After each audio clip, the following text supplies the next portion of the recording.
The Interpretation of Dreams. By Sigmund Freud. 1. The scientific literature on the problems of the dream. In the following pages I shall prove that there exists a psychological technique by which dreams may be interpreted. And that upon the application of this method every dream will show itself to be a senseful psychological structure which may be introduced into an assignable place in the psychic activity of the waking state. I shall furthermore endeavor to explain the processes which give rise to the strangeness and obscurity of the dream, and to discover through them the nature of the psychic forces which operate, whether in combination or in opposition, to produce the dream. This accomplished, my investigation will terminate, as it will have reached the point where the problem of the dream meets with broader problems, the solution of which must be attempted through other material. I must presuppose that the reader is acquainted with the work done by earlier authors as well as with the present status of the dream problem in science, since in the course of this treatise I shall not often have occasion to return to them. For, notwithstanding the effort of several thousand years, little progress has been made in the scientific understanding of dreams.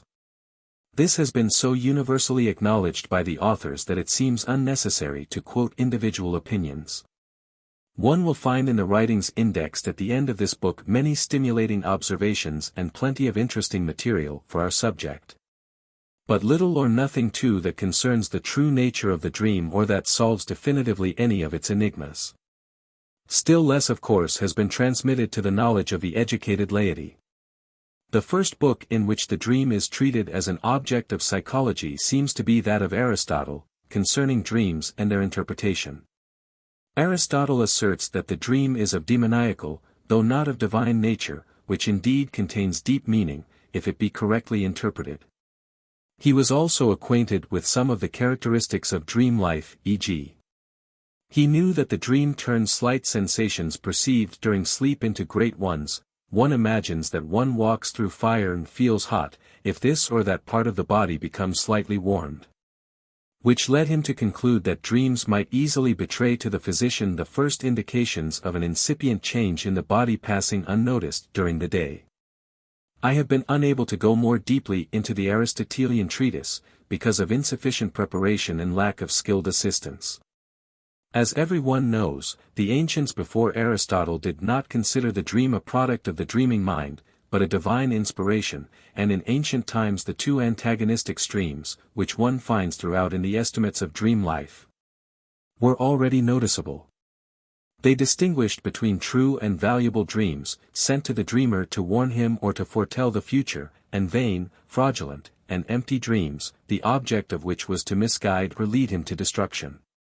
This pre-scientific conception of the dream among the ancients was certainly in perfect keeping with their general view of life, which was wont to project as reality in the outer world that which possessed reality only within the mind. It, moreover, accounted for the main impression made upon the waking life by the memory left from the dream in the morning, for in this memory the dream, as compared with the rest of the psychic content, seems something strange, coming, as it were, from another world.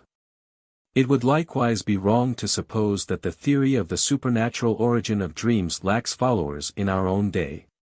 For leaving out of consideration all bigoted and mystical authors, who are perfectly justified in adhering to the remnants of the once extensive realm of the supernatural until they have been swept away by scientific explanation, one meets even sagacious men averse to anything adventurous, who go so far as to base their religious belief in the existence and cooperation of superhuman forces on the inexplicableness of the dream manifestations. Hafner. The validity ascribed to the dream life by some schools of philosophy, e.g. the school of Schelling, is a distinct echo of the undisputed divinity of dreams in antiquity, nor is discussion closed on the subject of the mantic or prophetic power of dreams. This is due to the fact that the attempted psychological explanations are too inadequate to overcome the accumulated material. However strongly all those who devote themselves to a scientific mode of thought may feel that such assertions should be repudiated.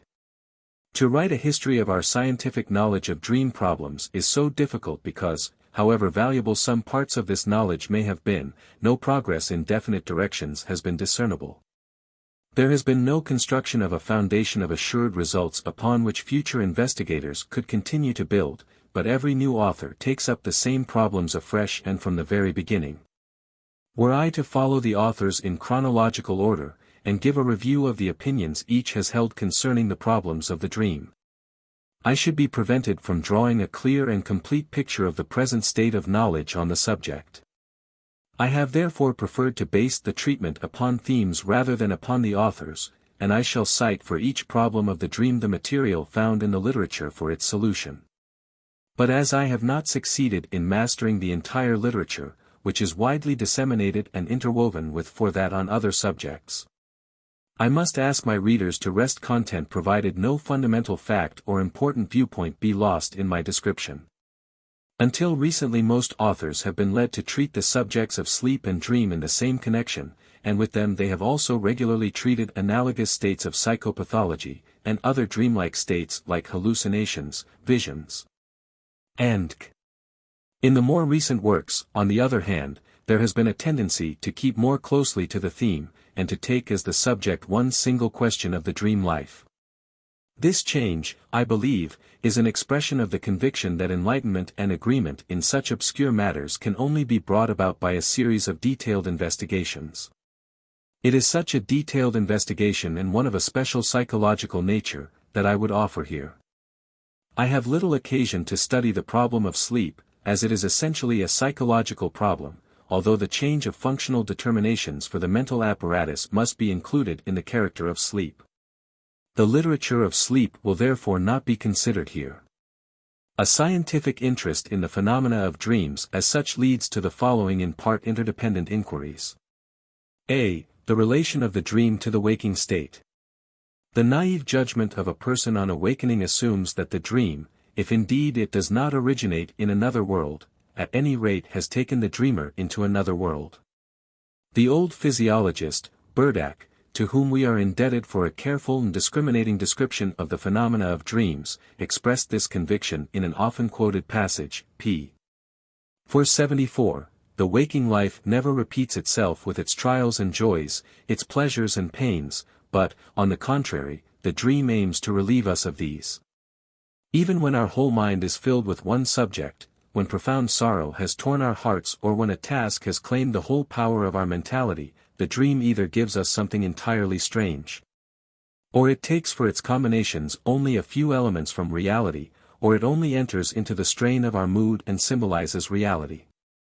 L. Strumpel expresses himself to the same effect in his Nature and Origin of Dreams, page 16, a study which is everywhere justly held in high respect. He who dreams turns his back upon the world of waking consciousness, page 17.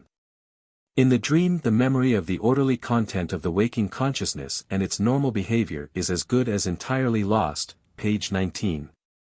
The almost complete isolation of the mind in the dream from the regular normal content and course of the waking state. But the overwhelming majority of the authors have assumed a contrary view of the relation of the dream to waking life. Thus Hafner, page 19, "First of all the dream is the continuation of the waking state. Our dreams always unite themselves with those ideas which have shortly before been in our consciousness. Careful examination will nearly always find a thread by which the dream has connected itself with the experience of the previous day." Wiegand, p. 6, flatly contradicts the above-cited statement of Burdach, for it may often be observed, apparently in the great majority of dreams, that they lead us directly back into everyday life, instead of releasing us from it. Maury, p. 56, says in a concise formula, "Nous revons de ce que nous avons vu, dit, desire ou fate." Jessen, in his Psychology, published in 1855, p. 530, is somewhat more explicit. The content of dreams is more or less determined by the individual personality, by age, sex, station in life, education, habits, and by events and experiences of the whole past life. The ancients had the same idea about the dependence of the dream content upon life. I cite Radestock, p. 139, when Xerxes, before his march against Greece, was dissuaded from this resolution by good counsel, but was again and again incited by dreams to undertake it, one of the old rational dream interpreters of the Persians, Artabanus, told him very appropriately that dream pictures mostly contain that of which one has been thinking while awake. In the didactic poem of Lucretius, De Rerum Natura, 4, v. 959, occurs this passage. E quo quisque fer studio devinctus adheret. Aut cabus in rebus multum summus antimorati. Atkin ea ration fut contenta magis mens. Insomnes idem plurumque vitamur obier. Causidis causas agira et componere legis. Induprators pugner ac proelia obier, and 6 Cicero, De Divination, 2, says quite similarly, as does also Mori much later. Maximique reliquii eram rerum moventur in animes et agitantur, de cabus vigilantes aut cogitavimus aut egimus. The contradiction expressed in these two views as to the relation between dream life and waking life seems indeed insoluble.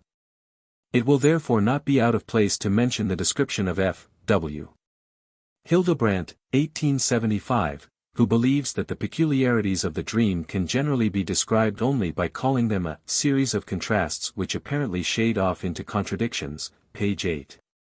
The first of these contrasts is formed on the one hand by the strict isolation or seclusion of the dream from true and actual life, and on the other hand by the continuous encroachment of the one upon the other, and the constant dependency of one upon the other. The dream is something absolutely separated from the reality experienced during the waking state. One may call it an existence hermetically sealed up and separated from real life by an unsurmountable chasm. It frees us from reality, extinguishes normal recollection of reality, and places us in another world and in a totally different life, which at bottom has nothing in common with reality. Hildebrandt then asserts that in falling asleep our whole being, with all its forms of existence, disappears, as through an invisible trapdoor. In the dream one is perhaps making a voyage to St. Helena in order to offer the imprisoned Napoleon something exquisite in the way of Moselle wine. One is most amicably received by the ex-emperor, and feels almost sorry when the interesting illusion is destroyed on awakening. But let us now compare the situation of the dream with reality. The dreamer has never been a wine merchant, and has no desire to become one. He has never made a sea voyage, and St. Helena is the last place he would take as destination for such a voyage. The dreamer entertains no sympathetic feeling for Napoleon, but on the contrary a strong patriotic hatred. And finally the dreamer was not yet among the living when Napoleon died on the island, so that it was beyond the reach of possibility for him to have had any personal relations with Napoleon. The dream experience thus appears as something strange, inserted between two perfectly harmonizing and succeeding periods. 7-inch nevertheless, continues Hildebrandt, the opposite is seemingly just as true and correct. I believe that hand in hand with this seclusion and isolation there can still exist the most intimate relation and connection. We may justly say that no matter what the dream offers, it finds its material in reality and in the psychic life arrayed around this reality. However strange the dream may seem, it can never detach itself from reality, and its most sublime as well as its most farcical structures must always borrow their elementary material either from what we have seen with our eyes in the outer world, or from what has previously found a place somewhere in our waking thoughts. In other words, it must be taken from what we had already experienced either objectively or subjectively. b. The material of the dream. Memory in the dream. That all the material composing the content of the dream in some way originates in experience, that it is reproduced in the dream, or recalled, this at least may be taken as an indisputable truth. Yet it would be wrong to assume that such connection between dream content and reality will be readily disclosed as an obvious product of the instituted comparison. On the contrary, the connection must be carefully sought, and in many cases it succeeds in eluding discovery for a long time. The reason for this is to be found in a number of peculiarities evinced by the memory in dreams, which, though universally known, have hitherto entirely eluded explanation. It will be worthwhile to investigate exhaustively these characteristics. It often happens that matter appears in the dream content which one cannot recognize later in the waking state as belonging to one's knowledge and experience. One remembers well enough having dreamed about the subject in question, but cannot recall the fact or time of the experience. The dreamer is therefore in the dark as to the source from which the dream has been drawing, and is even tempted to believe an independently productive activity on the part of the dream, until, often long afterwards, a new episode brings back to recollection a former experience given up as lost, and thus reveals the source of the dream. One is thus forced to admit that something has been known and remembered in the dream 8 that has been withdrawn from memory during the waking state. Delboeuf narrates from his own experience an especially impressive example of this kind. He saw in his dream the courtyard of his house covered with snow, and found 2 little lizards half frozen and buried in the snow. Being a lover of animals, he picked them up, warmed them, and put them back into a crevice in the wall which was reserved for them. He also gave them some small fern leaves that had been growing on the wall, which he knew they were fond of. In the dream he knew the name of the plant, Asplenium rudimentalis. The dream then continued, returning after a digression to the lizards, and to his astonishment Delboeuf saw 2 other little animals falling upon what was left of the ferns.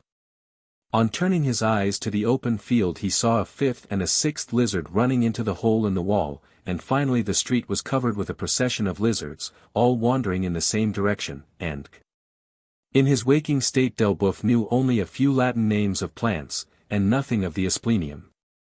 To his great surprise he became convinced that a fern of this name really existed and that the correct name was Asplenium rudimentaria, which the dream had slightly disfigured.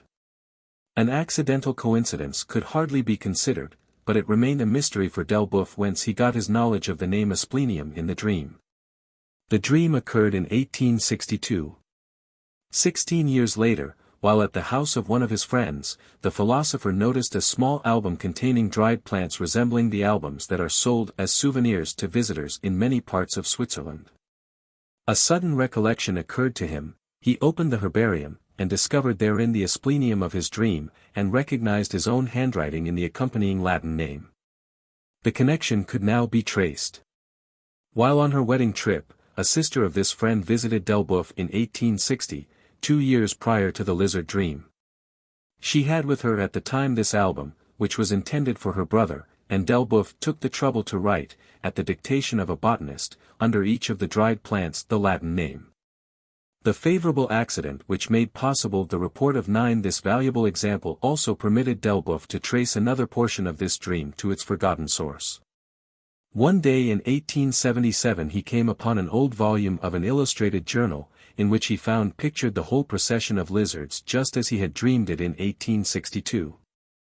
The volume bore the date of 1861, and Delboeuf could recall that he had subscribed to the journal from its first appearance. That the dream has at its disposal recollections which are inaccessible to the waking state is such a remarkable and theoretically important fact that I should like to urge more attention to it by reporting several other hypermnesic dreams. Maury relates that for some time the word Muscadin used to occur to his mind during the day.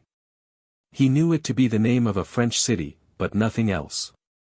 One night he dreamed of a conversation with a certain person who told him that she came from Muscadin, and, in answer to his question where the city was, she replied, "Muscadin is a principal country town in the department de la Dordogne." On waking, Maury put no faith in the information received in his dream. The geographical lexicon, however, showed it to be perfectly correct. In this case the superior knowledge of the dream is confirmed, but the forgotten source of this knowledge has not been traced. Jessen tells, page 55, of a quite similar dream occurrence, from more remote times. Among others we may here mention the dream of the elder Scaliger, Hennings, L.C., page 300, who wrote a poem in praise of celebrated men of Verona, and to whom a man, named Brugnolus, appeared in a dream, complaining that he had been neglected. Though Scaliger did not recall ever having heard of him, he wrote some verses in his honor, and his son later discovered at Verona that a Brugnolus had formerly been famous there as a critic. Myers is said to have published a whole collection of such hypermnesic dreams in the Proceedings of the Society for Psychical Research, which are unfortunately inaccessible to me. I believe everyone who occupies himself with dreams will recognize as a very common phenomenon the fact that the dream gives proof of knowing and recollecting matters unknown to the waking person.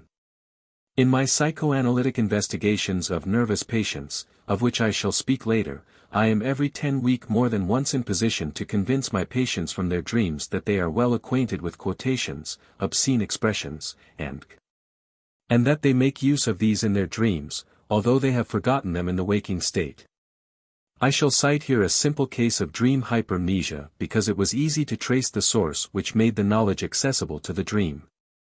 A patient dreamed in a lengthy connection that he ordered a kantasoka in a cafe, and after reporting this inquired what it might mean, as he never heard the name before. I was able to answer that kantasoka was a Polish liquor which he could not have invented in his dream, as the name had long been familiar to me in advertisements. The patient would not at first believe me, but some days later, after he had realized his dream of the cafe, he noticed the name on a signboard at the street corner, which he had been obliged to pass for months at least twice a day. I have learned from my own dreams how largely the discovery of the origin of some of the dream elements depends on accident. Thus, for years before writing this book, I was haunted by the picture of a very simply formed church tower which I could not recall having seen.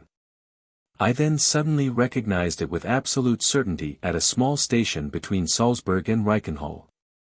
This was in the later 90s, and I had traveled over the road for the first time in the year 1886. In later years, when I was already busily engaged in the study of dreams, I was quite annoyed at the frequent recurrence of the dream picture of a certain peculiar locality. I saw it in definite local relation to my person. To my left, a dark space from which many grotesque sandstone figures stood out. A glimmer of recollection, which I did not quite credit, told me it was the entrance to a beer cellar, but I could explain neither the meaning nor the origin of this dream picture. In 1907 I came by chance to Padua, which, to my regret, I had been unable to visit since 1895. My first visit to this beautiful university city was unsatisfactory. I was unable to see Giotto's frescoes in the Church of the Madonna dell'Arena, and on my way there turned back on being informed that the little church was closed on the day. On my second visit, 12 years later, I thought of compensating 11 myself for this, and before everything else I started out for Madonna dell'Arena. On the street leading to it, on my left, probably at the place where I had turned in 1895, I discovered the locality which I had so often seen in the dream, with its sandstone figures. It was in fact the entrance to a restaurant garden. One of the sources from which the dream draws material for reproduction, material which in part is not recalled or employed in waking thought, is to be found in childhood.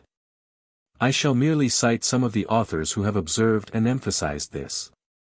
Hildebrandt, page 23, it has already been expressly admitted that the dream sometimes brings back to the mind with wonderful reproductive ability remote and even forgotten experiences from the earliest periods.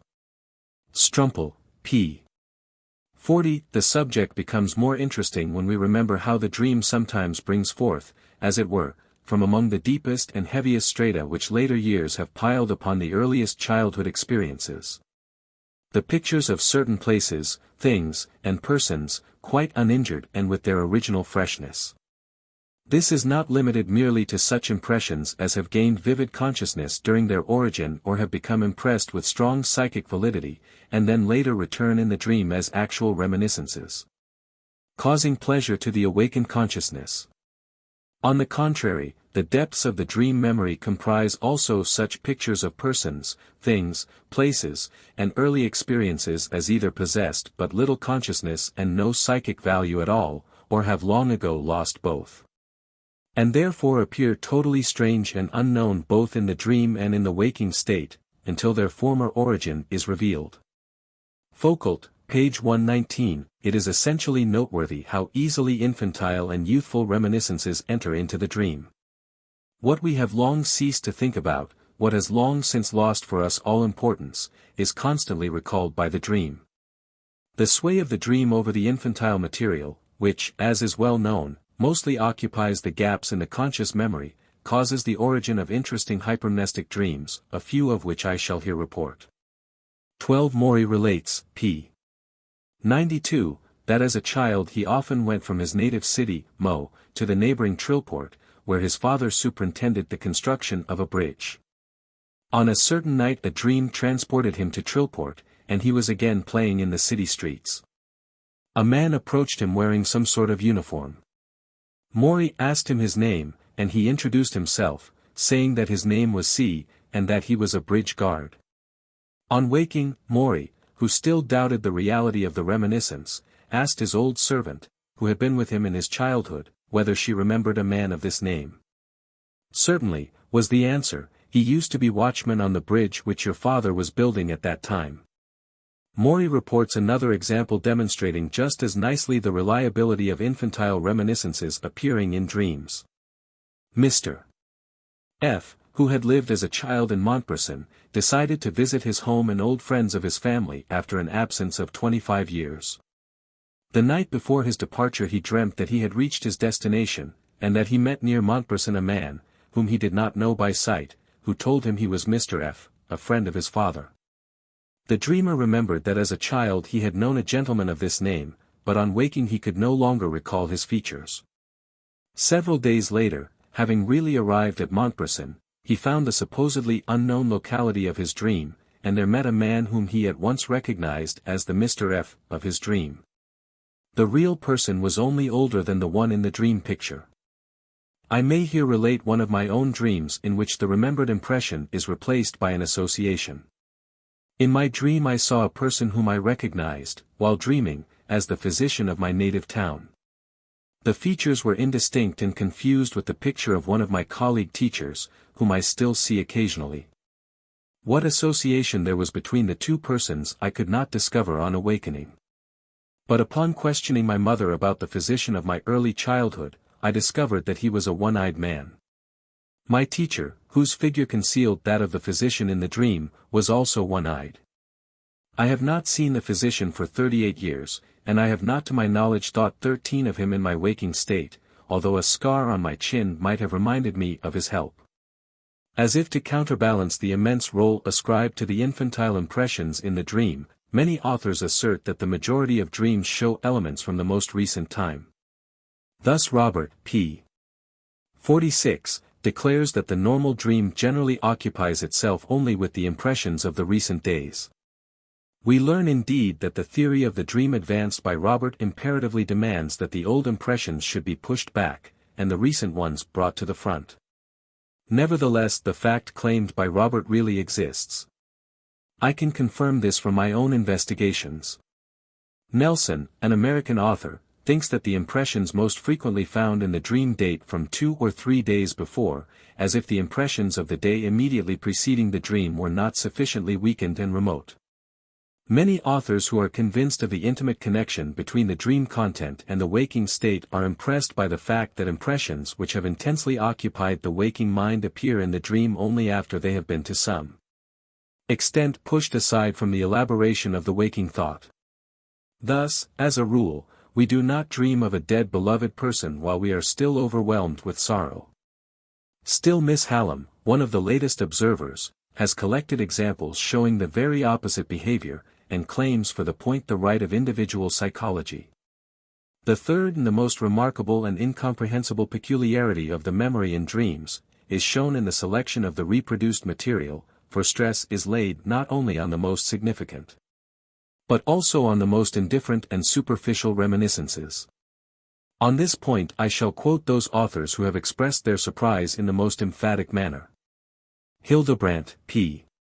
11. For it is a remarkable fact that dreams do not, as a rule, take their elements from great and deep-rooted events or from the powerful and urgent interests of the preceding day, but from unimportant matters. From the most worthless fragments of recent experience or of a more remote past. The most shocking death in our family, the impressions of which keep us awake long into the night, becomes obliterated from our memories, until the first moment 14 of awakening brings it back to us with depressing force. On the other hand, the wart on the forehead of a passing stranger, of whom we did not think for a second after he was out of sight, plays its part in our dreams. Strumpel, page 39. Such cases where the analysis of a dream brings to light elements which, although derived from events of the previous day or the day before the last, yet prove to be so unimportant and worthless for the waking state that they merge into forgetfulness shortly after coming to light. Such occurrences may be statements of others heard accidentally or actions superficially observed, or fleeting perceptions of things or persons, or single phrases from books, and Havelock Ellis, p.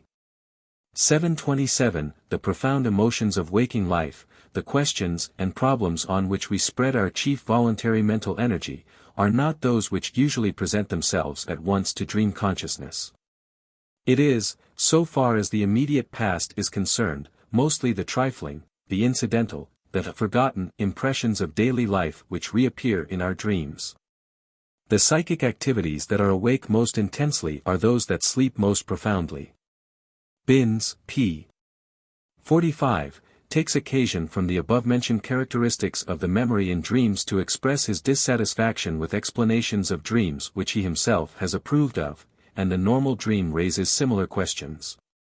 Why do we not always dream of memory impressions from the preceding days, instead of going back to the almost forgotten past lying far behind us without any perceptible reason? Why in a dream does consciousness so often revive the impression of indifferent memory pictures while the cerebral cells bearing the most sensitive records of experience remain for the most part inert and numb? Unless an acute revival during the waking state has shortly before excited them, we can readily understand how the strange preference of the dream memory for the indifferent and hence the unnoticed details of daily experience must usually lead us to overlook altogether the dependence of the dream on the waking state. Or at least make it difficult to prove this 15 dependence in any individual case. It thus happened that in the statistical treatment of her own and her friends' dreams, Miss Whidden-Calkins found 11% of the entire number that showed no relation to the waking state. Hildebrandt was certainly correct in his assertion that all our dream pictures could be genetically explained if we devoted enough time and material to the tracing of their origin. To be sure, he calls this a most tedious and thankless job. For it would at most lead us to ferret out all kinds of quite worthless psychic material from the most remote corners of the memory chamber, and to bring to light some very indifferent moments from the remote past which were perhaps buried the next hour after their appearance. I must, however, express my regret that this discerning author refrained from following the road whose beginning looked so unpromising. It would have led him directly to the center of the dream problem. The behavior of the memory in dreams is surely most significant for every theory of memory in general.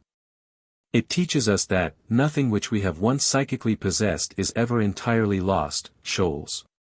Or as Delboeuf puts it, que tout impression même la plus insignifiante, les un trace inalterable, indéfiniment susceptible de reparaître au jour.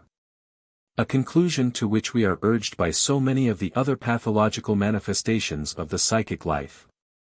Let us now bear in mind this extraordinary capability of the memory in the dream, in order to perceive vividly the contradictions which must be advanced in certain dream theories to be mentioned later. When they endeavor to explain the absurdities and incoherence of dreams through a partial forgetting of what we have known during the day. One might even think of reducing the phenomenon of dreaming to that of memory, and of regarding the dream as the manifestation of an activity of reproduction which does not rest even at night, and which is an end in itself. Views like those expressed by Pilks would corroborate this. According to which intimate relations are demonstrable between the time of dreaming and the contents of the dream from the fact that the impressions reproduced by the dream in sound sleep belong to the remotest past while those reproduced towards morning are of recent origin. But such a conception is rendered 16 improbable from the outset by the manner of the dream's behavior towards the material to be remembered. Strumpel justly calls our attention to the fact that repetitions of experiences do not occur in the dream. To be sure, the dream makes an effort in that direction, but the next link is wanting, or appears in changed form, or it is replaced by something entirely novel. The dream shows only fragments of reproduction. This is so often the rule that it admits of theoretical application. Still, there are exceptions in which the dream repeats an episode as thoroughly as our memory would in its waking state. Delboeuf tells of one of his university colleagues who in his dream repeated, with all its details, a dangerous wagon ride in which he escaped accident as if by miracle.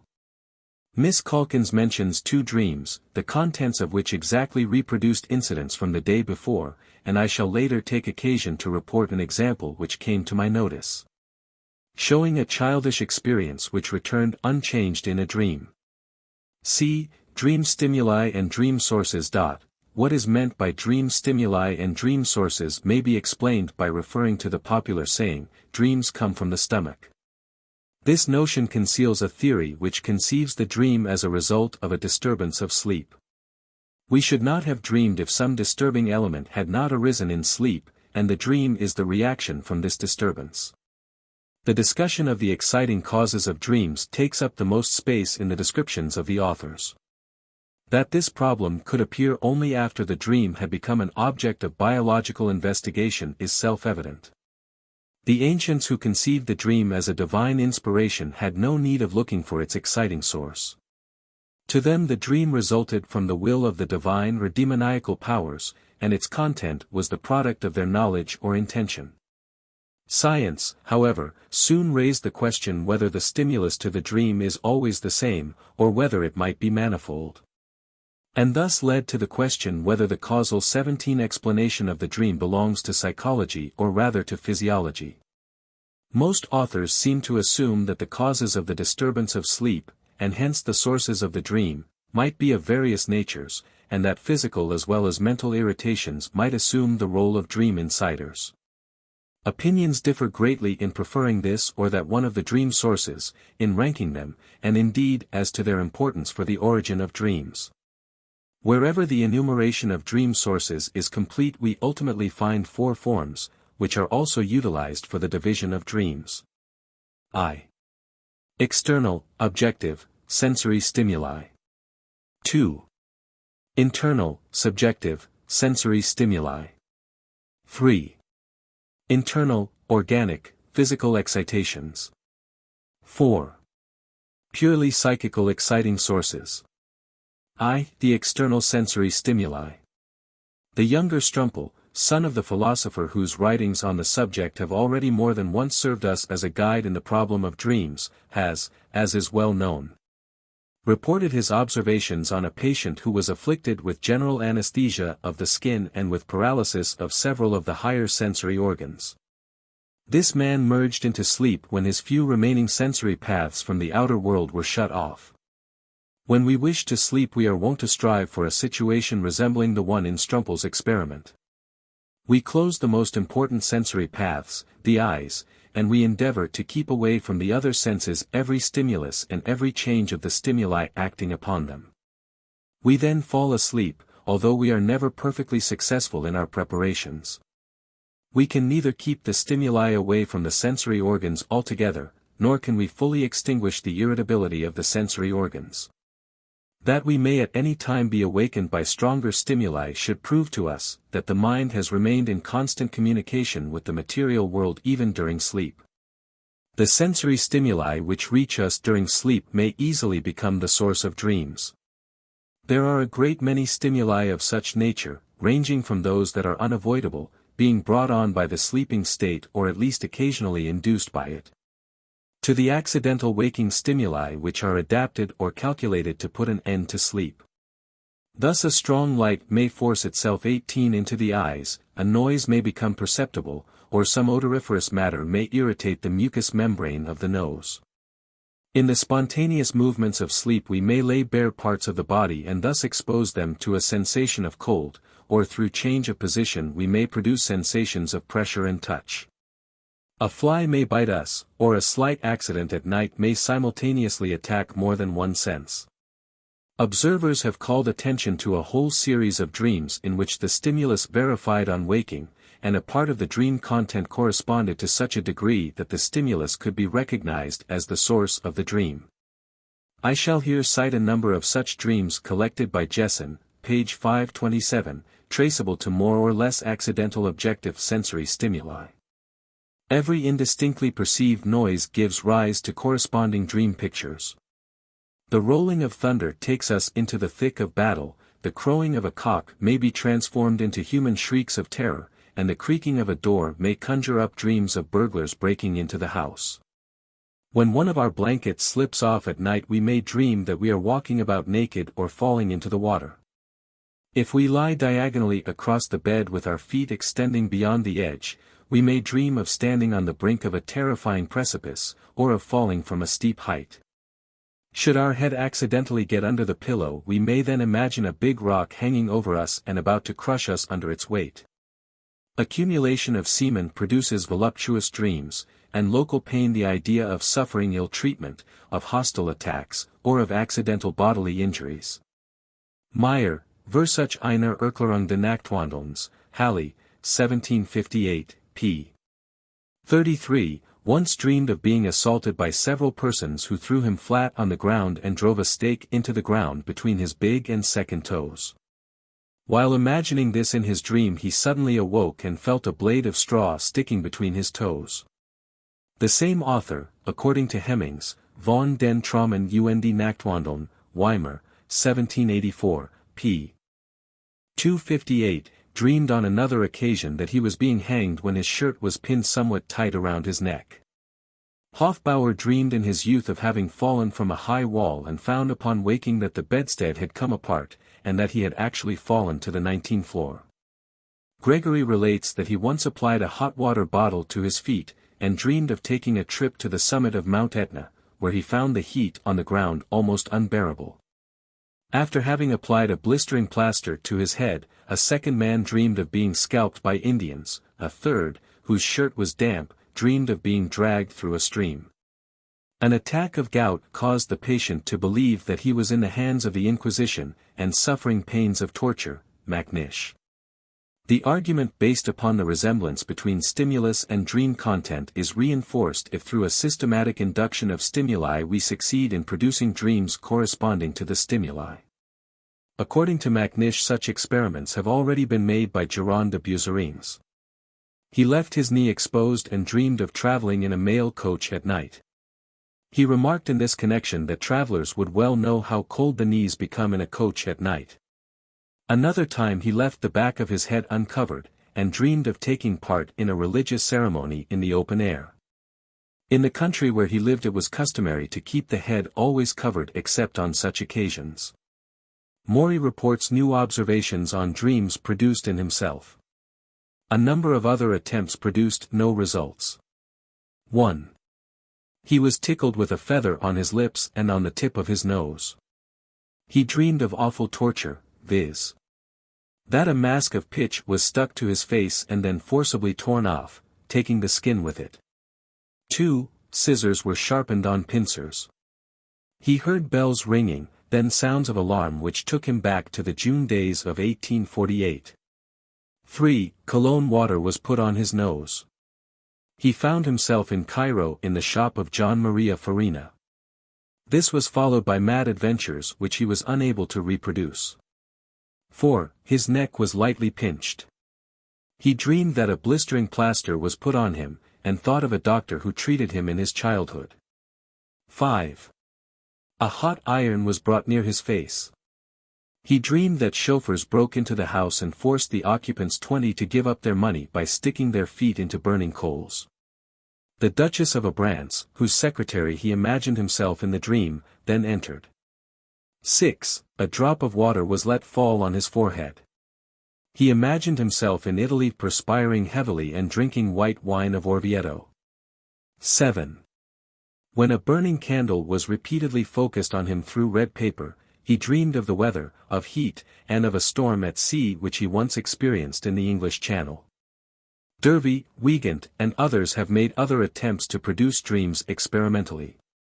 Many have observed the striking skill of the dream in interweaving into its structure sudden impressions from the outer world in such a manner as to present a gradually prepared and initiated catastrophe. Hildebrandt.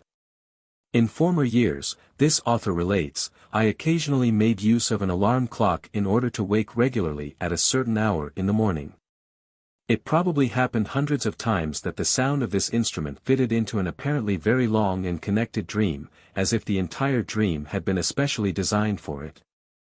As if it found in this sound its appropriate and logically indispensable point, its inevitable issue. I shall cite 3 of these alarm clock dreams for another purpose.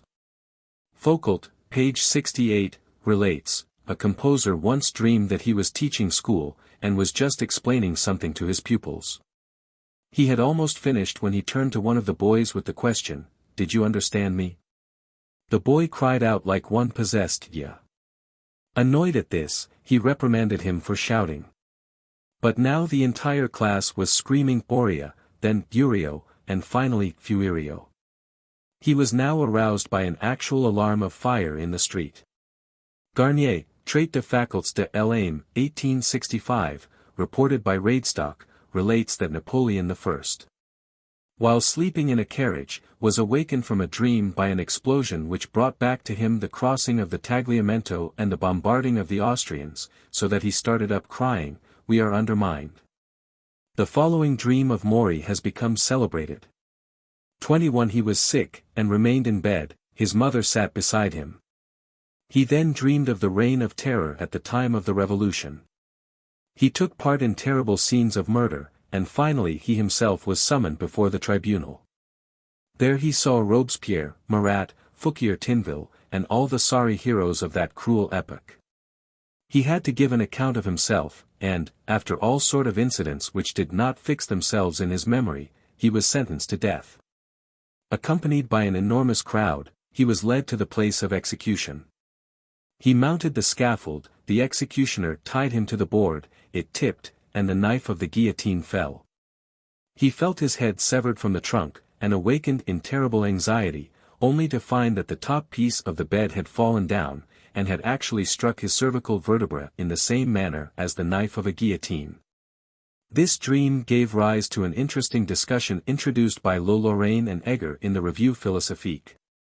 The question was whether, and how, it was possible for the dreamer to crowd together an amount of dream content apparently so large in the short space of time elapsing between the perception of the waking stimulus and the awakening.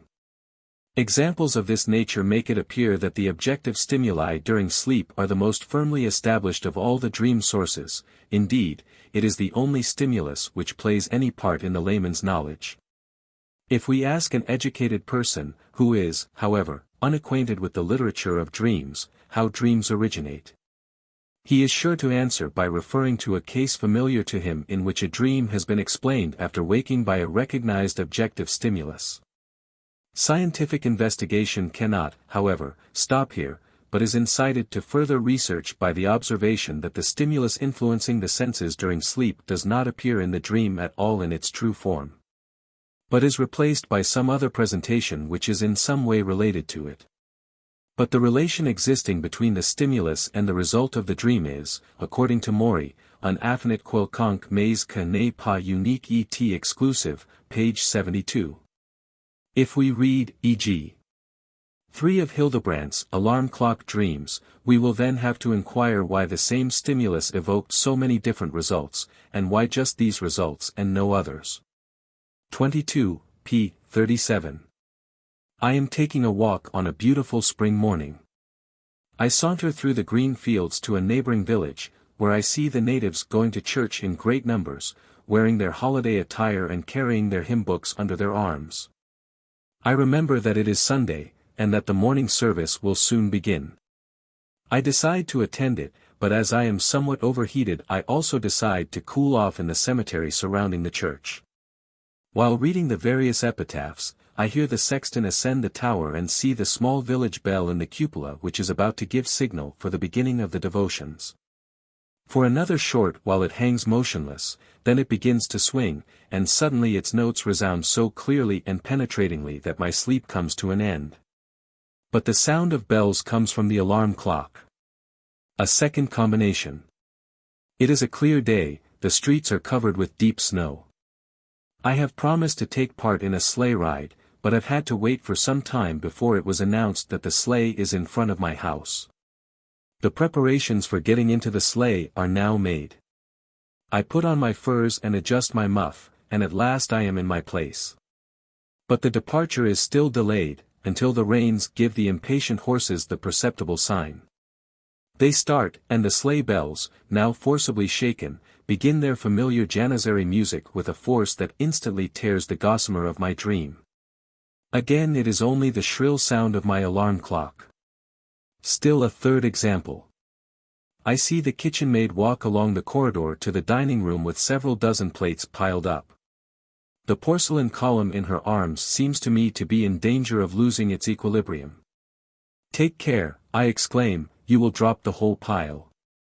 The usual retort is naturally not wanting, that she is used to such things. Meanwhile I continue to follow her with my worried glance, and behold. At the doorstep the fragile dishes fall, tumble, and roll across the floor in hundreds of pieces. But I soon notice that the noise continuing endlessly is not really a rattling but a true ringing, and with this ringing the dreamer now becomes aware that the alarm clock has done its duty. The question why the dreaming mind misjudges the nature of the objective sensory stimulus has been answered by 23 Strumpel, and almost identically by Wundt.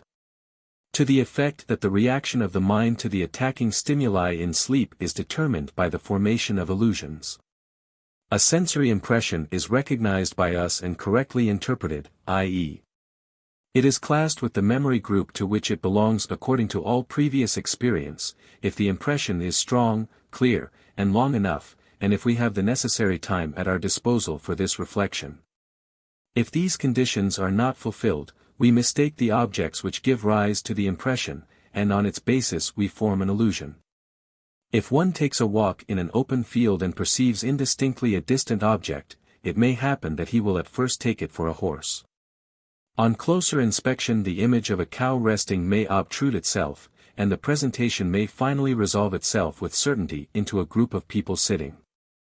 The impressions which the mind receives during sleep through outer stimuli are of a similar indistinct nature. They give rise to illusions because the impression evokes a greater or lesser number of memory pictures through which the impression receives its psychic value. In which of the many spheres of memory to be taken into consideration the corresponding pictures are aroused, and which of the possible association connections thereby come into force, this, even according to Strumpel, remains indeterminable. And is left, as it were, to the caprice of the psychic life. We may here take our choice. We may admit that the laws of the dream formation cannot really be traced any further, and therefore refrain from asking whether or not the interpretation of the illusion evoked by the sensory impression depends upon still other conditions. Or we may suppose that the objective sensory stimulus encroaching upon sleep plays only a modest part as a dream source, and that other factors determine the choice of the memory picture to be evoked. Indeed, on carefully examining Maury's experimentally produced dreams, which I have purposely reported in detail, one is apt to think that the experiment really explains the origin of only one of the dream elements. And that the rest of the dream content appears in fact too independent, too much determined in detail, to be explained by the one demand, viz. that it must agree with the element experimentally introduced. Indeed 24-1 even begins to doubt the illusion theory, and the power of the objective impression to form the dream. When one learns that this impression at times experiences the most peculiar and far-fetched interpretations during the sleeping state. Thus B.M. Simon tells of a dream in which he saw persons of gigantic stature seated at a table, and heard distinctly the awful rattling produced by the impact of their jaws while chewing. On waking he heard the clacking of the hoofs of a horse galloping past his window. If the noise of the horse's hoofs had recalled ideas from the memory sphere of Gulliver's Travels, the sojourn with the giants of Brobdingnag and the virtuous horse creatures, as I should perhaps interpret it without any assistance on the author's part, should not the choice of a memory sphere so uncommon for the stimulus have some further illumination from other motives? 2. Internal, subjective, sensory stimuli. Notwithstanding all objections to the contrary, we must admit that the role of the objective sensory stimuli as a producer of dreams has been indisputably established. And if these stimuli seem perhaps insufficient in their nature and frequency to explain all dream pictures, we are then directed to look for other dream sources acting in an analogous manner. I do not know where the idea originated that along with the outer sensory stimuli the inner, subjective, stimuli should also be considered. But as a matter of fact this is done more or less fully in all the more recent descriptions of the etiology of dreams. An important part is played in dream illusions, says Wundt, page 363, by those subjective sensations of seeing and hearing which are familiar to us in the waking state as a luminous chaos in the dark field of vision, ringing, buzzing, and of the ears, and especially irritation of the retina. This explains the remarkable tendency of the dream to delude the eyes with numbers of similar or identical objects. Thus we see spread before our eyes numberless birds, butterflies, fishes, colored beads, flowers, and here the luminous dust in the dark field of vision has taken on fantastic figures, and the many luminous points of which it consists are embodied by the dream in as many single pictures, which are looked upon as moving objects owing to the mobility 25 of the luminous chaos.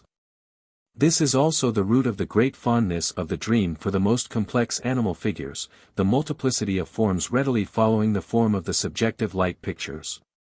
The subjective sensory stimuli as a source of the dream have the obvious advantage that unlike the objective stimuli they are independent of external accidents. They are, so to speak, at the disposal of the explanation as often as it needs them. They are, however, in so far inferior to the objective sensory stimuli that the role of dream insider, which observation and experiment have proven for the latter, can be verified in their case only with difficulty or not at all. The main proof for the dream-inciting power of subjective sensory excitements is offered by the so-called hypnagogic hallucinations, which have been described by John Muller as fantastic visual manifestations. They are those very vivid and changeable pictures which occur regularly in many people during the period of falling asleep, and which may remain for a while even after the eyes have been opened. Maury, who was considerably troubled by them, subjected them to a thorough study, and maintained that they are related to or rather identical with dream pictures. This has already been asserted by John Muller. Maury states that a certain psychic passivity is necessary for their origin, it requires a relaxation of the tension of attention, page 59. But in any ordinary disposition a hypnagogic hallucination may be produced by merging for a second into such lethargy, after which one perhaps awakens until this oft-repeated process terminates in sleep. According to Maury, if one awakens shortly thereafter, it is often possible to demonstrate the same pictures in the dream which one has perceived as hypnagogic hallucinations before falling asleep, page 134. Thus it once happened to Maury with a group of pictures of grotesque figures, with distorted features and strange headdresses, which obtruded themselves upon him with incredible importunity during the period of falling asleep, and which he recalled having dreamed upon awakening.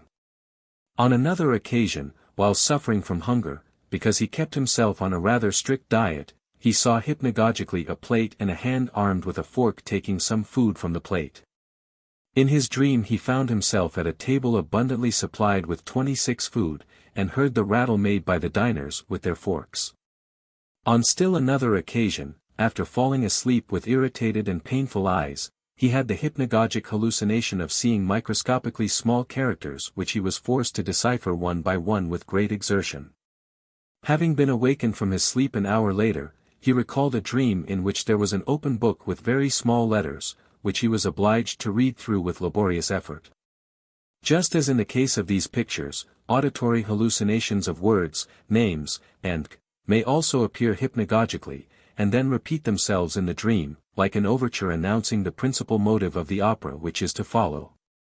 A more recent observer of hypnagogic hallucinations, G. Trumbull Ladd, takes the same path pursued by John Muller and Maury.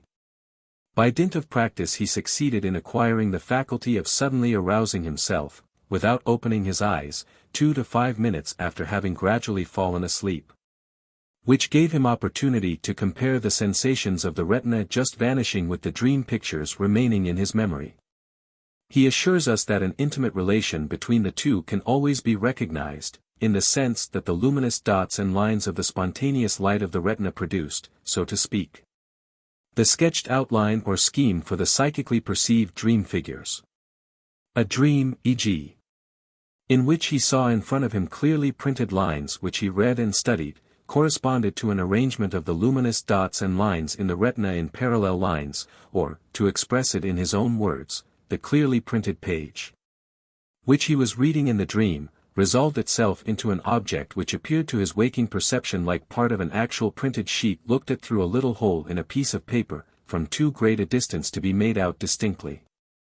Without in any way underestimating the central part of the phenomenon, Ladd believes that hardly any visual dream occurs in our minds that is not based on material furnished by this inner condition of stimulation in the retina. This is particularly true of dreams occurring shortly after falling asleep in a dark room. While dreams occurring in the morning near the period of awakening receive their stimulation from the objective light penetrating the eye from the lightened room. 27. The shifting and endlessly variable character of the spontaneous luminous excitation of the retina corresponds exactly to the fitful succession of pictures presented to us in our dreams. If we attach any importance to Ladd's observations, we cannot underrate the productiveness of this subjective source of excitation for the dream, for visual pictures apparently form the principal constituent of our dreams. The share furnished from the spheres of the other senses, beside the sense of hearing, is more insignificant and inconstant. 3. Internal, organic, physical excitation. If we are disposed to seek dream sources not outside, but inside, the organism, we must remember that almost all our internal organs, which in their healthy state hardly remind us of their existence, may, in states of excitation, as we call them, or in disease, become for us a source of the most painful sensations, which must be put on an equality with the external excitants of the pain and sensory stimuli.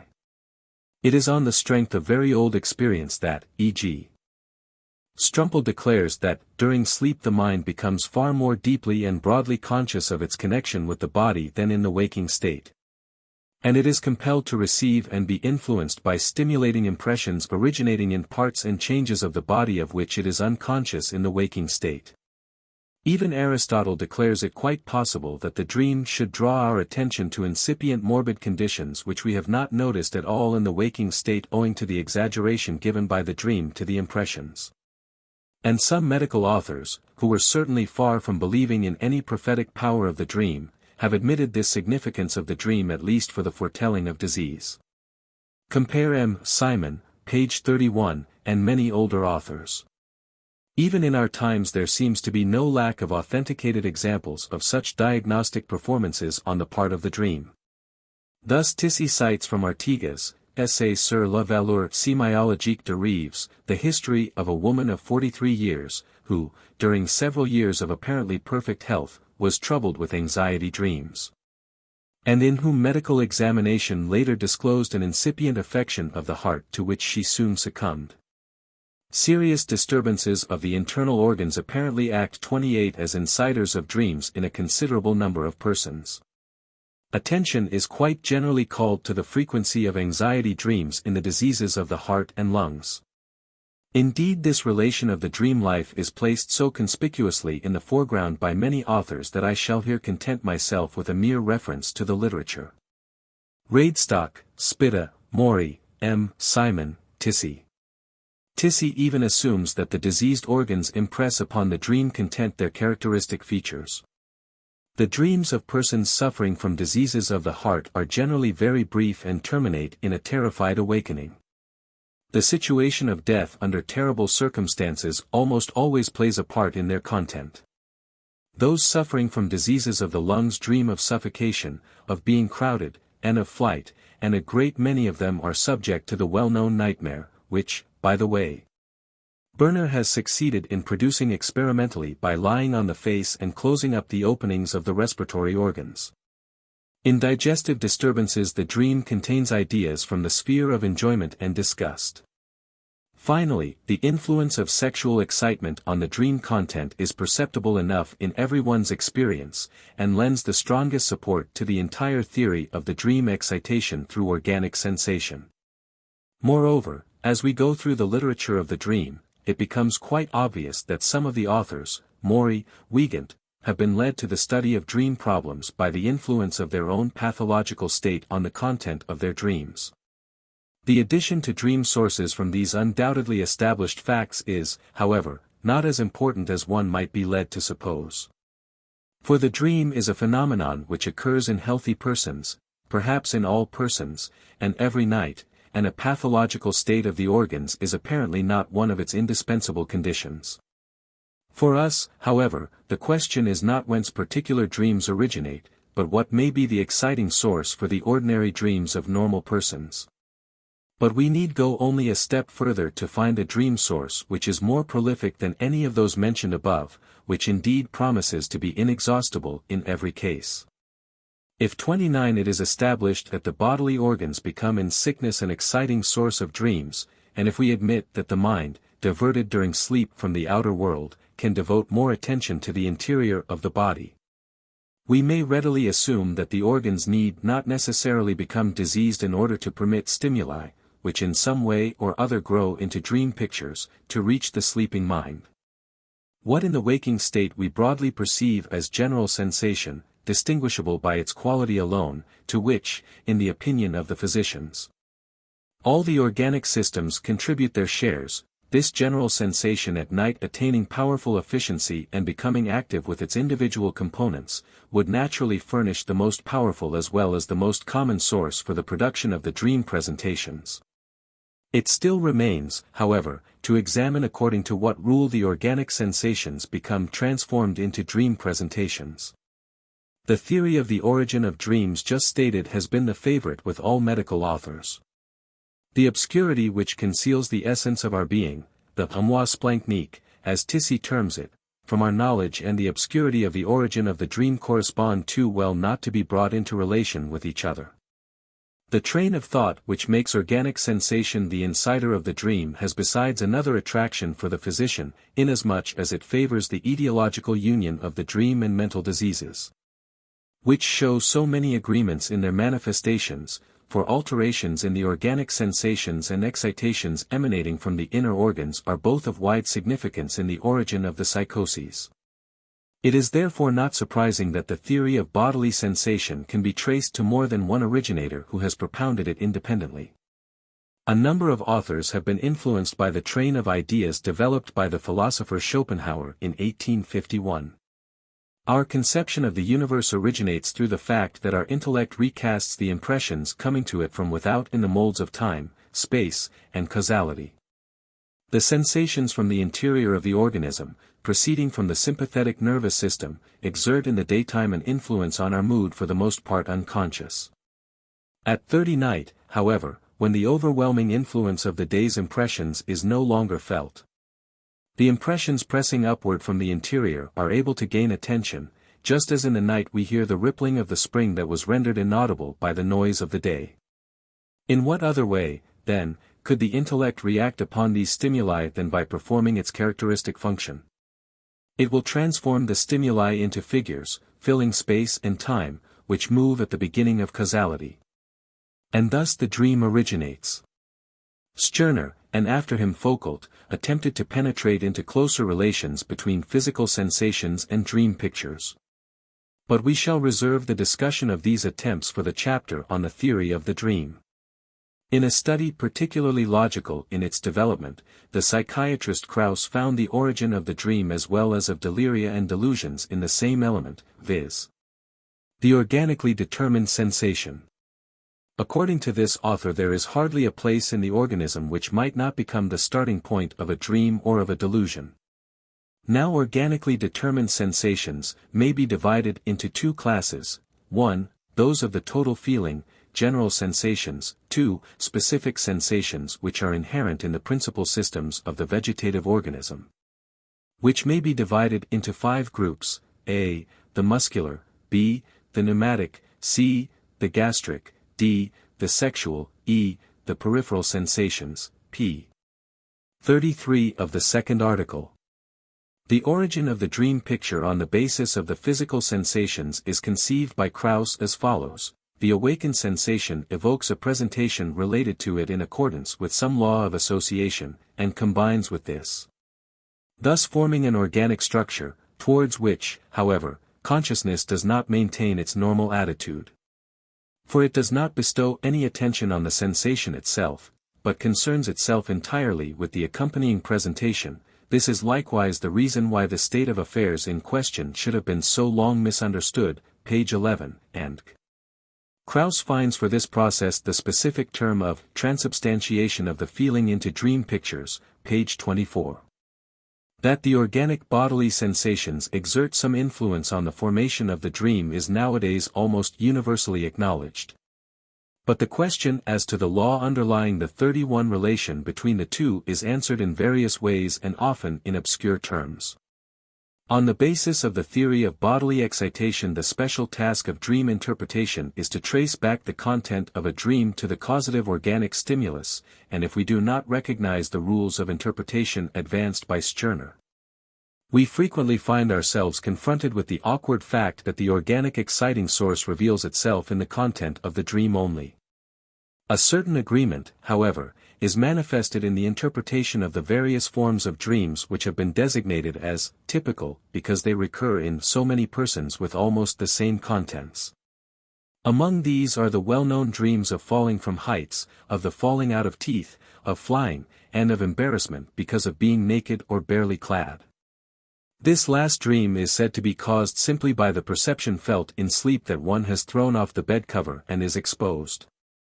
The dream of the falling out of teeth is explained by dental irritation, which does not, however, of necessity imply a morbid state of excitation in the teeth. According to Strumpel, the flying dream is the adequate picture used by the mind to interpret the sum of excitation emanating from the rising and sinking of the pulmonary lobes after the cutaneous sensation of the thorax has been reduced to insensibility. It is this latter circumstance that causes a sensation related to the conception of flying. Falling from a height in a dream is said to have its cause in the fact that when unconsciousness of the sensation of cutaneous pressure has set in, either an arm falls away from the body or a flexed knee is suddenly stretched out, causing the feeling of cutaneous pressure to return to consciousness, and the transition to consciousness embodies itself psychically as a dream of falling. Strumpel, page 118. The weakness of these plausible attempts at explanation evidently lies in the fact that without any further elucidation they allow this or that group of organic sensations to disappear from psychic perception or to obtrude themselves upon it until the constellation favorable for the explanation has been established. I shall, however, later have occasion to recur to typical dreams and to their origin. From comparison of a series of similar dreams, M. Simon endeavored to formulate certain rules for the influence of the 32 organic sensations on the determination of the resulting dream. He says, p. 34, if any organic apparatus, which during sleep normally participates in the expression of an effect, for any reason merges into the state of excitation to which it is usually aroused by that effect, the dream thus produced will contain presentations which fit the effect. Another rule reads as follows, p. 35, if an organic apparatus is in a state of activity, excitation, or disturbance during sleep, the dream will bring ideas which are related to the exercise of the organic function which is performed by that apparatus. Marley-Vold has undertaken to prove experimentally the influence assumed by the theory of bodily sensation for a single territory. He has made experiments in altering the positions of the sleeper's limbs, and has compared the resulting dream with his alterations. As a result, he reports the following theories. 1. The position of a limb in a dream corresponds approximately to that of reality, i.e., we dream of a static condition of the limb which corresponds to the real condition. 2. When one dreams of a moving limb, it always happens that one of the positions occurring in the execution of this movement corresponds to the real position. 3. The position of one's own limb may be attributed in the dream to another person. 4. One may dream further that the movement in question is impeded. 5. The limb in any particular position may appear in the dream as an animal or monster, in which case a certain analogy between the two is established. 6. The position of a limb may incite in the dream ideas which bear some relation or other to this limb. Thus, e.g., if we are employed with the fingers, we dream of numerals. Such results would lead me to conclude that even the theory of bodily sensation cannot fully extinguish the apparent freedom in the determination of the dream picture to be awakened. 33.4. Psychic exciting sources. In treating the relations of the dream to the waking life and the origin of the dream material, we learn that the earliest as well as the latest investigators agreed that men dream of what they are doing in the daytime, and of what they are interested in during the waking state. This interest continuing from waking life into sleep, besides being a psychic tide joining the dream to life, also furnishes us a dream source not to be underestimated, which, taken with those stimuli which become interesting and active during sleep, suffices to explain the origin of all dream pictures. But we have also heard the opposite of the above assertion, viz. that the dream takes the sleeper away from the interests of the day, and that in most cases we do not dream of things that have occupied our attention during the day until after they have lost for the waking life the stimulus of actuality.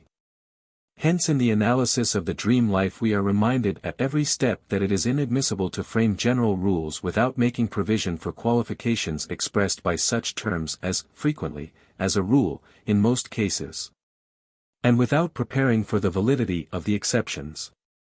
If the conscious interest, together with the inner and outer sleep stimuli, suffice to cover the etiology of the dreams, we ought to be in a position to give a satisfactory account of the origin of all the elements of a dream.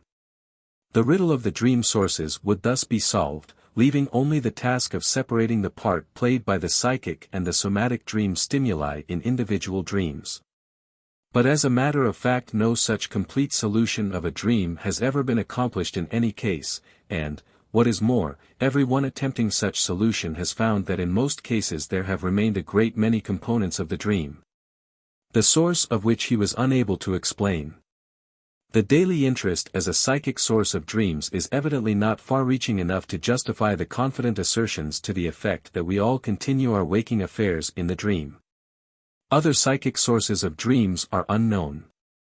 Hence, with the exception perhaps of the explanation of dreams given by Stirner, which will be referred to later, all explanations found in the literature show a large gap when we come to the derivation of the material for the presentation pictures, which 34 is most characteristic for the dream. In this dilemma the majority of authors have developed a tendency to depreciate as much as possible the psychic factor in the excitations of dreams which is so difficult to approach. To be sure, they distinguish as a main division of dreams the nerve-exciting and the association dreams, and assert that the latter has its source exclusively in reproduction, Wundt, p. 365, but they cannot yet dismiss the doubt whether they do not appear without being impelled by the psychical stimulus, Foucault, page 127. The characteristic quality of the pure association dream is also found wanting. To quote Foucault, p. 118, in the association dreams proper we can no longer speak of such a firm nucleus. Here the loose grouping penetrates also into the center of the dream. The ideation which is already set free from reason and intellect is here no longer held together by the more important psychical and mental stimuli, but is left to its own aimless shifting and complete confusion. Wundt, too, attempts to depreciate the psychic factor in the stimulation of dreams by declaring that the phantasms of the dream certainly are unjustly regarded as pure hallucinations, and that probably most dream presentations are really illusions, inasmuch as they emanate from slight sensory impressions which are never extinguished during sleep, p. 338, and Wiegand agrees with this view, but generalizes it. He asserts that the first source of all dream presentations is a sensory stimulus to which reproductive associations are then joined, page 17. Tissy goes still further in repressing the psychic exciting sources, page 183, les rêves d'origine absolument psychique inexistent pas, and elsewhere, page 6, les pensées de nos rêves nous viennent de dehors. Those authors who, like the influential philosopher Wundt, adopt a middle course do not fail to remark that in most dreams there is a cooperation of the somatic stimuli with the psychic instigators of the dream, the latter being either unknown or recognized as day interests. We shall learn later that the riddle of the dream formation can be solved by the disclosure of an unsuspected psychic source of excitement. For the present we shall not be surprised at the overestimation of those stimuli for the formation of the dream which do not originate from psychic life. It is 35 not merely because they alone can easily be found and even confirmed by experiment, but the somatic conception of the origin of dreams thoroughly corresponds to the mode of thinking in vogue nowadays in psychiatry. Indeed, the mastery of the brain over the organism is particularly emphasized. But everything that might prove an independence of the psychic life from the demonstrable organic changes, or a spontaneity in its manifestations, is alarming to the psychiatrist nowadays. As if an acknowledgement of the same were bound to bring back the times of natural philosophy and the metaphysical conception of the psychic essence. The distrust of the psychiatrist has placed the psyche under a guardian, so to speak, and now demands that none of its feelings shall divulge any of its own faculties. But this attitude shows slight confidence in the stability of the causal concatenation which extends between the material and the psychic. Even where on investigation the psychic can be recognized as the primary course of a phenomenon, a more profound penetration will someday succeed in finding a continuation of the path to the organic determination of the psychic. But where the psychic must be taken as the terminus for our present knowledge, it should not be denied on that account. Why the dream is forgotten after awakening. That the dream fades away in the morning is proverbial. To be sure, it is capable of recollection. For we know the dream only by recalling it after awakening, but very often we believe that we remember it only incompletely, and that during the night there was more of it. We can observe how the memory of a dream which has been still vivid in the morning vanishes in the course of the day, leaving only a few small fragments. We often know that we have been dreaming, but we do not know what. And we are so well used to the fact that the dream is liable to be forgotten that we do not reject as absurd the possibility that one may have been dreaming even when one knows nothing in the morning of either the contents or the fact of dreaming. On the other hand, it happens that dreams manifest an extraordinary retentiveness in the memory. I have had occasion to analyze with my patients dreams which had occurred to them 25 years or more previously, and I can remember a dream of my 36 own which is separated from the present day by at least 37 years. And yet has lost nothing of its freshness in my memory. All this is very remarkable, and for the present incomprehensible. The forgetting of dreams is treated in the most detailed manner by Strumpel. This forgetting is evidently a complex phenomenon. For Strumpel does not explain it by a single reason, but by a considerable number of reasons. In the first place, all those factors which produce forgetfulness in the waking state are also determinant for the forgetting of dreams. When awake we are wont soon to forget a large number of sensations and perceptions because they are too feeble, and because they are connected with a slight amount of emotional feeling. This is also the case with many dream pictures. They are forgotten because they are too weak, while stronger pictures in proximity will be remembered. Moreover, the factor of intensity in itself is not the only determinant for the preservation of the dream pictures. Strumpel, as well as other authors, Calkins, admits that dream pictures are often rapidly forgotten, although they are known to have been vivid, whereas among those that are retained in memory there are many that are very shadowy and hazy. Besides, in the waking state one is wont to forget easily what happened only once, and to note more easily things of repeated occurrence. But most dream pictures are single experiences, and this peculiarity equally contributes towards the forgetting of all dreams. Of greater significance is a third motive for forgetting. In order that feelings, presentations, thoughts and the like, should attain a certain degree of memory, it is important that they should not remain isolated, but that they should enter into connections and associations of a suitable kind. If the words of a short verse are taken and mixed together, it will be very difficult to remember them. When well arranged in suitable sequence one word will help another, and the whole remains as sense easily and firmly in the memory for a long time. Contradictions we usually retain with just as much difficulty and rarity as things confused and disarranged. Now dreams in most cases lack sense and order. Dream 37 compositions are by their very nature incapable of being remembered, and they are forgotten because they usually crumble together the very next moment. To be sure, these conclusions are not in full accord with the observation of Radestock, page 168, that we retain best just those dreams which are most peculiar. According to Strumpel, there are still other factors effective in the forgetting of dreams which are derived from the relation of the dream to the waking state. The forgetfulness of the waking consciousness for dreams is evidently only the counterpart of the fact already mentioned, that the dream, almost, never takes over successive memories from the waking state. but only certain details of these memories which it tears away from the habitual psychic connections in which they are recalled while we are awake. The dream composition, therefore, has no place in the company of psychic successions which fill the mind. It lacks all the aids of memory. In this manner the dream structure rises, as it were, from the soil of our psychic life, and floats in psychic space like a cloud in the sky, which the next breath of air soon dispels, page 87. This is also aided by the fact that, upon awakening, the attention is immediately seized by the inrushing sensory world, and only very few dream pictures can withstand this power. They fade away before the impressions of the new day like the glow of the stars before the sunlight. As a last factor favoring the forgetting of dreams, we may mention the fact that most people generally take little interest in their dreams. One who investigates dreams for a time, and takes a special interest in them, usually dreams more during that time than at any other, that is, he remembers his dreams more easily and more frequently. Two other reasons for the forgetting of dreams added by Bonatelli, given by Benigni, to those of Strumpel have already been included in the latter.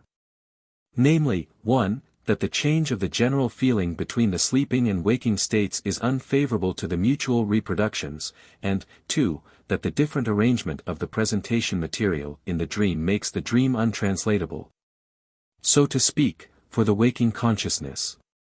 It is the more remarkable, as Strumpel observes, that, in 38 spite of all these reasons for forgetting the dream, so many dreams are retained in memory. The continued efforts of the authors to formulate laws for the remembering of dreams amounts to an admission that here too there is something puzzling and unsolved.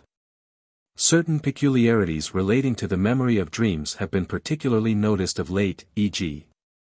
that a dream which is considered forgotten in the morning may be recalled in the course of the day through a perception which accidentally touches the forgotten content of the dream, Radestock, Tissy. The entire memory of the dream is open to an objection calculated to depreciate its value very markedly in critical eyes. One may doubt whether our memory, which omits so much from the dream, does not falsify what it retained. Such doubts relating to the exactness of the reproduction of the dream are expressed by Strumpel when he says, "It therefore easily happens that the active consciousness involuntarily inserts much in recollection of the dream. One imagines one has dreamt all sorts of things which the actual dream did not contain." Jessen, p. 547, expresses himself very decidedly. Moreover, we must not lose sight of the fact, hitherto little heeded, that in the investigation and interpretation of orderly and logical dreams we almost always play with the truth when we recall a dream to memory. Unconsciously and unwittingly we fill up the gaps and supplement the dream pictures. Rarely, and perhaps never, has a connected dream been as connected as it appears to us in memory. Even the most truth-loving person can hardly relate a dream without exaggerating and embellishing it. The tendency of the human mind to conceive everything in connection is so great that it unwittingly supplies the deficiencies of connection if the dream is recalled somewhat disconnectedly. The observations of V. Eggers, though surely independently conceived, sound almost like a translation of Jessen's words. L'observation de rêves à ses difficultés spéciales et le seul moyen d'éviter toute erreur en pareille matière est de confier au papier sans le moindre retard qu'elle en vint d'approver et de remarquer. Sinon, elle oublie vite ou total ou partiel, elle oublie total est sans gravite, mais elle oublie partiel 39 est perfide. Car si elle en se met en sut à rencontrer qu'elle en n'est pas oublie, on est exposé à compléter par imagination les fragments incohérents et disjoints fournis par la mémoire. On devient artiste à son insu, et le récit, périodiquement repeat impose à la créance de son auteur, que, de bonne foi, le présente comme un fait authentique, dûment établi selon les bonnes méthodes. Similarly Spitta, who seems to think that it is only in our attempt to reproduce the dream that we put in order the loosely associated dream elements, to make connection out of disconnection, that is, to add the process of logical connection which is absent in the dream. As we do not at present possess any other objective control for the reliability of our memory, and as indeed such a control is impossible in examining the dream which is our own experience, and for which our memory is the only source. It is a question what value we may attach to our recollections of dreams. The psychological peculiarities of dreams. In the scientific investigation of the dream we start with the assumption that the dream is an occurrence of our own psychic activity. Nevertheless, the finished dream appears to us as something strange, the authorship of which we are so little forced to recognize that we can just as easily say, "A dream appeared to me," as, "I have dreamt." Whence this psychic strangeness of the dream? According to our discussion of the sources of dreams, we may suppose that it does not depend on the material reaching the dream content. Because this is for the most part common to the dream life and waking life. One may ask whether in the dream it is not changes in the psychic processes which call forth this impression, and may so put to test a psychological characteristic of the dream. No one has more strongly emphasized the essential difference between dream and waking life, and utilized this difference for more far-reaching conclusions, than G.Th. Fechner in some observations in his Elements of Psychophysic, page 520, part 11. He believes that neither the simple depression of conscious psychic life under the main threshold, nor the distraction of attention from the influences of the outer world, suffices to explain the peculiarities of the dream life as compared with the waking life. He rather believes that the scene of dreams is laid elsewhere than in the waking presentation life. If the scene of the psychophysical activity were the same during the sleeping and the waking states, the dream, in my opinion, could only be a continuation of the waking ideation maintaining itself at a lower degree of intensity, and must moreover share with the latter its material and form. But the state of affairs is quite different. What Fechner really meant has never been made clear, nor has anybody else, to my knowledge, followed further the clue to which he indicated in this remark. An anatomical interpretation in the sense of physiological brain localizations, or even in reference to histological sections of the cerebral cortex, will surely have to be excluded. The thought may, however, prove ingenious and fruitful if it can be referred to a psychic apparatus which is constructed out of many instances placed one behind another. Other authors have been content to render prominent one or another of the tangible psychological peculiarities of the dream life, and perhaps to take these as a starting point for more far-reaching attempts at explanation. It has been justly remarked that one of the main peculiarities of the dream life appears even in the state of falling asleep, and is to be designated as the phenomenon inducing sleep. According to Schleiermacher, p. 351, the characteristic part of the waking state is the fact that the psychic activity occurs in ideas rather than in pictures. But the dream thinks in pictures, and one may observe that with the approach of sleep the voluntary activities become difficult in the same measure as the involuntary appear, the latter belonging wholly to the class of pictures. The inability for such presentation work as we perceive to be intentionally desired, and the appearance of pictures which is regularly connected with this distraction, these are two qualities which are constant in the dream, and which in its psychological analysis we must recognize as essential characters of the dream life. Concerning the pictures, the hypnagogic hallucinations, we have discovered that even in their content they are identical with the dream pictures. The dream therefore thinks preponderately, but not exclusively, in visual pictures. It also makes use of auditory pictures, and to a lesser extent of the impressions of the other senses. Much is also simply thought or imagined, probably represented by remnants of word presentations, just as in the waking state. But still what is characteristic for the dream is only those elements of the content which act like pictures, i.e. which resemble more the perceptions than the memory presentations. Disregarding all the discussions concerning the nature of hallucinations, familiar to every psychiatrist, we can say, with all well-versed authors, that the dream hallucinates, that is, replaces thoughts through hallucinations. In this respect there is no difference between visual and acoustic presentations. It has been noticed that the memory of a succession of sounds with which one falls asleep becomes transformed while sinking into sleep into an hallucination of the same melody, so as to make room again on awakening, which may repeatedly alternate with falling into a slumber, for the softer memory presentations which are differently formed in quality. The transformation of an idea into an hallucination is not the only deviation of the dream from a waking thought which perhaps corresponds to it. From these pictures the dream forms a situation, it presents something in the present, it dramatizes an idea, as Spitta, page 145, puts it. But the characteristic of this side of the dream life becomes complete only when it is remembered that while dreaming we do not, as a rule. The exceptions require a special explanation. Imagine that we are thinking, but that we are living through an experience, i.e., we accept the hallucination with full belief. The criticism that this has not been experienced but only thought in a peculiar manner, dreamt, comes to us only on awakening. This character distinguishes the genuine sleeping dream from daydreaming, which is never confused with reality. The characteristics of the dream life thus far considered have been summed up by Burdach, p. 476. In the following sentences, as characteristic features of the dream we may 42 add, a, that the subjective activity of our mind appears as objective. Inasmuch as our faculty of perception perceives the products of fantasy as if they were sensory activities. b. Sleep abrogates one's self-command, hence falling asleep necessitates a certain amount of passivity. The slumber pictures are conditioned by the relaxation of one's self-command. It is a question now of attempting to explain the credulity of the mind in reference to the dream hallucinations, which can only appear after the suspension of a certain arbitrary activity. Strumpel asserts that the mind behaves in this respect correctly, and in conformity with its mechanism. The dream elements are by no means mere presentations, but true and real experiences of the mind, similar to those that appear in the waking state as a result of the senses, page 34.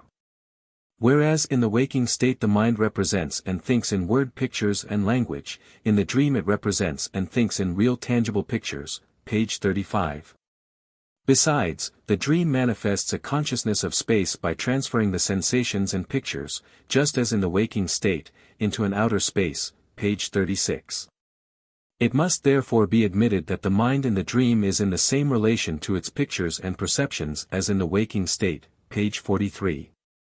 If, however, it is thereby led astray, this is due to the fact that it lacks in sleep the criticism which alone can distinguish between the sensory perceptions emanating from within or from without. It cannot subject its pictures to the tests which alone can prove their objective reality. It furthermore neglects to differentiate between pictures that are arbitrarily interchanged and others where there is no free choice. It errs because it cannot apply to its content the law of causality, page 58. In brief, its alienation from the outer world contains also the reason for its belief in the subjective dream world. Delboeuf reaches the same conclusion through a somewhat different line of argument. We give to the dream pictures the credence of reality because in sleep we have no other impressions to compare them with, because we are cut off from the outer world. But it is not perhaps because we are unable to make tests in our sleep, that we believe in the truth of our hallucinations. The dream may delude us with 43 all these tests, it may make us believe that we may touch the rose that we see in the dream, and still we only dream. According to Delboeuf there is no valid criterion to show whether something is a dream or a conscious reality, except, and that only in practical generality, the fact of awakening. I declare delusional everything that is experienced between the period of falling asleep and awakening, if I notice on awakening that I lie in my bed undressed, page 84. I have considered the dream pictures real during sleep in consequence of the mental habit, which cannot be put to sleep, of perceiving an outer world with which I can contrast my ego. As the deviation from the outer world is taken as the stamp for the most striking characteristics of the dream. It will be worth while mentioning some ingenious observations of old Burdach which will throw light on the relation of the sleeping mind to the outer world and at the same time serve to prevent us from overestimating the above deductions. Sleep results only under the condition, says Burdach, that the mind is 44 not excited by sensory stimuli, but it is not the lack of sensory stimuli that conditions sleep, but rather a lack of interest for the same. Some sensory impressions are even necessary in so far as they serve to calm the mind. Thus the miller can fall asleep only when he hears the rattling of his mill, and he who finds it necessary to burn a light at night, as a matter of precaution, cannot fall asleep in the dark, page 457. The psyche isolates itself during sleep from the outer world, and withdraws from the periphery. Nevertheless, the connection is not entirely interrupted. If one did not hear and feel even during sleep, but only after awakening, he would certainly never awake.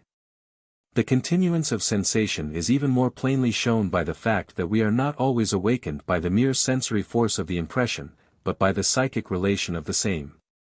An indifferent word does not arouse the sleeper, but if called by name he awakens, hence the psyche differentiates sensations during sleep.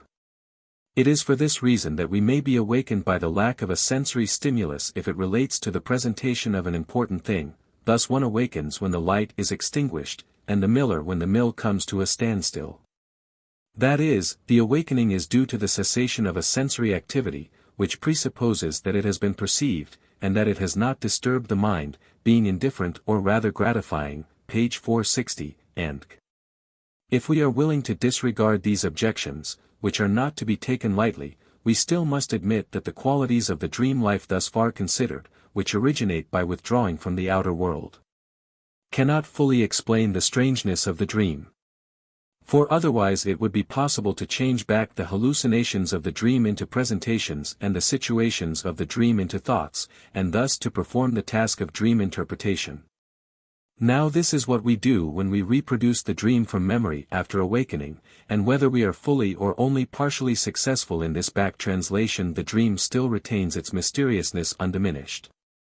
Furthermore, all the authors assume unhesitatingly that still other more far-reaching alterations take place in the presentation material of waking life. One of them, Strumpel, 45, expresses himself as follows, p.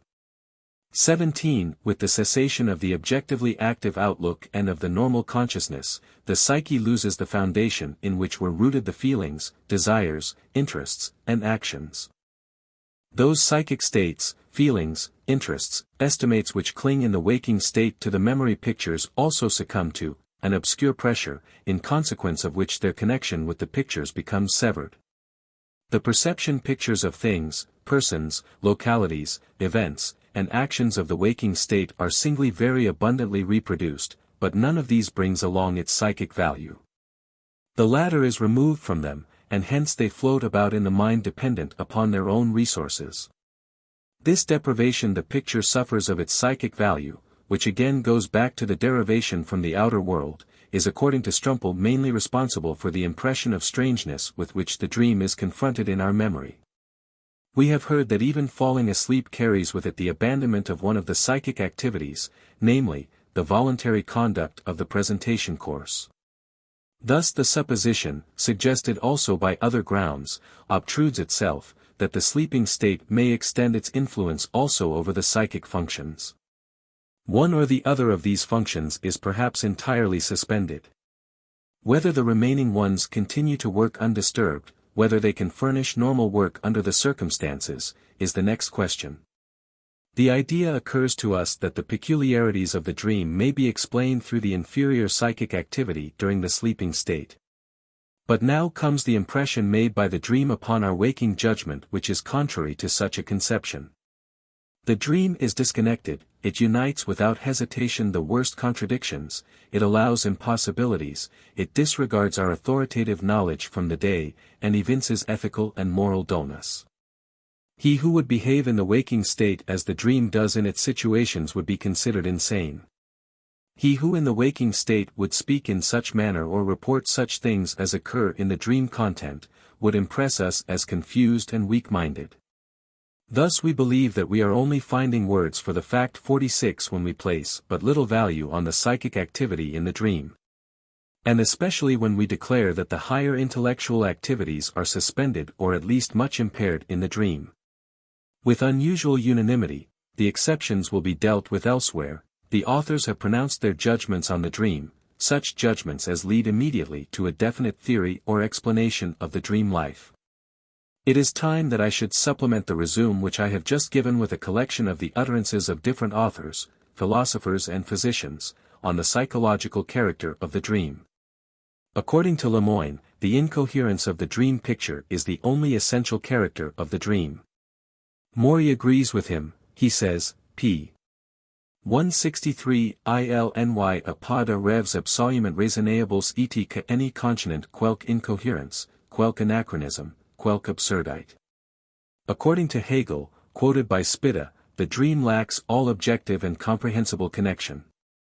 Dugas says, le rêve, c'est l'anarchie psychique, affective et mentale, c'est le jeu de fonctions livres à els mimes eds exercent sans contrôle et sans but, dans le rêve l'esprit est un automate spirituel.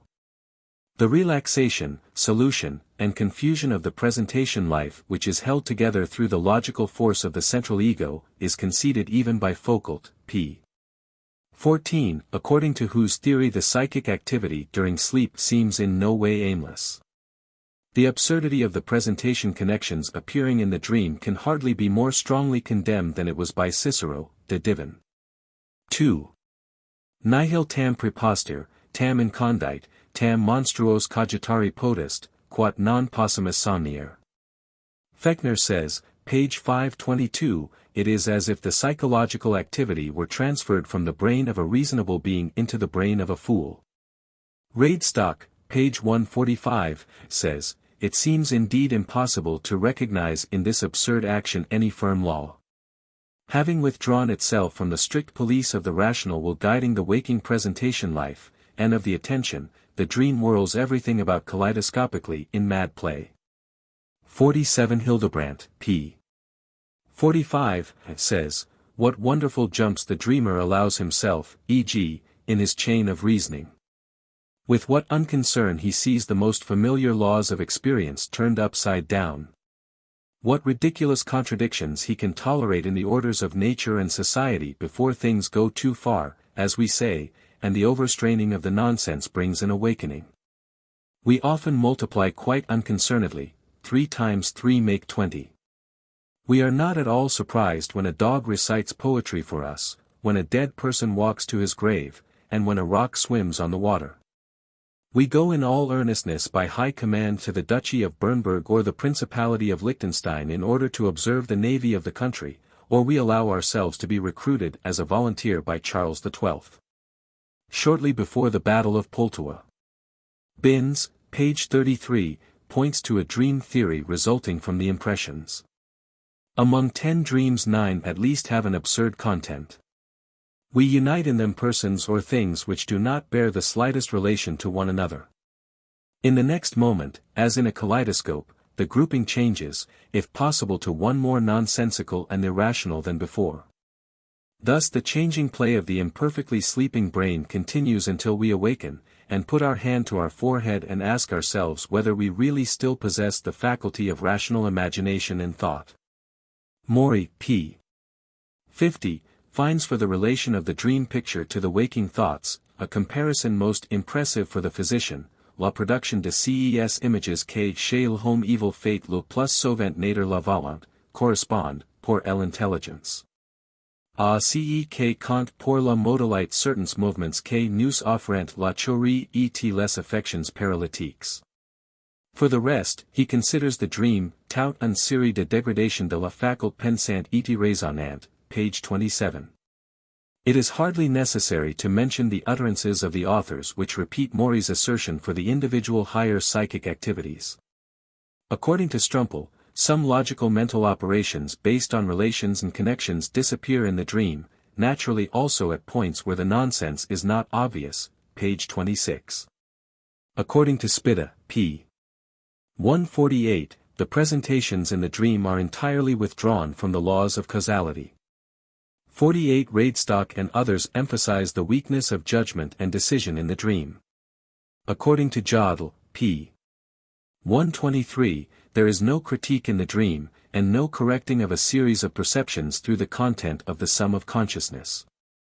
The same author states that all forms of conscious activity occur in the dream, but they are imperfect, inhibited, and isolated from one another.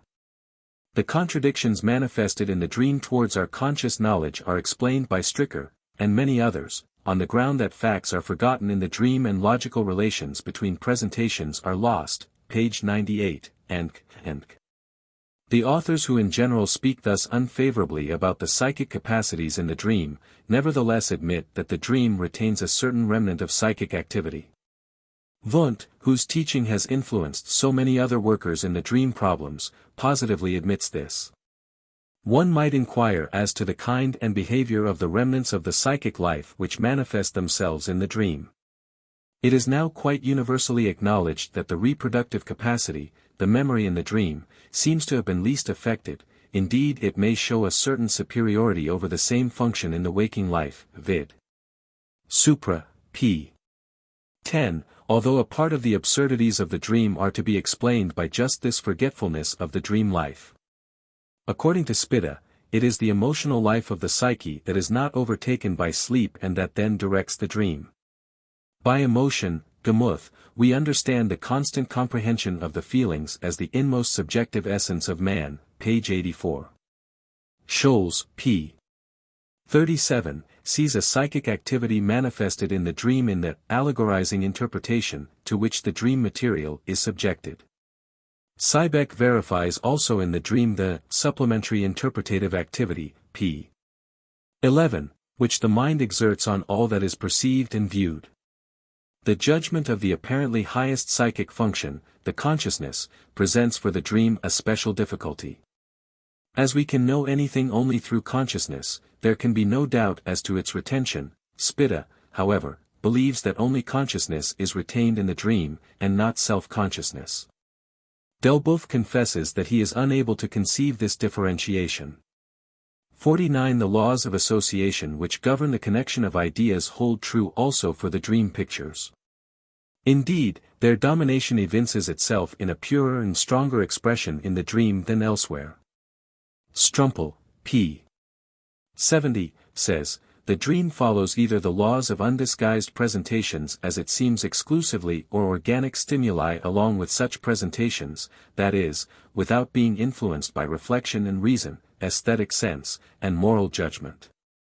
The authors whose views I reproduce here conceive the formation of the dream in about the following manner: the sum of sensation stimuli affecting sleep from the various sources, discussed elsewhere. At first awaken in the mind a sum of presentations which represent themselves as hallucinations, according to Wundt, it is more correct to say as illusions, because of their origin from outer and inner stimuli.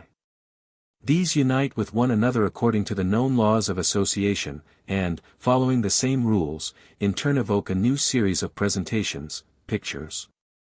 This entire material is then elaborated as well as possible by the still active remnant of the organizing and thinking mental faculties, cf. Wundt and Wiegand.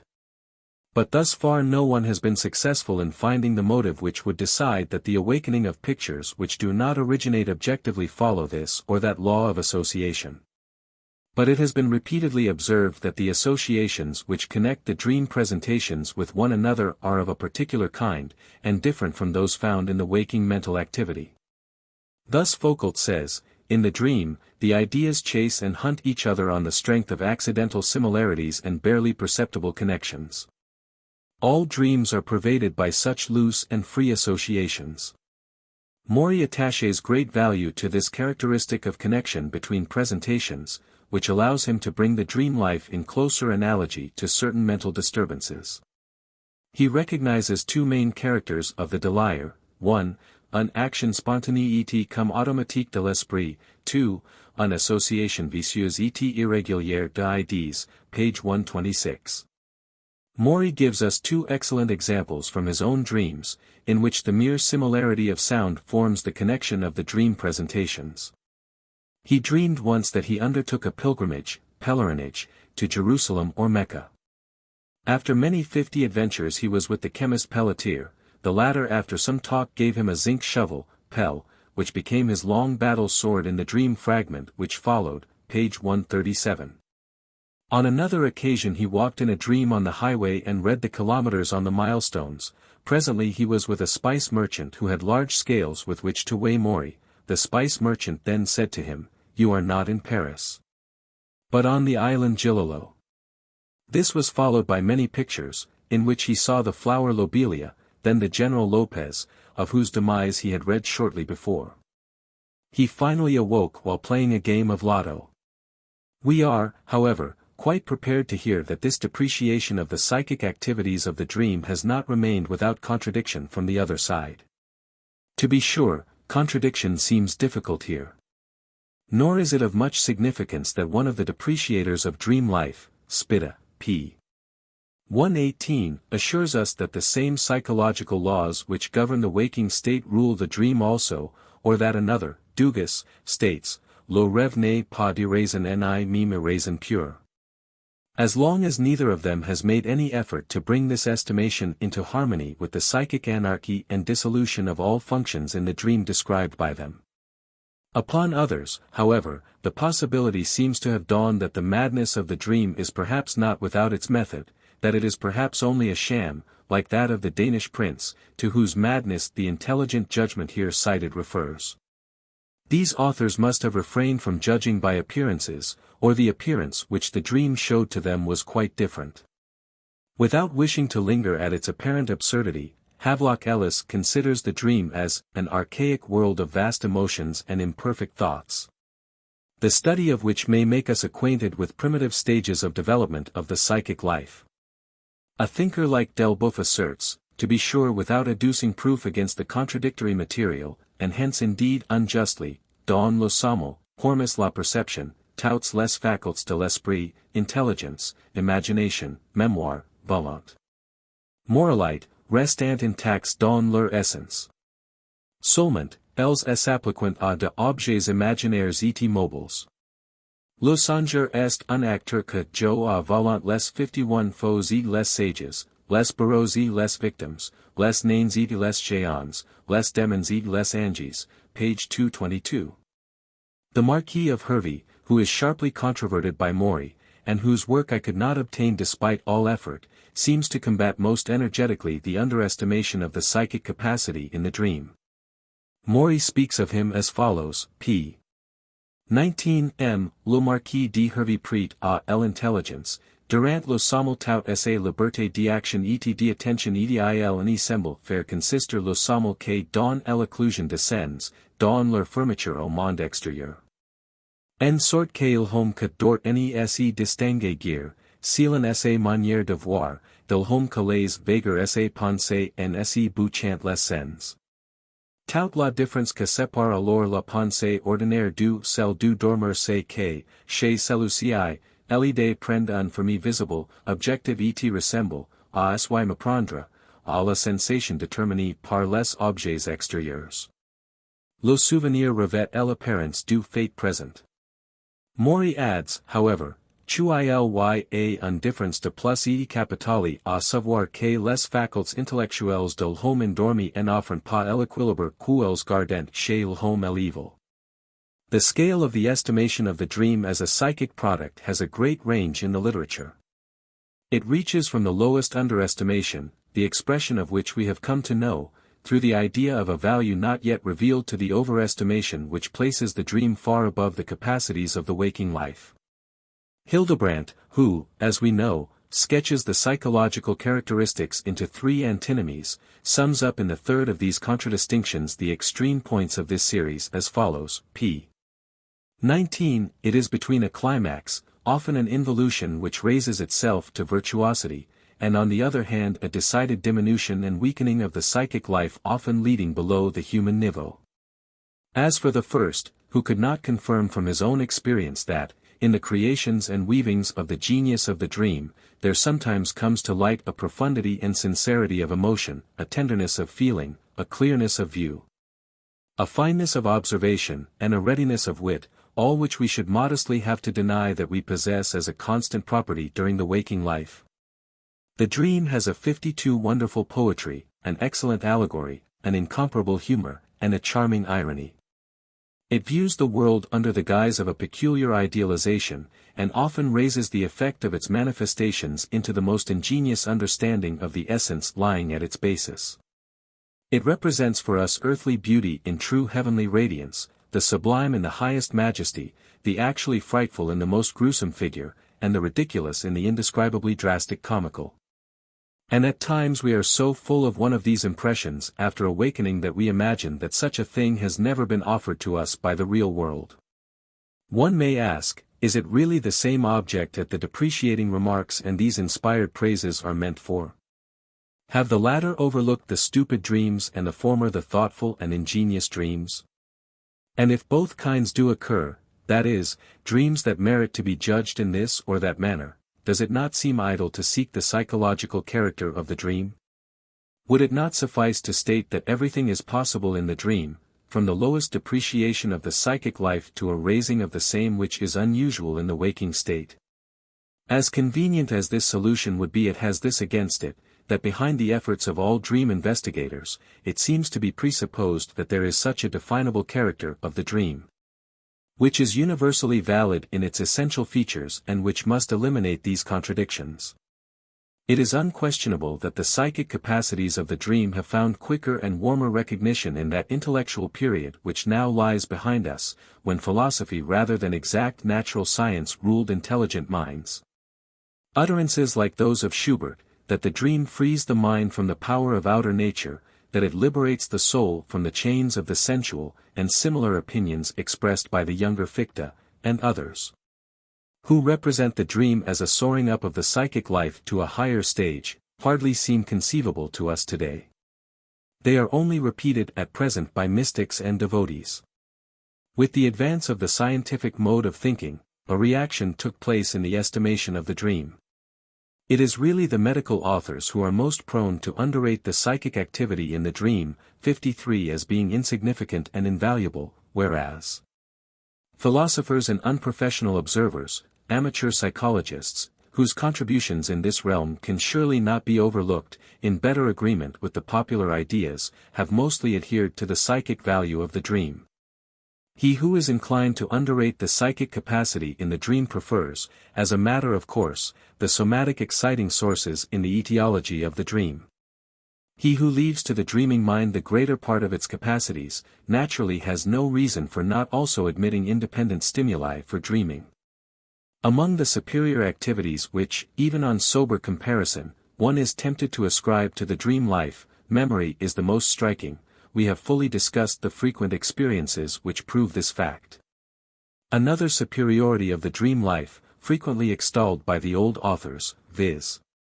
that it can regard itself supreme in reference to distance of time and space, can be readily recognized as an illusion. This superiority, as observed by Hildebrandt, is only illusional. The dream takes as much heed of time and space as the waking thought, and this because it is only a form of thinking. The dream is supposed to enjoy still another advantage in reference to time, that is, it is independent in still another sense of the passage of time. Dreams like the guillotine dream of Maury, reported above, seem to show that the dream can crowd together more perception content in a very short space of time than can be controlled by our psychic activity in the waking mind. These conclusions have been controverted, however, by many arguments. The essays of Lorraine and Egger, concerning the apparent duration of dreams, gave rise to a long and interesting discussion which has probably not said the last word upon this delicate and far-reaching question.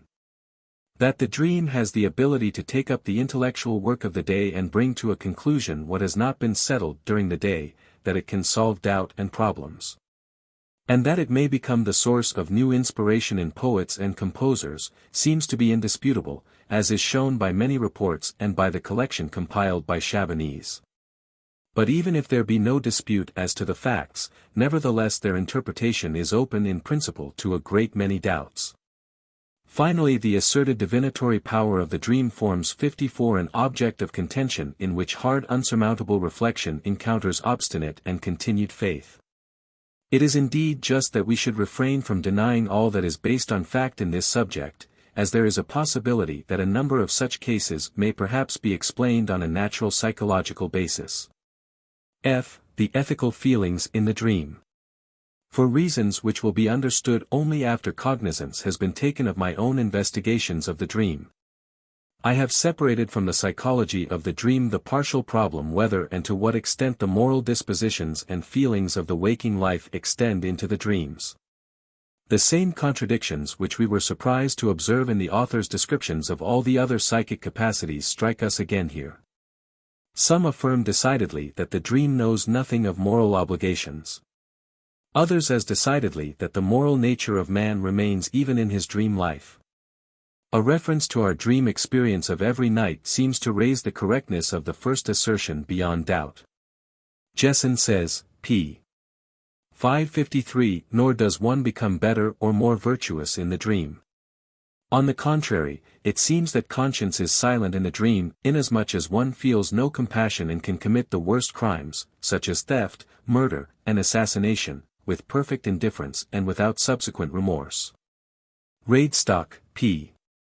146, says, it is to be noticed that in the dream the associations terminate and the ideas unite without being influenced by reflection and reason, aesthetic taste, and moral judgment.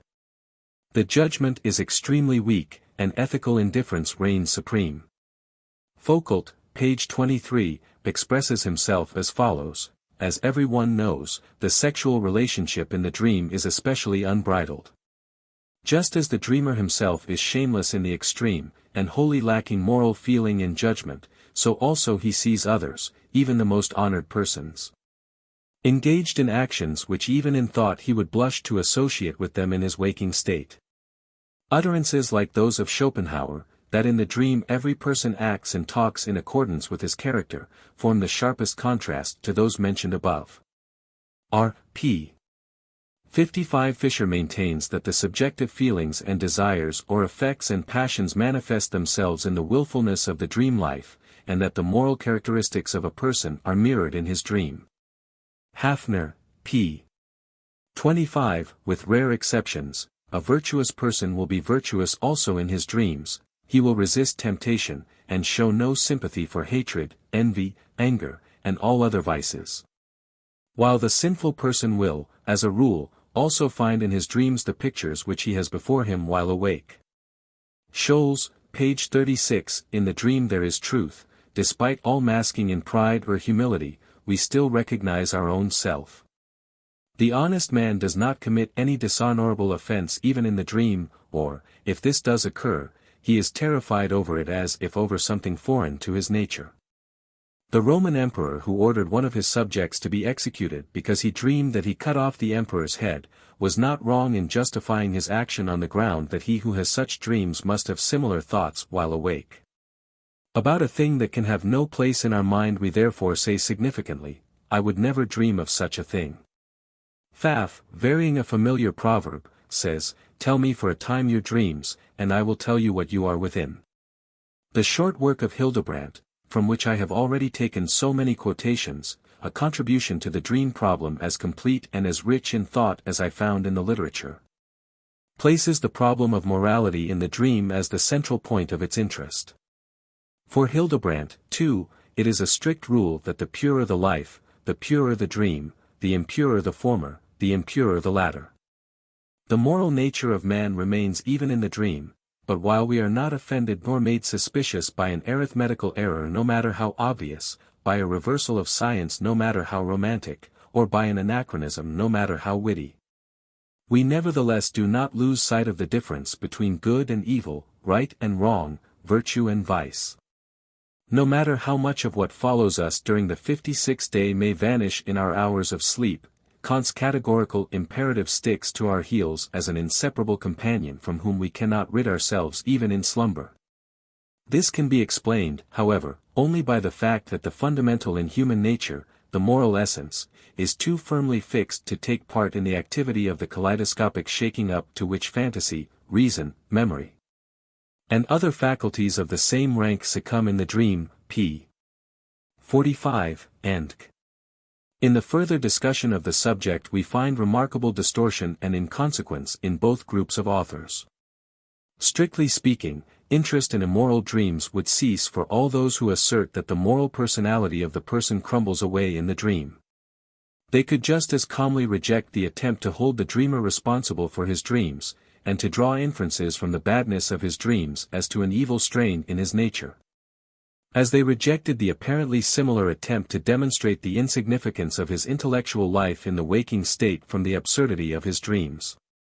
The others for whom the categorical imperative extends also into the dream, would have to accept full responsibility for the immoral dreams. It would only be desirable for their own sake that their own objectionable dreams should not lead them to abandon the otherwise firmly held estimation of their own morality. Still it seems that no one knows exactly about himself how good or how bad he is, and that no one can deny the recollection of his own immoral dreams. For besides the opposition already mentioned in the criticism of the morality of the dream, both groups of authors display an effort to explain the origin of the immoral dream, and a new opposition is developed. Depending on whether their origin is sought in the functions of the psychic life or in the somatically determined injuries to this life.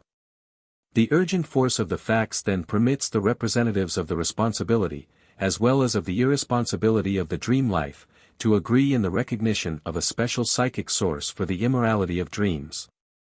All those who allow the continuance of the morality in the dream nevertheless guard against accepting full responsibility for their dreams.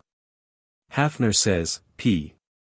24, we are not 57 responsible for dreams because the basis upon which alone our life has truth and reality is removed from our thoughts.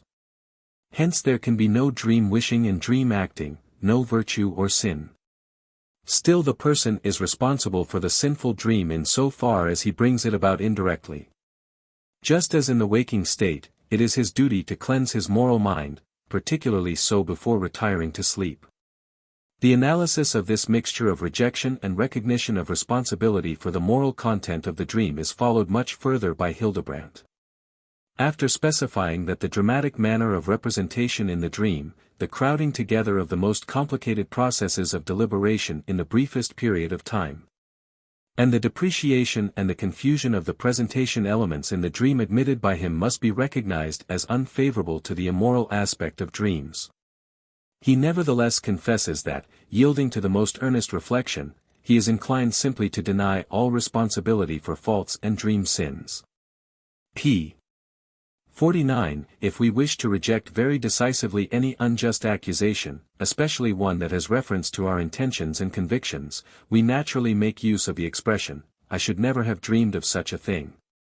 By this we mean to say, of course, that we consider the realm of the dream the last and remotest place in which we are to be held responsible for our thoughts.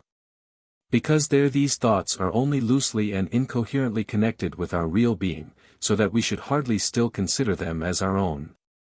But as we feel impelled expressly to deny the existence of such thoughts, even in this realm, we thus at the same time indirectly admit that our justification will not be complete if it does not reach to that point. And I believe that, though unconsciously, we here speak the language of truth. p. 52. No dream thought can be imagined whose first motive has not already moved through the mind while awake as some wish, desire, or impulse.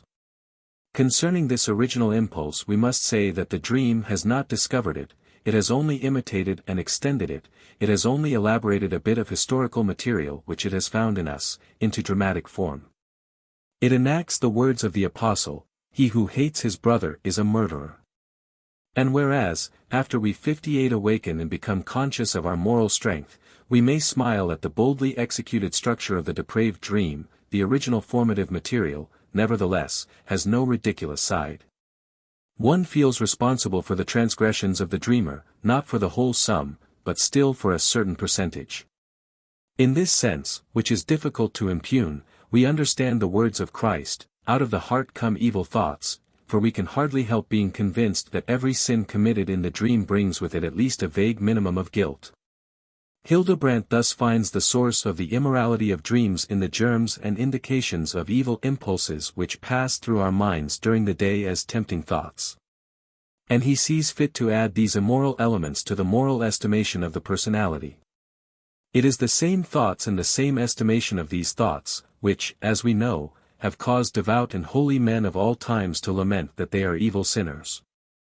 There is certainly no reason to doubt the general occurrence of these contrasting presentations, in most men and even also in other than ethical spheres. The judgment of these at times has not been very earnest.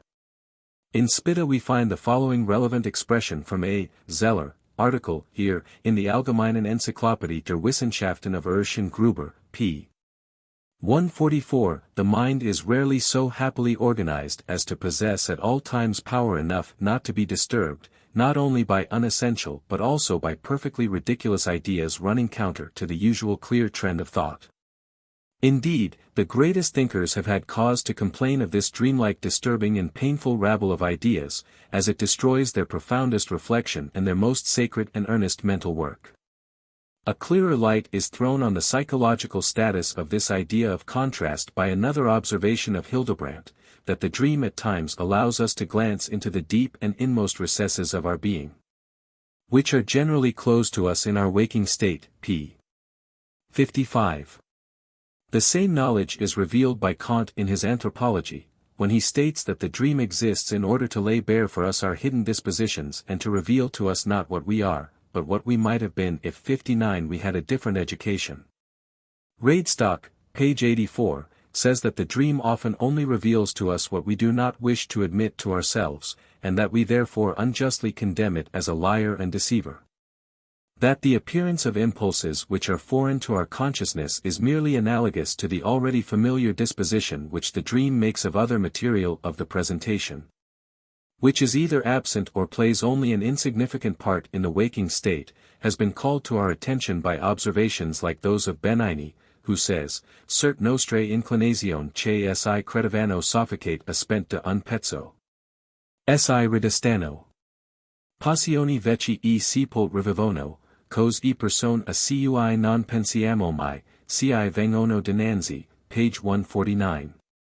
Foucault expresses himself in a similar way. Even presentations which have entered into our consciousness almost unnoticed, and have never perhaps been brought out from oblivion, often announce through the dream their presence in the mind, page 105.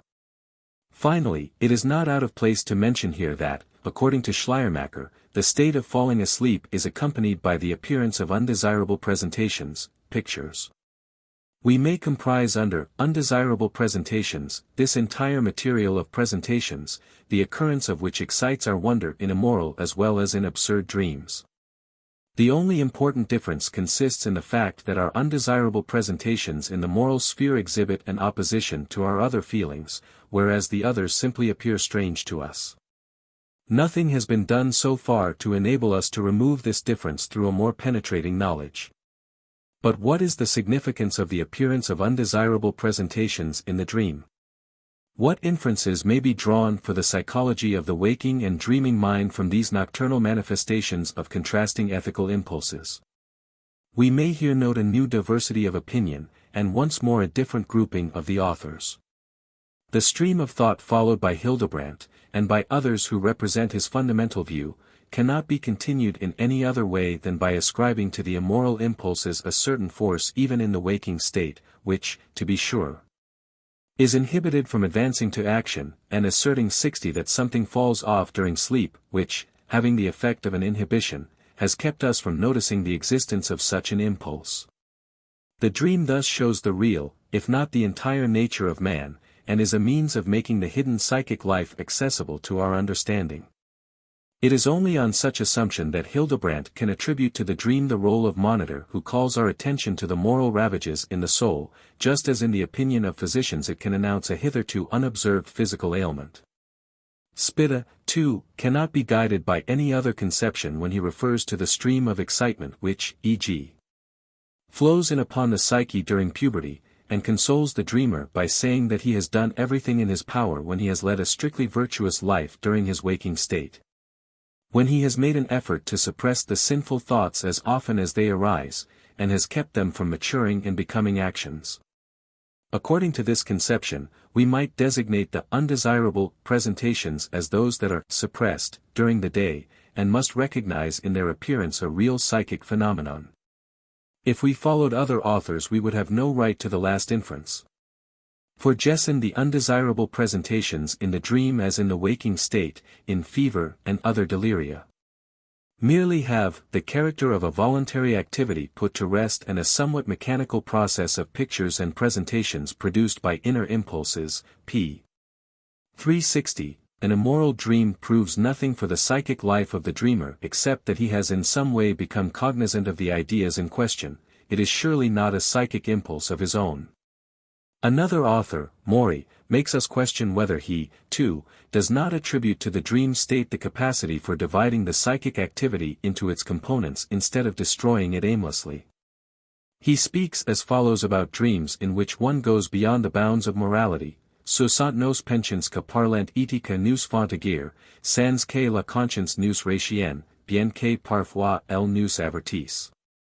Jmes de fautes et mes pensions vicieux, à l'état de veille, j'ai tâche de lutter contre eux, il m'arrive souvent de n'y pas succomber. Mais dans mes songes j'y succombe toujours au pour mieux dire j'agis, par leur impulsion, sans crainte et sans remords. Évidemment les visions que se déroulent devant ma pensée et 61 que constituent le rêve, me sont suggérées par les incitations que j'ai reçues et que ma volonté absente n'y cherche pas à refouler, page 113. If one believes in the capacity of the dream to reveal an actually existing but repressed or concealed immoral disposition of the dreamer, he could not emphasize his opinion more strongly than with the words of Maury, p. 115, en rêve l'homme se reveal donc tout entier à soi-même dans ses nudite et ses misères natives. Des il suspend l'exercice de ses volonté Illinois deviant le jouet de toutes les passions contre lesquelles, à l'état de veille, la conscience, le sentiment d'honneur, la crainte nous défendant. In another place he finds the following striking words, page 462, dans le rêve, c'est surtout l'homme instinctif qui se révèle. L'homme revient pour ainsi dire à l'état de nature quand il rêve. Mais moins les idées acquises ont pénétré dans son esprit, plus les pensions en désaccord avec elles conservent encore sur lui d'influence dans le rêve. He then mentions as an example that his dreams often show him as a victim of just those superstitions which he most violently combats in his writing.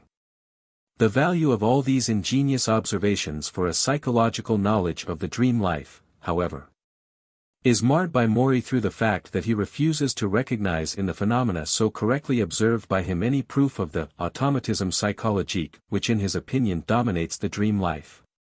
He conceives this automatism as a perfect contrast to the psychic activity. A passage in the Studies on Consciousness by Stricker reads, "The dream does not consist of delusions merely, if, e.g., one is afraid of robbers in the dream, the robbers are, of course, imaginary, but the fear is real." One's attention is thus called to the fact that the affective development in the dream does not admit of the judgment which one bestows upon the rest of the dream content.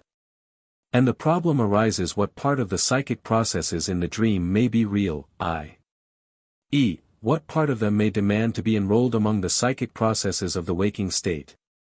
G. Dream theories and functions of the dream. A statement concerning the dream which as far as possible attempts to explain from one point of view many of its noted characters, and 62 which at the same time determines the relation of the dream to a more comprehensive sphere of manifestations, may be called a theory of dreams. Individual theories of the dream will be distinguished from one another through the fact that they raise to prominence this or that characteristic of the dream, and connect explanations and relations with it. It will not be absolutely necessary to derive from the theory a function, i.e., a use or any such activity of the dream, but our expectation, which is usually adjusted to teleology, will nevertheless welcome those theories which promise an understanding of the function of the dream. We have already become acquainted with many conceptions of the dream which, more or less, merit the name of dream theories in this sense. The belief of the ancients that the dream was sent by the gods in order to guide the actions of man was a complete theory of the dream, giving information concerning everything in the dream worth knowing.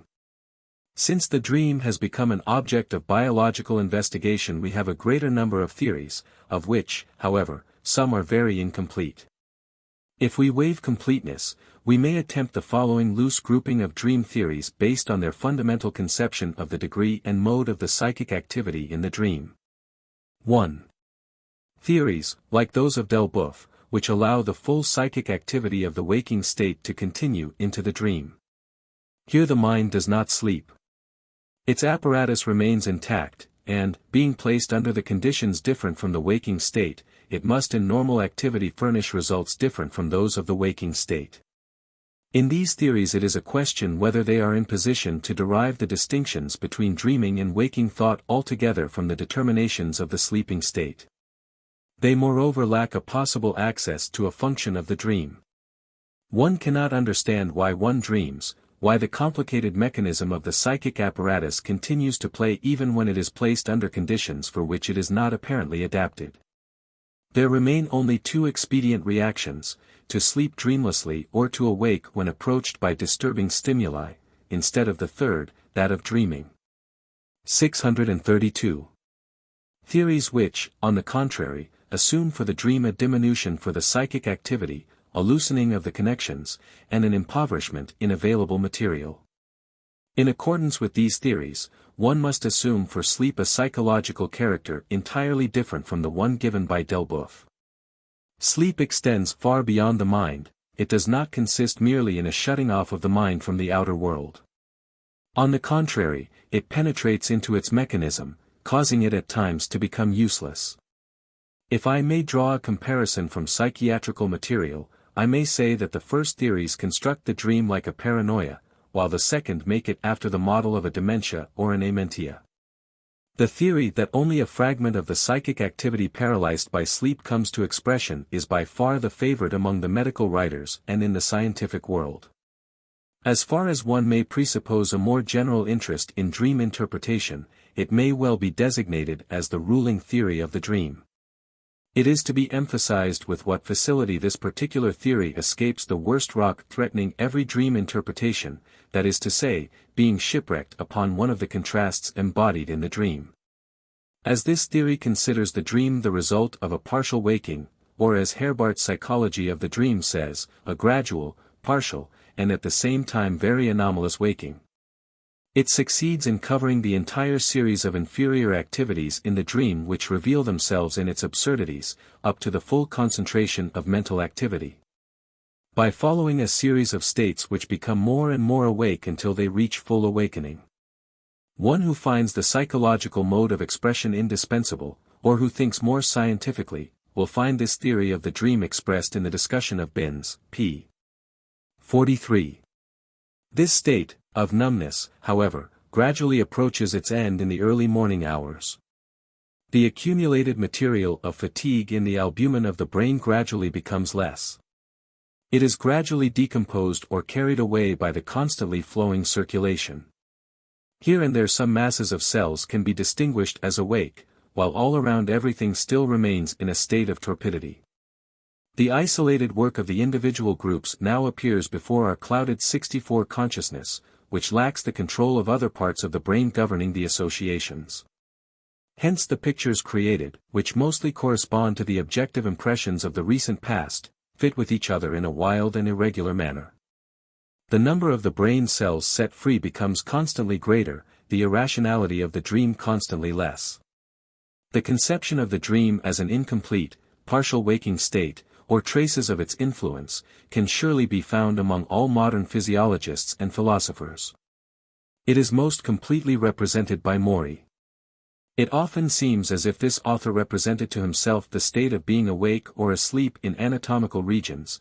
At any rate it appears to him that an anatomical province is connected with a definite psychic function. I may here merely mention that if the theory of partial waking could be confirmed, there would remain much to be accomplished in its elaboration. Naturally a function of the dream cannot be found in this conception of the dream life. On the contrary, the criticism of the status and importance of the dream is consistently uttered in this statement of Binns, p.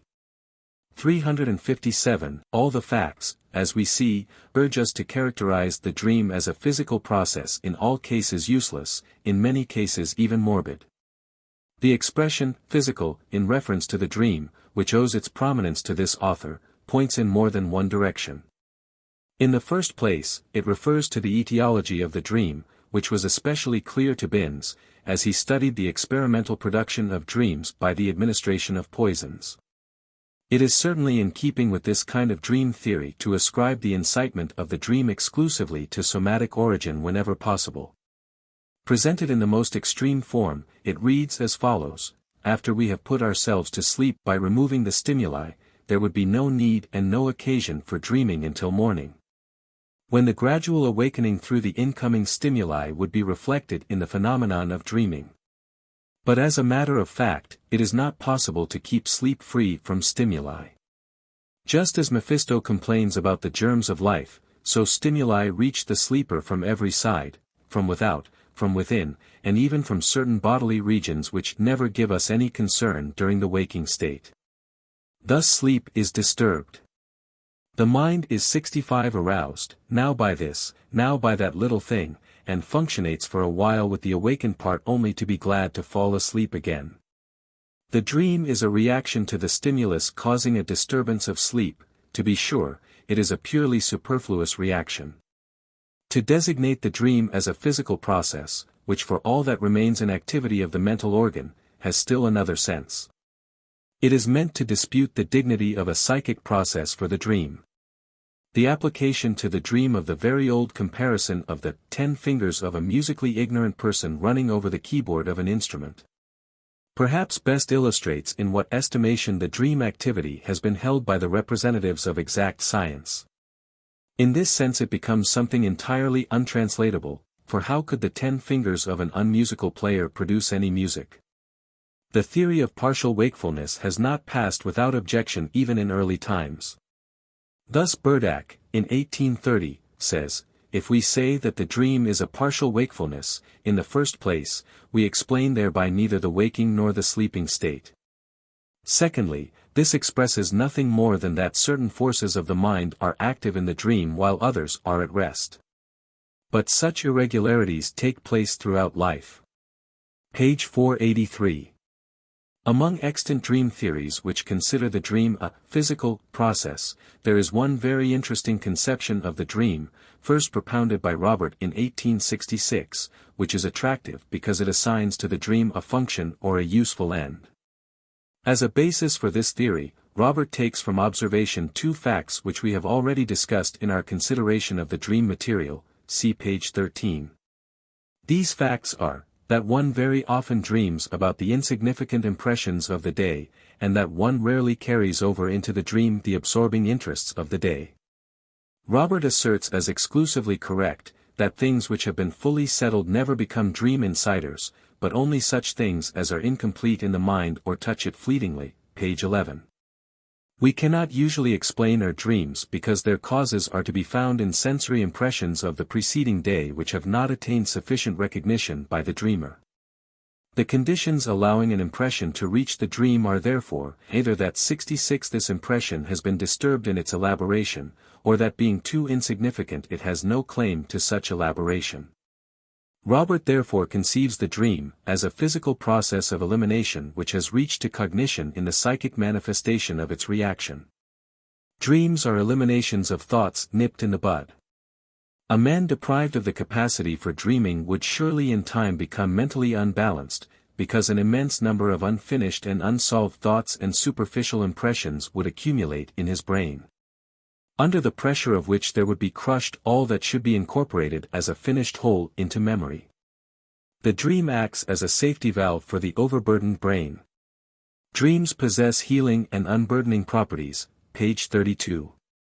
It would be a mistake to ask Robert how representation in the dream can bring about an unburdening of the mind. The author apparently concluded from those two peculiarities of the dream material that during sleep such ejection of worthless impressions is effected as a somatic process. And that dreaming is not a special psychic process but only the knowledge that we receive of such elimination. To be sure, an elimination is not the only thing that takes place in the mind during sleep. Robert himself adds that the incitements of the day are also elaborated, and what cannot be eliminated from the undigested thought material lying in the mind becomes connected by threads of thought borrowed from the fantasy into a finished whole, and thus enrolled in the memory as a harmless fantasy picture, p. 23. But it is in his criticism of the dream sources that Robert appears most bluntly opposed to the ruling theory. Whereas according to the existing theory there would be no dream if the outer and inner sensory stimuli did not repeatedly wake the mind, according to Robert the impulse to dream lies in the mind itself. It lies in the overcharging which demands discharge, and Robert judges with perfect consistency when he maintains that the causes determining the dream which depend on the physical state assume a subordinate rank. And could not incite dreams in a mind containing no material for dream formation taken from waking consciousness. It is admitted, however, that the fantasy pictures originating in 67 the depths of the mind can be influenced by the nervous stimuli, page 48. Thus, according to Robert, the dream is not quite so dependent on the somatic element. To be sure, it is not a psychic process, and has no place among the psychic processes of the waking state. It is a nocturnal somatic process in the apparatus devoted to mental activity, and has a function to perform, viz. to guard this apparatus against overstraining, or, if the comparison may be changed, to cleanse the mind. Another author, Yves Delage, bases his theory on the same characteristics of the dream, which become clear in the selection of the dream material. And it is instructive to observe how a slight turn in the conception of the same things gives a final result of quite different bearing. Delage, after having lost through death a person very dear to him, found from his own experience that we do not dream of what occupies us intently during the day, or that we begin to dream of it only after it is overshadowed by other interests of the day. His investigations among other persons corroborated the universality of this state of affairs. Delage makes a nice observation of this kind, if it turns out to be generally true, about the dreaming of newly married people, sils ont été fortement épris. Presque jamais ils n'ont révélé de l'autre avant le mariage ou pendant la lune de miel. Et sils ont rêve d'amour c'est pour être infidèles avec quelque personne indifferent ou odious. But what does one dream of? Delage recognizes that the material occurring in our dreams consists of fragments and remnants of impressions from the days preceding and former times. All that appears in our dreams, what at first we may be inclined to consider creations of the dream life, proves on more thorough investigation to be unrecognized reproductions, souvenirs inconscient. But this presentation material shows a common character. It originates from impressions which have probably affected our senses more forcibly than our mind, or from which the attention has been deflected soon after their appearance. The less conscious, and at the same time the stronger the impression, the more prospect it has of playing a part in the next dream. These are essentially the same two categories of impressions, the insignificant and the unadjusted, which were emphasized 68 by Robert, but Delage changes the connection by assuming that these impressions become the subject of dreams. Not because they are indifferent, but because they are unadjusted. The insignificant impressions, too, are in a way not fully adjusted. They, too, are from their nature as new impressions, autant de ressorts tendus, which will be relaxed during sleep. Still more entitled to a role in the dream than the weak and almost unnoticed impression is a strong impression which has been accidentally detained in its elaboration or intentionally repressed. The psychic energy accumulated during the day through inhibition or suppression becomes the mainspring of the dream at night. Unfortunately, Delage stops here in his train of thought. He can ascribe only the smallest part to an independent psychic activity in the dream, and thus in his dream theory reverts to the ruling doctrine of a partial sleep of the brain, en somme le rêve est le produit de la pensée errante. Sans but et sans direction, se fixant successivement sur les souvenirs, que ont garde ses d'intensité pour se placer sur sa route et l'erreur au passage, établissant entre us un lien tantot faible et indicis, tantot plus fort et plus serra. Silen que l'activité actuelle du cerveau est plus ou moins abli par le sommeil. In a third group we may include those dream theories which ascribe to the dreaming mind the capacity and propensity for a special psychic activity, which in the waking state it can accomplish either not at all or only in an imperfect manner. From the activity of these capacities there usually results a useful function of the dream. The dignity bestowed upon the dream by older psychological authors falls chiefly in this category.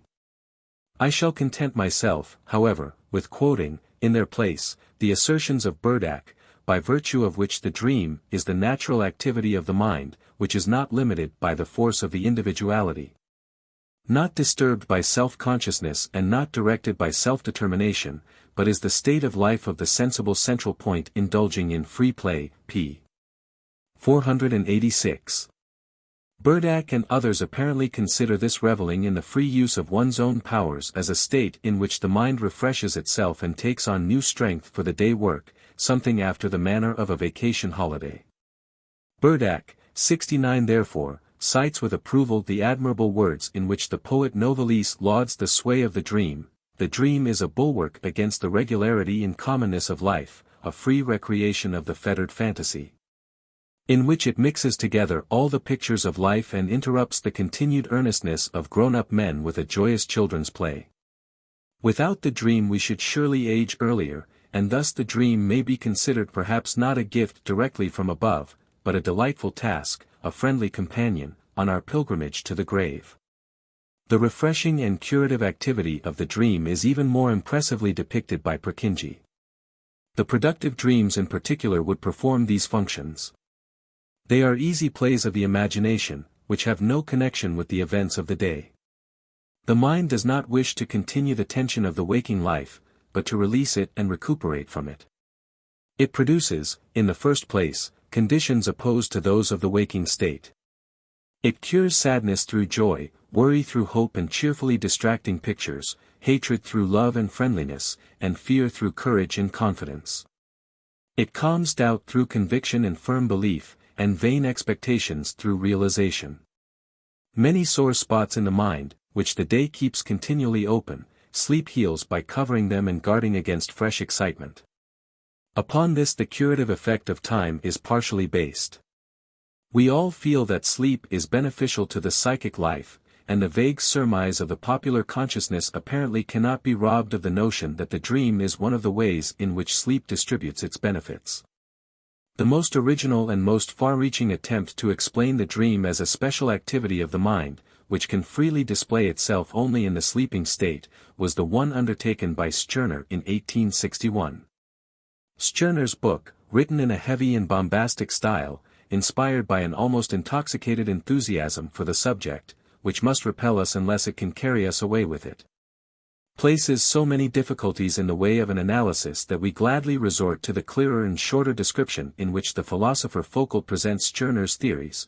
From the mystic conglomerations and from all the gorgeous and magnificent billows there indeed 70 flashes and irradiates an ominous light of sense. But the path of the philosopher does not thereby become clearer. Such is the criticism of Stirner's description from one of his own adherents. Stirner does not belong to those authors who allow the mind to take along its undiminished capacities into the dream life. He indeed explains how in the dream the centrality and the spontaneous energy of the ego are enervated, how cognition, feeling, will, and imagination become changed through this decentralization, and how no true mental character, but only the nature of a mechanism, belongs to the remnants of these psychic forces. But instead, the activity of the mind designated as fantasy, freed from all rational domination and hence completely uncontrolled, rises in the dream to absolute supremacy. To be sure, it takes the last building stones from the memory of the waking state, but it builds with them constructions as different from the structures of the waking state as day and night. It shows itself in the dream not only reproductive, but productive. Its peculiarities give to the dream life its strange character. It shows a preference for the unlimited, exaggerated, and prodigious, but because freed from the impeding thought categories, it gains a greater flexibility and agility and new pleasure. It is extremely sensitive to the delicate emotional stimuli of the mind and to the agitating affects, and it rapidly recasts the inner life into the outer plastic clearness. The dream fantasy lacks the language of ideas. What it wishes to say, it must clearly depict, and as the idea now acts strongly, it depicts it with the richness, force, and immensity of the mode in question. Its language, however simple it may be, thus becomes circumstantial, cumbersome, and heavy. Clearness of language is rendered especially difficult by the fact that it shows a dislike for expressing an object by its own picture, but prefers a strange picture. If the latter can only express that moment of the object which it wishes to describe. This is the symbolizing activity of the fantasy. It is, moreover, of great significance that the dream fantasy copies objects not in detail, but only in outline, and even this in the broadest manner. Its paintings, therefore, appear ingeniously light and graceful. The dream fantasy, however, does not stop at 71 the mere representation of the object, but is impelled from within to mingle with the object more or less of the dream ego, and in this way to produce an action. The visual dream, e.g., depicts gold coins in the street, the dreamer picks them up, rejoices, and carries them away. According to Stirner, the material upon which the dream fantasy exerts its artistic activity is preponderantly that of the organic sensory stimuli which are so obscure during the day, comp. page 29. Hence the fantastic theory of Stirner, and the perhaps over-sober theories of Wundt and other physiologists, though otherwise diametrically opposed, agree perfectly in their assumption of the dream sources and dream excitants. But whereas, according to the physiological theory, the psychic reaction to the inner physical stimuli becomes exhausted with the awakening of any ideas suitable to these stimuli. These ideas then by way of association calling to their aid other ideas, and with this stage the chain of psychic processes seeming to terminate according to Stirner. The physical stimuli only supply the psychic force with a material which it may render subservient to its fantastic intentions. For Stirner the formation of the dream only commences where in the conception of others it comes to an end. The treatment of the physical stimuli by the dream fantasy surely cannot be considered purposeful. The fantasy plays a tantalizing game with them, and represents the organic source which gives origin to the stimuli in the correspondent dream, in any plastic symbolism. Indeed Stirner holds the opinion, not shared by Foucault and others, that the dream fantasy has a certain favorite representation for the entire organism. This representation would be the house. Fortunately, however, it does not seem to limit itself in its presentation to this material. It may also conversely employ a whole series of houses to designate a single organ, e.g., very long rows of houses for the intestinal excitation. On other occasions particular parts of the house actually represent particular parts of the body, as e.g., in the headache dream, the ceiling of the room, which the dream sees covered with disgusting reptile-like spiders, represents the head.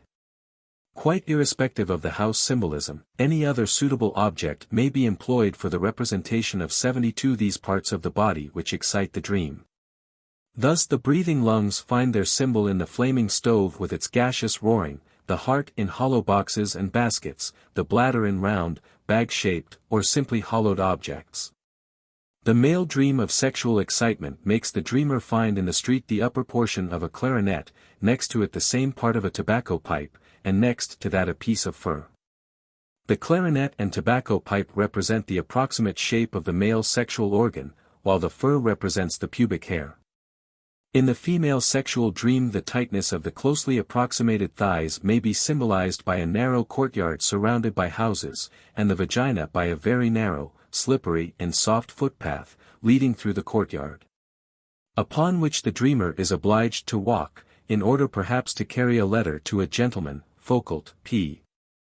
39. It is particularly noteworthy that at the end of such a physically exciting dream, the fantasy, as it were, unmasks by representing the exciting organ or its function unconcealed. Thus the tooth-exciting dream usually ends with the dreamer taking a tooth out of his mouth. The dream fantasy may, however, not only direct its attention to the shape of the exciting organ, but it may also make the substance contained therein the object of the symbolization. Thus the dream of intestinal excitement, e.g., may lead us through muddy streets, the bladder-exciting dream to foaming water. Or the stimulus itself, the manner of its excitation, and the object it covets, are represented symbolically, or the dream ego enters into a concrete combination with the symbolization of its own state, as e.g., when, in the case of painful stimuli, we struggle desperately with vicious dogs or raging bulls, or when in the sexual dream the dreamer sees herself pursued by a naked man.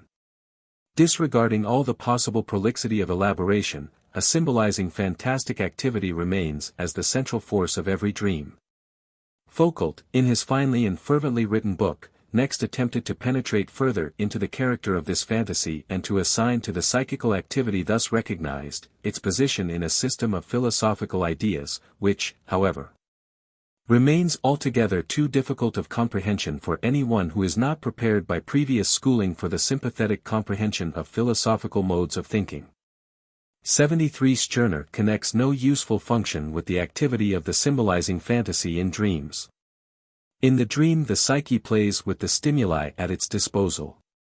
One might presume that it plays in an improper manner. One might also ask us whether our thorough study of Stirner's dream theory, the arbitrariness and deviation of which from the rules of all investigation are only too obvious, can lead to any useful results.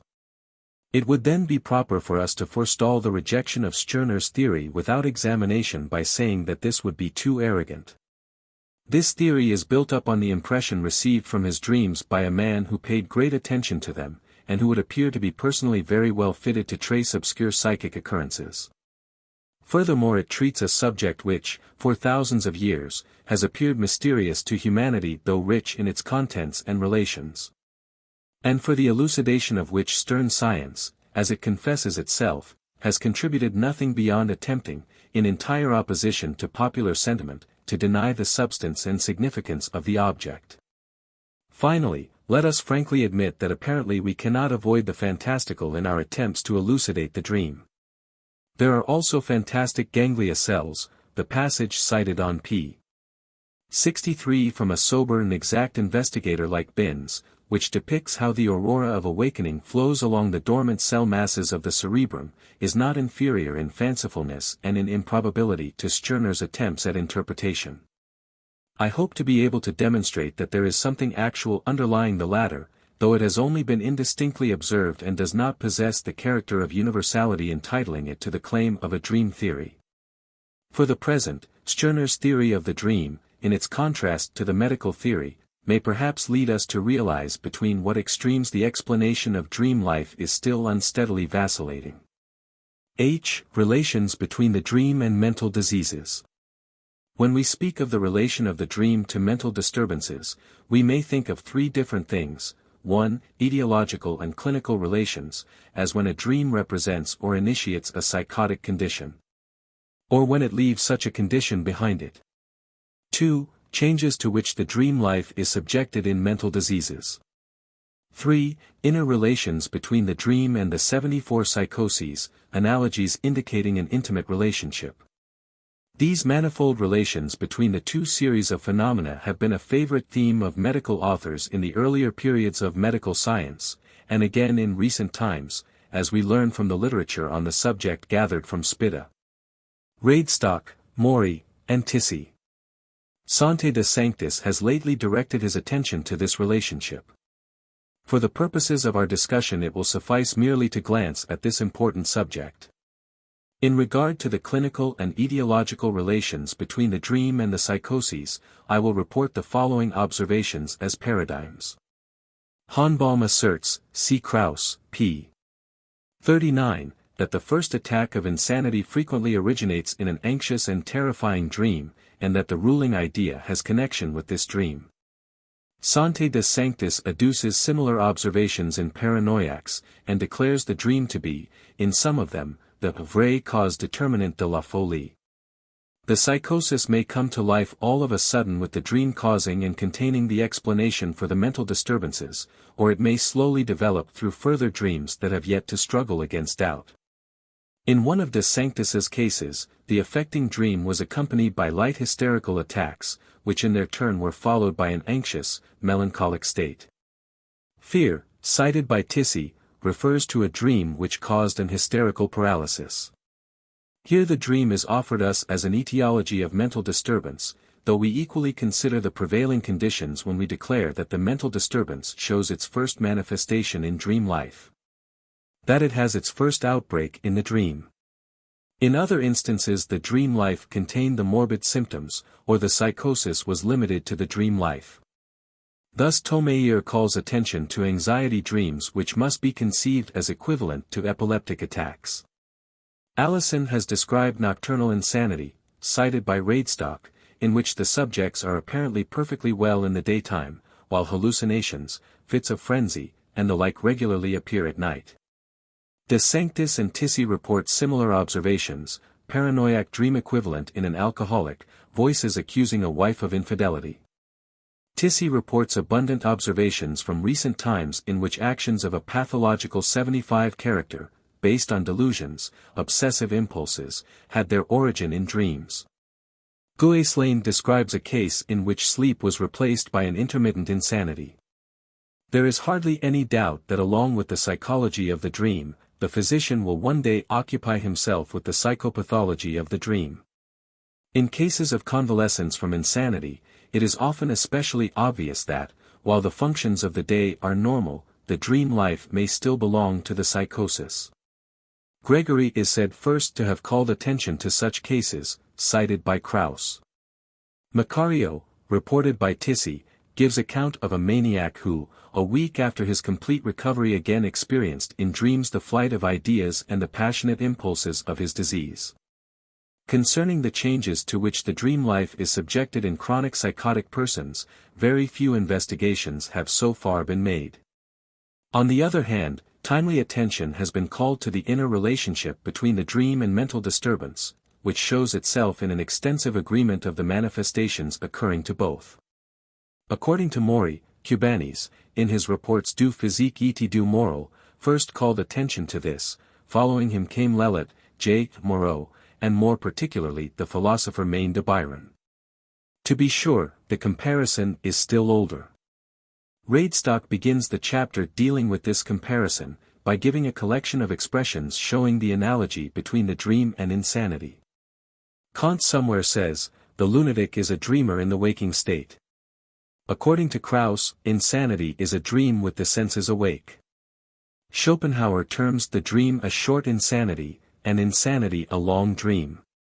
Hagen describes the delirium as dream life which has not been caused by sleep but by disease. Wundt, in the Physiological Psychology, declares, as a matter of fact we may in the dream ourselves live through almost all symptoms which we meet in the insane asylums. The specific agreements, on the basis of which such an identification commends itself to the understanding, are enumerated by Spitta. And indeed, very similarly, by Mori in the following grouping: 1. Suspension or at least retardation, of self-consciousness, consequent ignorance of the 76 condition as such, and hence incapability of astonishment and lack of moral consciousness. 2. Modified perception of the sensory organs, that is, perception is diminished in the dream and generally enhanced in insanity. 3. Combination of ideas with each other exclusively in accordance with the laws of association and of reproduction, hence automatic formation of groups and for this reason disproportion in the relations between ideas, exaggerations, phantasms. And as a result of all this, 4. Changing or transformation of the personality and at times of the peculiarities of character, perversities. Radestock gives some additional features or analogies in the material. Most hallucinations and illusions are found in the sphere of the senses of sight and hearing and general sensation. As in the dream, the smallest number of elements is supplied by the senses of smell and taste. The fever patient, like the dreamer, is assaulted by reminiscences from the remote past. What the waking and healthy man seems to have forgotten is recollected in sleep and in disease. The analogy between the dream and the psychosis receives its full value only when, like a family resemblance, it is extended to the finer mimicry and to the individual peculiarities of facial expression. To him who is tortured by physical and mental sufferings the dream accords what has been denied him by reality, to wit, physical well-being and happiness, so the insane, too, see the bright pictures of happiness, greatness, sublimity, and riches. The supposed possession of estates and the imaginary fulfillment of wishes, the denial or destruction of which have just served as a psychic cause of the insanity, often form the main content of the delirium. The woman who has lost a dearly beloved child, in her delirium experiences maternal joys, the man who has suffered reverses of fortune deems himself immensely wealthy, and the jilted girl pictures herself in the bliss of tender love. The above passage from Radestock, an abstract of a keen discussion of Griesinger, page 111, reveals with the greatest clearness the wish fulfillment as a characteristic of the imagination, common to the dream and the psychosis. My own investigations have taught me that here the key to a 77 psychological theory of the dream and of the psychosis is to be found.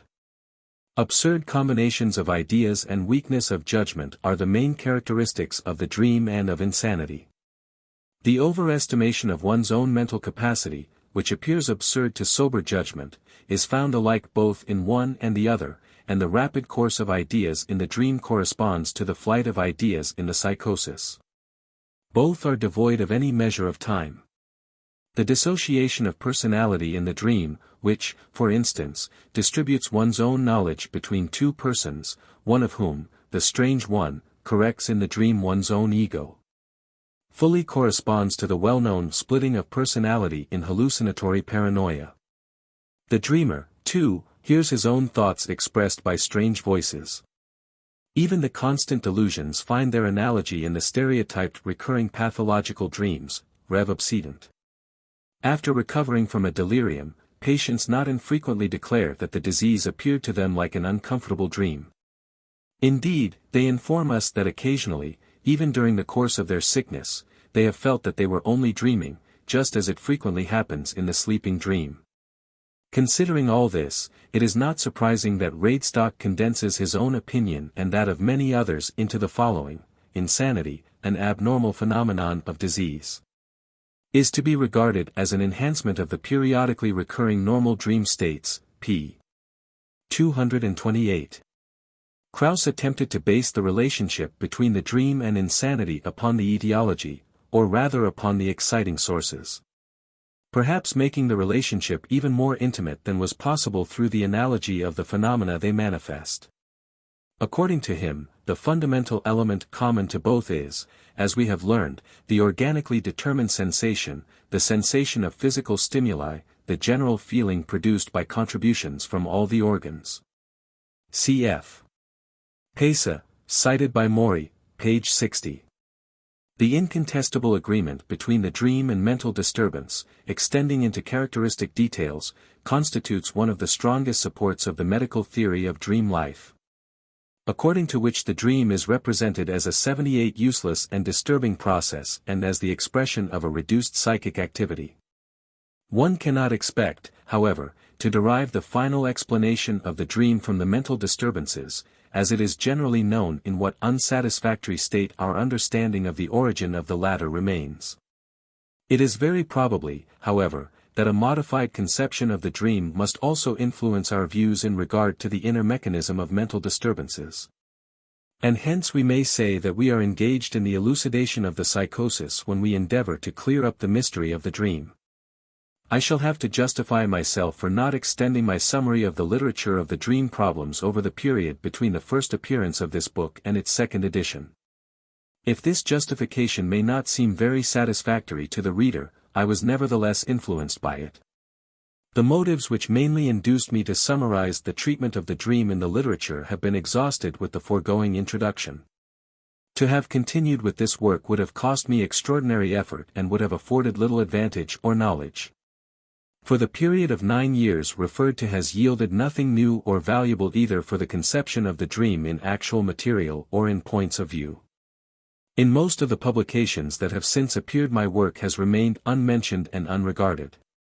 Naturally least attention has been bestowed upon it by the so-called investigators of dreams, who have thus afforded a splendid example of the aversion characteristic of scientific men to learning something new.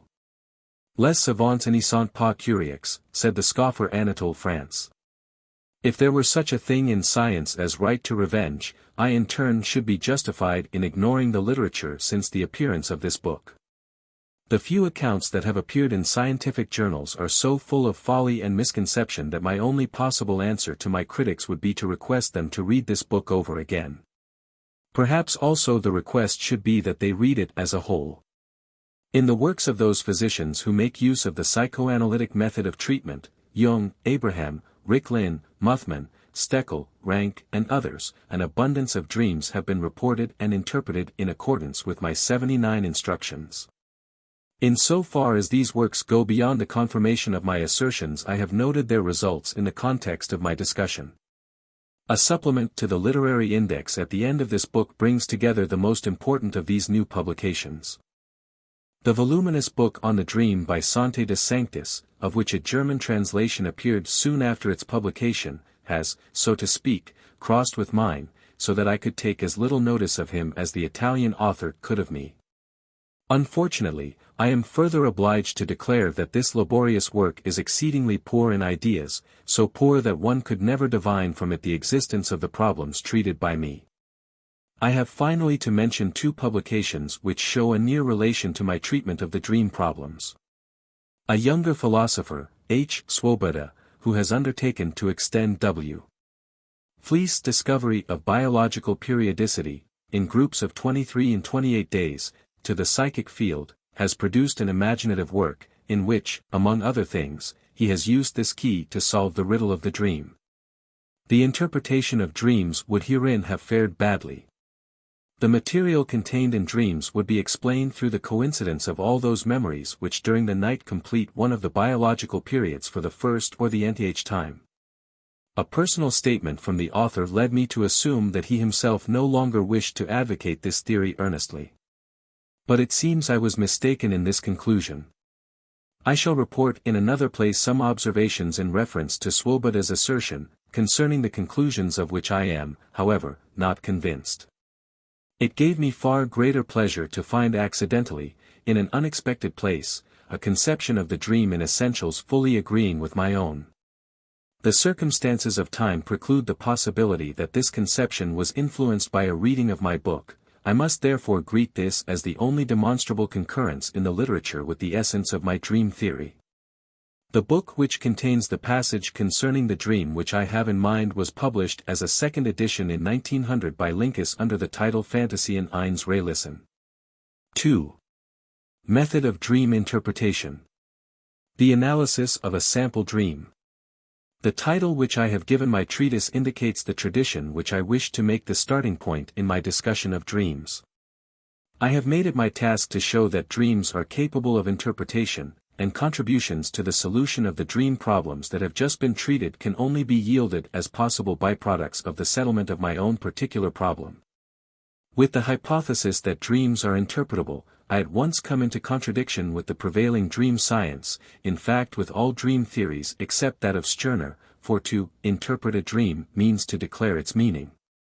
To replace it by something which takes its place in the concatenation of our psychic activities as a link of full importance and value. But, as we have learnt, the scientific theories of the dream leave no room for a problem of dream interpretation, for, in the first place, according to these, the dream is no psychic action, but a somatic process which makes itself known to the psychic apparatus by means of signs. The opinion of the masses has always been quite different.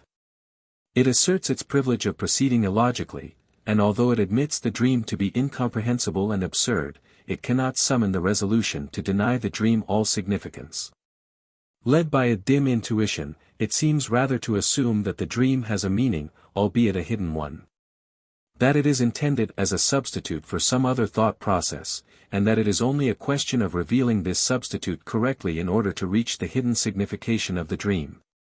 The laity has, therefore, always endeavored to interpret the dream, and in doing so has tried two essentially different methods. The first of these procedures regards the dream content as a whole and seeks to replace it by another content 81 which is intelligible and in certain respects analogous. This is symbolic dream interpretation. It naturally goes to pieces at the outset in the case of those dreams which appear not only unintelligible but confused. The construction which the biblical Joseph places upon the dream of Pharaoh furnishes an example of its procedure. The 7 fat kine, after which came 7 lean ones which devour the former, furnish a symbolic substitute for a prediction of 7 years of famine in the land of Egypt, which will consume all the excess which 7 fruitful years have created. Most of the artificial dreams contrived by poets are intended for such symbolic interpretation, for they reproduce the thought conceived by the poet in a disguise found to be in accordance with the characteristics of our dreaming. As we know these from experience. The idea that the dream concerns itself chiefly with future events whose course it surmises in advance, a relic of the prophetic significance with which dreams were once credited, now becomes the motive for transplanting the meaning of the dream. found by means of symbolic interpretation, into the future by means of an it shall. A demonstration of the way in which such symbolic interpretation is arrived at cannot, of course, be given. Success remains a matter of ingenious conjecture, of direct intuition, and for this reason dream interpretation has naturally been elevated to an art, which seems to depend upon extraordinary gifts. The other of the two popular methods of dream interpretation entirely abandons such claims. It might be 82 designated as the cipher method, since it treats the dream as a kind of secret code, in which every sign is translated into another sign of known meaning, according to an established key. For example, I have dreamt of a letter, and also of a funeral or the like. I consult a dream book, and find that letter is to be translated by vexation, and funeral by marriage, engagement. It now remains to establish a connection, which I again am to assume pertains to the future, by means of the rigmarole which I have deciphered. An interesting variation of this cipher procedure, a variation by which its character of purely mechanical transference is to a certain extent corrected, is presented in the work on dream interpretation by Artemidoros of Daldis. Here not only the dream content, but also the personality and station in life of the dreamer, are taken into consideration, so that the same dream content has a significance for the rich man, the married man, or the orator, which is different from that for the poor man, the unmarried man, or, say, the merchant. The essential point, then, in this procedure is that the work of interpretation is not directed to the entirety of the dream, but to each portion of the dream content by itself, as though the dream were a conglomeration, in which each fragment demands a particular disposal. Incoherent and confused dreams are certainly the ones responsible for the invention of the cipher method. 83. The worthlessness of both these popular interpretation procedures for the scientific treatment of the subject cannot be questioned for a moment. The symbolic method is limited in its application and is capable of no general demonstration. In the cipher method everything depends upon whether the key, the dream book, is reliable, and for that all guarantees are lacking. One might be tempted to grant the contention of the philosophers and psychiatrists and to dismiss the problem of dream interpretation as a fanciful one.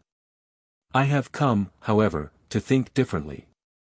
I have been forced to admit that here once more we have one of those not infrequent cases where an ancient and stubbornly retained popular belief seems to have come nearer to the truth of the matter than the judgment of the science which prevails today. I must insist that the dream actually has significance, and that a scientific procedure in dream interpretation is possible. I have come upon the knowledge of this procedure in the following manner. For several years I have been occupied with the solution of certain psychopathological structures in hysterical phobias, compulsive ideas, and the like, for therapeutic purposes. I have been so occupied since becoming familiar with an important report of Joseph Breuer to the effect that in those structures, regarded as morbid symptoms, solution and treatment go hand in hand. Where it has been possible to trace such a pathological idea back to the elements in the psychic life of the patient to which it owes its origin, this idea has crumbled away, and the patient has been relieved of it. In view of the failure of our other therapeutic efforts, and in the face of the mysteriousness of these conditions, it seems to me tempting, in spite of all difficulties, to press forward on the path taken by Breuer until the subject has been fully understood. We shall have elsewhere to make a detailed report upon the form which the technique of this procedure has finally assumed, and the results of the efforts which have been made. In the course of these psychoanalytical studies, I happened upon dream interpretation. My patients, after I had obliged them to inform me of all the ideas and thoughts which came to them in connection with the given theme, related their dreams. And 84 thus taught me that a dream may be linked into the psychic concatenation which must be followed backwards into the memory from the pathological idea as a starting point. The next step was to treat the dream as a symptom, and to apply to it the method of interpretation which had been worked out for such symptoms. For this a certain psychic preparation of the patient is necessary. The double effort is made with him, to stimulate his attention for his psychic perceptions and to eliminate the critique with which he is ordinarily in the habit of viewing the thoughts which come to the surface in him. For the purpose of self-observation with concentrated attention, it is advantageous that the patient occupy a restful position and close his eyes. He must be explicitly commanded to resign the critique of the thought formations which he perceives. He must be told further that the success of the psychoanalysis depends upon his noticing and telling everything that passes through his mind. And that he must not allow himself to suppress one idea because it seems to him unimportant or irrelevant to the subject, or another because it seems nonsensical. He must maintain impartiality towards his ideas, for it would be owing to just this critique if he were unsuccessful in finding the desired solution of the dream, the obsession, or the like.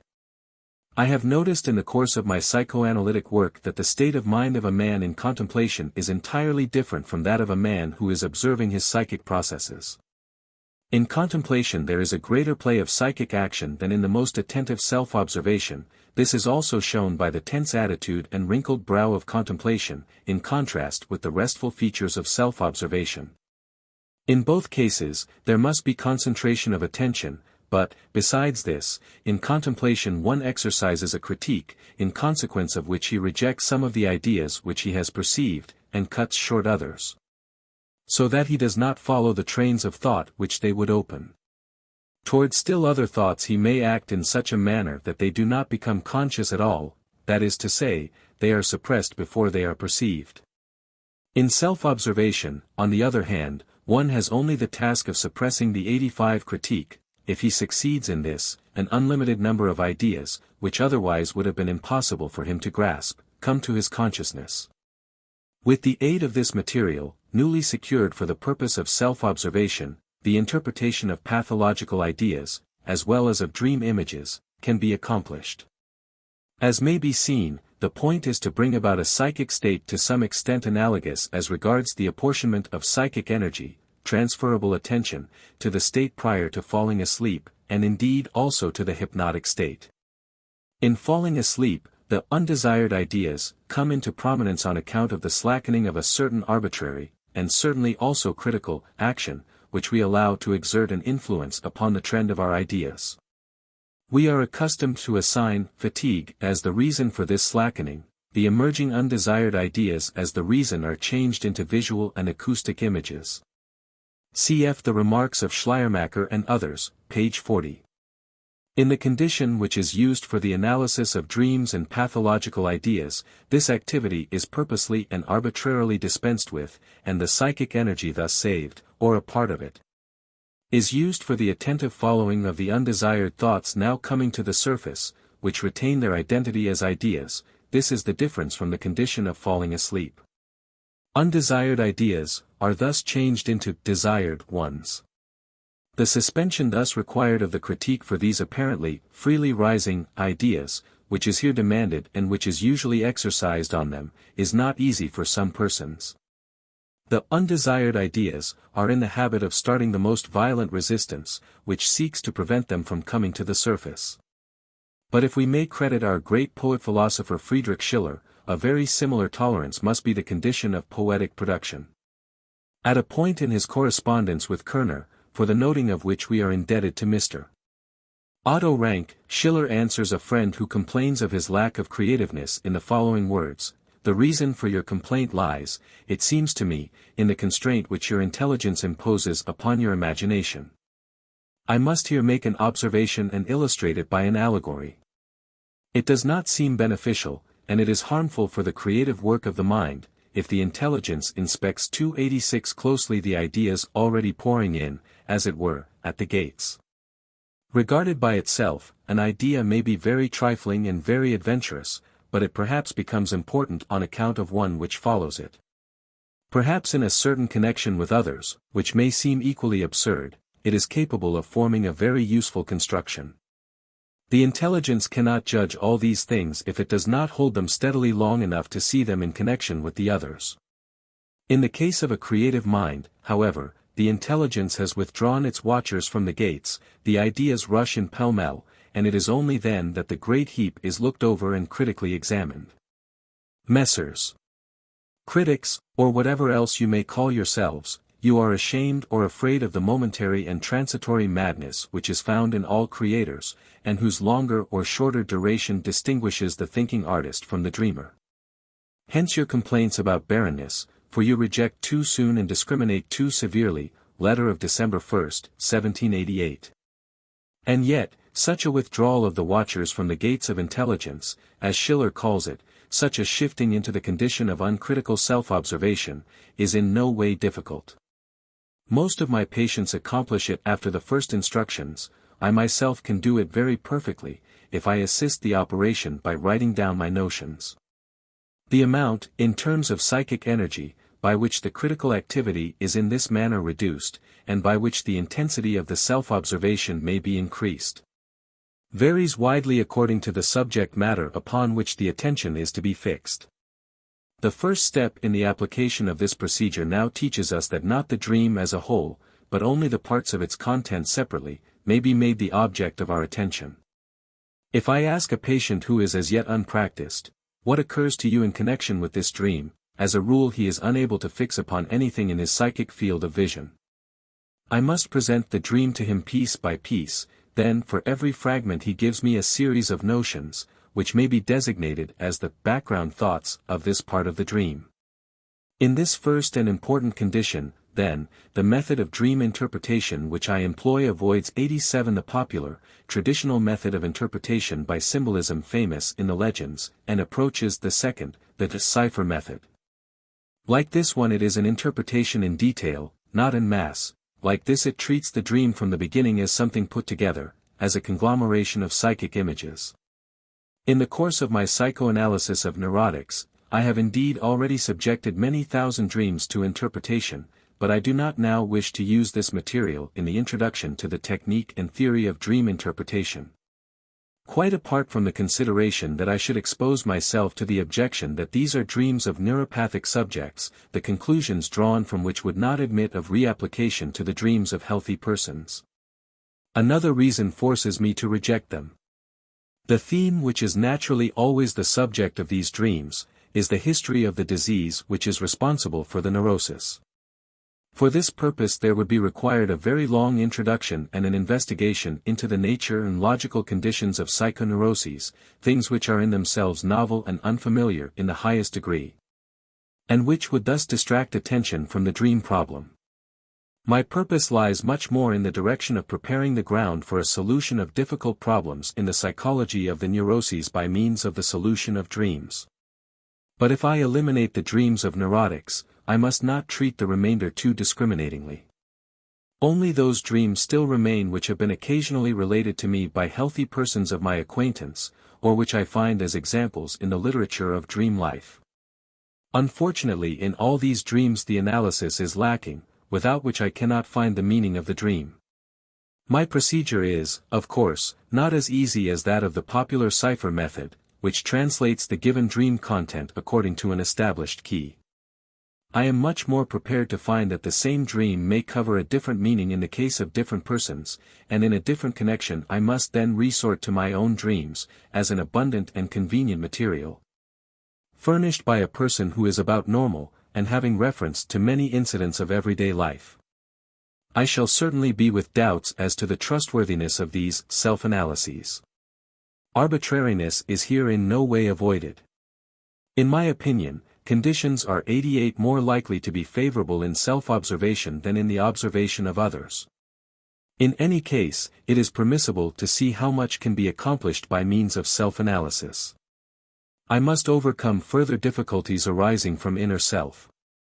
One has a readily understood aversion to exposing so many intimate things from one's own psychic life, and one does not feel safe from the misinterpretation of strangers. But one must be able to put one's self beyond this.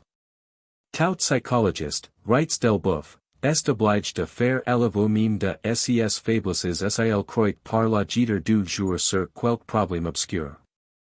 And I may assume that in the case of the reader, the immediate interest in the indiscretions which I must commit will very soon give way to exclusive engrossment in the psychological problems which are illuminated by them. I shall, therefore, select one of my own dreams and use it to elucidate my method of interpretation. Every such dream necessitates a preliminary statement. I must now beg the reader to make my interests his own for a considerable time, and to become absorbed with me in the most trifling details of my life, for an interest in the hidden significance of dreams imperatively demands such transference. Preliminary statement. In the summer of 1895 I had psychoanalytically treated a young lady who stood in close friendship to me and those near to me. It is to be understood that such a complication of relations may be the source of manifold feelings for the physician, especially for the psychotherapist. The personal interest of the physician is greater, his authority is less. A failure threatens to undermine the friendship with the relatives of the patient. The cure ended with partial success, the patient got rid of her hysterical fear, but not of all her somatic symptoms. I was at that time not yet sure of the criteria marking the final settlement of a hysterical case, and expected her to accept a solution which did not seem acceptable to her. In this disagreement, we cut short the treatment on account of the summer season. One day a younger colleague, one of my best friends, who had visited the patient, Irma, and her family in their country resort, came to see me. I asked him how he found her, and received the answer, "She is better, but not altogether well." I realized that those words of my friend Otto, or the tone of 89 voice in which they were spoken, made me angry. I thought I heard a reproach in the words, perhaps to the effect that I had promised the patient too much, and rightly or wrongly I traced Otto's supposed siding against me to the influence of the relatives of the patient, who, I assume, had never approved of my treatment. Moreover, my disagreeable impression did not become clear to me, nor did I give it expression. The very same evening, I wrote down the history of Irma's case, in order to hand it, as though for my justification, to Dr. M., a mutual friend who was at that time a leading figure in our circle. During the night following this evening, perhaps rather in the morning, I had the following dream, which was registered immediately after waking. Dream of July 23 to 24, 1895. A great hall, many guests whom we are receiving, among them Irma, whom I immediately take aside, as though to answer her letter, to reproach her for not yet accepting the solution. I say to her, "If you still have pains, it is really only your own fault." She answers, "If you only knew what pains I now have in the neck, stomach, and abdomen, I am drawn together." I am frightened and look at her. She looks pale and bloated. I think that after all I must be overlooking some organic affection. I take her to the window and look into her throat. She shows some resistance to this, like a woman who has a false set of teeth. I think anyway she does not need them. The mouth then really opens without difficulty and I find a large white spot to the right, and at another place I see extended grayish-white scabs attached to curious curling formations, which have obviously been formed like the turbinate bone. I quickly call Dr. M., who repeats the examination and confirms it. Dr. M.'s looks are altogether unusual, he is very pale, limps, and has no beard on his chin. My friend Otto is now also standing next to her, and my friend Leopold percusses her small body and says, "She has some dullness on the left below," and also calls attention to an infiltrated portion of the skin on the left shoulder, something which I feel as he does, in spite of the dress. M. says, "No doubt it is an infection, but it does not matter, dysentery will develop too, and the poison will be excreted." We also have 90 immediate knowledge of the origin of the infection. My friend Otto has recently given her an injection with a propyl preparation when she felt ill, propyls, propionic acid, trimethylamine, the formula of which I see printed before me in heavy type. Such injections are not made so rashly. Probably also the syringe was not clean. This dream has an advantage over many others. It is at once clear with what events of the preceding day it is connected, and what subject it treats. The preliminary statement gives information on these points. The news about Irma's health which I have received from Otto, the history of the illness upon which I have written until late at night, have occupied my psychic activity even during sleep. In spite of all this, no one, who has read the preliminary report and has knowledge of the content of the dream, has been able to guess what the dream signifies. Nor do I myself know. I wonder about the morbid symptoms, of which Irma complains in the dream, for they are not the same ones for which I have treated her. I smile about the consultation with Dr. M. I smile at the nonsensical idea of an injection with propionic acid, and at the consolation attempted by Dr. M. Towards the end the dream seems more obscure and more terse than at the beginning. In order to learn the significance of all this, I am compelled to undertake a thorough analysis. Analysis. The hall, many guests, whom we are receiving. We were living this summer at the Bellevue, in an isolated house on one of the hills which lie close to the Kahlenberg. This house was once intended as a place of amusement, and on this account has unusually high, hall-like rooms. The dream also occurred at the Bellevue, a few days before the birthday of my wife. During the day, my wife had expressed the expectation that several friends, among them Irma, would come to us as guests for her birthday. My dream, then, anticipates this situation. It is the birthday of my wife, and many people, among them Irma, are received by us as guests in the great hall of the Bellevue. I reproach Irma for not having accepted the solution. I say, if you still have pains, it is your own fault. 91 I might have said this also, or did say it, while awake. At that time I had the opinion, recognized later to be incorrect, that my task was limited to informing patients of the hidden meaning of their symptoms. Whether they then accepted or did not accept the solution upon which success depended, for that I was not responsible. I am thankful to this error, which fortunately has now been overcome, for making life easier for me at a time when, with all my unavoidable ignorance, I was to produce successful cures. But I see in the speech which I make to Irma in the dream, that above all things I do not want to be to blame for the pains which she still feels. If it is Irma's own fault, it cannot be mine. Should the purpose of the dream be looked for in this quarter? Irma's complaints, pains in the neck, abdomen, and stomach, she is drawn together. Pains in the stomach belonged to the symptom complex of my patient, but they were not very prominent. She complained rather of sensations of nausea and disgust. Pains in the neck and abdomen and constriction of the throat hardly played a part in her case. I wonder why I decided upon this choice of symptoms, nor can I for the moment find the reason. She looks pale and bloated. My patient was always ruddy. I suspect that another person is here being substituted for her. I am frightened at the thought that I must have overlooked some organic affection. This, as the reader will readily believe, is a constant fear with the specialist, who sees neurotics almost exclusively, and who is accustomed to ascribe so many manifestations, which other physicians treat as organic, to hysteria. On the other hand, I am haunted by a faint doubt, I know not whence it comes, as to whether my fear is altogether honest. If Irma's pains are indeed of organic origin, I am not bound to cure them. My treatment, of course, removes only hysterical pains. It seems to me, in fact, that I wish to find an error in the diagnosis. In that case the reproach of being unsuccessful would be removed. I take her to the window in order to look into her throat. She resists a little, like a woman who has false teeth. I think she does not need them anyway. 92 I had never had occasion to inspect Irma's oral cavity. The incident in the dream reminds me of an examination, made some time before, of a governess who at first gave an impression of youthful beauty, but who upon opening her mouth took certain measures for concealing her teeth.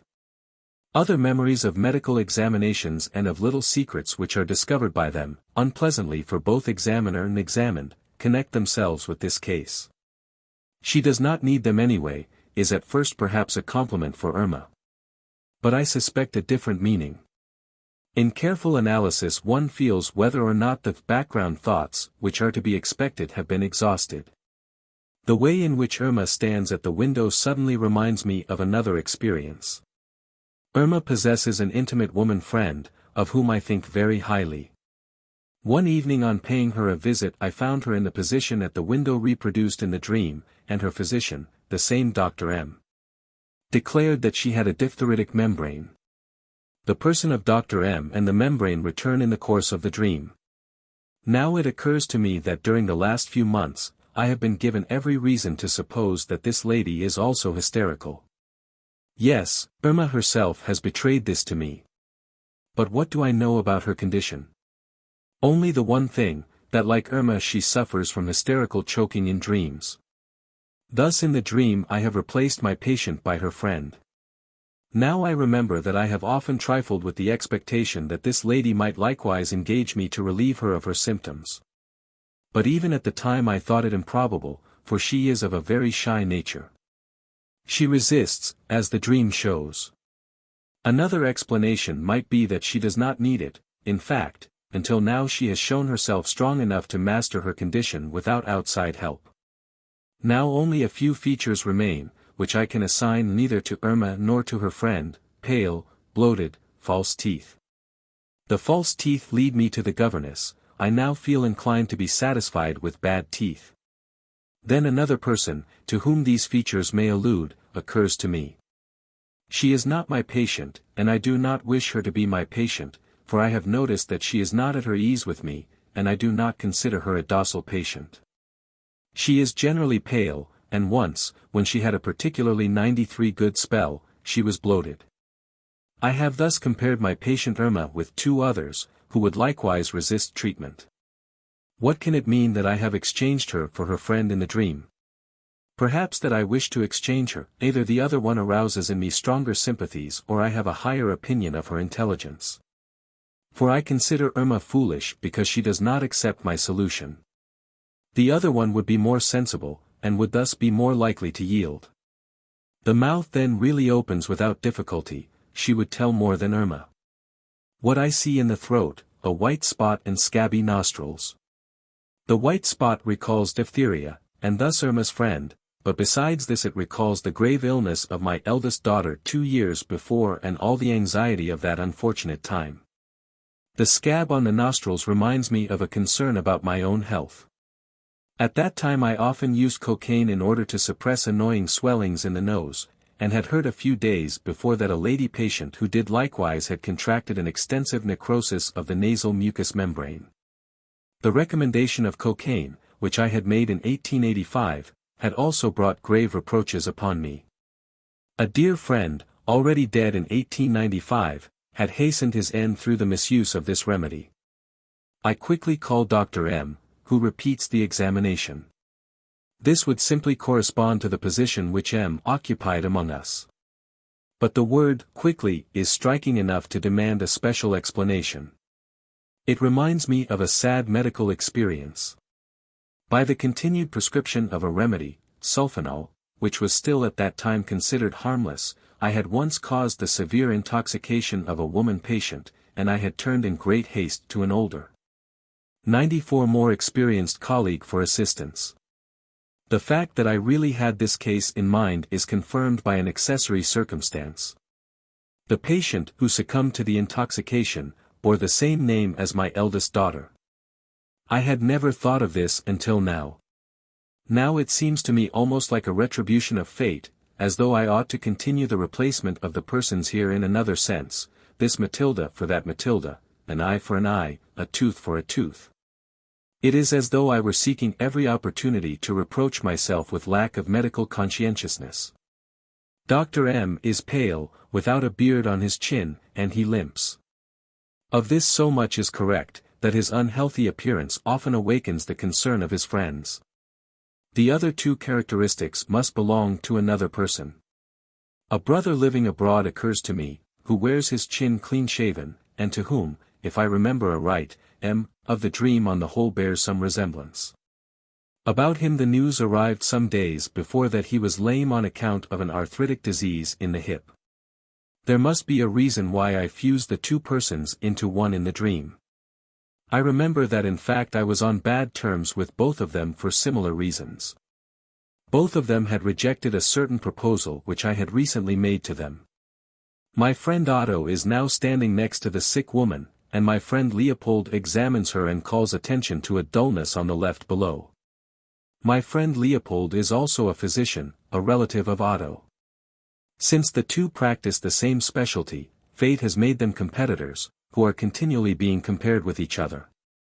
Both of them assisted me for years, while I was still directing a public dispensary for nervous children. Scenes like the one reproduced in the dream have often taken place there. While I was debating with Otto about the diagnosis of a case, Leopold had examined the child anew and had made an unexpected contribution towards the decision. For there was a difference of character between the two similar to that between Inspector Brazig and his friend Charles. The one was distinguished for his brightness, the other was slow, thoughtful, but thorough.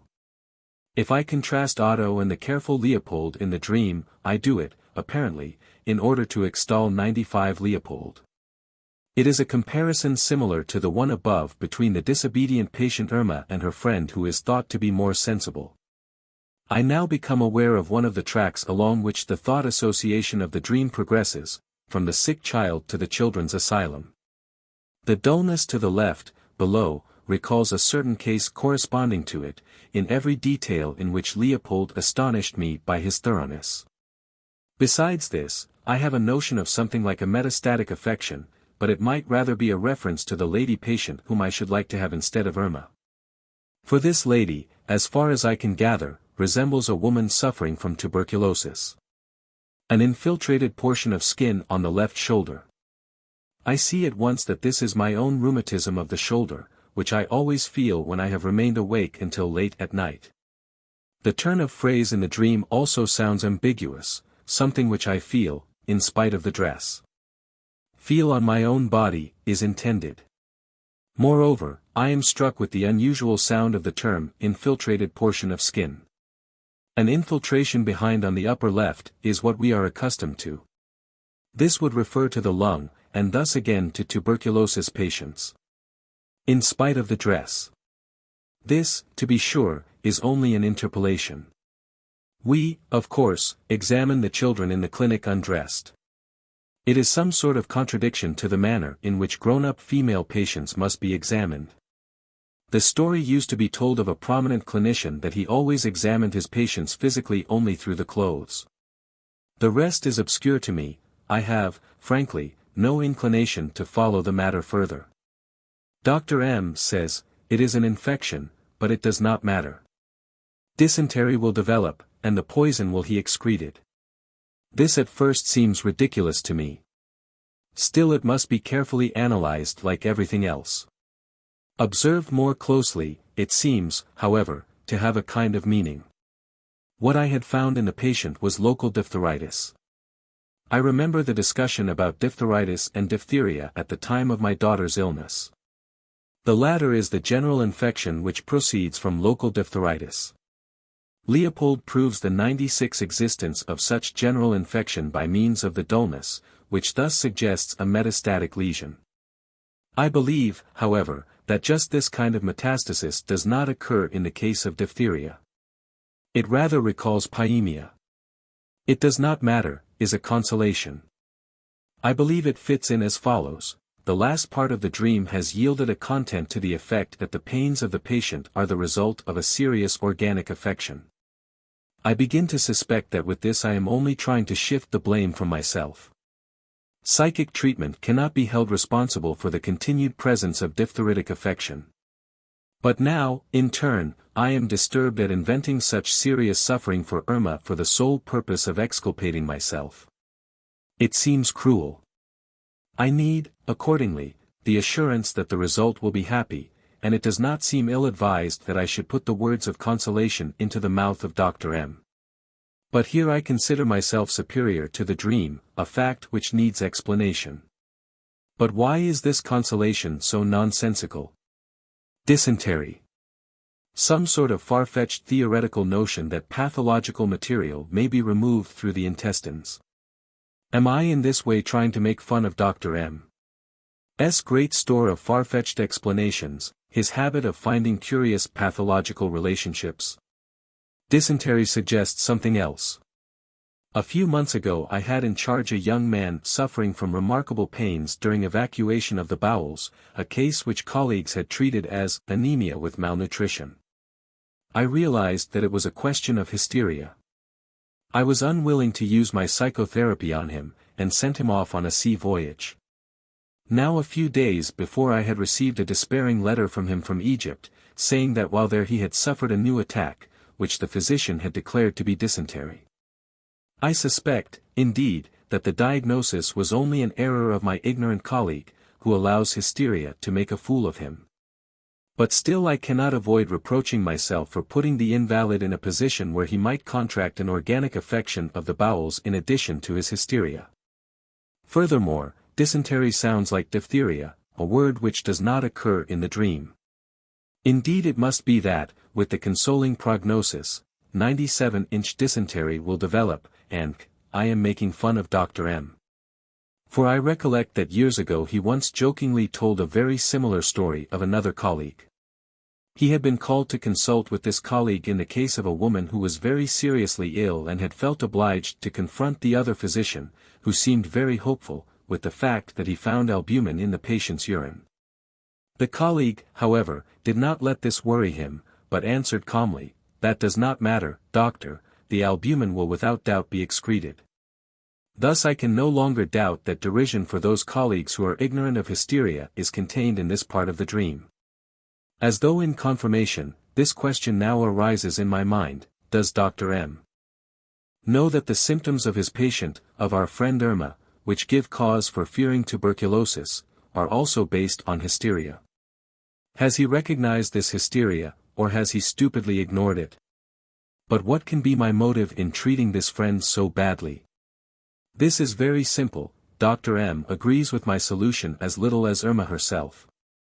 I have thus already in this dream taken revenge on two persons, on Irma in the words, "If you still have pains, it is your own fault," and on Dr. M. in the wording of the nonsensical consolation which has been put into his mouth.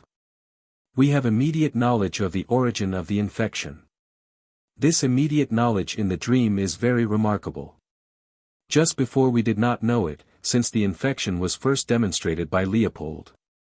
My friend Otto has recently given her an injection when she felt ill. Otto had actually related that in the short time of his visit to Irma's family, he had been called to a neighboring hotel in order to give an injection to someone who fell suddenly ill. Injections again recall the unfortunate friend who has poisoned himself with cocaine. I had recommended the remedy to him merely for internal use during the withdrawal of morphine, but he once gave himself injections of cocaine. With a propyl preparation, propyls, propionic acid. How did this ever occur to me? On the same evening on which I had written part of the history of the disease before having the dream, my wife opened a bottle of cordial labeled 98-inch ananas, which was a present from our friend Otto.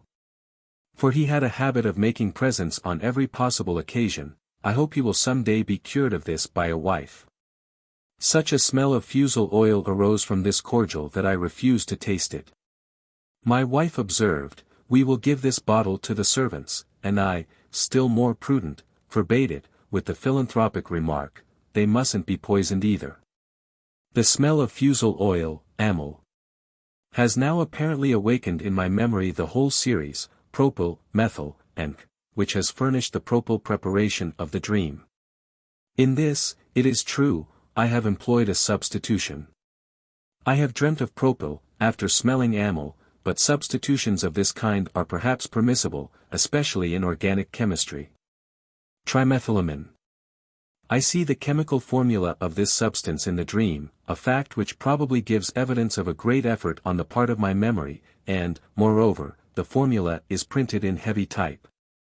As if to lay special stress upon something of particular importance, as distinguished from the context. To what does this trimethylamine lead, which has been so forcibly called to my attention?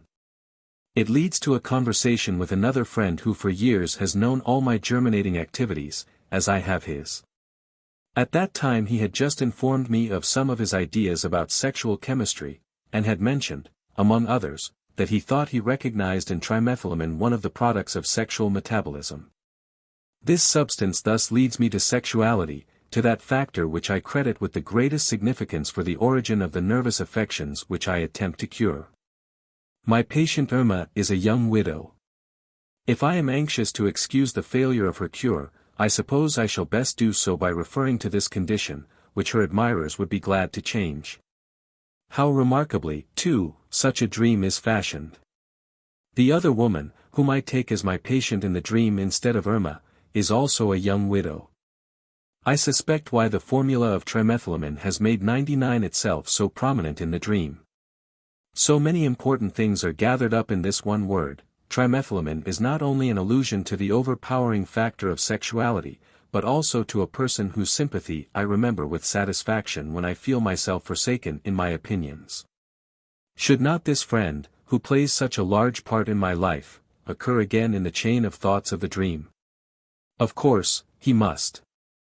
He is particularly acquainted with the results which proceed from affections of the nose and its adjacent cavities, and has revealed to science several highly remarkable relations of the turbinate bones to the female sexual organs, the three curly formations in Irma's throat.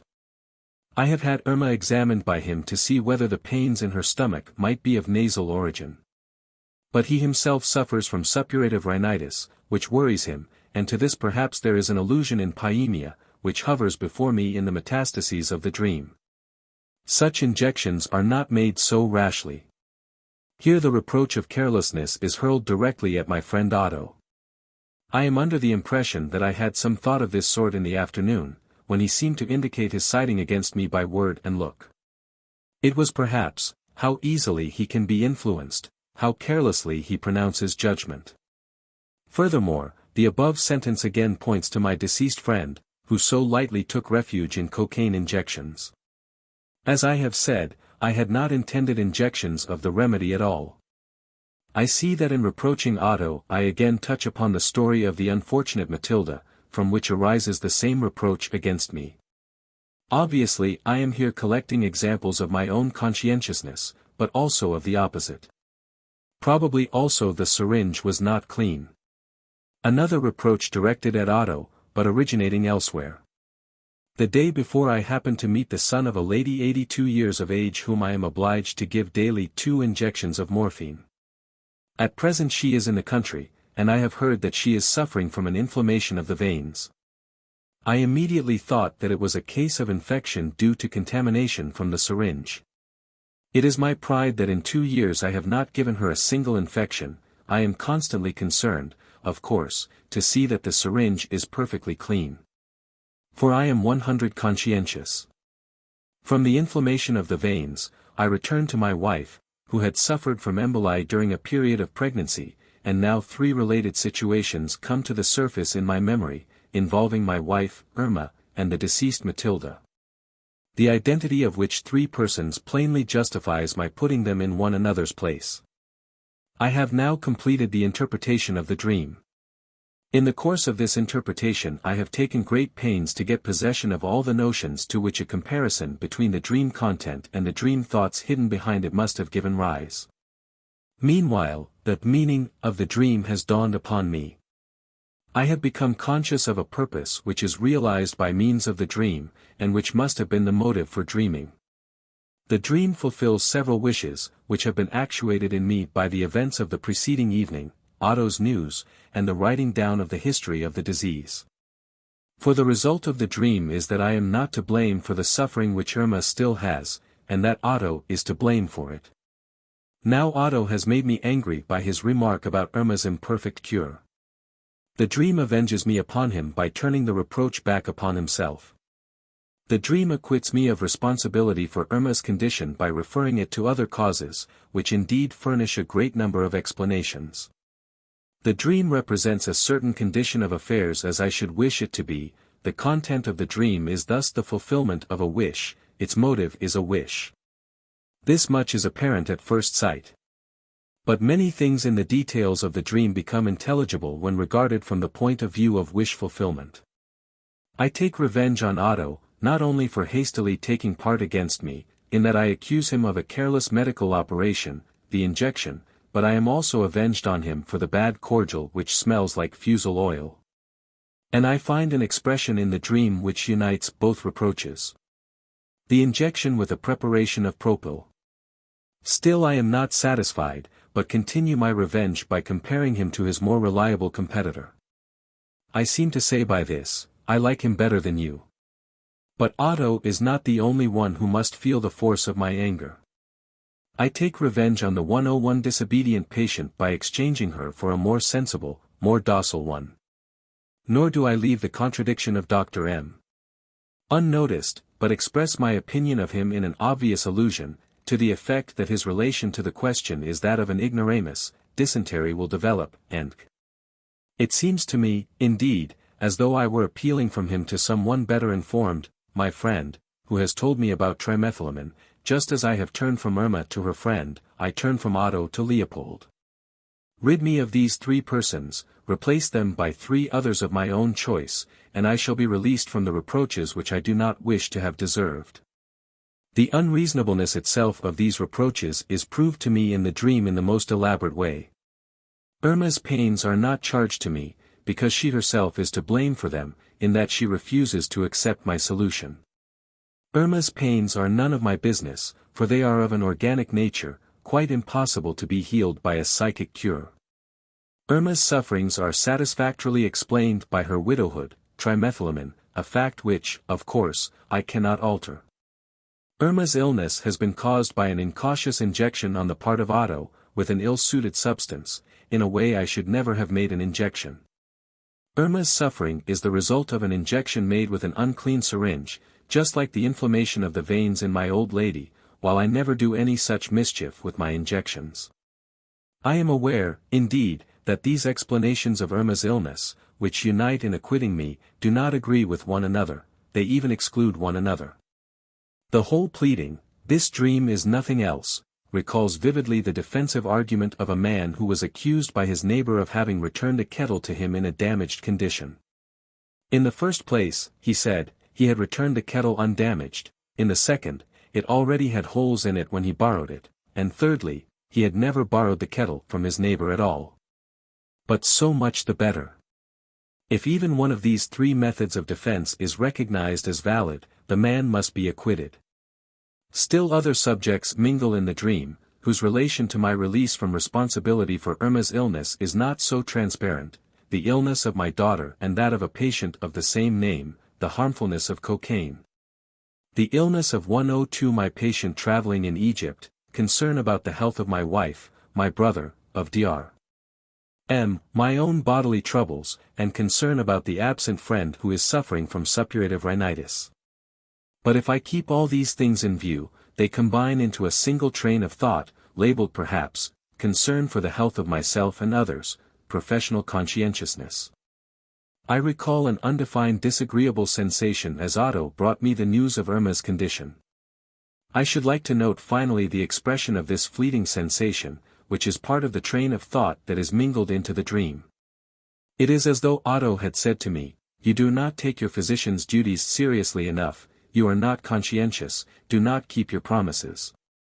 Thereupon this train of thought placed itself at my service in order that I might exhibit proof of the high degree in which I am conscientious, how intimately I am concerned with the health of my relatives, friends, and patients. Curiously enough, there are also in this thought material some painful memories, which correspond rather to the blame attributed to Otto than to the accusation against me. The material has the appearance of being impartial, but the connection between this broader material, upon which the dream depends, and the more limited theme of the dream which gives rise to the wish to be innocent of Irma's illness, is nevertheless unmistakable.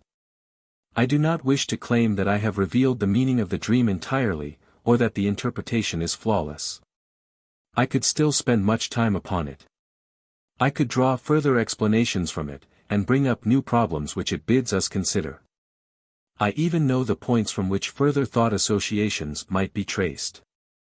But such considerations as are connected with every dream of one's own restrain me from the work of interpretation. Whoever is ready to condemn such reserve, may himself try to be more straightforward than I. I am content with the discovery which has been just made. If the method of dream interpretation here indicated is followed, it will be found that the dream really has meaning, and is by no means the expression of fragmentary brain activity, which the authors would have us believe. When the work of interpretation has been completed, the dream may be recognized as the fulfillment of a wish. 3. The dream is the fulfillment of a wish. When after passing a defile one has reached an eminence where the ways part and where the view opens out broadly in different directions, it is permissible to stop for a moment and to consider where one is to turn next. Something like this happens to us after we have mastered this first dream interpretation. We find ourselves in the open light of a sudden cognition. The dream is not comparable to the irregular sounds of a musical instrument, which, instead of being touched by the hand of the musician, is struck by some outside force. The dream is not senseless, not absurd, does not presuppose that a part of our store of ideas is dormant while another part begins to awaken. It is a psychic phenomenon of full value, and indeed the fulfillment of a wish. It takes its place in the concatenation of the waking psychic actions which are intelligible to us, and it has been built up by a highly complicated intellectual activity. But at the very moment when we are inclined to rejoice in this discovery, a crowd of questions overwhelms us. If the dream, according to the interpretation, represents a wish fulfilled, what is the cause of the peculiar and unfamiliar manner in which this fulfillment is expressed? What changes have occurred in the dream thoughts before they are transformed into the manifest dream which we remember upon awaking? In what manner has this transformation taken place?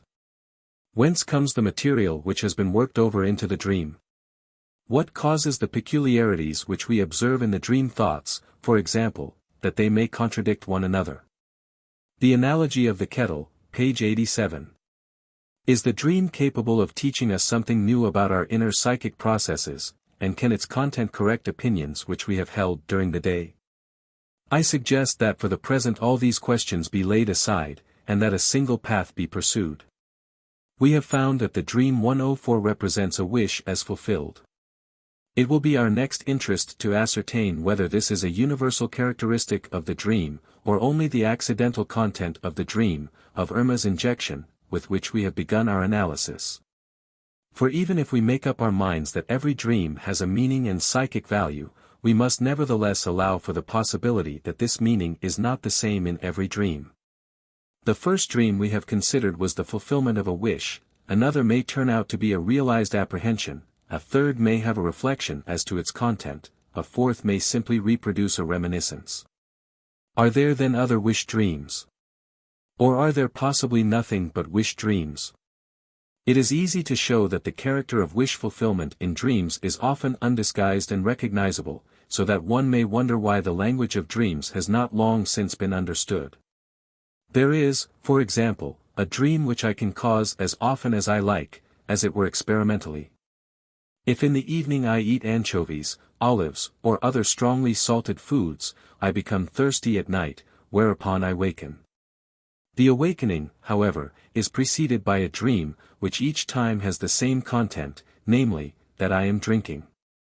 I quaff water in long draughts, it tastes as sweet as only a cool drink can taste when one's throat is parched, and then I awake and have an actual desire to drink. The occasion for this dream is thirst, which I perceive when I awake. The wish to drink originates from this sensation, and the dream shows me this wish as fulfilled. It thereby serves a function the nature of which I soon guess.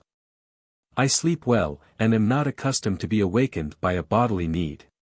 If I succeed in assuaging my thirst by means of the dream that I am drinking, I need not wake up in order to satisfy it. It is thus a dream of convenience. The dream substitutes itself for action, as elsewhere in life. Unfortunately, the need of water for quenching thirst cannot be satisfied with a dream, like my thirst for revenge upon Otto and Dr. M, but the intention is the same. This same dream recently appeared in modified form. On this occasion I became thirsty before going to bed, and emptied the glass of water which stood on the little chest next to my bed. Several hours later in the night came a new attack of thirst, accompanied by discomfort. In order to obtain water, 105 I should have had to get up and fetch the glass which stood on the night chest of my wife. I thus quite appropriately dreamt that my wife was giving me a drink from a vase. This vase was an Etruscan cinerary urn which I had brought home from an Italian journey and had since given away. But the water in it tasted so salty, apparently from the ashes, that I had to wake. It may be seen how conveniently the dream is capable of arranging matters. Since the fulfillment of a wish is its only purpose, it may be perfectly egotistic. Love of comfort is really not compatible with consideration for others.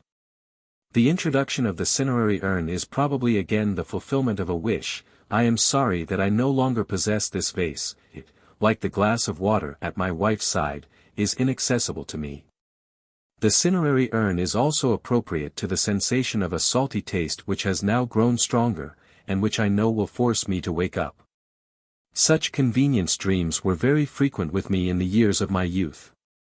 Accustomed as I had always been to work until late at night, early awakening was always a matter of difficulty for me. I used then to dream that I was out of bed and was standing at the wash-stand. After a while I could not make myself admit that I have not yet got up, but meanwhile I had slept for a time. I am acquainted with the same dream of laziness as dreamt by a young colleague of mine, who seems to share my propensity for sleep. The lodging-house keeper with whom he was living in the neighborhood of the hospital had strict orders to wake him on time every morning, but she certainly had a lot of trouble when she tried to carry out his orders. One morning sleep was particularly sweet. The woman called into the room, "Mr. Joe, get up, you must go to the hospital." Whereupon the 106 sleeper dreamt of a room in the hospital, a bed in which he was lying, and a chart pinned over his head reading, Joe H. Cand. Med 22 years old. He said to himself in the dream, "If I am already at the hospital, I don't have to go there," turned over and slept on. He had thus frankly admitted to himself his motive for dreaming. Here is another dream, the stimulus for which acts during sleep itself. One of my women patients, who had had to undergo an unsuccessful operation on the jaw, was to wear a cooling apparatus on the affected cheek, according to the orders of the physicians. But she was in the habit of throwing it off as soon as she had got to sleep. One day I was asked to reprove her for doing so, for she had again thrown the apparatus on the floor. The patient defended herself as follows: "This time I really couldn't help it, it was the result of a dream which I had in the night. In the dream, I was in a box at the opera and was taking a lively interest in the performance. But Mr. Karl Meyer was lying in the sanatorium and complaining pitifully on account of pains in his jaw. I said to myself, since I haven't the pains, I don't need the apparatus either, that's why I threw it away." This dream of the poor sufferer is similar to the idea in the expression which comes to our lips when we are in a disagreeable situation, "I know something that's a great deal more fun." The dream presents this great deal more fun. Mr. Karl Meyer, to whom the dreamer attributed her pains, was the most indifferent young man of her acquaintance whom she could recall. It is no more difficult to discover the fulfillment of wishes in several dreams which I have collected from healthy persons. A friend who knew my theory of dreams and had imparted it to his wife, said to me one day, "My wife asked me to tell you that she dreamt yesterday that she was having her menses. You will know what that means." Of course I know, if the young wife dreams that she is having her menses, the menses have stopped. I can understand that she would have liked to enjoy her freedom for a time longer before the discomforts of motherhood began. It was a clever way of giving notice of her first pregnancy. Another friend writes that his wife had recently dreamt that she noticed milk stains on the bosom of 107 her waist. This is also an indication of pregnancy, but this time not of the first one. The young mother wishes to have more nourishment for the second child than she had for the first. A young woman, who for weeks had been cut off from company because she was nursing a child that was suffering from an infectious disease, dreams, after its safe termination, of a company of people in which a Daudet, Bourget, M. Prévost, and others are present, all of whom are very pleasant to her and entertain her admirably. The different authors in the dream also have the features which their pictures give them. M. Prévost, with whose picture she is not familiar, looks like the disinfecting man who on the previous day had cleaned the sick rooms and had entered them as the first visitor after a long period. Apparently the dream might be perfectly translated thus: "It is about time now for something more entertaining than this eternal nursing." Perhaps this selection will suffice to prove that often and under the most complex conditions dreams are found which can be understood only as fulfillments of wishes, and which present their contents without concealment. In most cases these are short and simple dreams, which stand in pleasant contrast to the confused and teeming dream compositions which have mainly attracted the attention of the authors. But it will pay to spend some time upon these simple dreams. The most simple dreams of all, I suppose, are to be expected in the case of children, whose psychic activities are certainly less complicated than those of adults. The psychology of children, in my opinion, is to be called upon for services similar to those which a study of the anatomy and development of the lower animals renders to the investigation of the structure of the highest classes of animals. Until now only a few conscious efforts have been made to take advantage of the psychology of children for such a purpose. The dreams of little children are simple fulfillments of wishes, and as compared, therefore, with the dreams of adults, are not at all interesting. They present no problem to be solved, but are naturally invaluable as affording proof that the dream in its essence signifies the fulfillment of a wish. I have been able to collect several examples of such dreams from the material furnished by my own children. 108 for two dreams, one of my daughters, at that time 8.5 years old, the other of a boy 5¼ years of age. I am indebted to an excursion to the beautiful Hallstatt in the summer of 1896. I must make the preliminary statement that during this summer we were living on a hill near Aussee, from which, when the weather was good, we enjoyed a splendid view of the Dockstein from the roof of our house. The simony hut could easily be recognized with a telescope. The little ones often tried to see it through the telescope, I do not know with what success. Before the excursion I had told the children that Hallstatt lay at the foot of the Dockstein. They looked forward to the day with great joy. From Hallstatt we entered the valley of Ischern, which highly pleased the children with its varying aspects. One of them, however, the boy of 5, gradually became discontented. As often as a mountain came in view, he would ask, "Is that the Dockstein?" Whereupon I would have to answer, "No, only a foothill." After this question had been repeated several times, he became altogether silent. And he was quite unwilling to come along on the flight of steps to the waterfall. I thought he was tired out. But the next morning, he approached me radiant with joy, and said, "Last night I dreamt that we were at Simony Hut." I understood him now. He had expected, as I was speaking of the Dockstein, that on the excursion to Hallstatt, he would ascend the mountain and would come face to face with the hut, about which there had been so much discussion at the telescope. When he learned that he was expected to be regaled with foothills and a waterfall, he was disappointed and became discontented. The dream compensated him for this. I tried to learn some details of the dream, they were scanty. Steps must be climbed for 6 hours, as he had heard. On this excursion wishes, destined to be satisfied only in dreams, had arisen also in the mind of the girl of 8.5 years. We had taken with us to Hallstatt the 12-year-old boy of our neighbor, an accomplished cavalier, who, it seems to me, already enjoyed the full sympathy of the little woman.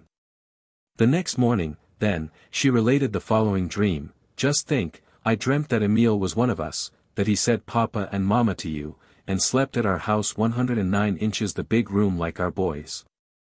Then Mama came into the room and threw a large handful of chocolate bars under our beds." The brothers of the girl, who evidently had not inherited a familiarity with dream interpretation, declared just like the authors, that dream is nonsense. The girl defended at least a part of the dream, and it is worthwhile, from the point of view of the theory of neuroses, to know which part, that about Emile belonging to us is nonsense, but that about the bars of chocolate is not. It was just this latter part that was obscure to me. For this Mama furnished me the explanation. On the way home from the railway station the children had stopped in front of a slot machine, and had desired exactly such chocolate bars wrapped in paper with a metallic luster, as the machine, according to their experience, had for sale. But the mother had rightly thought that the day had brought enough wish fulfillment, and had left this wish to be satisfied in dreams. This little scene had escaped me. I had once understood that portion of the dream which had been condemned by my daughter. I had myself heard the well-behaved guest enjoining the children to wait until Papa or Mama had come up. For the little one the dream made a lasting adoption based on this temporary relation of the boy to us. Her tender nature was as yet unacquainted with any form of being together except those mentioned in the dream, which are taken from her brothers. Why the chocolate bars were thrown under the bed could not, of course, be explained without questioning the child. From a friend I have learnt of a dream very similar to that of my boy. It concerned an 8-year-old girl. The father had undertaken a walk to Dornbach with the children, intending to visit the Rohrhut, but turned back because it had grown too late, and promised the children to make up for their disappointment some other time. On the way back, they passed a sign which showed the way to the Homo. The children now asked to be taken to that place also, but had to be content, for the same reason, with a postponement to another day. The next morning, the 8-year-old girl came to the father, satisfied, saying, "Papa, I dreamt last night that you were with us at the Rohrhut and on the Homo."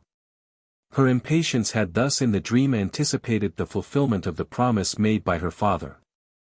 110 Another dream, which the picturesque beauty of the Aussie inspired in my daughter, at that time 3¼ years old, is equally straightforward. The little one had crossed the lake for the first time, and the trip had passed too quickly for her.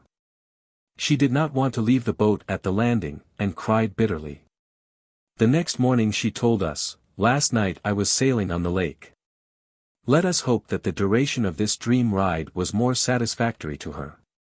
My eldest boy, at that time 8 years of age, was already dreaming of the realization of his fancies.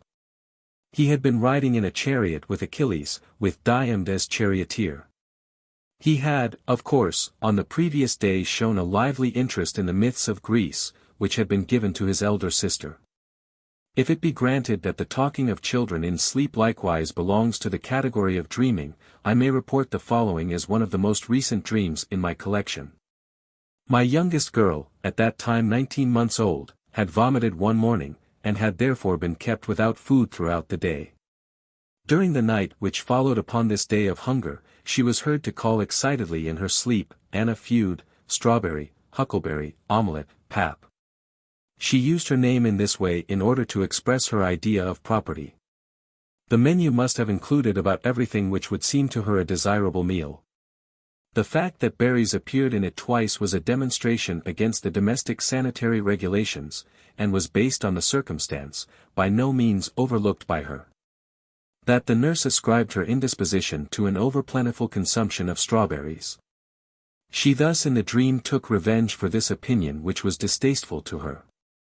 If we call childhood happy because it does not yet know sexual desire, we must not forget how abundant a source of disappointment and self-denial, and thus of dream stimulation, 111 the other of the great life impulses may become for it. Here is a second example showing this.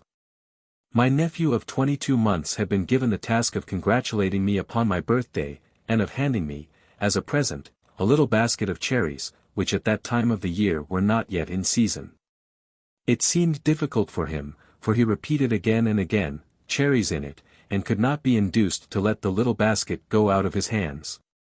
But he knew how to secure his compensation. He had, until now, been in the habit of telling his mother every morning that he had dreamt of the white soldier, an officer of the guard in a white cloak, whom he had once admired on the street. On the day after the birthday, he awakened joyfully with the information which could have had its origin only in a dream. Man eat up all the cherries. 112 What animals dream of I do not know. A proverb for which I am indebted to one of my readers claims to know, for it raises the question, what does the goose dream of? The answer being, of maize. The whole theory that the dream is the fulfillment of a wish is contained in these sentences. We now perceive that we should have reached our theory of the hidden meaning of the dream by the shortest road if we had merely consulted colloquial usage. The wisdom of Proverbs, it is true, sometimes speaks contemptuously enough of the dream. It apparently tries to justify science in expressing the opinion that dreams are mere bubbles. But still for colloquial usage the dream is the gracious fulfiller of wishes. I should never have fancied that in the wildest dream, exclaims one who finds his expectations surpassed in reality. 4. Distortion in dreams. If I make the assertion that wish fulfillment is the meaning of every dream, that, accordingly, there can be no dreams except wish dreams, I am sure at the outset to meet with the most emphatic contradiction. Objections will be made to this effect. The fact that there are dreams which must be understood as fulfillments of wishes is not new, but, on the contrary, has long since been recognized by the authors. C.F. Radestock, pages 137 to 138, Foucault, pp. 110 to 111, Tissy, page 70, M. Simon, page 42, on the hunger dreams of the imprisoned Baron Trenck, and the passage in Griesinger, page 11. The assumption that there can be nothing but dreams of wish fulfillment, however, is another of those unjustified generalizations by which you have been pleased to distinguish yourself of late.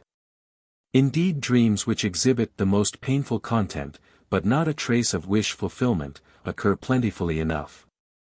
The pessimistic philosopher, Edward von Hartmann, perhaps stands furthest from the theory of wish fulfillment. He expresses himself in his Philosophy of the Unconscious, Part 2. Stereotyped edition, page 34, to the following effect. As regards the dream, all the troubles of waking life are transferred by it to the sleeping state. Only the one thing, which can in some measure reconcile a cultured person to life scientific and artistic enjoyment, is not transferred. But even less discontented observers have laid emphasis on the fact that in dreams pain and disgust are more frequent than pleasure, so Scholz, page 39, Foucault, page 80, and others. Indeed, two ladies, Sarah Weed and Florence Hallam, have found from the elaboration of their dreams a mathematical expression for the preponderance of displeasure in dreams. They designate 58% of the dreams as disagreeable, and only 28.6% as positively pleasant. Besides those dreams which continue the painful sensations of life 114 during sleep, there are also dreams of fear, in which this most terrible of all disagreeable sensations tortures us until we awake. And it is with just these dreams of fear that children are so often persecuted, cf. De Backer concerning the Pavor Nocturnus, though it is in the case of children that you have found dreams of wishing undisguised. Indeed, it is the anxiety dreams which seem to prevent a generalization of the thesis that the dream is a wish fulfillment, which we have established by means of the examples in the last section. They seem even to brand this thesis as an absurdity. It is not difficult, however, to escape these apparently conclusive objections. Please observe that our doctrine does not rest upon an acceptance of the manifest dream content, but has reference to the thought content which is found to lie behind the dream by the process of interpretation. Let us contrast the manifest and the latent dream content. It is true that there are dreams whose content is of the most painful nature. But has anyone ever tried to interpret these dreams, to disclose their latent thought content? If not, the two objections are no longer valid against us. There always remains the possibility that even painful and fearful dreams may be discovered to be wish fulfillments upon interpretation. In scientific work it is often advantageous, when the solution of one problem presents difficulties, to take up a second problem, just as it is easier to crack two nuts together instead of separately. Accordingly, we are confronted not merely with the problem, how can painful and fearful dreams be the fulfillments of wishes? But we may also, from our discussion so far, raise the question, why do not the dreams which show an indifferent content, but turn out to be wish fulfillments, show this meaning undisguised? Take the fully reported dream of Irma's injection. It is in no way painful in its nature, and can be recognized, upon interpretation, as a striking wish fulfillment. Why, in the first place, is an interpretation necessary? Why does not the dream say directly what it means? As a matter of fact, even the dream of Irma's injection 115 does not at first impress us as representing a wish of the dreamer as fulfilled.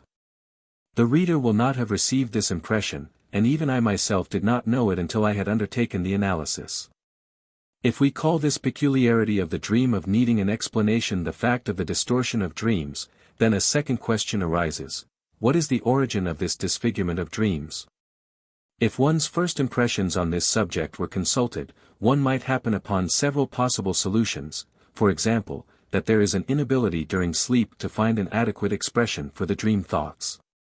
The analysis of certain dreams, however, compels us to give the disfigurement of dreams another explanation.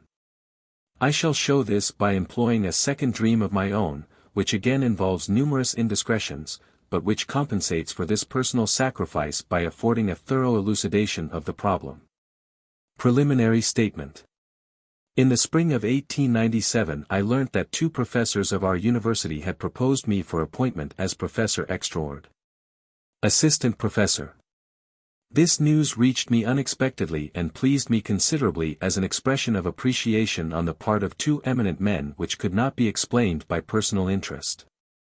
But, I immediately thought, I must not permit myself to attach any expectation to this event.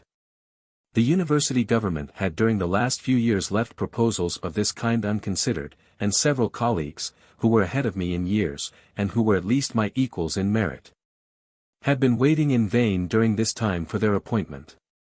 I had no reason to suppose I should fare better. I resolved then to comfort myself. I am not, so far as I know, ambitious, and I engage in medical practice with satisfying results even without the recommendation of a title. Moreover, it was not a question whether I considered the grapes sweet or sour, for they undoubtedly hung much too high for me.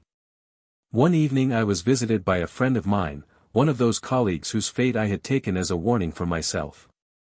As he had long been a candidate for promotion to the position of professor, which in our society raises the physician to a demigod among his patients, and as he was less resigned than I, he was in the habit of making representations from time to 1/16 time, at the offices of the university government, for the purpose of advancing his interests. He came to me from a visit of that kind. He said that this time he had driven the exalted gentleman into a corner, and had asked him directly whether considerations of creed were not really responsible for the deferment of his appointment. The answer had been that to be sure, in the present state of public opinion, His Excellency was not in a position, and now I at least know what I am at, said my friend in closing his narrative, which told me nothing new, but which was calculated to confirm me in my resignation. For the same considerations of creed applied to my own case. On the morning after this visit, I had the following dream, which was notable on account of its form. It consisted of two thoughts and two images, so that a thought and an image alternated. But I here record only the first half of the dream, because the other half has nothing to do with the purpose which the citation of the dream should serve. Friend R, is my uncle, I feel great affection for him. 2. I see before me his face somewhat altered. It seems to be elongated, a yellow beard, which surrounds it, is emphasized with peculiar distinctness. Then follow the other two portions, again a thought and an image, which I omit. The interpretation of this dream was accomplished in the following manner. As the dream occurred to me in the course of the forenoon, I laughed outright and said, "The dream is nonsense." But I could not get it out of my mind, and the whole day it pursued me, until, at last, in the evening I reproached myself with the words, "If in the course of dream interpretation one of your patients had nothing better to say than, 'That is nonsense,' you would reprove him, and would suspect that behind the dream there was hidden some disagreeable affair, the exposure of which he wanted to spare himself.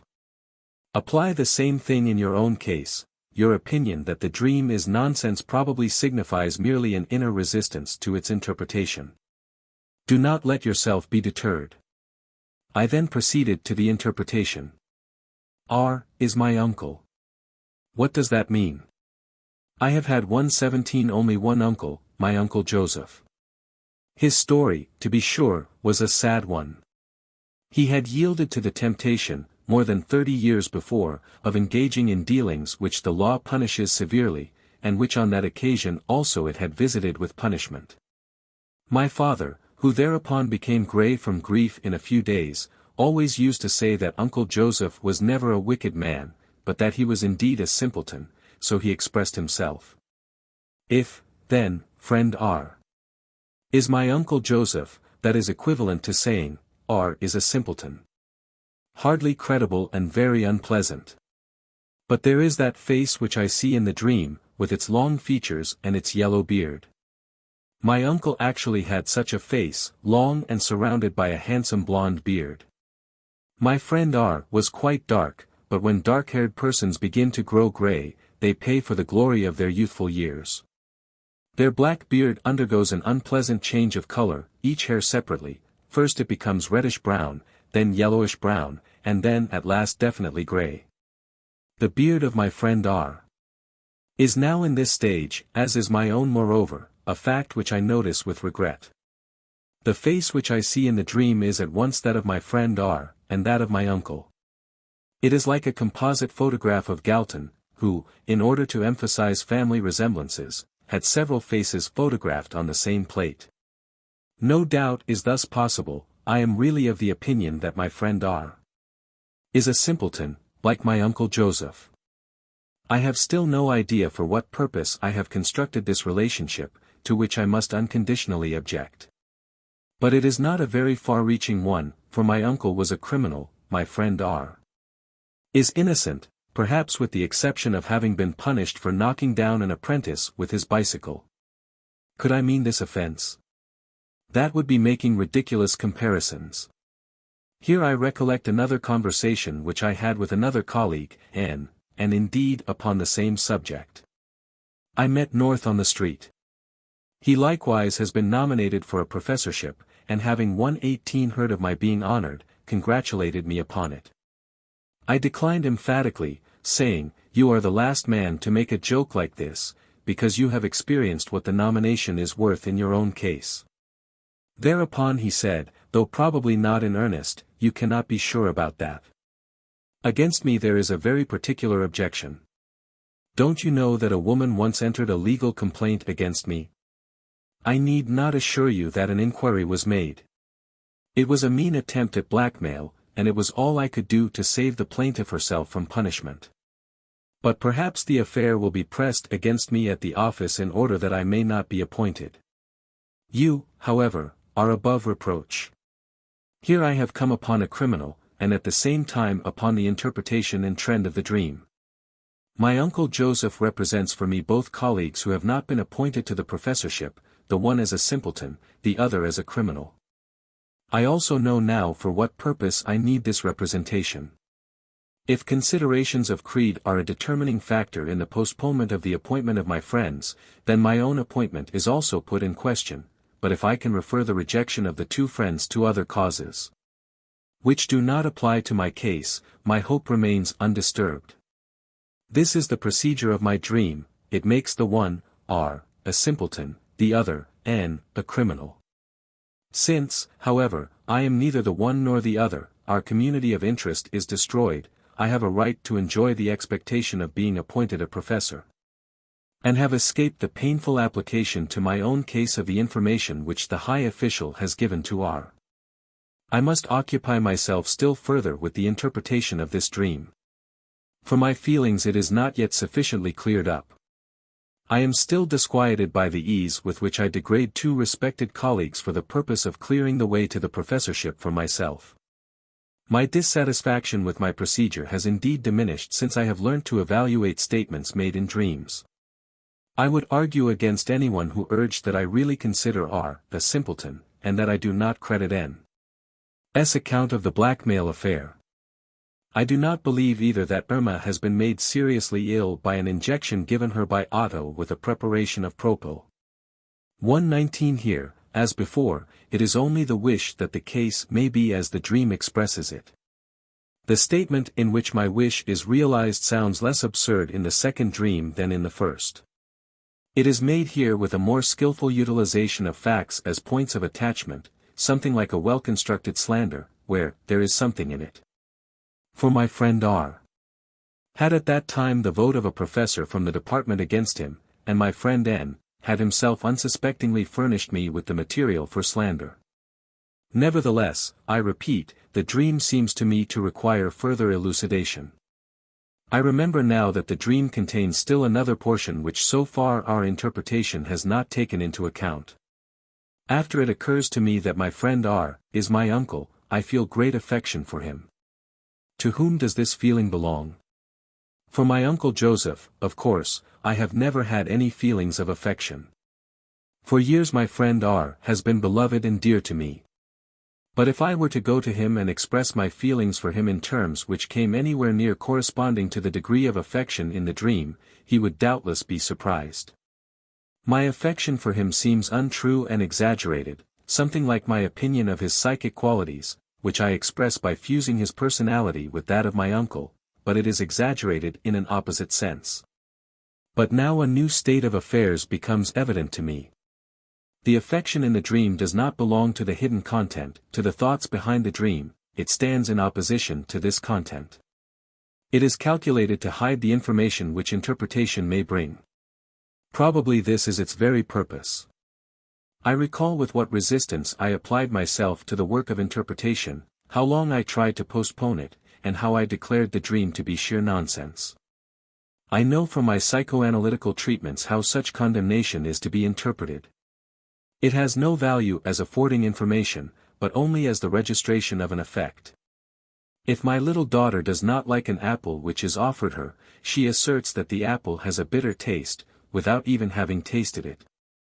If my patients act like the little girl, I know that it is a question of a notion which they want to suppress. The same applies to my dream. I do not want to interpret it because it contains something to which I object. After the 120 interpretation of the dream has been completed, I find out what it was I objected to. It was the assertion that R is a simpleton. I may refer the affection which I feel for R. Not to the hidden dream thoughts, but rather to this unwillingness of mine. If my dream as compared with its hidden content is disfigured at this point, and is disfigured, moreover, into something opposite, then the apparent affection in the dream serves the purpose of disfigurement. Or, in other words, the disfigurement is here shown to be intended, it is a means of dissimulation. My dream thoughts contain an unfavorable reference to R. In order that I may not become aware of it, its opposite, a feeling of affection for him, makes its way into the dream. The fact here recognized might be of universal applicability. As the examples in section 3 have shown, there are dreams which are undisguised wish fulfillments. Wherever a wish fulfillment is unrecognizable and concealed, there must be present a feeling of repulsion towards this wish, and in consequence of this repulsion the wish is unable to gain expression except in a disfigured state. I shall try to find a case in social life which is parallel to this occurrence in the inner psychic life. Where in social life can a similar disfigurement of a psychic act be found? Only where two persons are in question, one of whom possesses a certain power, while the other must have a certain consideration for this power. This second person will then disfigure his psychic actions, or, as we may say, he will dissimulate. The politeness which I practice every day is largely dissimulation of this kind. If I interpret my dreams for the benefit of the reader, I am forced to make such distortions. The poet also complains about such disfigurement. You may not tell the best that you know to the youngsters. The political writer who has unpleasant truths to tell to the government finds himself in the same position. If he tells them without reserve, the government will suppress them, subsequently in case of a verbal expression of opinion, preventatively, if they are to be published in print. The writer must fear censure. He therefore modifies and disfigures the expression of his opinion. He finds himself compelled, 121 according to the sensitiveness of this censure, either to restrain himself from certain particular forms of attack or to speak in allusion instead of direct designations. Or he must disguise his objectionable statement in a garb that seems harmless. He may, for instance, tell of an occurrence between two mandarins in the Orient, while he has the officials of his own country in view. The stricter the domination of the censor, the more extensive becomes the disguise, and often the more humorous the means employed to put the reader back on the track of the real meaning. The correspondence between the phenomena of the censor and those of dream distortion, which may be traced in detail, justifies us in assuming similar conditions for both. We should then assume in each human being, as the primary cause of dream formation, two psychic forces, streams, systems, of which one constitutes the wish expressed by the dream, while the other acts as a censor upon this dream wish. And by means of this censoring forces a distortion of its expression. The only question is as to the basis of the authority of this second instance by virtue of which it may exercise its censorship. If we remember that the hidden dream thoughts are not conscious before analysis, but that the apparent dream content is remembered as conscious, we easily reach the assumption that admittance to consciousness is the privilege of the second instance. Nothing can reach consciousness from the first system which has not first passed the second instance. And the second instance lets nothing pass without exercising its rights and forcing such alterations upon the candidate for admission to consciousness as are pleasant to itself. We are here forming a very definite conception of the essence of consciousness. For us the state of becoming conscious is a particular psychic act, different from and independent of becoming fixed or of being conceived, and consciousness appears to us as an organ of sense, which perceives a content presented from another source. It may be shown that psychopathology cannot possibly dispense with these fundamental assumptions. We may reserve a more thorough examination of these for a later time. 122 If I keep in mind the idea of the two psychic instances and their relations to consciousness, I find in the sphere of politics a very exact analogy for the extraordinary affection which I feel for my friend R, who suffers such degradation in the course of the dream interpretation. I turn my attention to a political state in which a ruler, jealous of his rights, and a live public opinion are in conflict with each other. The people are indignant against an official whom they hate, and demand his dismissal. And in order not to show that he is compelled to respect the public wish, the autocrat will expressly confer upon the official some great honor, for which there would otherwise have been no occasion. Thus the second instance referred to, which controls access to consciousness, honors my friend R with a profusion of extraordinary tenderness, because the wish activities of the first system, in accordance with a particular interest which they happen to be pursuing, are inclined to put him down as a simpleton. Perhaps we shall now begin to suspect that dream interpretation is capable of giving us hints about the structure of our psychic apparatus which we have thus far expected in vain from philosophy. We shall not, however, follow this track, but return to our original problem as soon as we have cleared up the subject of dream disfigurement. The question has arisen how dreams with disagreeable content can be analyzed as the fulfillments of wishes. We see now that this is possible in case dream disfigurement has taken place, in case the disagreeable content serves only as a disguise for what is wished. Keeping in mind our assumptions in regard to the two psychic instances, we may now proceed to say, disagreeable dreams, as a matter of fact, contain something 123 which is disagreeable to the second instance, but which at the same time fulfills a wish of the first instance. They are wish dreams in the sense that every dream originates in the first instance, while the second instance acts towards the dream only in a repelling, not in a creative manner. If we limit ourselves to a consideration of what the second instance contributes to the dream, we can never understand the dream. If we do so, all the riddles which the authors have found in the dream remain unsolved. That the dream actually has a secret meaning, which turns out to be the fulfillment of a wish, must be proved afresh for every case by means of an analysis. I therefore select several dreams which have painful contents and attempt an analysis of them. They are partly dreams of hysterical subjects, which require long preliminary statements, and now and then also an examination of the psychic processes which occur in hysteria. I cannot, however, avoid this added difficulty in the exposition. When I give a psychoneurotic patient analytical treatment, dreams are always, as I have said, the subject of our discussion. It must, therefore, give him all the psychological explanations through whose aid I myself have come to an understanding of his symptoms, and here I undergo an unsparing criticism, which is perhaps not less keen than that I must expect from my colleagues. Contradiction of the thesis that all dreams are the fulfillments of wishes is raised by my patients with perfect regularity. Here are several examples of the dream material which is offered me to refute this position. You always tell me that the dream is a wish fulfilled, begins a clever lady patient. Now I shall tell you a dream in which the content is quite the opposite, in which a wish of mine is not fulfilled. How do you reconcile that with your theory? The dream is as follows.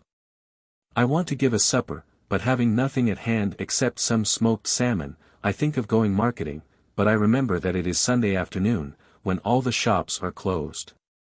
I next try to telephone to some caterers, but the telephone is out of order.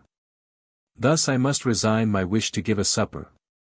I answer, of course, that only the analysis can decide the meaning of this dream, although I admit that at first sight 124 it seems sensible and coherent, and looks like the opposite of a wish fulfillment. But what occurrence has given rise to this dream? I ask.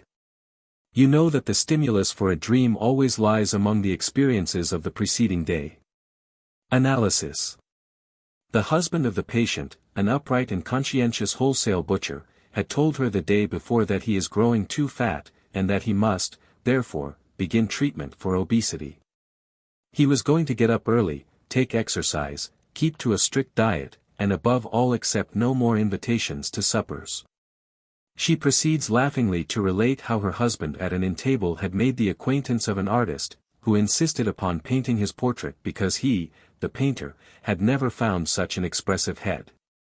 But her husband had answered in his rough way, that he was very thankful for the honor, but that he was quite convinced that a portion of the backside of a pretty young girl would please the artist better than his whole face. She said that she was at the time very much in love with her husband, and teased him a good deal. She had also asked him not to send her any caviar. What does that mean? As a matter of fact, she had wanted for a long time to eat a caviar sandwich every forenoon, but had grudged herself the expense. Of course, she would at once get the caviar from her husband, as soon as she asked him for it. But she had begged him, on the contrary, not to send her the caviar, in order that she might tease him about it longer. This explanation seems far-fetched to me. Unadmitted motives are in the habit of hiding behind such unsatisfactory explanations. We are reminded of subjects hypnotized by Bernheim, who carried out a post-hypnotic order, and who, upon being asked for their motives, instead of answering, "I do not know why I did that," had to invent a reason that was obviously inadequate. Something similar is probably the case with the caviar of my patient. I see that she is compelled to create an unfulfilled wish in life. Her dream also shows the reproduction of the wish as accomplished.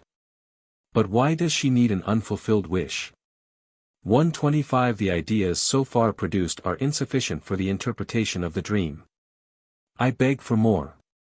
After a short pause, which corresponds to the overcoming of a resistance, she reports further that the day before she had made a visit to a friend, of whom she is really jealous, because her husband is always praising this woman so much. Fortunately, this friend is very lean and thin, and her husband likes well-rounded figures. Now of what did this lean friend speak? Naturally of her wish to become somewhat stouter. She also asked my patient, "When are you going to invite us again? You always have such a good table." Now the meaning of the dream is clear. I may say to the patient, "It is just as though you had thought at the time of the request, 'Of course, I'll invite you, so you can eat yourself fat at my house and become still more pleasing to my husband. I would rather give no more suppers.'" The dream then tells you that you cannot give a supper, thereby fulfilling your wish not to contribute anything to the rounding out of your friend's figure.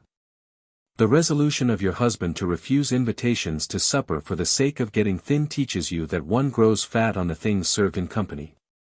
Now only some conversation is necessary to confirm the solution. The smoked salmon in the dream has not yet been traced. How did the salmon mentioned in the dream occur to you? "Smoked salmon is the favorite dish of this friend," she answered. I happen to know the lady, and may corroborate this by saying that she grudges herself the salmon just as much as my patient grudges herself the caviar. The dream admits of still another and more exact interpretation, which is necessitated only by a subordinate circumstance. The two interpretations do not contradict one another, but rather cover each other and furnish a neat example of the usual ambiguity of dreams as well as of all other psychopathological formations. We have seen that at the same time that she dreams of the denial of the wish, the patient is in reality occupied in securing an unfulfilled wish, the caviar sandwiches. Her friend, too, had expressed a wish, namely, to get fatter, and it would not surprise us if Our Lady had dreamt that the wish of the friend was not being fulfilled. For it is her own wish that a wish of her friend's, for 126 increase in weight, should not be fulfilled. Instead of this, however, she dreams that one of her own wishes is not fulfilled.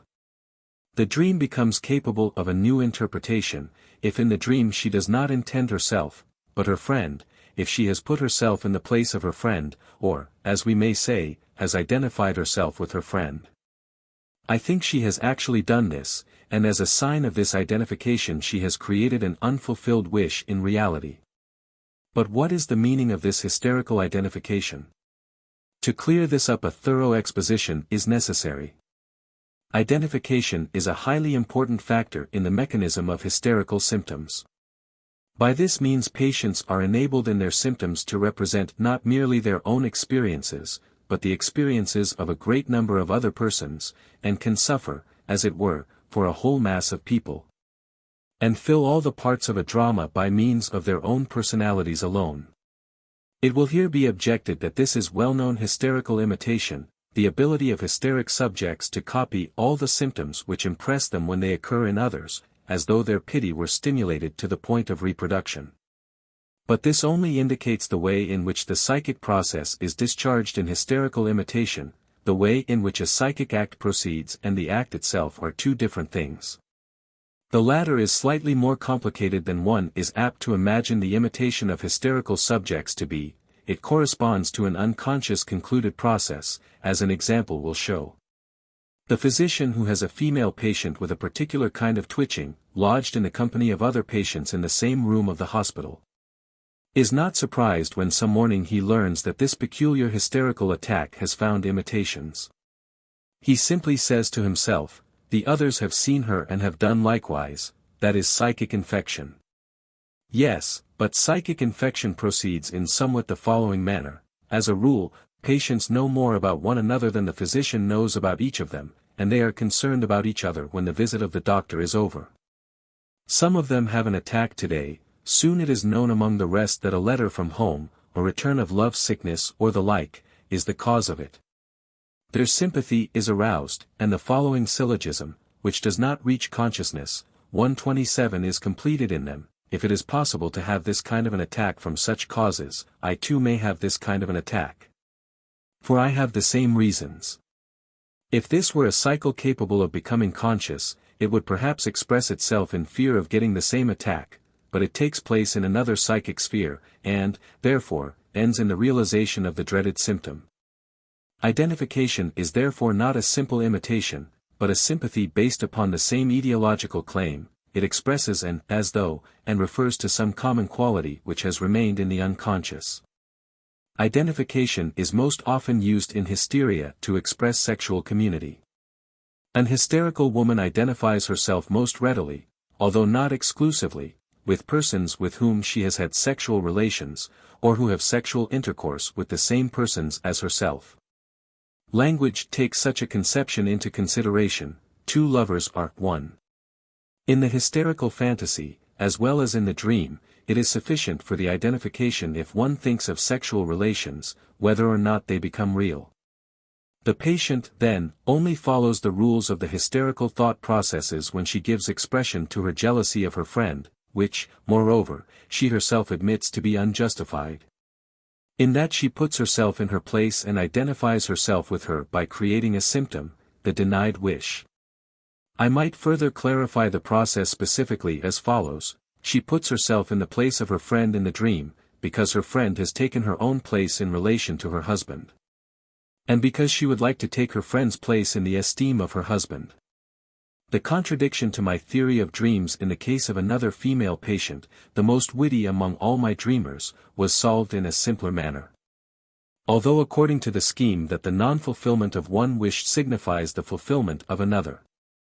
I had one day explained to her that the dream is a wish fulfillment. The next day she brought me a dream to the effect that she was traveling with her mother-in-law 128 to their common summer resort. Now I knew that she had struggled violently against spending the summer in the neighborhood of her mother-in-law. I also knew that she had luckily avoided her mother-in-law by renting an estate in a far distant country resort. Now the dream reversed this wished-for solution. Was not this in the flattest contradiction to my theory of wish fulfillment in the dream? Certainly, it was only necessary to draw the inferences from this dream in order to get at its interpretation. According to this dream, I was in the wrong.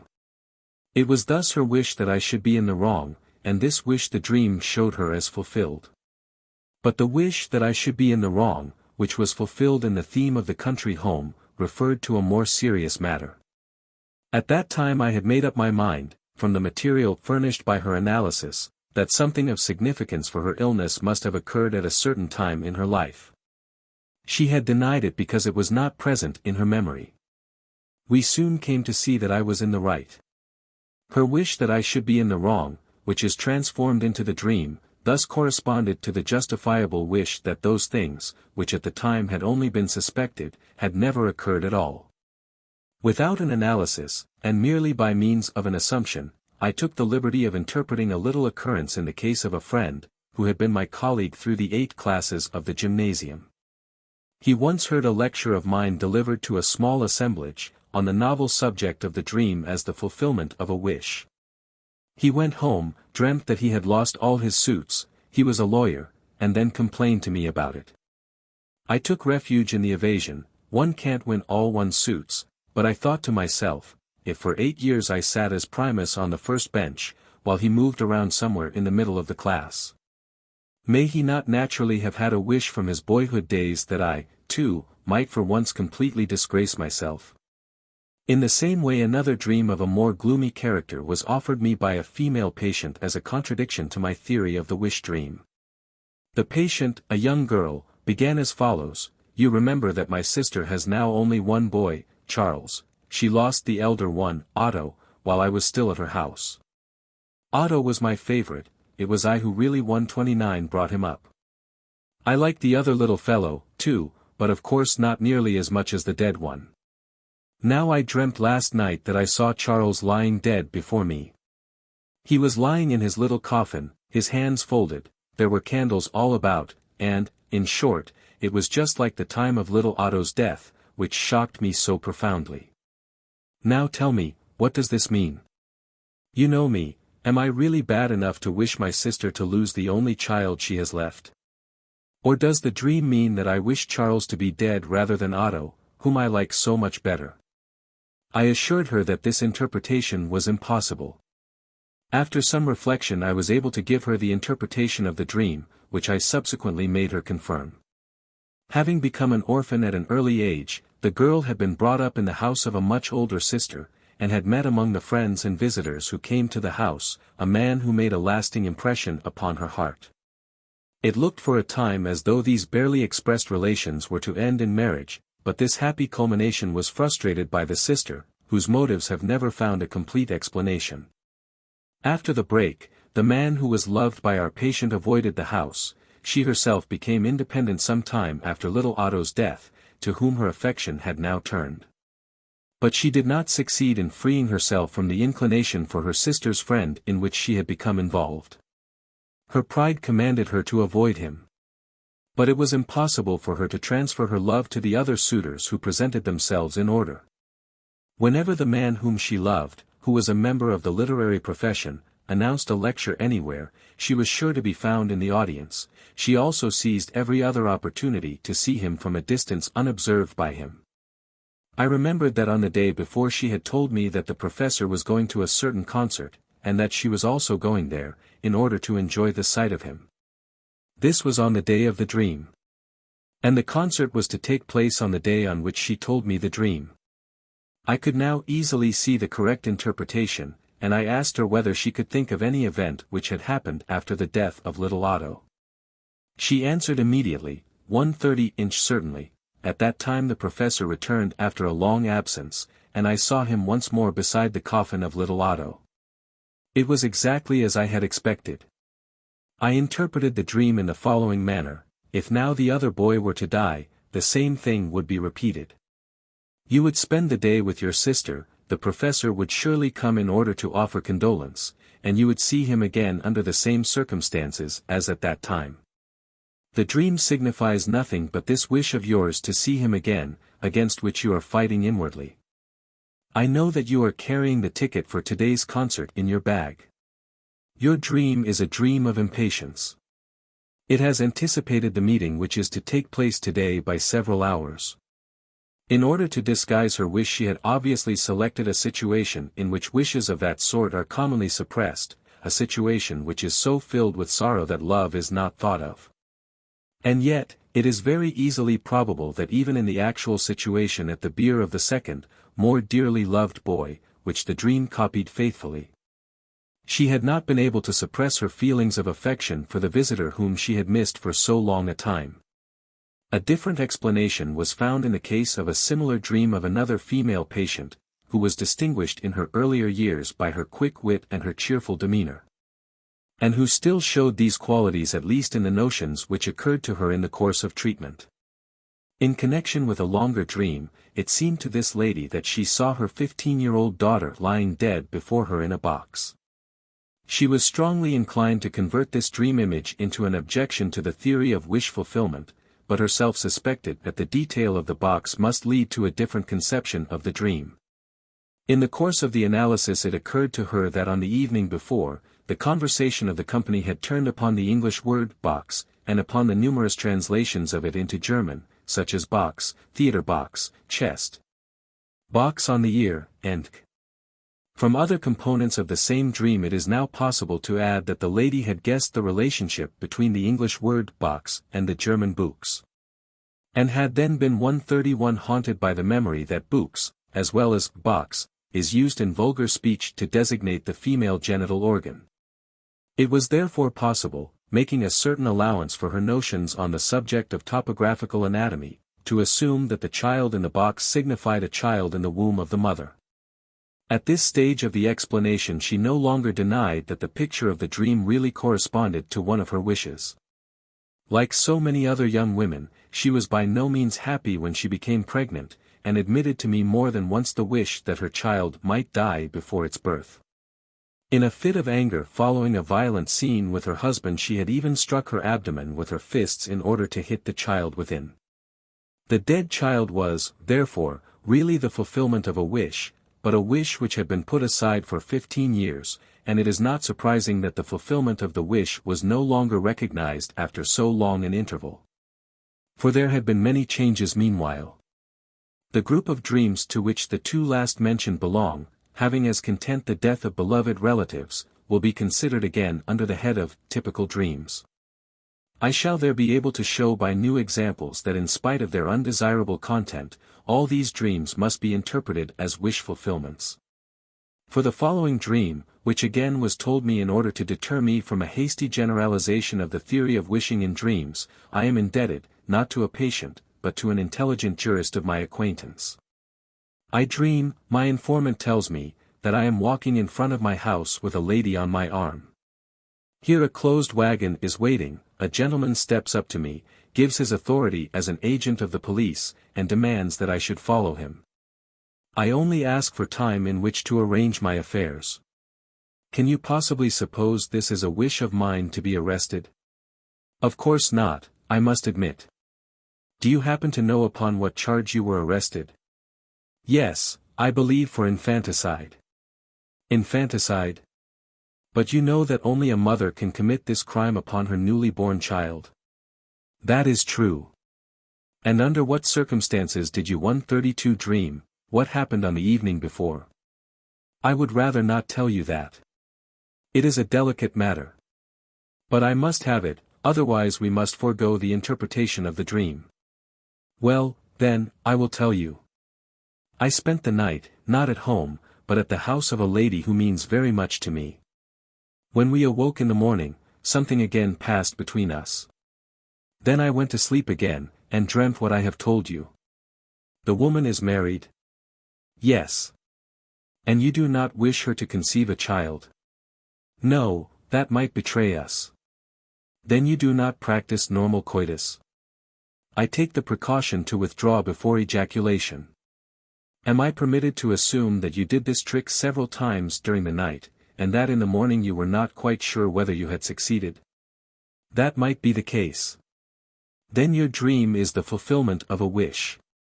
By means of it you secure the assurance that you have not begotten a child, or, what amounts to the same thing, that you have killed a child. I can easily demonstrate the connecting links. Do you remember, a few days ago we were talking about the distress of matrimony, Ehenot, and about the inconsistency of permitting the practice of coitus as long as no impregnation takes place. While every delinquency after the ovum and the semen meet and a fetus is formed is punished as a crime. In connection with this, we also recalled the medieval controversy about the moment of time at which the soul is really lodged in the fetus, since the concept of murder becomes admissible only from that point on. Doubtless you also know the gruesome poem by Leno, which puts infanticide and the prevention of children on the same plane. Strangely enough, I had happened to think of Leno during the afternoon. Another echo of your dream. And now I shall demonstrate to you another subordinate wish fulfillment in your dream. You walk in front of your house with the lady on your arm. So you take her home, instead of spending the night at her house, as you do in actuality. The fact that the wish fulfillment, which is the essence of the dream, disguises itself in such an unpleasant form, has perhaps more than one reason. From my essay on the etiology of anxiety neuroses, you will see that I note interrupted coitus as one of the factors which cause the development of neurotic fear. It would be 133 consistent with this that if after repeated cohabitation of the kind mentioned you should be left in an uncomfortable mood, which now becomes an element in the composition of your dream. You also make use of this unpleasant state of mind to conceal the wish fulfillment. Furthermore, the mention of infanticide has not yet been explained. Why does this crime, which is peculiar to females, occur to you? I shall confess to you that I was involved in such an affair years ago. Through my fault a girl tried to protect herself from the consequences of a liaison with me by securing an abortion. I had nothing to do with carrying out the plan, but I was naturally for a long time worried lest the affair might be discovered. I understand. This recollection furnished a second reason why the supposition that you had done your trick badly must have been painful to you. A young physician, who had heard this dream of my colleague when it was told, must have felt implicated by it, for he hastened to imitate it in a dream of his own, applying its mode of thinking to another subject. The day before he had handed in a declaration of his income, which was perfectly honest, because he had little to declare. He dreamt that an acquaintance of his came from a meeting of the tax commission and informed him that all the other declarations of income had passed uncontested, but that his own had awakened general suspicion. And that he would be punished with a heavy fine. The dream is a poorly concealed fulfillment of the wish to be known as a physician with a large income. It likewise recalls the story of the young girl who was advised against accepting her suitor because he was a man of quick temper who would surely treat her to blows after they were married. The answer of the girl was, "I wish he would strike me." Her wish to be married is so strong that she takes into the bargain the discomfort which is said to be connected with matrimony, and which is predicted for her, and even raises it to a wish. If I group the very frequently occurring dreams of this sort, which seem flatly to contradict my theory, in that they contain the denial of a wish or some occurrence decidedly unwished for, under the head of counter-wish dreams, I observe that they may all be referred to two principles, of 134 which one has not yet been mentioned, although it plays a large part in the dreams of human beings. One of the motives inspiring these dreams is the wish that I should appear in the wrong. These dreams regularly occur in the course of my treatment if the patient shows a resistance against me. And I can count with a large degree of certainty upon causing such a dream after I have once explained to the patient my theory that the dream is a wish fulfillment. I may even expect this to be the case in a dream merely in order to fulfill the wish that I may appear in the wrong. The last dream which I shall tell from those occurring in the course of treatment again shows this very thing. A young girl who has struggled hard to continue my treatment, against the will of her relatives and the authorities whom she has consulted, dreams as follows: she is forbidden at home to come to me any more. She then reminds me of the promise I made her to treat her for nothing if necessary, and I say to her, I can show no consideration in money matters. It is not at all easy in this case to demonstrate the fulfillment of a wish, but in all cases of this kind there is a second problem, the solution of which helps also to solve the first. Where does she get the words which she puts into my mouth? Of course I have never told her anything like that, but one of her brothers, the very one who has the greatest influence over her, has been kind enough to make this remark about me. It is then the purpose of the dream that this brother should remain in the right, and she does not try to justify this brother merely in the dream, it is her purpose in life and the motive for her being ill. The other motive for counter-wish dreams is so clear that there is danger of overlooking it, as for some time happened in my own case. In the sexual makeup of many people there is a masochistic component, which has arisen through the conversion of the aggressive, sadistic component into its opposite. Such people are called ideal masochists, if they seek pleasure not in the bodily pain which may be inflicted upon them, but in humiliation and in chastisement of the soul. 135 It is obvious that such persons can have counter-wish dreams and disagreeable dreams, which, however, for them are nothing but wish fulfillments, affording satisfaction for their masochistic inclinations. Here is such a dream. A young man, who has in earlier years tormented his elder brother, towards whom he was homosexually inclined, but who has undergone a complete change of character, has the following dream, which consists of 3 parts. 1. He is insulted by his brother. 2. 2 adults are caressing each other with homosexual intentions. 3. His brother has sold the enterprise whose management the young man reserved for his own future. He awakens from the last-mentioned dream with the most unpleasant feelings, and yet it is a masochistic wish dream, which might be translated, "It would serve me quite right if my brother were to make that sale against my interest, as a punishment for all the torments which he has suffered at my hands." I hope that the above discussion and examples will suffice, until further objection can be raised, to make it seem credible that even dreams with a painful content are to be analyzed as the fulfillments of wishes. Nor will it seem a matter of chance that in the course of interpretation one always happens upon subjects of which one does not like to speak or think. The disagreeable sensation which such dreams arouse is simply identical with the antipathy which endeavors, usually with success, to restrain us from the treatment or discussion of such subjects, and which must be overcome by all of us, if, in spite of its unpleasantness, we find it necessary to take the matter in hand. But this disagreeable sensation, which occurs also in dreams, does not preclude the existence of a wish. Everyone has wishes which he would not like to tell to others, which he does not want to admit even to himself. We are, on other grounds, justified in connecting the disagreeable character of all these dreams with the fact of dream disfigurement, and in concluding that these dreams are distorted, and that the wish fulfillment in them is disguised until recognition is impossible for no other reason than that a repugnance, a will to suppress, exists in relation to the subject matter of the dream or in relation to the wish which the dream creates. Dream disfigurement, then, turns out in reality to be an act of the censor. We shall take into consideration everything 136 which the analysis of disagreeable dreams has brought to light if we reword our formula as follows. The dream is the disguised fulfillment of a suppressed, repressed wish. Now there still remain as a particular species of dreams with painful content, dreams of anxiety, the inclusion of which under dreams of wishing will find least acceptance with the uninitiated. But I can settle the problem of anxiety dreams in very short order, for what they may reveal is not a new aspect of the dream problem, it is a question in their case of understanding neurotic anxiety in general. The fear which we experience in the dream is only seemingly explained by the dream content.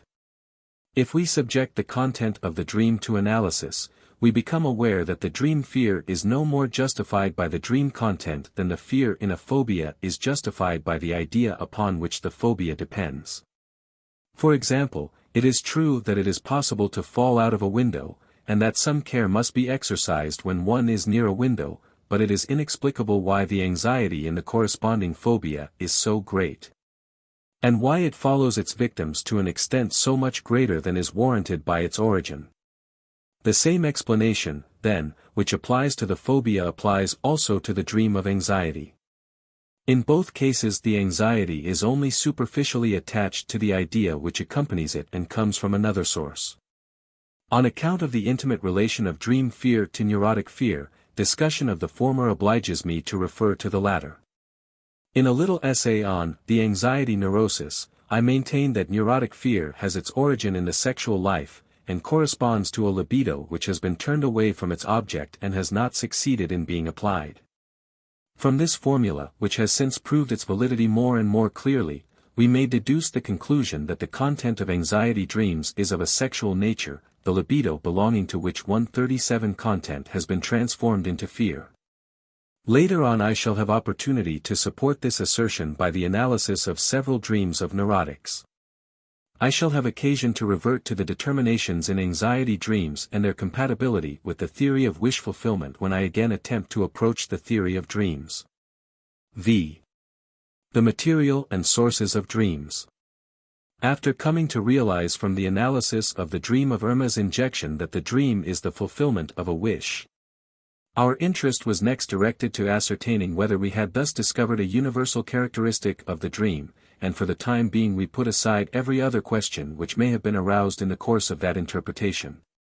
Now that we have reached the goal upon one of these paths, we may turn back and select a new starting point for our excursions among the problems of the dream, even though we may lose sight for a time of the theme of wish fulfillment, which has been as yet by no means exhaustively treated. Now that we are able, by applying our process of interpretation, to discover a latent dream content which far surpasses the manifest dream content in point of significance, we are impelled to take up the individual dream problems afresh. In order to see whether the riddles and contradictions which seemed, when we had only the manifest content, beyond our reach may not be solved for us satisfactorily. The statements of the authors concerning the relation of the dream to waking life, as well as concerning the source of the dream material, have been given at length in the introductory chapter.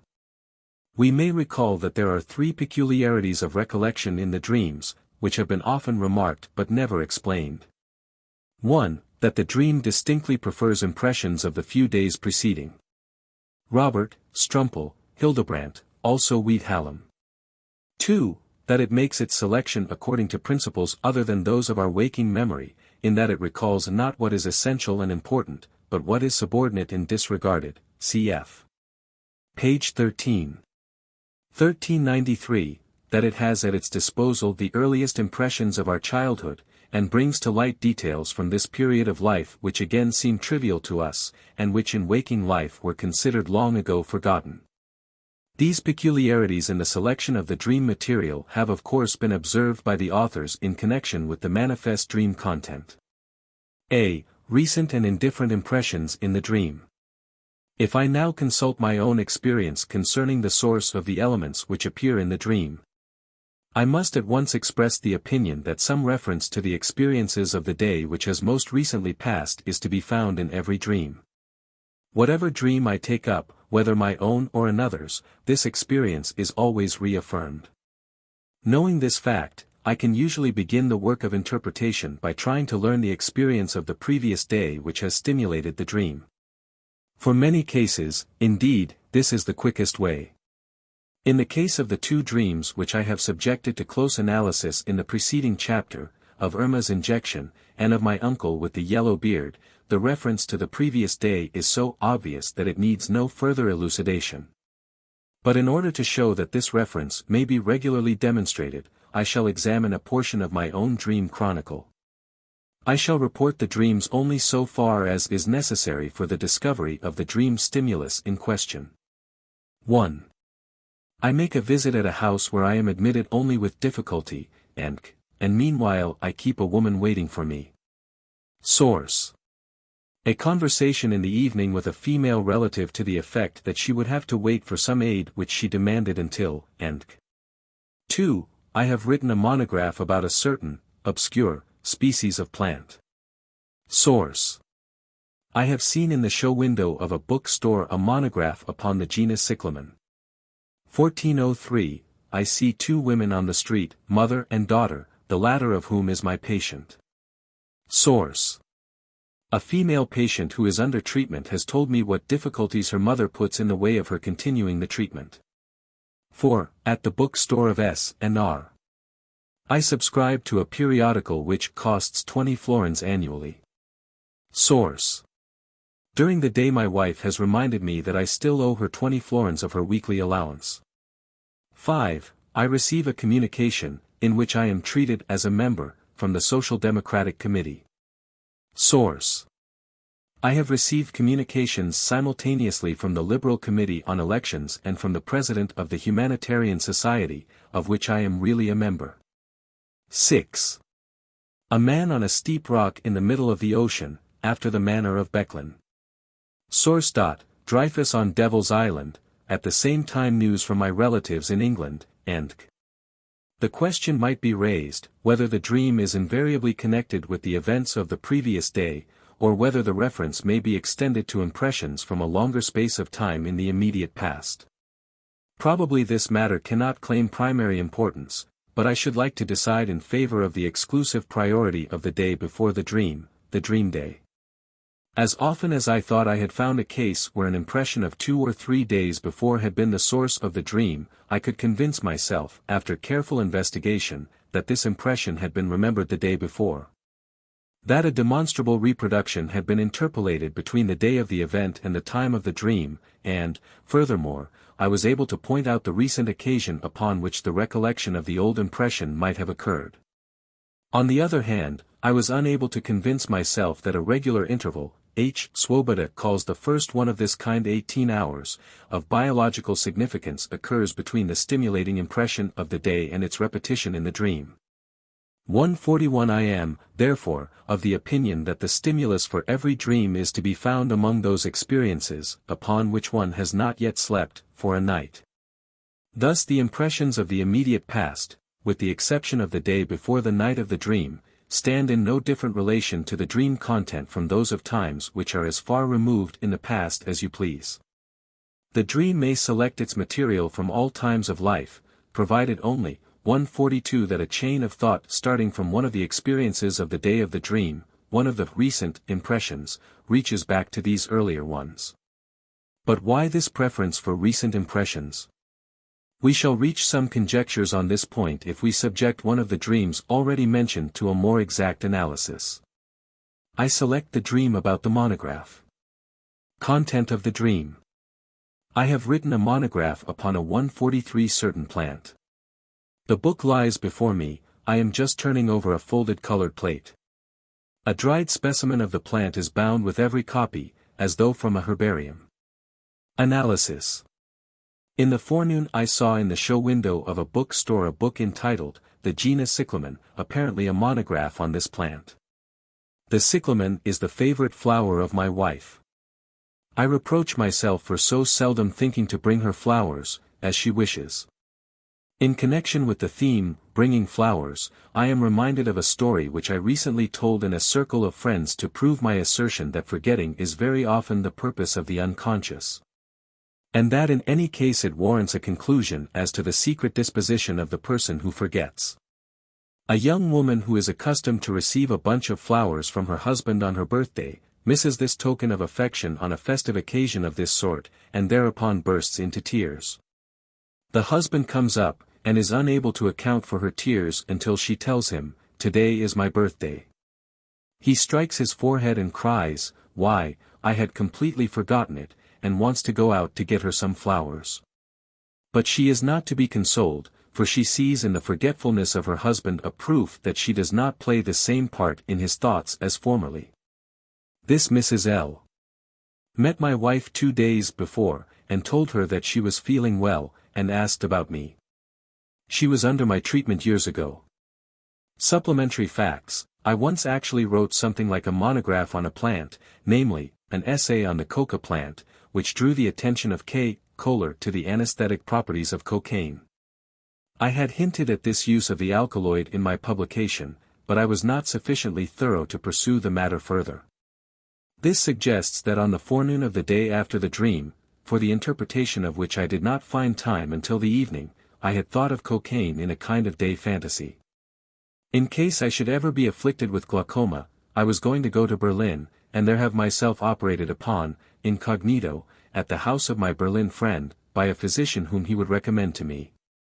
The surgeon, who would not know upon whom he was operating, would boast as usual how easy these operations had become 144 since the introduction of cocaine. I would not betray by a single sign that I had had a share in making this discovery.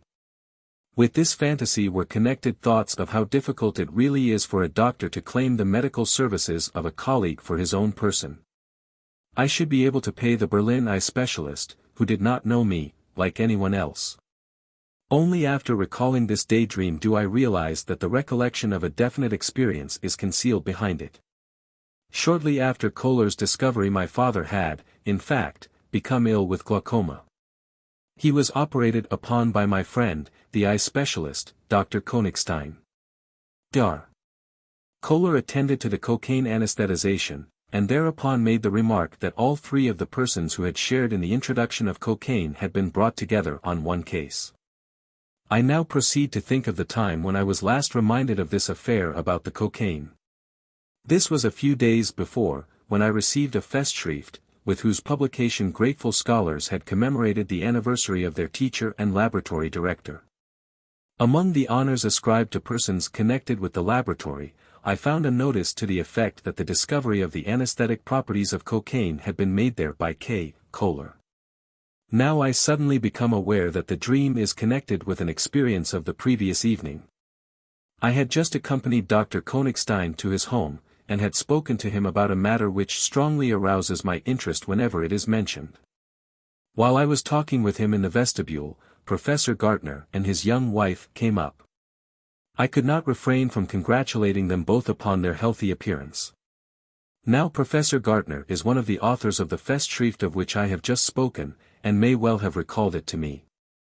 Likewise Mrs. L., whose birthday disappointment I have referred to, had been mentioned, in another connection, to be sure, in the conversation with Dr. Königstein. I shall now try to explain the other determinations of the dream content. A dried specimen of the plant accompanies the monograph as though it were a herbarium. A recollection of the gymnasium, school, is connected with the herbarium. The director of our gymnasium once called the scholars of the 145 higher classes together in order to have them inspect and clean the herbarium. Small worms had been found, bookworms. The director did not seem to have much confidence in my help, for he left only a few leaves for me. I know to this day that there were crucifers on them. My interest in botany was never very great. At my preliminary examination in botany, I was required to identify a crucifer, and did not recognize it. I would have fared badly if my theoretical knowledge had not helped me out. Crucifers suggest composites. The artichoke is really a composite, and the one which I might call my favorite flower. My wife, who is more thoughtful than I, often brings this favorite flower of mine home from the market. I see the monograph which I have written lying before me. This, too, is not without its reference. The friend whom I pictured wrote to me yesterday from Berlin, "I think a great deal about your dream book. I see it lying before me finished, and am turning over its leaves. How I envied him this prophetic power. If I could only see it lying already finished before me." The folded colored plate. While I was a student of medicine, I suffered much from a fondness for studying in monographs exclusively. In spite of my limited means, I subscribed to a number of the medical archives, in which the colored plates gave me much delight. I was proud of this inclination for thoroughness. So, when I began to publish on my own account, I had to draw the plates for my own treatises, and I remember one of them turned out so badly that a kindly disposed colleague ridiculed me for it. This suggests, I don't know exactly how, a very early memory from my youth. My father once thought it would be a joke to hand over a book with colored plates, description of a journey in Persia, to me and my eldest sister for destruction. This was hardly to be justified from an educational point of view. I was at the time 5 years old, and my sister 3, and the picture of our blissfully tearing this book to pieces, like an artichoke, I must add, leaf by leaf, is almost the only one from this time of life which has remained fresh in my memory. When I afterwards became a student, I developed a distinct fondness for collecting and possessing books, an analogy to the inclination for studying from monographs. 146 A hobby which occurs in the dream thoughts with reference to cyclamen and artichoke. I became a bookworm, cf. herbarium. I have always referred this first passion of my life, since I am engaging in retrospect, to this childhood impression, or rather I have recognized in this childish scene a concealing recollection for my subsequent love of books. Of course I also learned at an early age that our passions are often our sorrows. When I was 17 years old I had a very respectable bill at the bookstore, and no means with which to pay it, and my father would hardly accept the excuse that my inclination had not been fixed on something worse. But the mention of this later youthful experience immediately brings me back to my conversation that evening with my friend Dr. Königstein. For the talk on the evening of the dream day brought up the same old reproach that I am too fond of my hobbies. For reasons which do not belong here, I shall not continue the interpretation of this dream, but shall simply indicate the path which leads to it. In the course of the interpretation, I was reminded of my conversation with Dr. Königstein, and indeed of more than one portion of it.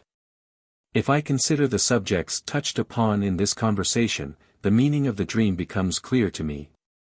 All the thought associations which have been started, about the hobbies of my wife and of myself, about the cocaine, about the difficulty of securing medical treatment from one's colleagues, my preference for monographic studies, and my neglect of certain subjects such as botany, all this continues and connects with some branch of this widely ramified conversation.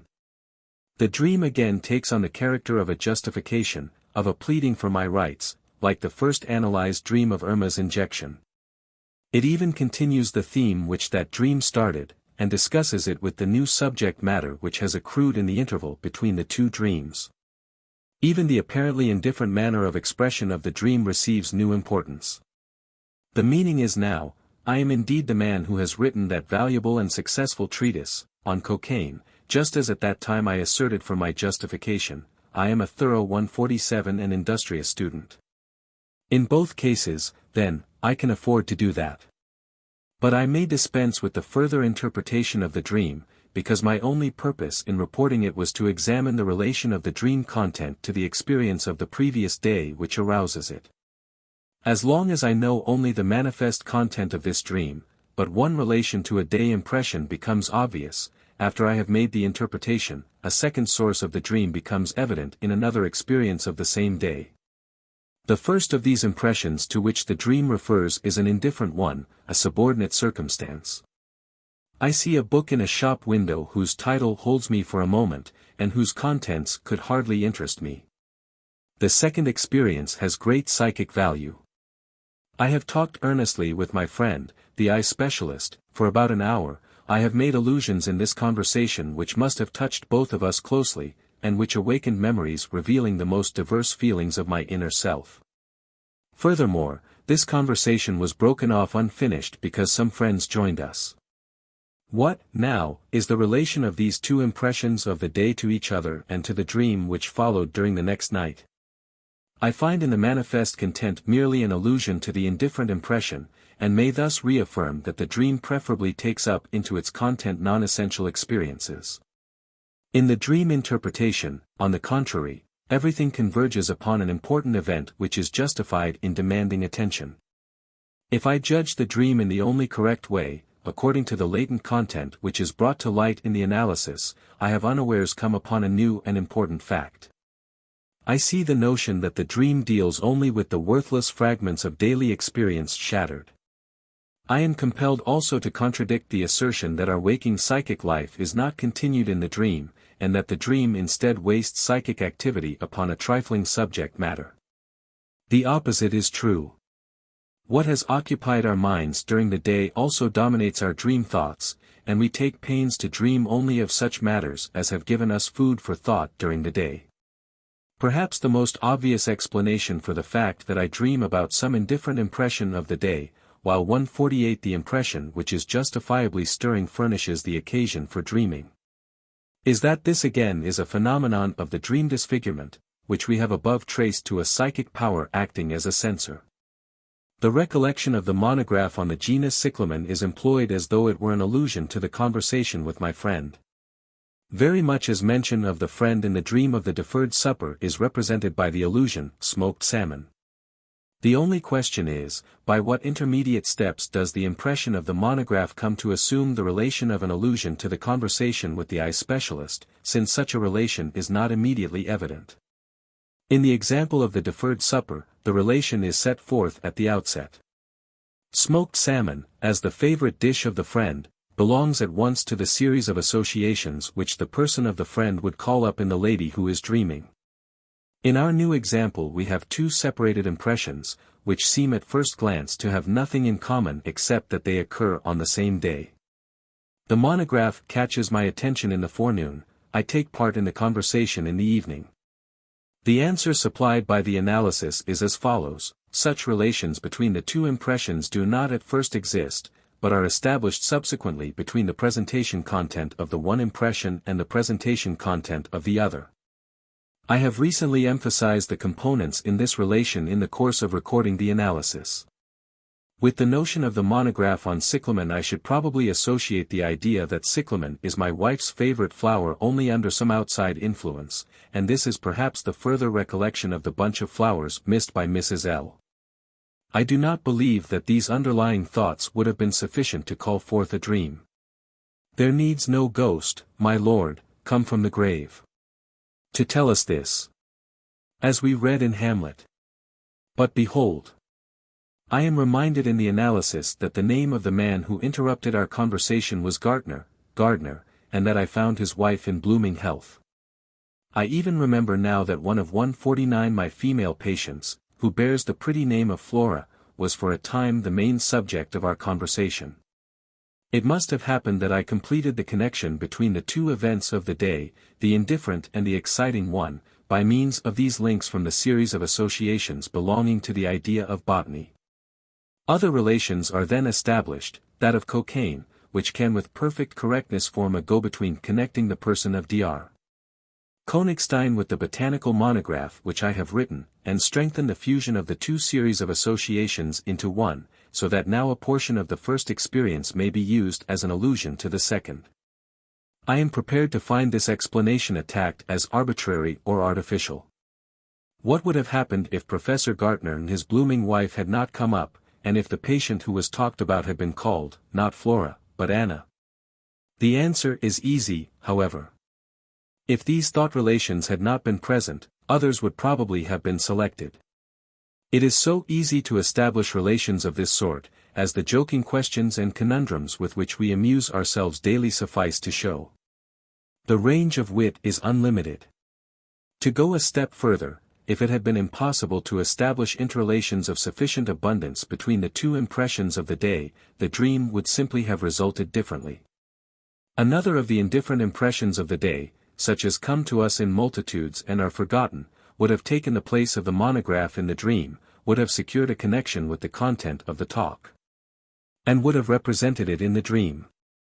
Since it was the impression of the monograph and no other that had this fate, this impression was probably the most suitable for the establishment of the connection. One need not be astonished, like Lessing's Handschenschlau, because it is the rich people of the world who possess the most money. Still, the psychological process by which, according to our conception, the indifferent experience is substituted for the psychologically important one, seems odd to us and open to question. In a later chapter we shall undertake the task of making this seemingly incorrect operation more intelligible. We are here concerned only with consequences of this procedure, 150 whose assumption we have been forced to make by the regularly recurring experiences of dream analysis. But the process seems to be that, in the course of those intermediate steps, a displacement, let us say of the psychic accent, has taken place, until ideas that are at first weakly charged with intensity, by taking over the charge from ideas which have a stronger initial intensity, reach a degree of strength, which enables them to force their way into consciousness. Such displacements do not at all surprise us when it is a question of the bestowal of affects or of the motor actions in general. The fact that the woman who has remained single transfers her affection to animals, that the bachelor becomes a passionate collector, that the soldier defends a scrap of colored cloth, his flag, with his lifeblood. That in a love affair a momentary clasping of hands brings bliss, or that in Othello a lost handkerchief causes a burst of rage, all these are examples of psychic displacement which seem unquestionable to us. But if, in the same manner and according to the same fundamental principles, a decision is made as to what is to reach our consciousness and what is to be withheld from it, that is to say, what we are to think, this produces an impression of morbidity, and we call it an error of thought if it occurs in waking life. We may here anticipate the result of a discussion which will be undertaken later, namely, to the effect that the psychic process which we have recognized as dream displacement proves to be not a process morbidly disturbed, but a process differing from the normal merely in being of a more primitive nature. We thus find in the fact that the dream content takes up remnants of trivial experiences a manifestation of dream disfigurement, by means of displacement. And we may recall that we have recognized this dream disfigurement as the work of a censor which controls the passage between two psychic instances. We accordingly expect that dream analysis will regularly reveal to us the genuine, significant source of the dream in the life of the day, the recollection of which has transferred its accent to some indifferent recollection. This conception brings us into complete opposition to Robert's theory, which thus becomes valueless for us. The fact which Robert was trying to explain simply doesn't exist. Its assumption 151 is based upon a misunderstanding, upon the failure to substitute the real meaning of the dream for its apparent content. Further objection may be made to Robert's doctrine, if it were really the duty of the dream, by means of a special psychic activity, to rid our memory of the slag of the recollections of the day. Our sleep would have to be more troubled and employed in a more strained effort than we may suppose it to be from our waking life. For the number of indifferent impressions received during the day, against which we should have to protect our memory, is obviously infinitely large. The night would not be long enough to accomplish the task. It is very much more probable that the forgetting of indifferent impressions takes place without any active interference on the part of our psychic powers. Still, something cautions us against taking leave of Robert's idea without further consideration. We have left unexplained the fact that one of the indifferent day impressions, one from the previous day indeed, regularly furnished a contribution to the dream content. Relations between this impression and the real source of the dream do not always exist from the beginning. As we have seen, they are established only subsequently, in the course of the dream work, as though in order to serve the purpose of the intended displacement. There must, therefore, be some necessity to form connections in this particular direction, of the recent, although indifferent impression. The latter must have special fitness for this purpose because of some property. Otherwise it would be just as easy for the dream thoughts to transfer their accent to some inessential member of their own series of associations. The following experiences will lead us to an explanation.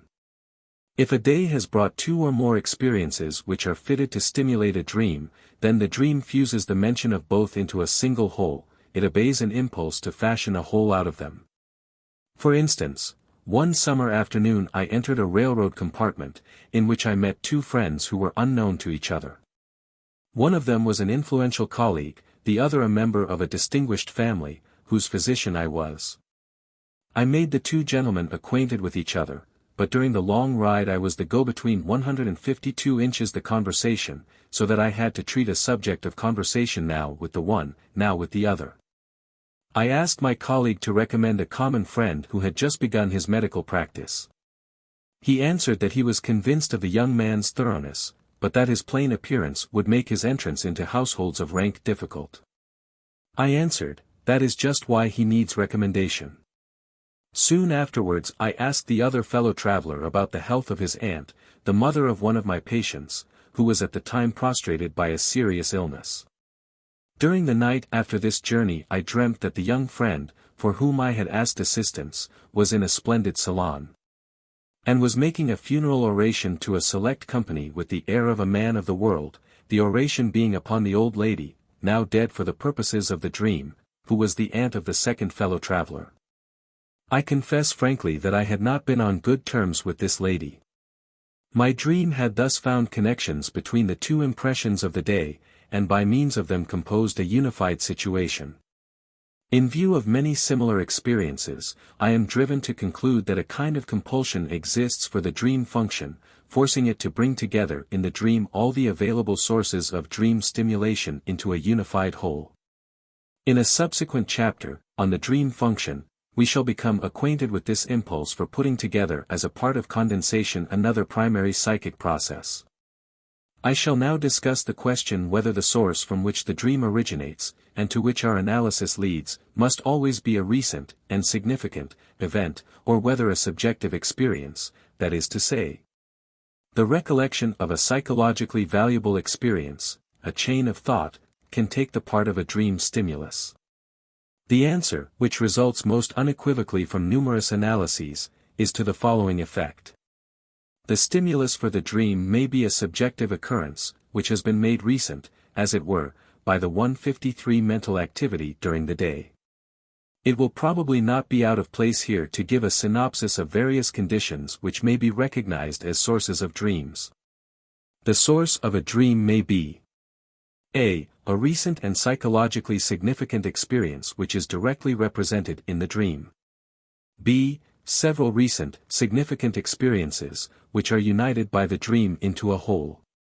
C. One or more recent and significant experiences, which are represented in the dream by the mention of a contemporary but indifferent experience.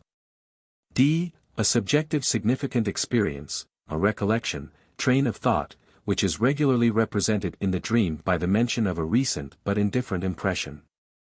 As may be seen, in dream interpretation the condition is firmly adhered to throughout that each component of the dream repeats a recent impression of the day. The element which is destined to representation in the dream may either belong to the presentations surrounding the actual dream stimulus itself, and, furthermore, either as an essential or an inessential element of the same, or it may originate in the neighborhood of an indifferent impression, which, through associations more or less rich, has been brought into relation with the thoughts surrounding the dream stimulus. The apparent multiplicity of the conditions here is produced by the alternative according to whether displacement has or has not taken place. And we may note that this alternative serves to explain the contrasts of the dream just as readily as the ascending series from partially awake to fully awake brain cells in the medical theory of the dream, cf. Page 64. Concerning this series, it is further notable that the element which is psychologically valuable, but not recent, a train of thought, a recollection, may be replaced, for the purposes of dream formation, by a recent, but psychologically indifferent element, if only these two conditions be observed. 1. That the dream shall contain a reference to something which has 154 been recently experienced. 2. That the dream stimulus shall remain a psychologically valuable train of thought. In a single case, A, both conditions are fulfilled by the same impression. If it be added that the same indifferent impressions which are used for the dream, as long as they are recent, lose this availability as soon as they become a day, or at most several days, older, the assumption must be made that the very freshness of an impression gives it a certain psychological value for dream formation, which is somewhat equivalent to the value of emotionally accentuated memories or trains of thought. We shall be able to see the basis of this value of recent impressions for dream formation only with the help of certain psychological considerations which will appear later. Incidentally, our attention is called to the fact that important changes in the material comprised by our ideas and our memory may be brought about unconsciously and at night. The injunction that one should sleep for a night upon any affair before making a final decision about it is obviously fully justified. But we see that at this point we have proceeded from the psychology of dreaming to that of sleep, a step for which there will often be occasion. Now there arises an objection threatening to invalidate the conclusions we have just reached. If indifferent impressions can get into the dream only in case they are recent, how does it happen that we find also in the dream content elements from earlier periods in our lives, which at the time when they were recent possessed, as Strumpel expresses it, no psychic value, which, therefore, ought to have been forgotten long ago, and which, therefore, are neither fresh nor psychologically significant? This objection can be fully met if we rely upon the results furnished by psychoanalysis of neurotics. The solution is as follows: the process of displacement which substitutes indifferent material for that having psychic significance, for dreaming as well as for thinking, has already taken place in those earlier periods of life, and has since become fixed in the memory. Those elements which were originally indifferent are in fact no longer so, since they have acquired the value of 155 psychologically significant material. That which has actually remained indifferent can never be reproduced in the dream. It will be correct to suppose from the foregoing discussion that I maintain that there are no indifferent dream stimuli, and that, accordingly, there are no harmless dreams. This I believe to be the case, thoroughly and exclusively, allowance being made for the dreams of children and perhaps for short dream reactions to nocturnal sensations. Whatever one may dream, it is either manifestly recognizable as psychically significant or it is disfigured, and can be judged correctly only after a complete interpretation, when, as before, it may be recognized as possessing psychic significance. The dream never concerns itself with trifles. We do not allow ourselves to be disturbed in our sleep by matters of slight importance. Dreams which are apparently harmless turn out to be sinister if one takes pains to interpret them. If I may be permitted the expression, they all have the mark of the beast. As this is another point on which I may expect opposition, and as I am glad of an opportunity to show dream disfigurement at work, I shall here subject a number of dreams from my collection to analysis. 1. An intelligent and refined young lady, who, however, in conduct, belongs to the class we call reserved, to the still waters, relates the following dream. Her husband asks, "Should not the piano be tuned?" She answers, "It won't pay. The hammers would have to be newly buffed too." This repeats an actual event of the previous day. Her husband had asked such a question, and she had answered something similar. But what is the significance of her dreaming it?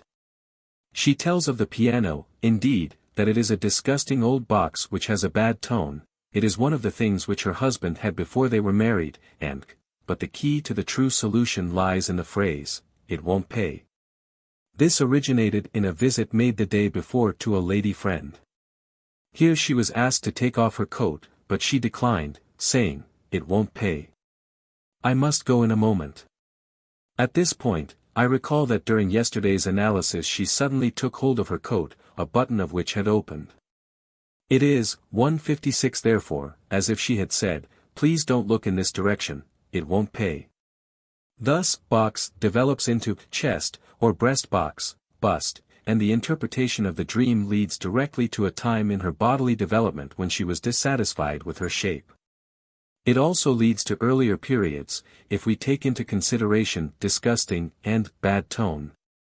And remember how often in illusions and in dreams the two small hemispheres of the feminine body take the place, as a substitute and as an antithesis, of the large ones. 2. I may interrupt this dream to insert a brief harmless dream of a young man. He dreamt that he was putting on his winter overcoat again, which was terrible. The occasion for this dream is apparently the cold weather, which has recently set in again. On more careful examination we note that the two short portions of the dream do not fit together well, for what is there terrible about wearing a heavy or thick coat in the cold? Unfortunately for the harmlessness of this dream, the first idea educed in analysis is the recollection that on the previous day a lady had secretly admitted to him that her last child owed its existence to the bursting of a condom. He now reconstructs his thoughts in accordance with this suggestion: a thin condom is dangerous, a thick one is bad. The condom is an overcoat, Überzieher, for it is put over something. Überzieher is also the name given in German to a thin overcoat. An experience like the one related by the lady would indeed be terrible for an unmarried man. We may now return to our other harmless dreamer. 3. She puts a candle into a candlestick, but the candle is broken, so that it does not stand straight. The girls at school say she is clumsy, the young lady replies that it is not her fault. Here, too, there is an actual occasion for the dream. The day before she had actually put a candle into a candlestick, but this one was not broken. A transparent symbolism has been employed here. The candle is an object which excites the feminine genitals. Its being broken, so that it does not stand straight, signifies impotence on the man's part. It is not her fault. But does this young woman, carefully brought up, and a stranger to all obscenity, know of this application of the candle? She happens to be able to tell how she came by this information. While riding in a boat on the 157 Rhine, another boat passes containing students who are singing or rather yelling, with great delight, when the Queen of Sweden with closed shutters and the candles of Apollo. She does not hear or understand the last word. Her husband is asked to give her the required explanation. These verses are then replaced in the dream content by the harmless recollection of a command which she once executed clumsily at a girls' boarding school, this occurring by means of the common features closed shutters. The connection between the theme of onanism and that of impotence is clear enough. Apollo, in the latent dream content, connects this dream with an earlier one in which the Virgin Pallas figured. All this is obviously not harmless. 4.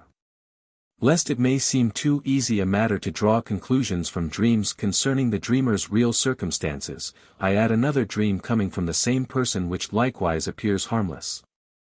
I dreamt of doing something, she relates, which I actually did during the day, that is to say, I filled a little trunk so full of hooks that I had difficulty in closing it. My dream was just like the actual occurrence. Here the person relating the dream herself attaches chief importance to the correspondence between the dream and reality. All such criticisms upon the dream and remarks about it, although they have secured a place in waking thought, regularly belong to the latent dream content, as later examples will further demonstrate. We are told, then, that what the dream relates has actually taken place during the day. It would take us too far afield to tell how we reached the idea of using the English language to help us in the interpretation of this dream. Suffice it to say that it is again a question of a little box, cf. page 130, the dream of the dead child in the box, which has been filled so full that nothing more can go into it.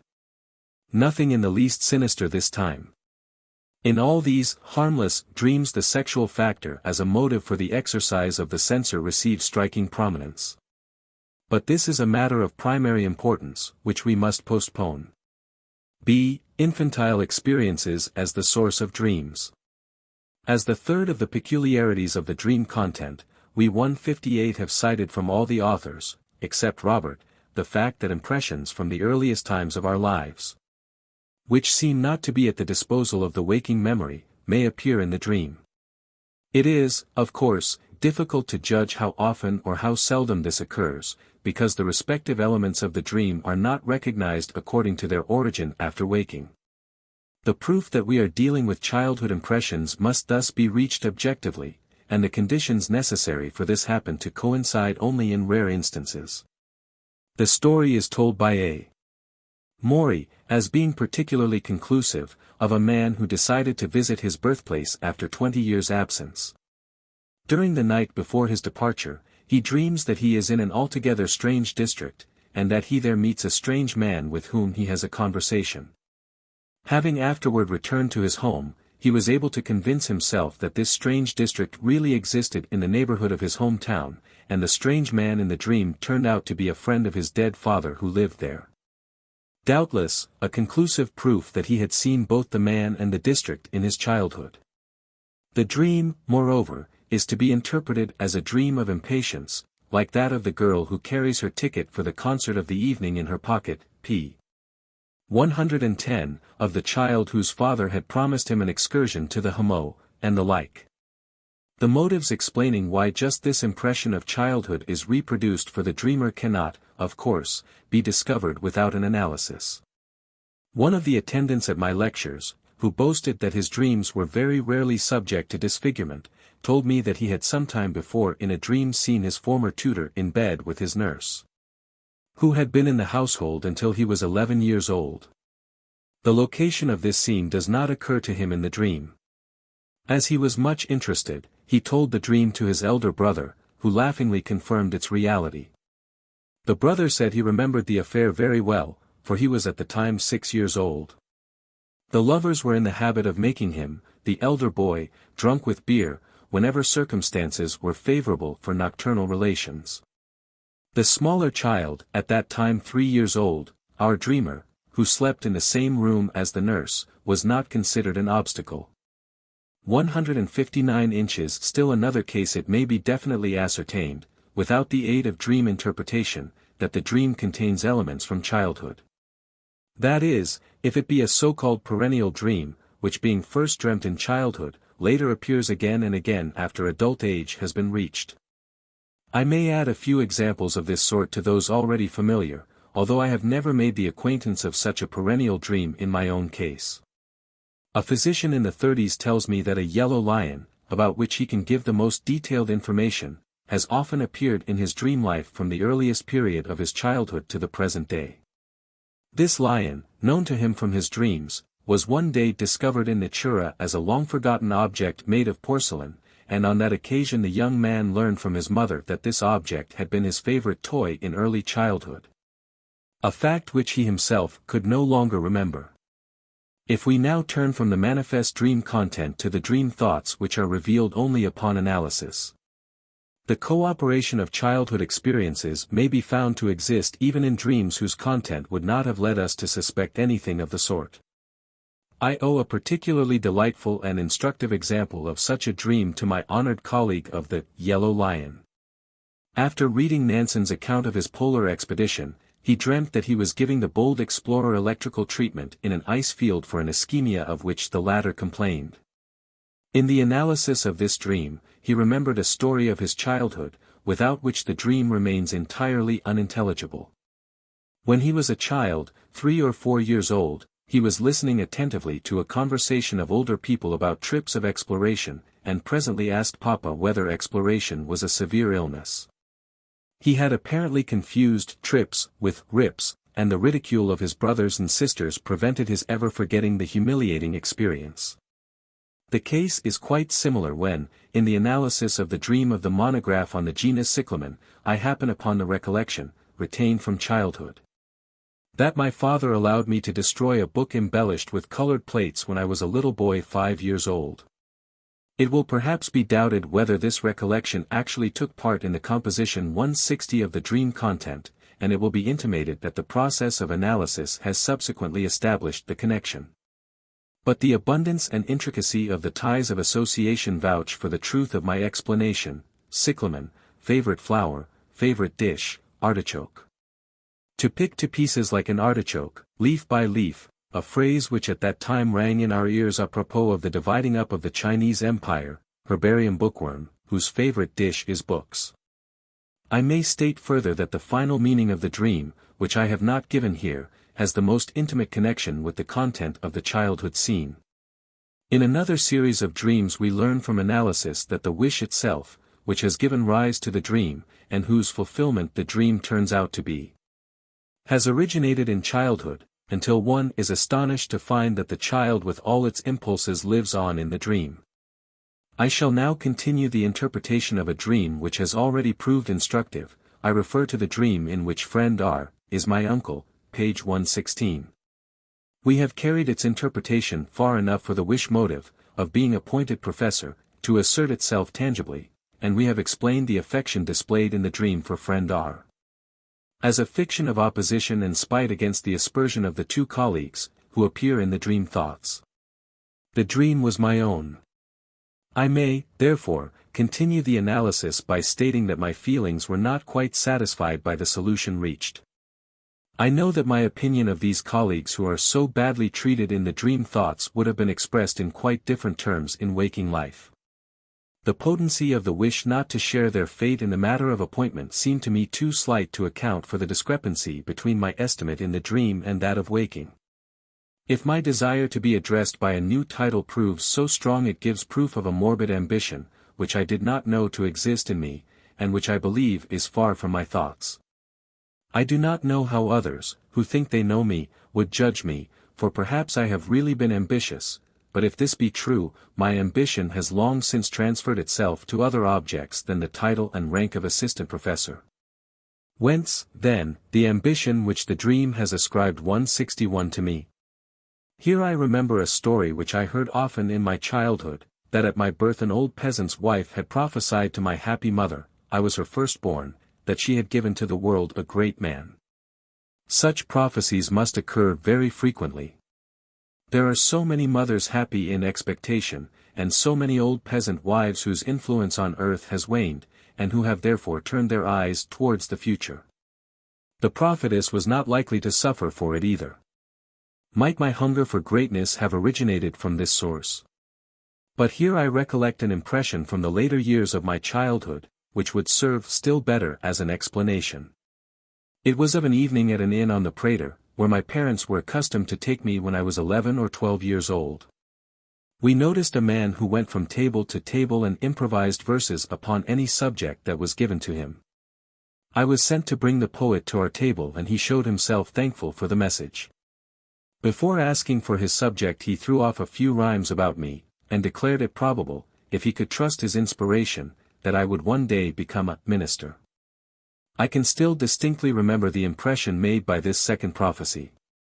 It was at the time of the election for the municipal ministry. My father had recently brought home pictures of those elected to the ministry, Herbst, Giskra, Unger, Berger, and others, and we had illuminated them in honor of these gentlemen. There were even some Jews among them, every industrious Jewish schoolboy therefore had the making of a minister in him. Even the fact that until shortly before my enrollment in the university I wanted to study jurisprudence, and changed my plans only at the last moment, must be connected with the impressions of that time. A minister's career is under no circumstances open to a medical man. And now for my dream. I begin to see that it transplants me from the somber present to the hopeful time of the municipal election, and fulfills my wish of that time to the fullest extent. In treating my two estimable and learned colleagues so badly, because they are Jews, the one as a simpleton and the other as a criminal, in doing this I act as though I were the Minister of Education, I put myself in his place. What thorough revenge 162 I take upon His Excellency. He refuses to appoint me Professor Extraordinarius, and in return I put myself in his place in the dream. Another case establishes the fact that although the wish which actuates the dream is a present one, it nevertheless draws great intensification from childhood memories. I refer to a series of dreams which are based upon the longing to go to Rome. I suppose I shall still have to satisfy this longing by means of dreams for a long time to come, because, at the time of year which is at my disposal for traveling, a stay at Rome is to be avoided on account of considerations of health. Thus I once dreamt of seeing the Tiber and the bridge of St. Angelo from the window of a railroad compartment, then the train starts, and it occurs to me that I have never entered the city at all. The view which I saw in the dream was modeled after an engraving which I had noticed in passing the day before in the parlor of one of my patients. On another occasion someone is leading me upon a hill and showing me Rome half enveloped in mist, and so far in the distance that I am astonished at the distinctness of the view. The content of this dream is too rich to be fully reported here. The motive, to see the promised land from afar, is easily recognizable in it. The city is Lübeck, which I first saw in the mist, the original of the hill is the Gleichenberg. In a third dream, I am at last in Rome, as the dream tells me. To my disappointment, the scenery which I see is anything but urban. A little river with black water, on one side of which are black rocks, on the other large white flowers. I notice a certain Mr. Zucker, with whom I am superficially acquainted, and make up my mind to ask him to show me the way into the city. It is apparent that I am trying in vain to see a city in the dream which I have never seen in waking life. If I resolve the landscape into its elements, the white flowers indicate Ravenna, which is known to me, and which, for a time at least, deprived Rome of its leading place as capital of Italy. In the swamps around Ravenna we had seen the most beautiful water lilies in the middle of black pools of water. The dream makes them grow on meadows, like the narcissi of our own Aussy, because at 163 Ravenna it was such tedious work to fetch them out of the water. The black rock, so close to the water, vividly recalls the valley of the Teppel at Carlsbad. Carlsbad now enables me to account for the peculiar circumstance that I ask Mr. Zucker the way. In the material of which the dream is composed appear also two of those amusing Jewish anecdotes, which conceal so much profound and often bitter worldly wisdom, and which we are so fond of quoting in our conversation and letters. One is the story of the Constitution, and tells how a poor Jew sneaks into the express train for Carlsbad without a ticket, how he is caught and is treated more and more unkindly at each call for tickets by the conductor. And how he tells a friend, whom he meets at one of the stations during his miserable journey, and who asks him where he is traveling, to Carlsbad, if my constitution will stand it. Associated with this in memory is another story about a Jew who is ignorant of French, and who has express instructions to ask in Paris for the way to the Rue Richelieu. Paris was for many years the object of my own longing, and I took the great satisfaction with which I first set foot on the pavement in Paris as a warrant that I should also attain the fulfillment of other wishes. Asking for the way is again a direct allusion to Rome, for of course all roads lead to Rome. Moreover, the name Zucker, English, sugar, again points to Carlsbad, whither we send all persons afflicted with the constitutional disease, diabetes, Zuckerkrankheit, sugar disease. The occasion for this dream was the proposal of my Berlin friend that we should meet in Prague at Easter. A further allusion to sugar and diabetes was to be found in the matters which I had to talk over with him. A fourth dream, occurring shortly after the last one mentioned, brings me back to Rome. I see a street corner before me and am astonished to see so many German placards posted there. On the day before I had written my friend with prophetic vision that Prague would probably not be a comfortable resort for German travelers. The dream, therefore, simultaneously expressed the wish to meet him at Rome instead of at the Bohemian city, and a desire, which probably originated during my student days, that the German language might be accorded more tolerance in Prague. Besides, I must 164 have understood the Czech language in the first 3 years of my childhood, because I was born in a small village of Moravia, inhabited by Slavs. A Czech nursery rhyme, which I heard in my 17th year, became, without effort on my part, so imprinted upon my memory that I can repeat it to this day, although I have no idea of its meaning. There is then no lack in these dreams also of manifold relations to impressions from the first years of my life. It was during my last journey to Italy, which, among other places, took me past Lake Trasimenus, that I at last found what reinforcement my longing for the eternal city had received from the impressions of my youth. This was after I had seen the Tiber, and had turned back with painful emotions when I was within 80 kilometers of Rome. I was just broaching the plan of traveling to Naples via Rome the next year, when this sentence, which I must have read in one of our classical authors, occurred to me.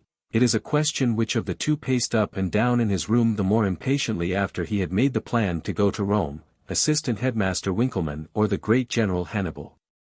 I myself had walked in Hannibal's footsteps, like him I was destined never to see Rome, and he too had gone to Campania after the whole world had expected him in Rome. Hannibal, with whom I had reached this point of similarity, had been my favorite hero during my years at the gymnasium. Like so many boys of my age, I bestowed my sympathies during the Punic War, not on the Romans, but on the Carthaginians. Then, when I came finally to understand the consequences of belonging to an alien race, and was forced by the anti-Semitic sentiment among my classmates to assume a definite attitude, the figure of the Semitic commander assumed still greater proportions in my eyes. Hannibal and Rome symbolized for me as a youth the antithesis between the tenaciousness of the Jews and the organization of the Catholic Church. The significance for our emotional life which the anti-Semitic movement has since assumed helped to fix the thoughts and impressions of that earlier time. Thus the wish to get to Rome has become the cover and symbol in my dream life for several warmly cherished wishes, for the realization of which one might work with the perseverance and single-mindedness of the Punic 165 general, and whose fulfillment sometimes seems as little favored by fortune as the wish of Hannibal's life to enter Rome. And now for the first time I happen upon the youthful experience which, even today, still manifests its power in all these emotions and dreams. I may have been 10 or 12 years old when my father began to take me with him on his walks, and to reveal to me his views about the things of this world in his conversation. In this way he once told me, in order to show into how much better times I had been born than he, the following: while I was a young man, I was walking one Saturday on a street in the village where you were born. I was handsomely dressed and wore a new fur cap. Along comes a Christian, who knocks my cap into the mud with one blow and shouts, "Jew, get off the sidewalk." "And what did you do?" "I went into the street and picked up the cap," was the calm answer.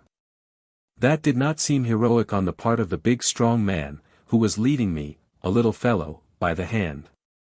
I contrasted this situation, which did not please me, with another more in harmony with my feelings, the scene in which Hannibal's father, Hamilcar Barca, made his boy swear at the domestic altar to take vengeance on the Romans.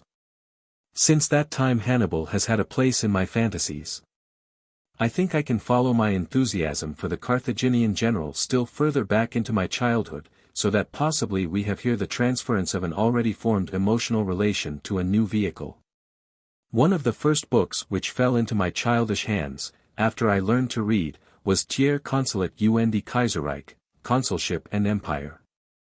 I remember I pasted on the flat backs of my wooden soldiers little labels with the names of the imperial marshals, and that at that time Messina, as a Jew menace, was already my avowed favorite. Napoleon himself follows Hannibal in crossing the Alps.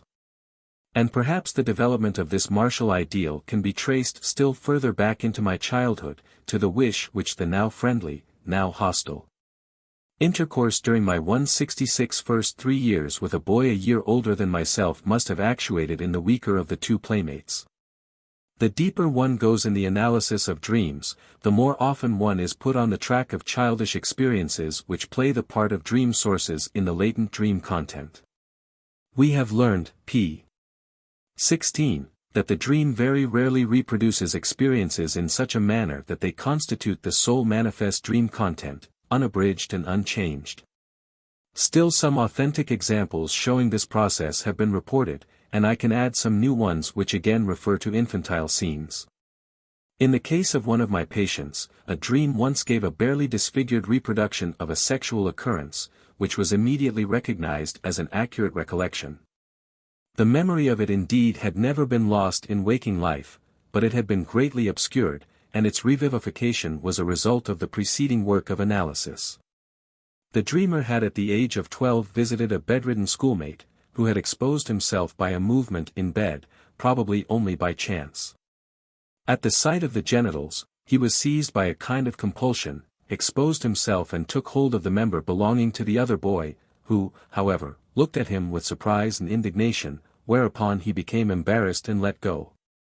A dream repeated this scene 23 years later, with all the details of the emotions occurring in it, changing it, however, in this respect, that the dreamer took the passive part instead of the active one, while the person of the schoolmate was replaced by one belonging to the present.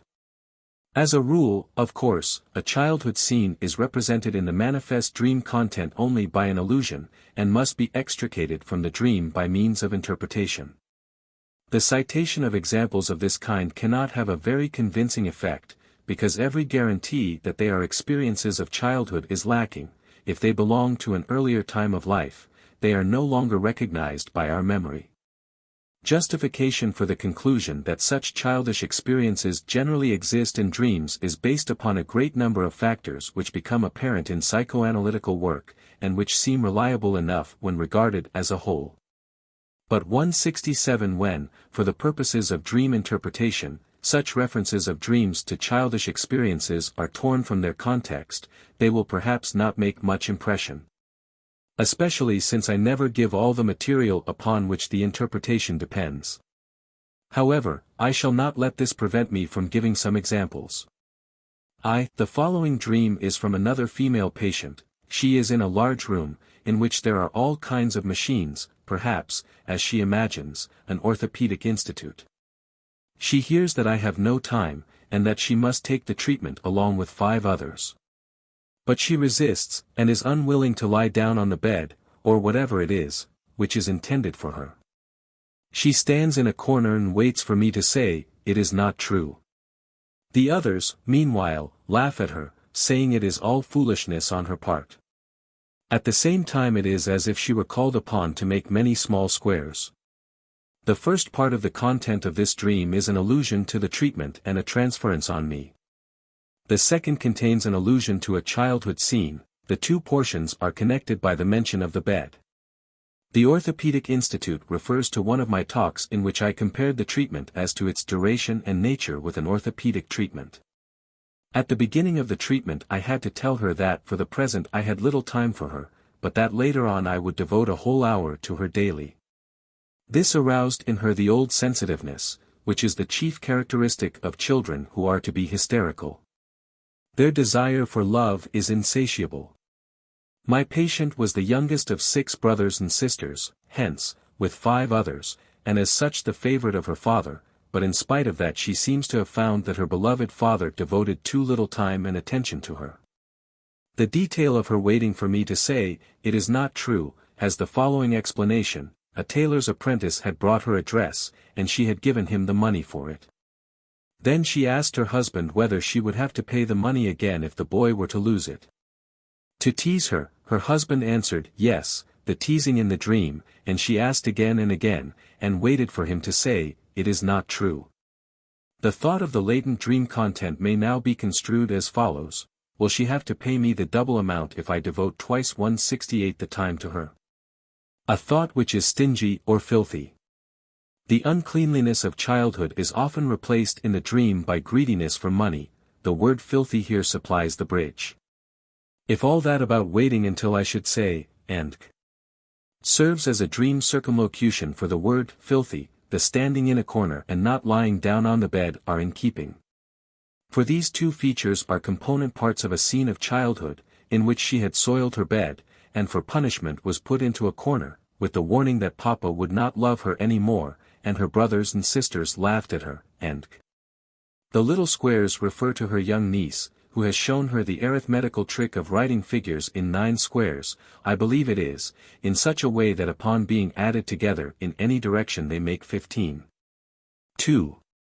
Here is the dream of a man. He sees 2 boys tussling with each other, and they are Cooper's boys, as he concludes from the implements which are lying about.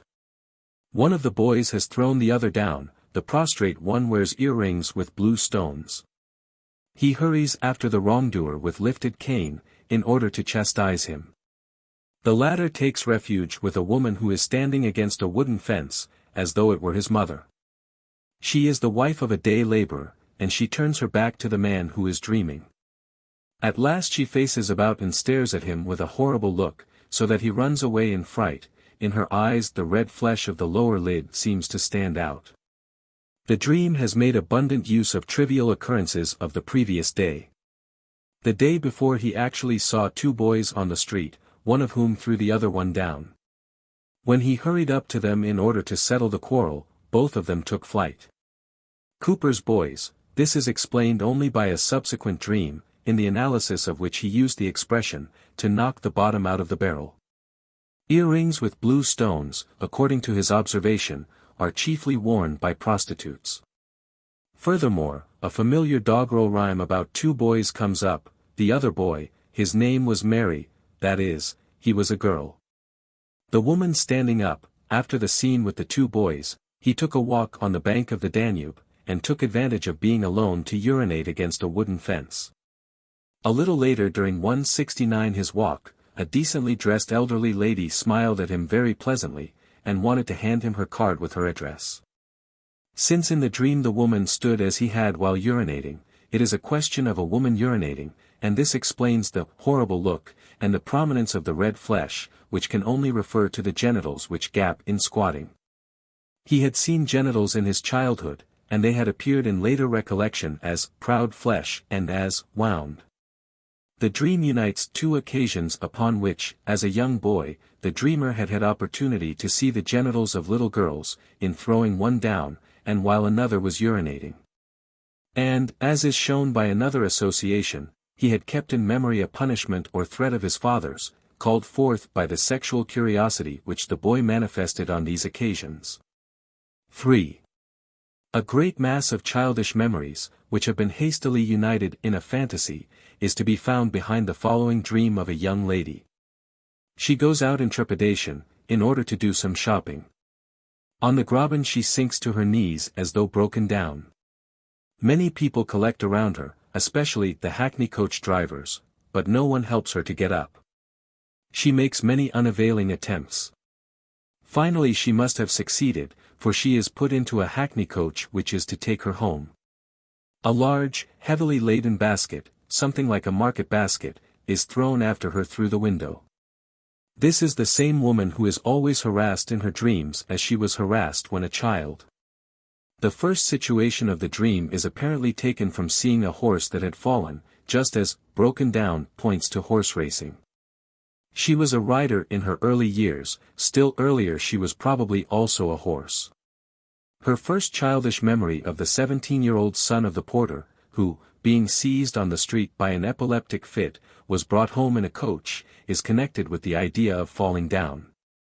Of this, of course, she has only heard, but the idea of epileptic fits and of falling down has obtained great power over her fantasies, and has later influenced the form of her own hysterical attacks. When a 170 person of the female sex dreams of falling, this almost regularly has a sexual significance. She becomes a fallen woman, and for the purpose of the dream under consideration this interpretation is probably the least doubtful, for she falls on the Graben, the place in Vienna which is known as the concourse of prostitutes. The market basket admits of more than one interpretation, in the sense of refusal, German, Korb equals basket, snub, refusal. She remembers the many snubs which she first gave her suitors, and which she later, as she thinks, received herself. Here belongs also the detail that no one will help her up, which she herself interprets as being disdained. Furthermore, the market basket recalls fantasies that have already appeared in the course of analysis, in which she imagines she has married far beneath her station, and now goes marketing herself. But lastly, the market basket might be interpreted as the mark of a servant. This suggests further childhood memories, of a cook who was sent away because she stole. She, too, sank to her knees and begged for mercy. The dreamer was at that time 12 years old. Then there is a recollection of a chambermaid, who was dismissed because she had an affair with the coachman of the household, who, incidentally, married her afterwards. This recollection, therefore, gives us a clue to the coachmen in the dream, who do not, in contrast with what is actually the case, take the part of the fallen woman. But there still remains to be explained the throwing of the basket, and the throwing of it through the window. This takes her to the transference of baggage on the railroad, to the Fenstrom, in the country, and to minor impressions received at a country resort, of a gentleman throwing some blue plums to a lady through her window. And of the dreamer's little sister being frightened because a cretin who was passing looked in at the window. And now from behind this there emerges an obscure recollection, from her 10th year, of a nurse who made love at the country resort with a servant of the household, of which 171 the child had opportunity to see something. And who was fired, thrown out, in the dream the opposite, thrown into, a story which we had also approached by several other paths. The baggage, moreover, or the trunk of a servant, is disparagingly referred to in Vienna as 7 plums. Pack up your 7 plums and get out. My collection, of course, contains an abundant supply of such patient's dreams, whose analysis leads to childish impressions that are remembered obscurely or not at all, and that often date back to the first 3 years of life. But it is a mistake to draw conclusions from them which are to apply to the dream in general. We are in every case dealing with neurotic, particularly with hysterical persons. And the part played by childhood scenes in these dreams might be conditioned by the nature of the neurosis, and not by that of the dream. However, I am struck quite as often in the course of interpreting my own dreams, which I do not do on account of obvious symptoms of disease, by the fact that I unsuspectingly come upon a scene of childhood in the latent dream content. And that a whole series of dreams suddenly falls into line with conclusions drawn from childish experiences. I have already given examples of this, and shall give still more upon various occasions. Perhaps I cannot close the whole chapter more fittingly than by citing several of my own dreams, in which recent happenings and long-forgotten experiences of childhood appear together as sources of dreams. After I have been traveling and have gone to bed hungry and tired, the great necessities of life begin to assert their claims in sleep, and I dream as follows. I go into a kitchen to order some pastry. Here 3 women are standing, one of whom is the hostess, and is turning something in her hand as though she were making dumplings. She answers that I must wait until she has finished, not distinctly as a speech. I become impatient and go away insulted. I put on an overcoat, but the first one which I try is too long. I take it off, and am somewhat astonished to find that it has fur trimming. A second one has sewn into it a long strip of cloth with Turkish drawings. A stranger with a long face and a short pointed beard comes up and prevents me from putting it on, declaring that it belongs to him. I now show him that it is embroidered all over in Turkish 172 fashion. He asks, "What business are the Turkish drawings, strips of cloth, of yours?" But we then become quite friendly with each other. In the analysis of this dream there occurs to me quite unexpectedly the novel which I read, that is to say, which I began with the end of the first volume, when I was perhaps 13 years old. I have never known the name of the novel or of its author, but the conclusion remains vividly in my memory.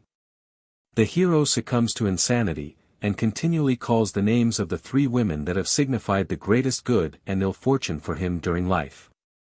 Pelagie is one of these names. I still do not know what to make of this name in the analysis. Apropos of the three women, there now come to the surface the three Parsi who spin the fate of man, and I know that one of the three women, the hostess in the dream, is the mother who gives life, and who, moreover, as in my case, gives the first nourishment to the living creature. Love and hunger meet at the mother's breast. A young man, so runs an anecdote, who became a great admirer of womanly beauty, once when the conversation turned upon a beautiful wet nurse who had nourished him as a child, expressed himself to the effect that he was sorry that he had not taken better advantage of his opportunity at the time.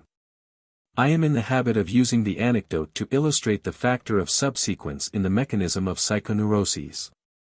One of the Parsi, then, is rubbing the palms of her hands together as though she were making dumplings. A strange occupation for one of the fates, which is urgently in need of an explanation. This is now found in another and earlier childhood memory. When I was 6 years old, and was receiving my first instructions from my mother, I was asked to believe that we are made of earth, and that therefore we must return to earth. But this did not suit me, and I doubted her teaching. Thereupon my mother rubbed the palms of her hands together, just as in making dumplings. Except that there was no dough between them, and showed me the blackish scales of epidermis which were thus rubbed off as a proof that it is earth of which we are made. My astonishment at this demonstration ad oculos was without limit, and I acquiesced in the idea which I was later to hear expressed in words, "Thou owest nature a 173 death." Thus the women are really Parsi whom I visit in the kitchen, as I have done so often in my childhood years when I was hungry, and when my mother used to order me to wait until lunch was ready. And now for the dumplings.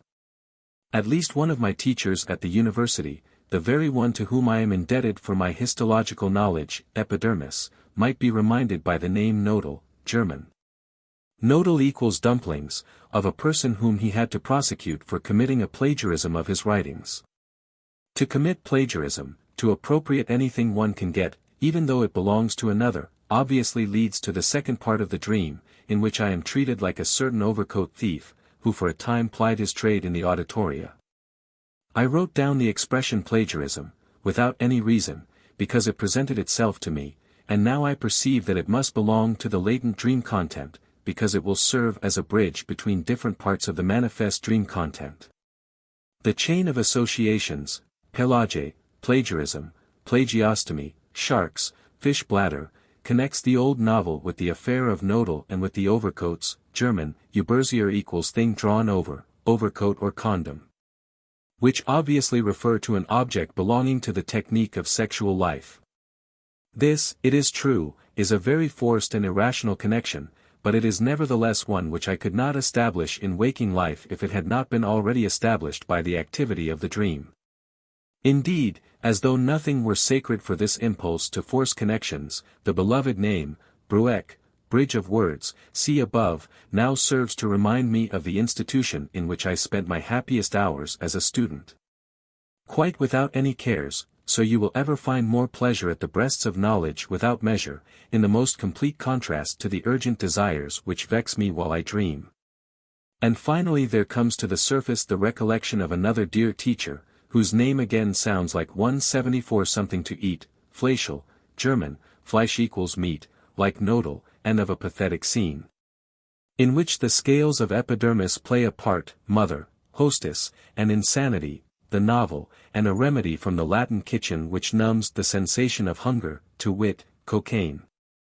In this manner I could follow the intricate trains of thought still further, and could fully explain the part of the dream which is missing in the analysis, but I must refrain, because the personal sacrifices which it would require are too great. I shall merely take up one of the threads, which will serve to lead us directly to the dream thoughts that lie at the bottom of the confusion. The stranger, with the long face and pointed beard, who wants to prevent me from putting on the overcoat, has the features of a tradesman at Spalato, of whom my wife made ample purchases of Turkish cloths. His name was Popovich, a suspicious name, which, by the way, has given the humorist Stettenheim a chance to make a significant remark. He told me his name, and blushingly shook my hand. Moreover, there is the same abuse of names as above with Pelage, Nodal, Brueck, Fleischl. That such playing with names is childish nonsense can be asserted without fear of contradiction. If I indulge in it, this indulgence amounts to an act of retribution, for my own name has numberless times fallen a victim to such weak-minded attempts at humor.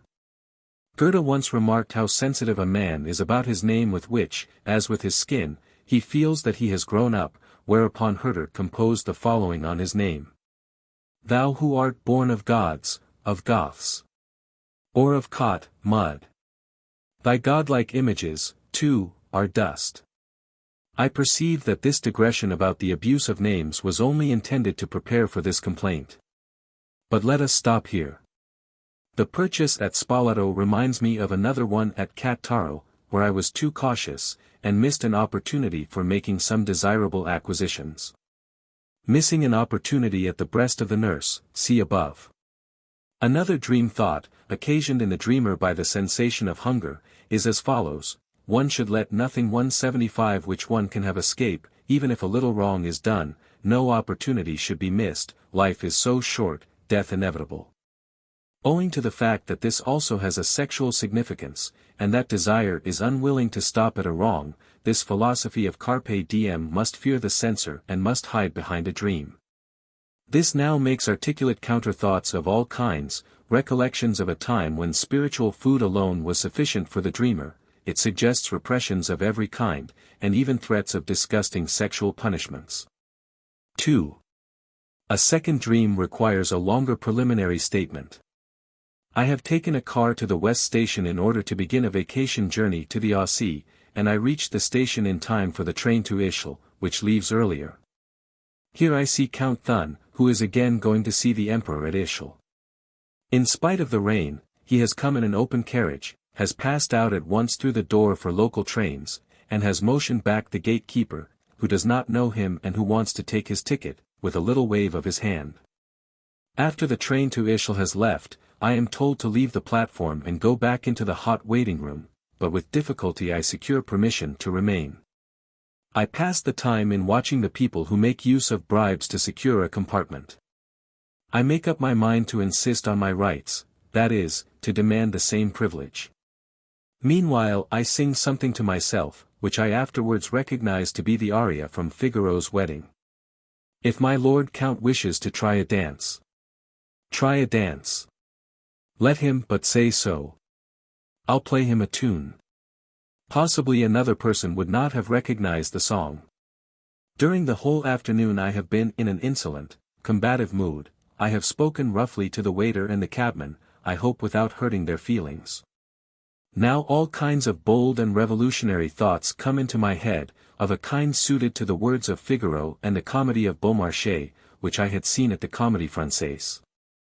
176 The speech about great men who had taken the trouble to be born, the aristocratic prerogative, which Count Almaviva wants to apply in the case of Susan. The jokes which our malicious journalists of the opposition make upon the name of Count Thun, German, Thun equals doing, by calling him Count Do-Nothing. I really do not envy him. He has now a difficult mission with the Emperor, and I am the real Count Do-Nothing, for I am taking a vacation. With this, all kinds of cheerful plans for the vacation. A gentleman now arrives who is known to me as a representative of the government at the medical examinations, and who has won the flattering nickname of Governmental Bedfellow by his activities in this capacity. By insisting on his official station he secures half of a first-class compartment, and I hear one guard say to the other, "Where are we going to put the gentleman with the first-class half compartment?" A pretty favoritism. I am paying for a whole first-class compartment. Now I get a whole compartment for myself, but not in a through coach, so that there is no toilet at my disposal during the night. My complaints to the guard are without result. I get even by proposing that at least there be a hole made in the floor of this compartment for the possible needs of the travelers. I really awake at 2:45 in the morning with a desire to urinate, having had the following dream. Crowd of people, meeting of students. A certain Count, Thun or Taff, is making a speech. Upon being asked to say something about the Germans, he declares with contemptuous mien that their favorite flower is coltsfoot, and then puts something like a torn leaf, really the crumpled skeleton of a leaf, into his buttonhole. I make a start then, but I am surprised at this idea of mine. Then more indistinctly, it seems as though it were the vestibule, Allah, the exits are jammed, as though it were necessary to flee. I make my way through a suite of handsomely furnished rooms, apparently governmental chambers, with furniture of a color which is between brown and violet, and at last I come to a passage where a housekeeper, an elderly, fat woman, Frauenzimmer, is seated. I try to avoid 177 talking to her, but apparently she thinks I have a right to pass because she asks whether she shall accompany me with the lamp. I signify to her to tell her that she is to remain standing on the stairs, and in this I appear to myself very clever, for avoiding being watched at last. I am downstairs now, and I find a narrow, steep way along which I go. Again indistinctly. It is as if my second task were to get away out of the city, as my earlier was to get out of the house. I am riding in a one-horse carriage, and tell the driver to take me to a railway station. I cannot ride with you on the tracks, I say, after he has made the objection that I have tired him out. Here it seems as though I had already driven with him along a course which is ordinarily traversed on the railroad. The stations are crowded. I consider whether I shall go to Krems or to Znaim, but I think that the court will be there, and I decide in favor of Graz or something of the sort. Now I am seated in the coach, which is something like a street car, and I have in my buttonhole a long braided thing, on which are violet-brown violets of stiff material, which attracts the attention of many people. Here the scene breaks off. I am again in front of the railroad station, but I am with an elderly gentleman. I invent a scheme for remaining unrecognized, but I also see this plan already carried out. Thinking and experiencing are here, as it were, the same thing. He pretends to be blind, at least in one eye, and I hold a male urinal in front of him, which we have had to buy in the city or did buy. I am thus a sick attendant, and have to give him the urinal because he is blind. If the conductor sees us in this position, he must pass us by without drawing attention. At the same time the attitude of the person mentioned is visually observed. Then I awake with a desire to urinate. The whole dream seems a sort of fantasy, which takes the dreamer back to the revolutionary year 1848, the memory of which had been renewed by the anniversary year 1898, as well as by a little excursion to Wachau, where I had become acquainted with Emmersdorf, a town which I wrongly supposed to be the resting place of the student leader Fischoff, to whom several features of the dream content might refer. The thought associations then lead me to England, to the house of my brother, who was accustomed jokingly to tell his wife of 50 years ago, according to the title of a poem by Lord Tennyson. Whereupon the children were in the habit of 178 correcting, 15 years ago. This fantasy, however, which subtly attaches itself to the thoughts which the sight of the Count Thun has given rise to, is only like the facade of Italian churches which is superimposed without being organically connected with the building behind it. Unlike these facades, however, the fantasy is filled with gaps and confused, and the parts from within break through at many places. The first situation of the dream is concocted from several scenes, into which I am able to separate it. The arrogant attitude of the Count in the dream is copied from a scene at the gymnasium which took place in my 15th year. We had contrived a conspiracy against an unpopular and ignorant teacher, the leading spirit in which was a schoolmate who seems to have taken Henry VIII of England as his model. It fell to me to carry out the coup d'état, and a discussion of the importance of the Danube, German Donau, for Austria, Wachau, was the occasion upon which matters came to open indignation. A fellow conspirator was the only aristocratic schoolmate whom we had. He was called the Giraffe, on account of his conspicuous longitudinal development, and he stood just like the Count in the dream. While he was being reprimanded by the tyrant of the school, the professor of the German language.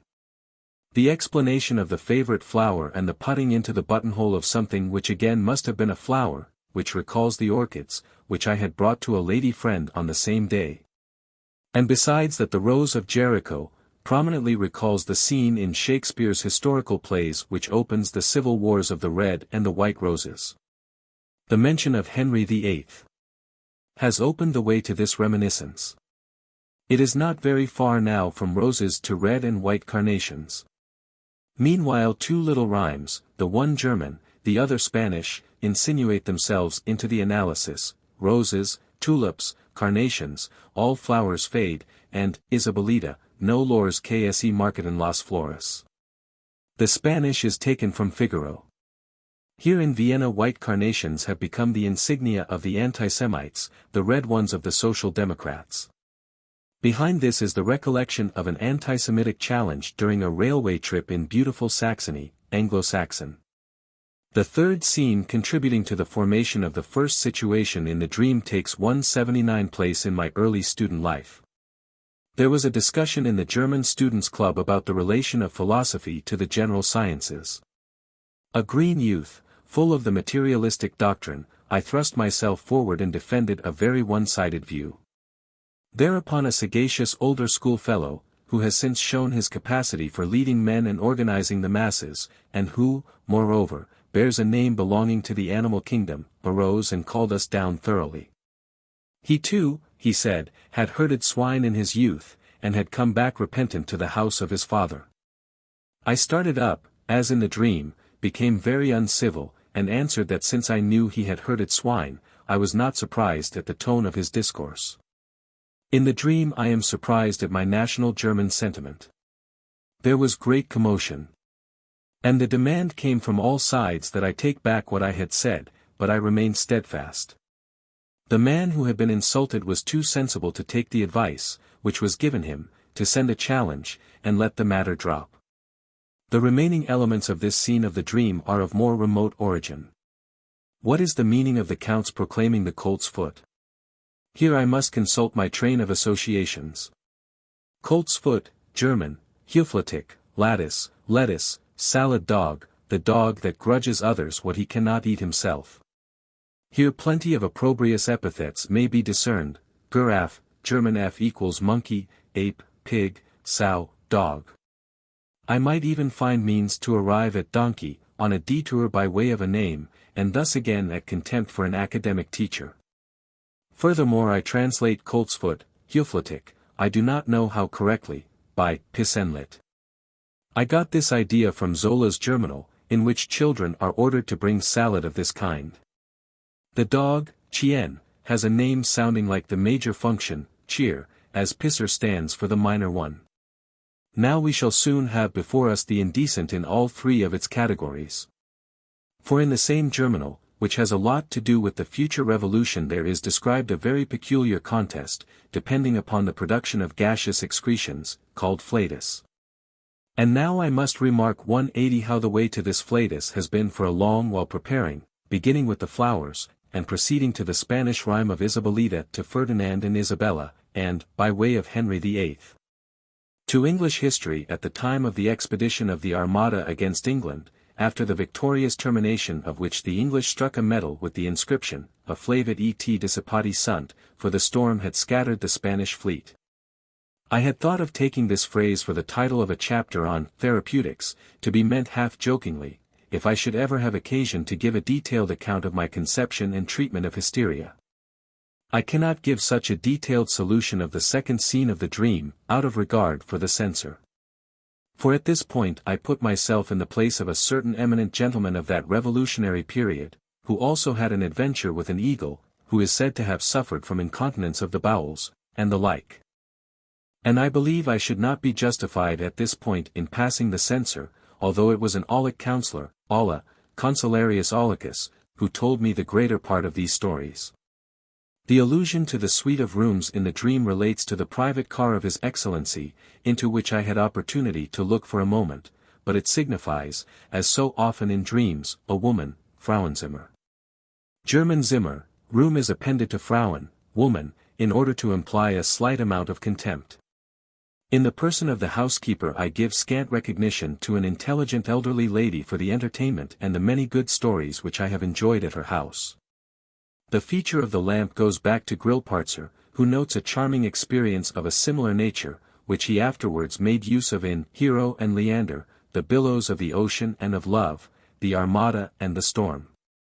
I must also forego detailed analysis of the two remaining portions of the dream. I shall select only those elements 181 which lead to two childhood scenes, for the sake of which alone I have taken up the dream. The reader will guess that it is sexual matter which forces me to this suppression, but he need not be content with this explanation. Many things which must be treated as secrets in the presence of others are not treated as such with oneself, and here it is not a question of considerations inducing me to hide the solution, but of motives of the inner censor concealing the real content of the dream from myself.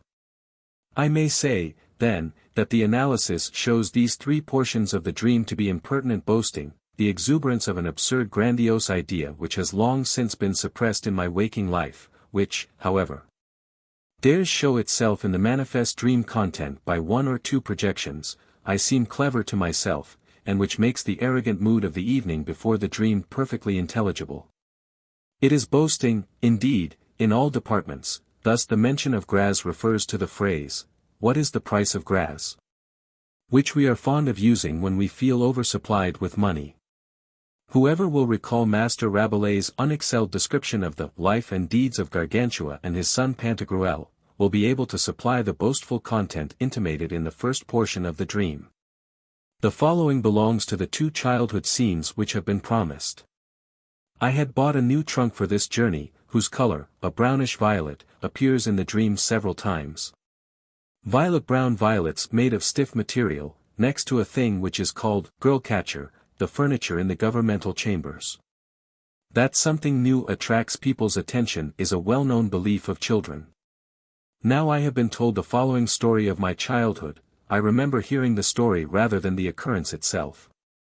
I am told that at the age of 2 I still occasionally wetted my bed, that I was often reproached on this subject, and that I consoled my father by promising to buy him a beautiful new red bed in N, the nearest large city. Hence the detail inserted in the dream that we bought the urinal in the city or had to buy it. One must keep one's promises. Attention is further called to the identity of the male urinal and the feminine trunk, box. All the megalomania of the child is contained in this promise. The significance of the dream of difficulty in urinating in the case of the 182 child has been already considered in the interpretation of an earlier dream, cf. the dream on page 145. Now there was another domestic occurrence, when I was 7 or 8 years old, which I remember very well. One evening, before going to bed I had disregarded the dictates of discretion not to satisfy my wants in the bedroom of my parents and in their presence. And in his reprimand for this delinquency my father made the remark, "That boy will never amount to anything." It must have terribly mortified my ambition, for allusions to this scene return again and again in my dreams, and are regularly coupled with enumerations of my accomplishments and successes, as though I wanted to say, "You see, I have amounted to something after all." Now this childhood scene furnishes the elements for the last image of the dream, in which of course, the roles are interchanged for the sake of revenge. The elderly man, obviously my father, for the blindness in one eye signifies his glaucoma on one side, is now urinating before me as I once urinated before him. In glaucoma I refer to cocaine, which stood my father in good stead in his operation, as though I had thereby fulfilled my promises. Besides that I make sport of him. Since he is blind I must hold the urinal in front of him, and I gloat over allusions to my discoveries in the theory of hysteria, of which I am so proud. 183 If the two childhood scenes of urinating are otherwise closely connected with the desire for greatness, their rehabilitation on the trip to the Aussie was further favored by the accidental circumstance that my compartment had no water closet, and that I had to expect embarrassment on the ride, as actually happened in the morning. I awoke with the sensation of a bodily need. I suppose one might be inclined to credit these sensations with being the actual stimulus of the dream. I should, however, prefer a different conception, namely, that it was the dream thoughts which gave rise to the desire to urinate. It is quite unusual for me to be disturbed in sleep by any need, at least at the time of this awakening, 3:45 in the morning. I may forestall further objection by remarking that I have hardly ever felt a desire to urinate after awakening early on other journeys made under more comfortable circumstances. Moreover, I can leave this point undecided without hurting my argument, since I have learned, further, from experience in dream analysis, that there always remain important trains of thought proceeding from dreams whose interpretation at first seems complete, because the sources of the dream and the actuation of the wish are easily demonstrable. Trains of thought reaching back into earliest childhood, I have been forced to ask myself whether this feature does not constitute an essential condition of dreaming. If I were to generalize this thesis, a connection with what has been recently experienced would form a part 184 of the manifest content of every dream, and a connection with what has been most remotely experienced, of its latent content. And I can actually show in the analysis of hysteria that in a true sense these remote experiences have remained recent up to the present time. But this conjecture seems still very difficult to prove. I shall probably have to return to the part played by the earliest childhood experiences, in another connection, Chapter 7. Of the three peculiarities of dream memory considered at the beginning, 1, the preference for the unimportant in the dream content, has been satisfactorily explained by tracing it back to dream disfigurement.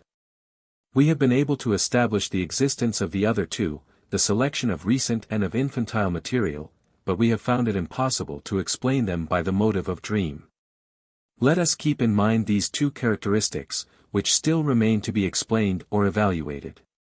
A place for them will have to be found elsewhere, either in the psychology of the sleeping state, or in the discussion of the structure of the psychic apparatus which we shall undertake later. After we have learned that the inner nature of the apparatus may be observed through dream interpretation as though through a window. Just here I may emphasize another result of the last few dream analyses. The dream often appears ambiguous. Not only may several wish fulfillments, as the examples show, be united in it, but one meaning or one wish fulfillment may also conceal another, until at the bottom one comes upon the fulfillment of a wish from the earliest period of childhood. And here too, it may be questioned whether often in this sentence may not more correctly be replaced by regularly. See, somatic sources of dreams. If the attempt be made to interest the cultured layman in the problems of dreaming, and if, with this end in view, he be asked the question from what source dreams originate according to his opinion, it is generally found that the person thus interrogated thinks himself in assured possession of a part of the solution. He immediately thinks of the influence which a disturbed or impeded digestion, dreams come from the 185 stomach, accidental bodily position, and little occurrences during sleep, exercise upon the formation of dreams. And he seems not to suspect that even after the consideration of all these factors there still remains something unexplained. We have explained at length in the introductory chapter, page 16, what a role in the formation of dreams the scientific literature credits to the account of somatic exciting sources, so that we need here only recall the results of this investigation. We have seen that three kinds of somatic exciting sources are distinguished: objective sensory stimuli which proceed from external objects, the inner states of excitation of the sensory organs having only a subjective basis, and the bodily stimuli which originate internally. And we have noticed the inclination on the part of the authors to force the psychic sources of the dream into the background or to disregard them altogether in favor of these somatic sources of stimulation, page 32. In testing the claims which are made on behalf of these classes of somatic sources of stimulation, we have discovered that the significance of the objective stimuli of the sensory organs, whether accidental stimuli during sleep or those stimuli which cannot be excluded from our dormant psychic life, has been definitely established by numerous observations and is confirmed by experiments, p. 18. We have seen that the part played by subjective sensory stimuli appears to be demonstrated by the return of hypnagogic sensory images in dreams, and that although the referring of these dream images and ideas, in the broadest sense, to internal bodily stimulation is not demonstrable in every detail, it can be supported by the well-known influence which an exciting state of the digestive, urinary, and sexual organs exercise upon the contents of our dreams. Nerve stimulus and bodily stimulus, then, would be the somatic sources of the dream, that is, the only sources whatever of the dream, according to several authors. But we have already found a number of doubts, which seem to attack not so much the correctness of the somatic theory of stimulation as its adequacy.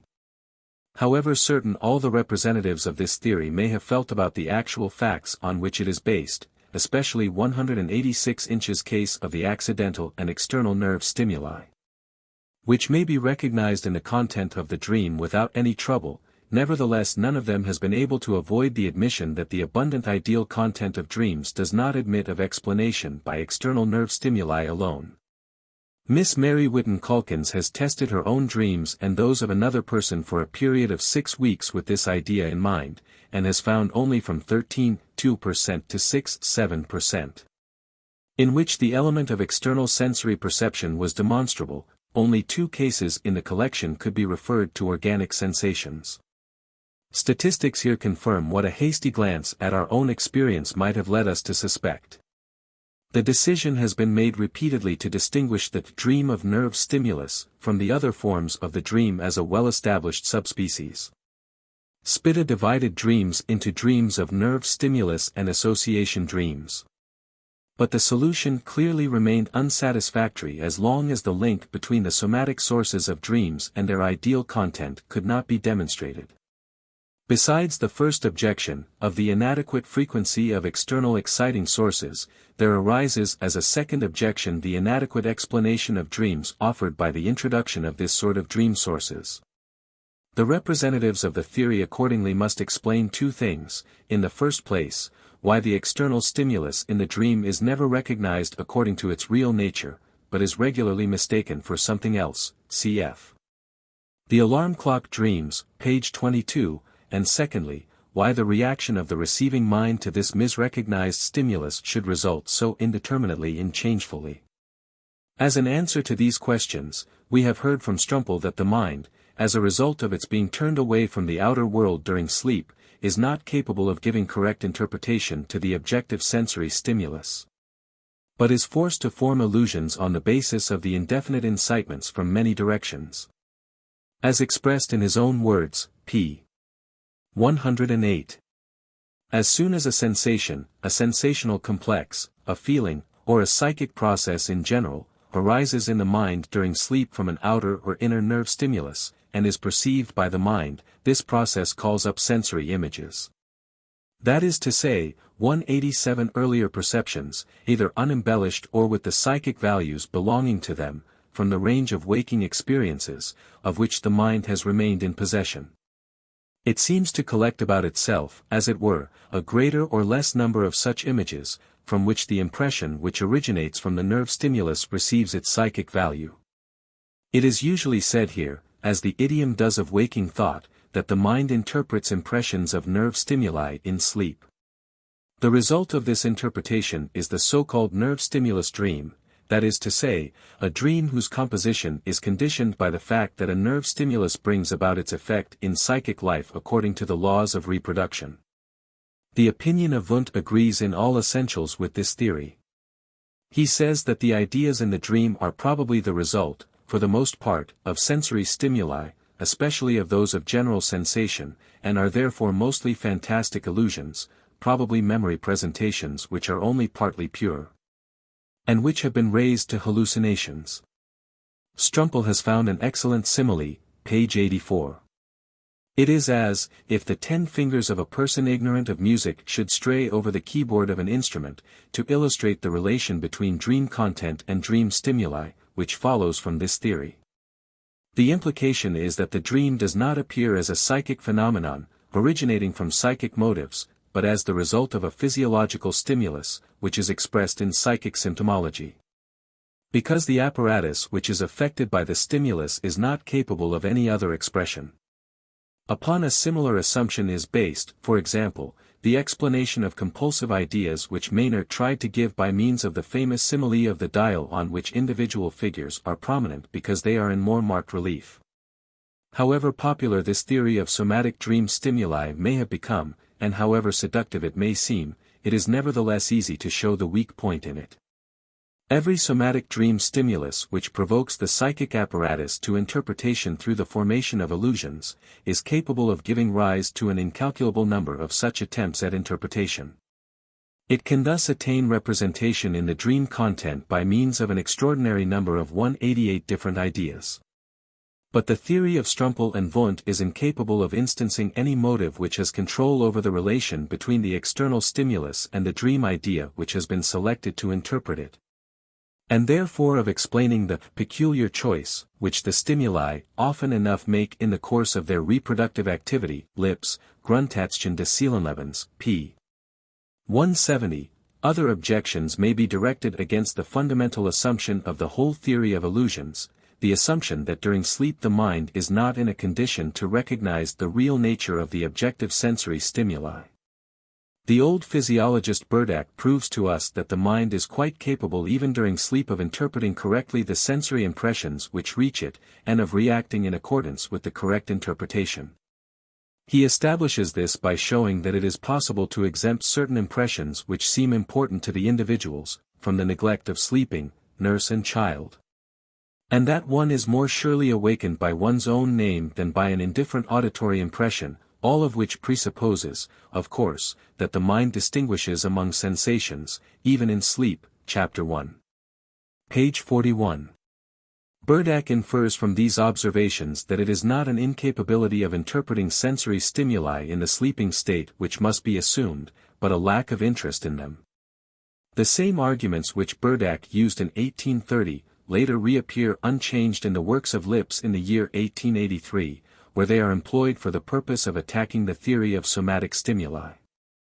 According to this, the mind seems to be like the sleeper in the anecdote, who, upon being asked, "Are you asleep?" answers, "No," and upon being again addressed with the words, "Then lend me 10 florins, takes refuge in the excuse, "I am asleep." The inadequacy of the theory of somatic dream stimuli may also be demonstrated in another manner. Observations show that I am not urged to dream by external stimulations, even if these stimulations appear in the dream as soon as, and in case that, I dream.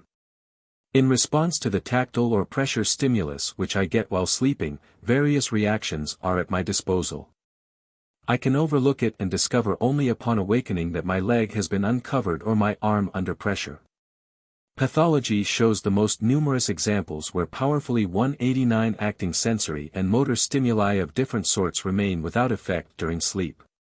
I can perceive a sensation during sleep through sleep, as it were, which happens as a rule with painful stimuli, but without weaving the pain into the texture of the dream. Thirdly, I can awaken on account of the stimulus in order to obviate it.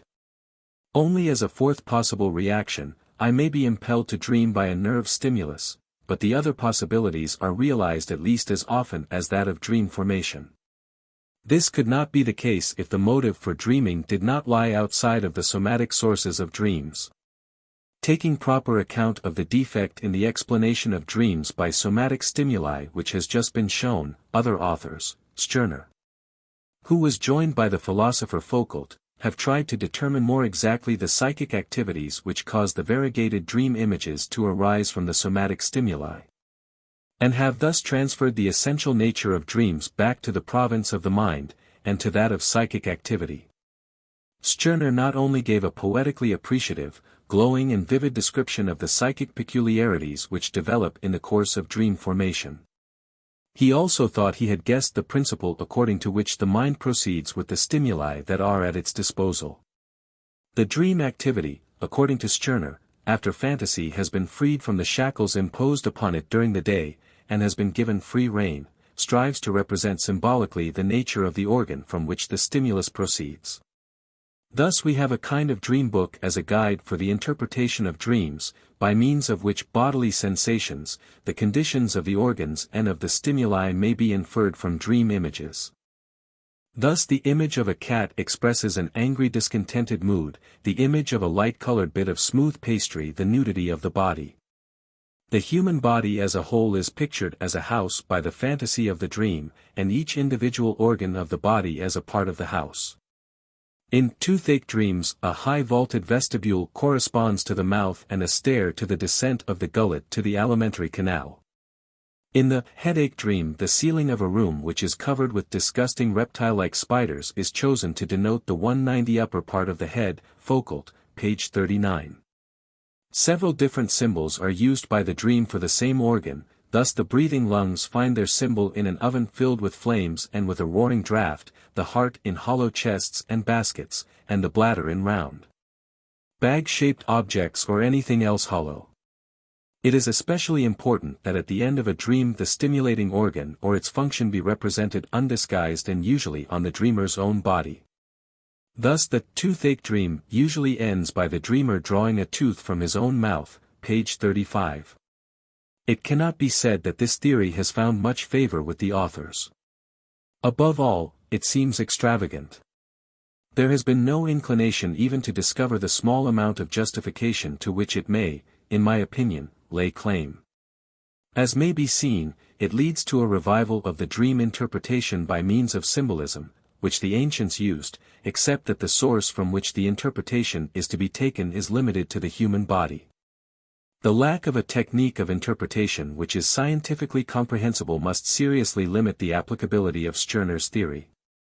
Arbitrariness in dream interpretation seems in no wise excluded, especially since a stimulus may be expressed by several representations in the content of the dream. Thus Stirner's associate, Foucault, has already found it impossible to confirm the representation of the body as a house. Another objection is that here again dream activity is attributed to the mind as a useless and aimless activity, since according to the theory in question the mind is content with forming fantasies about the stimulus with which it is concerned, without even remotely contemplating anything like a discharge of the stimulus. But Stirner's theory of the symbolization of bodily stimuli by the dream receives a heavy blow from another objection. These bodily stimuli are present at all times, and according to general assumption the mind is more accessible to them during sleep than in waking. It is thus incomprehensible why the mind does not dream continually throughout the night, and why it does not dream every night and about all the organs. If one attempts to avoid this objection by making the condition that a special stimuli must proceed from the eye, the ear, the teeth, the intestines in order to arouse dream activity, one is 191 confronted by the difficulty of proving that this increase of stimulation is objective, which is possible only in a small number of cases. If the dream of flying is a symbolization of the upward and downward motion of the pulmonary lobes, either this dream, as has already been remarked by Strumpel, would be dreamt much oftener, or an accentuation of the function of breathing during the dream would have to be demonstrable. Still another case is possible, the most probable of all, that now and then special motives directing attention to the visceral sensations which are universally present are active, but this case takes us beyond the range of Stirner's theory. The value of Stirner's and Foucault's discussions lies in the fact that they call attention to a number of characteristics of the dream content which are in need of explanation, and which seem to promise new knowledge. It is quite true that symbolizations of organs of the body and of their functions are contained in dreams, that water in a dream often signifies a desire to urinate, that the male genital may often be represented by a staff standing erect or by a pillar, and in dreams which show a very animated field of vision and brilliant colors, in contrast to the dimness of other dreams, the interpretation may hardly be dismissed that they are dreams of visual stimulation, any more than it may be disputed that there is a contribution of illusory formations in dreams which contain noise and confusion of voices. A dream like that of Stirner, of two rows of fair handsome boys standing opposite to each other on a bridge, attacking each other and then taking their places again, until finally the dreamer himself sits down on the bridge and pulls a long tooth out of his jaw. Or a similar one of Foucault's, in which two rows of drawers play a part, and which again ends in the extraction of a tooth. Dream formations of this sort, which are related in great numbers by the authors, prevent our discarding Stirner's theory as an idle fabrication without seeking to find its kernel of truth. We are now confronted by the task of giving the supposed symbolization of the dental stimulus an explanation of a different kind. Throughout our consideration of the theory of the somatic sources of dreams, I have refrained from urging the argument 192 which is inferred from our dream analyses.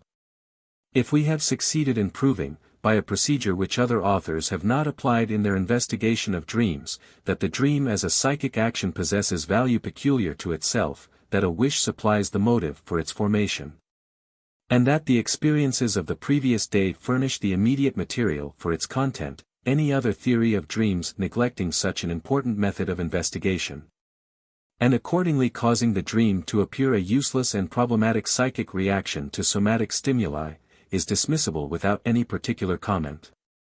Otherwise there must be, which is highly improbable, two entirely different kinds of dreams, of which only one has come under our observation, while only the other has been observed by the earlier connoisseurs of the dream. It still remains to provide a place for the facts which are used to support the prevailing theory of somatic dream stimuli, within our own theory of dreams. We have already taken the first step in this direction in setting up the thesis that the dream activity is under a compulsion to elaborate all the dream stimuli which are simultaneously present into a unified whole, page 151. We have seen that when two or more experiences capable of making an impression have been left over from the previous day, the wishes which result from them are united into one dream. Similarly, that an impression possessing psychic value and the indifferent experiences of the previous day are united in the dream material, provided there are available connecting ideas between the two. Thus the dream appears to be a reaction to everything which is simultaneously present as actual in the sleeping mind.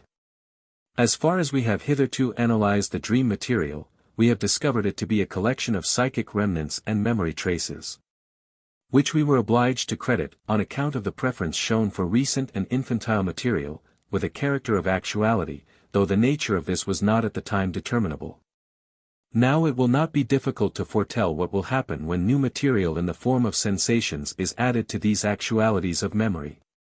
These stimuli likewise derive importance for the dream because they are actual. They are united with the other psychic actualities in order to make up the material for 193 dream formation. To express it differently, the stimuli which appear during sleep are worked over into the fulfillment of a wish, the other component parts of which are the remnants of daily experience with which we are familiar. This union, however, is not inevitable. We have heard that more than one sort of attitude towards bodily stimuli is possible during sleep.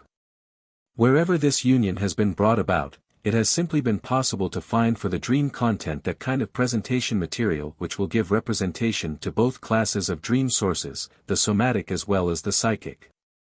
The essential nature of the dream is not changed by this addition of somatic material to the psychic sources of the dream. It remains the fulfillment of a wish without reference to the way in which its expression is determined by the actual material. I shall gladly find room here for a number of peculiarities, which serve to put a different face on the significance of external stimuli for the dream. I imagine that a cooperation of individual, physiological, and accidental factors, conditioned by momentary circumstances, determines how one will act in each particular case of intensive objective stimulation during sleep. The degree of the profoundness of sleep, whether habitual or accidental in connection with the intensity of the stimulus, will in one case make it possible to suppress the stimulus, so that it will not disturb sleep.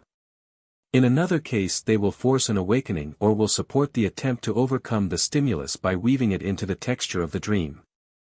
In correspondence with the multiplicity of these combinations, external objective stimuli will receive expression more frequently in the case of one person than in that of another.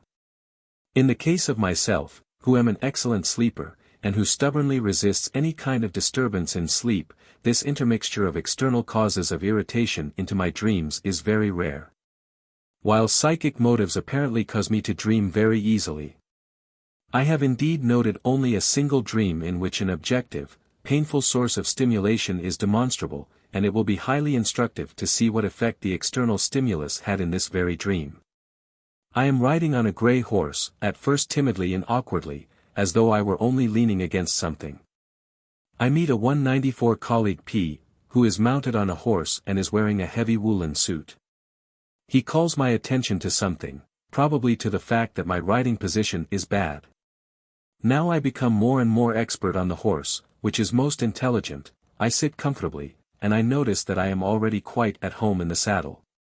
For a saddle I have a kind of padding, which completely fills the space between the neck and the rump of the horse. In this manner I ride with difficulty between two lumber wagons.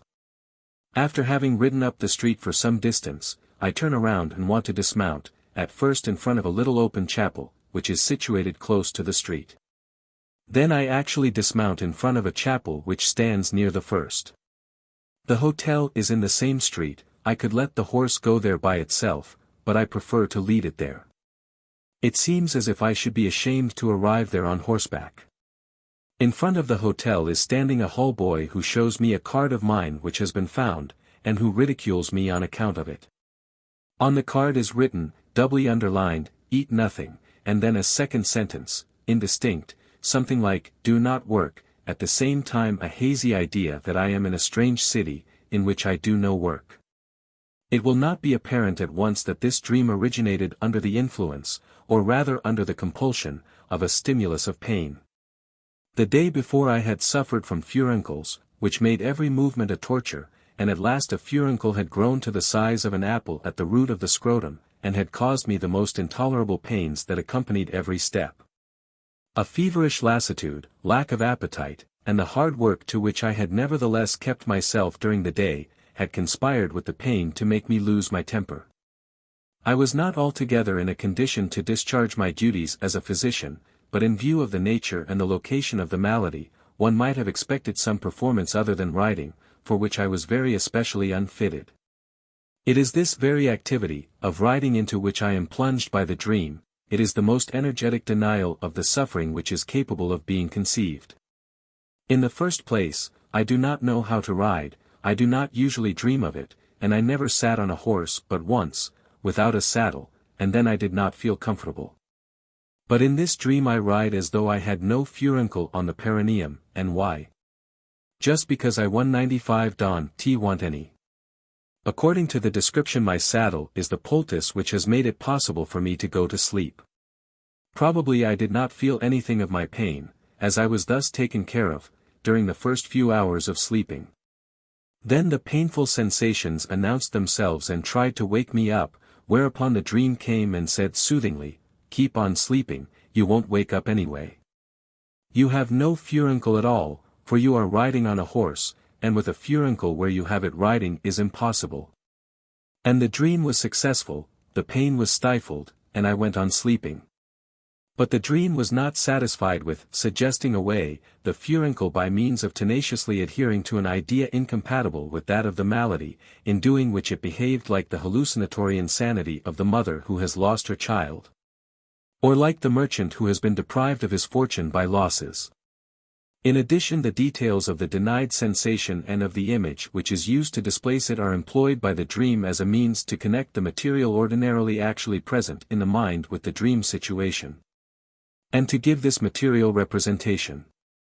I am riding on a grey horse, the color of the horse corresponds exactly to the pepper and salt costume in which I last met my colleague P. in the country. I have been warned that highly seasoned food is the cause of furunculosis, but in any case it is preferable as an etiological explanation to sugar which ordinarily suggests furunculosis. My friend P. has been pleased to ride the high horse, with regard to me, ever since he superseded me in the treatment of a female patient, with whom I had performed great feats. In the dream I first sit on the horse side saddle fashion, like a circus rider. But who really led me wherever she wished, like the horse in the anecdote about the Sunday equestrian. Thus the horse came to be a symbolic representation of a lady patient, in the dream it is most intelligent. I feel quite at home up here, refers to the position which I occupied in the patient's household until I was replaced by my colleague P. I thought you were securely seated in the 196 saddle, one of my few well-wishers among the great physicians of this city recently said to me with reference to the same household. And it was a feat to practice psychotherapy for 10 hours a day with such pains, but I know that I cannot continue my particularly difficult work for any length of time without complete physical health. And the dream is full of gloomy allusions to the situation which must in that case result, the cards such as neurasthenics have and present to doctors no work and no food. With further interpretation I see that the dream activity has succeeded in finding the way from the wish situation of riding to very early infantile scenes of quarreling, which must have taken place between me and my nephew, who is now living in England, and who, moreover, is a year older than I. Besides, it has taken up elements from my journeys to Italy. The street in the dream is composed of impressions of Verona and Siena. Still more exhaustive interpretation leads to sexual dream thoughts. And I recall what significance dream allusions to that beautiful country had in the case of a female patient who had never been in Italy, German genitalian, genitals. At the same time there are references to the house in which I was physician before my friend P, and to the place where the furuncle is located. Among the dreams mentioned in the previous chapter there are several which might serve as examples for the elaboration of so-called nerve stimuli. The dream about drinking in full draughts is one of this sort. The somatic excitement in it seems to be the only source of the dream, and the wish resulting from the sensation, thirst, the only motive for dreaming. Something similar is true of the other simple dreams, if the somatic excitement alone is capable of forming a wish. The dream of the sick woman who throws the cooling apparatus from her cheek at night is an instance of a peculiar way of reacting to painful excitements with a wish fulfillment. It seems as though the patient had temporarily succeeded in making herself analgesic by ascribing her pains to a stranger. My dream about the 3 Parsi is obviously a dream of hunger, but it has found means to refer the need for food back to the longing of the child for its mother's breast, and to make the harmless desire a cloak for a more serious one. Which is 197 not permitted to express itself so openly. In the dream about Count Thun we have seen how an accidental bodily desire is brought into connection with the strongest, and likewise the most strongly suppressed emotions of the psychic life. And when the first consul incorporates the sound of an exploding bomb into a dream of battle before it causes him to wake, as in the case reported by Garnier. The purpose for which psychic activity generally concerns itself with sensations occurring during sleep is revealed with extraordinary clearness. A young lawyer, who has been deeply preoccupied with his first great bankruptcy proceeding, and who goes to sleep during the afternoon following, acts just like the great Napoleon. He dreams about a certain G. Reichen Hussietten, German Hussen, to cough, whom he knows in connection with the bankruptcy proceeding, but Hussietten forces itself upon his attention still further, with the result that he is obliged to awaken. And here's his wife, who is suffering from bronchial catarrh, coughing violently. Let us compare the dream of Napoleon I, who, incidentally, was an excellent sleeper, with that of the sleepy student, who was awakened by his landlady with the admonition that he must go to the hospital, who thereupon dreams himself into a bed in the hospital, and then sleeps on. With the following account of his motives: if I am already in the hospital, I shan't have to get up in order to go there. The latter is obviously a dream of convenience. The sleeper frankly admits to himself the motive for his dreaming, but he thereby reveals one of the secrets of dreaming in general. In a certain sense all dreams are dreams of convenience. They serve the purpose of continuing sleep instead of awakening. The dream is the guardian of sleep, not the disturber of it. We shall justify this conception with respect to the psychic factors of awakening elsewhere. It is possible, however, at this point to prove its applicability to the influence exerted by objective external excitements. Either the mind does not concern itself at all with the causes of sensations, if it is able to do this in spite of their intensity and of their significance, which is well understood by it, or it employs the dream to deny these stimuli. Or thirdly, if it is forced to recognize the stimulus, it seeks to find that interpretation of the stimulus which shall represent the 198 actual sensation as a component part of a situation which is desired and which is compatible with sleep. The actual sensation is woven into the dream in order to deprive it of its reality. Napoleon is permitted to go on sleeping, it is only a dream recollection of the thunder of the cannon at Arcole which is trying to disturb him. The wish to sleep, by which the conscious ego has been suspended and which along with the dream censor contributes its share to the dream, must thus always be taken into account as a motive for the formation of dreams. And every successful dream is a fulfillment of this wish. The relation of this general, regularly present, and invariable sleep wish to the other wishes, of which now the one, now the other is fulfilled, will be the subject of a further explanation. In the wish to sleep we have discovered a factor capable of supplying the deficiency in the theory of Strumpel and Wundt, and of explaining the perversity and capriciousness in the interpretation of the outer stimulus. The correct interpretation, of which the sleeping mind is quite capable, would imply an active interest and would require that sleep be terminated. Hence, of those interpretations which are possible at all, only those are admitted which are agreeable to the absolute censorship of the somatic wish. It is something like this: it's the nightingale and not the lark. For if it's the lark, love's night is at an end. From among the interpretations of the excitement which are at the moment possible, that one is selected which can secure the best connection with the wish possibilities that are lying in wait in the mind. Thus everything is definitely determined, and nothing is left to caprice. The misinterpretation is not an illusion, but, if you will, an excuse. Here again, however, there is admitted an action which is a modification of the normal psychic procedure, as in the case where substitution by means of displacement is effected for the purposes of the dream censor. If the outer nerve stimuli and inner bodily stimuli are sufficiently intense to compel psychic attention, they represent, that is, in case they result in dreaming and not in awakening, a definite point in the formation of dreams. A nucleus in the 199 dream material, for which an appropriate wish fulfillment is sought, in a way similar, see above, to the search for connecting ideas between two dream stimuli. To this extent it is true for a number of dreams that the somatic determines what their content is to be. In this extreme case a wish which is not exactly actual is aroused for the purpose of dream formation. But the dream can do nothing but represent a wish in a situation as fulfilled. It is, as it were, confronted by the task of seeking what wish may be represented and fulfilled by means of the situation which is now actual. Even if this actual material is of a painful or disagreeable character, still it is not useless for the purposes of dream formation. The psychic life has control even over wishes, the fulfillment of which brings forth pleasure, a statement which seems contradictory, but which becomes intelligible if one takes into account the presence of two psychic instances and the censor existing between them. There are in the psychic life, as we have heard, repressed wishes which belong to the first system, and to whose fulfillment the second system is opposed. There are wishes of this kind, and we do not mean this in an historic sense, that there have been such wishes and that these have then been destroyed, but the theory of repression, which is essential to the study of psychoneurosis, asserts that such repressed wishes still exist, contemporaneously with an inhibition weighing them down.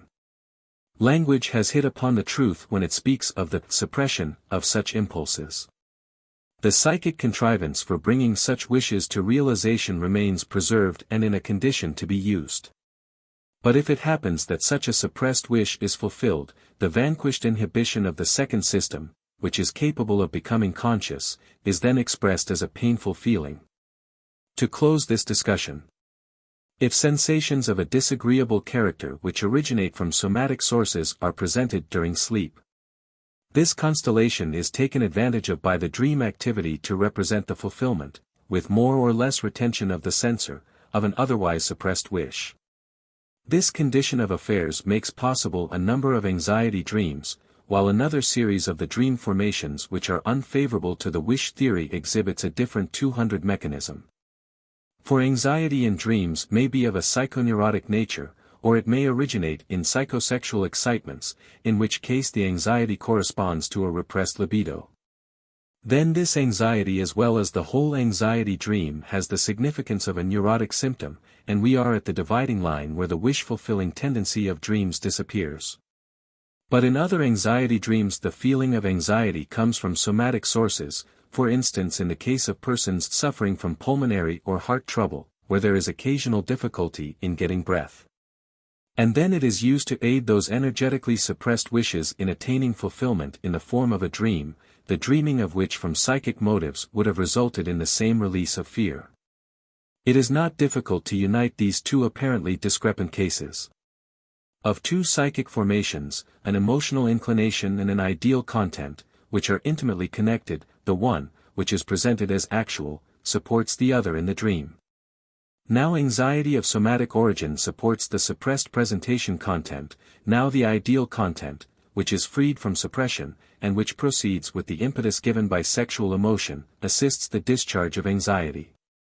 Of the one case it may be said that an emotion of somatic origin is psychically interpreted. In the other case everything is of psychic origin but the content which has been suppressed is easily replaced by a somatic interpretation which is suited to anxiety. The difficulties which lie in the way of understanding all this have little to do with the dream, they are due to the fact that in discussing these points we are touching upon the problems of the development of anxiety and of repression. Undoubtedly the aggregate of bodily feelings is to be included among the commanding dream stimuli which originate internally.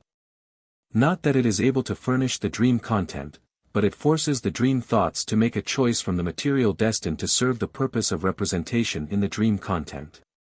It does this by putting within easy reach that part of the material which is suited to its own character, while withholding the other. Moreover, this general feeling, which is left over from the day, is probably connected with the psychic remnants which are significant for the dream. 201 If somatic sources of excitement occurring during sleep, that is, the sensations of sleep, are not of unusual intensity, they play a part in the formation of dreams similar, in my judgment, to that of the impressions of the day which have remained recent but indifferent.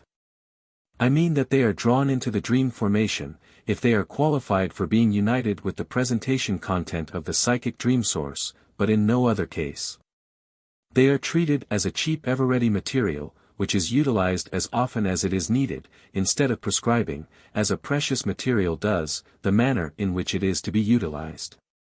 The case is similar to that where a patron of art brings to an artist a rare stone, a fragment of onyx, in order that a work of art may be made of it. The size of the stone, its color, and its marking help to decide what bust or what scene shall be represented in it. While in the case where there is a uniform and abundant supply of marble or sandstone, the artist follows only the idea which takes shape in his mind. Only in this manner, it seems to me, is the fact explicable that the dream content resulting from bodily excitements that have not been accentuated to a usual degree, does not appear in all dreams and during every night. Perhaps an example, which takes us back to the interpretation of dreams, will best illustrate my meaning. One day I was trying to understand the meaning of the sensations of being impeded, of not being able to move from the spot, of not being able to get finished, and, which are dreamt about so often, and which are so closely allied to anxiety.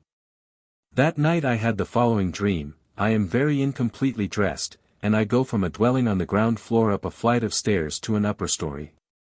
In doing this I jump over 3 steps at a time, and I am glad to find I can mount the steps so quickly. Suddenly I see that a servant girl is coming down the stairs, that is, towards me. I am ashamed and try to hurry away, and now there appears that sensation of being impeded, I am glued to the steps and cannot move from the spot. Analysis: the situation of the dream is taken from everyday reality. In a house in Vienna I have 2 apartments, which are connected only by a flight of stairs outside. My consultation rooms and my study are on an elevated portion of the ground floor, and 1 story higher are my living rooms. 202 When I have finished my work downstairs late at night, I go up the steps into my bedroom. On the evening before the dream I had actually gone this short distance in a somewhat disorderly attire, that is to say, I had taken off my collar, cravat, and cuffs. But in the dream this has changed into a somewhat more advanced degree of undress, which as usual is indefinite. Jumping over the steps is my usual method of mounting stairs. Moreover, it is the fulfillment of a wish that has been recognized in the dream, for I have reassured myself about the condition of my heart action by the ease of this accomplishment.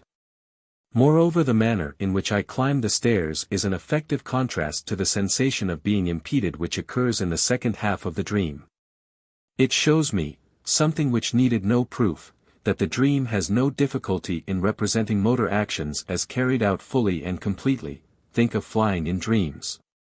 But the stairs which I go up are not those of my house.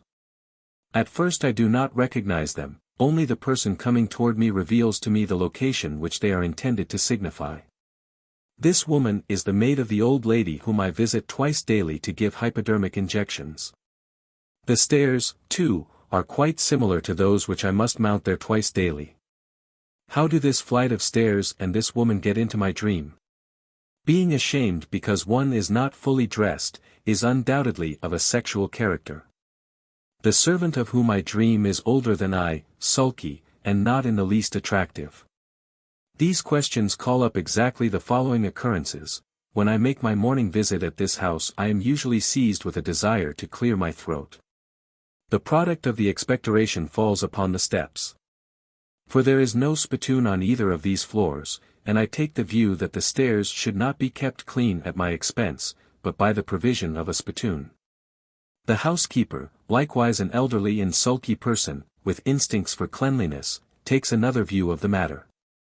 She lies in wait for me to see whether I take the liberty referred to, and when she has made sure of it, I hear her growl distinctly.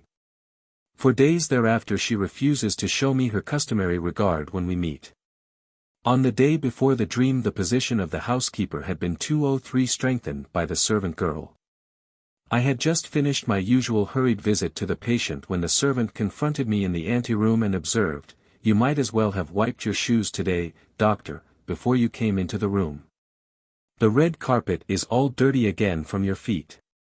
This is the whole claim which the flight of stairs and the servant girl can make for appearing in my dream. An intimate connection exists between my flying over the stairs and my spitting on the stairs. Pharyngitis and diseases of the heart are both said to be punishments for the vice of smoking, on account of which vice, of course, I do not enjoy a reputation for great neatness with my housekeeper in the one house any more than in the other. Both of which the dream fuses into a single image. I must postpone the further interpretation of this dream until I can give an account of the origin of the typical dream of incomplete dress. I only note as a preliminary result from the dream which has just been cited that the dream sensation of inhibited action is always aroused at a point where a certain connection requires it. A peculiar condition of my motility during sleep cannot be the cause of this dream content. For a moment before I saw myself hurrying over the steps with ease, as though in confirmation of this fact. Typical dreams. In general we are not in a position to interpret the dream of another person if he is unwilling to furnish us with the unconscious thoughts which lie behind the dream content. And for this reason the practical applicability of our method of dream interpretation is seriously curtailed. But there are a certain number of dreams, in contrast with the usual freedom displayed by the individual in fashioning his dream world with characteristic peculiarity, and thereby making it unintelligible, which almost every one has dreamed in the same manner, and of which we are accustomed to assume that they have the same significance in the case of every dreamer. A peculiar 204 interest belongs to these typical dreams for the reason that they probably all come from the same sources with every person, that they are thus particularly suited to give us information upon the sources of dreams. Typical dreams are worthy of the most exhaustive investigation. I shall, however, only give a somewhat detailed consideration to examples of this species, and for this purpose I shall first select the so-called embarrassment dream of nakedness, and the dream of the death of dear relatives. The dream of being naked or scantily clad in the presence of strangers occurs with the further addition that one is not at all ashamed of it, but the dream of nakedness is worthy of our interest only when shame and embarrassment are felt in it, when one wishes to flee or to hide, and when one feels the strange inhibition that it is impossible to move from the spot and that one is incapable of altering the disagreeable situation. It is only in this connection that the dream is typical. The nucleus of its content may otherwise be brought into all kinds of relations or may be replaced by individual amplifications. It is essentially a question of a disagreeable sensation of the nature of shame, the wish to be able to hide one's nakedness, chiefly by means of locomotion, without being able to accomplish this. I believe that the great majority of my readers will at some time have found themselves in this situation in a dream. Usually the nature and manner of the experience is indistinct. It is usually reported, "I was in my shirt," but this is rarely a clear image. In most cases the lack of clothing is so indeterminate that it is designated in the report of the dream by a set of alternatives: "I was in my chemise or in my petticoat." As a rule the deficiency in the toilet is not serious enough to justify the feeling of shame attached to it. For a person who has served in the army, nakedness is often replaced by a mode of adjustment that is contrary to regulations. "I am on the street without my saber and I see officers coming," or "I am without my necktie," or "I am wearing checkered civilian's trousers," and the persons before whom one is ashamed are almost always strangers with faces that have been left undetermined. It never occurs in the typical dream that one is reproved or even 205 noticed on account of the dress which causes the embarrassment to oneself. Quite on the contrary, the people have an air of indifference, or, as I had opportunity to observe in a particularly clear dream, they look stiffly solemn. This is worth thinking about. The shamed embarrassment of the dreamer and the indifference of the spectators form a contradiction which often occurs in the dream. It would better accord with the feelings of the dreamer if the strangers looked at him in astonishment and laughed at him, or if they grew indignant. I think, however, that the latter unpleasant feature has been obviated by the tendency to wish fulfillment, while the embarrassment, being retained on some account or other, has been left standing, and thus the two parts fail to agree. We have interesting evidence to show that the dream, whose appearance has been partially disfigured by the tendency to wish fulfillment, has not been properly understood. For it has become the basis of a fairy tale familiar to us all in Andersen's version, and it has recently received poetic treatment by L. Fulda in The Talisman. In Andersen's fairy tale we are told of two impostors who weave a costly garment for the emperor, which, however, shall be visible only to the good and true. The emperor goes forth clad in this invisible garment, and, the fabric serving as a sort of touchstone, all the people are frightened into acting as though they did not notice the nakedness of the emperor. But such is the situation in our dream. It does not require great boldness to assume that the unintelligible dream content has suggested the invention of a state of undress in which the situation that is being remembered becomes significant. This situation has then been deprived of its original meaning, and placed at the service of other purposes. But we shall see that such misunderstanding of the dream content often occurs on account of the conscious activity of the second psychic system, and is to be recognized as a factor in the ultimate formation of the dream. Furthermore, that in the development of the obsessions and phobias similar misunderstandings, likewise within the same psychic personality, play a leading part. The source from which in our dream the material for this transformation is taken can also be explained. The 206 impostor is the dream, the emperor is the dreamer himself, and the moralizing tendency betrays a hazy knowledge of the fact that the latent dream content is occupied with forbidden wishes which have become the victims of repression. The connection in which such dreams appear during my analysis of neurotics leaves no room for doubting that the dream is based upon a recollection from earliest childhood. Only in our childhood was there a time when we were seen by our relatives as well as by strange nurses, servant girls, and visitors, in scanty clothing, and at that time we were not ashamed of our nakedness. It may be observed in the case of children who are a little older that being undressed has a kind of intoxicating effect upon them, instead of making them ashamed. They laugh, jump about, and strike their bodies. The mother, or whoever is present, forbids them to do this, and says, "Fie, that is shameful, you mustn't do that." Children often show exhibitional cravings. It is hardly possible to go through a village in our part of the country without meeting a 2 or 3-year-old tot who lifts up his or her shirt before the traveler, perhaps in his honor. One of my patients has reserved in his conscious memory a scene from the 8th year of his life in which he had just undressed previous to going to bed, and was about to dance into the room of his little sister in his undershirt when the servant prevented his doing it. In the childhood history of neurotics, denudation in the presence of children of the opposite sex plays a great part. In paranoia the desire to be observed while dressing and undressing may be directly traced to these experiences. Among those remaining perverted there is a class which has accentuated the childish impulse to a compulsion, they are the exhibitionists. This age of childhood in which the sense of shame is lacking seems to our later recollections a paradise, and paradise itself is nothing but a composite fantasy from the childhood of the individual. It is for this reason, too, that in paradise human beings are naked and are not ashamed until the moment arrives when the sense of shame and of fear are aroused. Expulsion 207 follows, and sexual life and cultural development begin. Into this paradise the dream can take us back every night. We have already ventured the conjecture that the impressions from earliest childhood, from the prehistoric period until about the end of the 4th year, in themselves, and independently of everything else, crave reproduction. Perhaps without further reference to their content, and that the repetition of them is the fulfillment of a wish. Dreams of nakedness, then, are exhibition dreams. One's own person, which is seen not as that of a child, but as belonging to the present, and the idea of scanty clothing, which became buried beneath so many later negligee recollections or because of the censor, turns out to be obscure, these two things constitute the nucleus of the exhibition dream.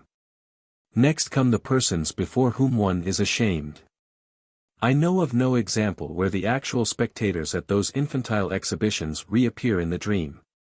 For the dream is hardly ever a simple recollection. Strangely enough, those persons who are the objects of our sexual interest during childhood are omitted from all the reproductions of the dream, of hysteria, and of the compulsion neurosis. Paranoia alone puts the spectators back into their places, and is fanatically convinced of their presence, although they remain invisible.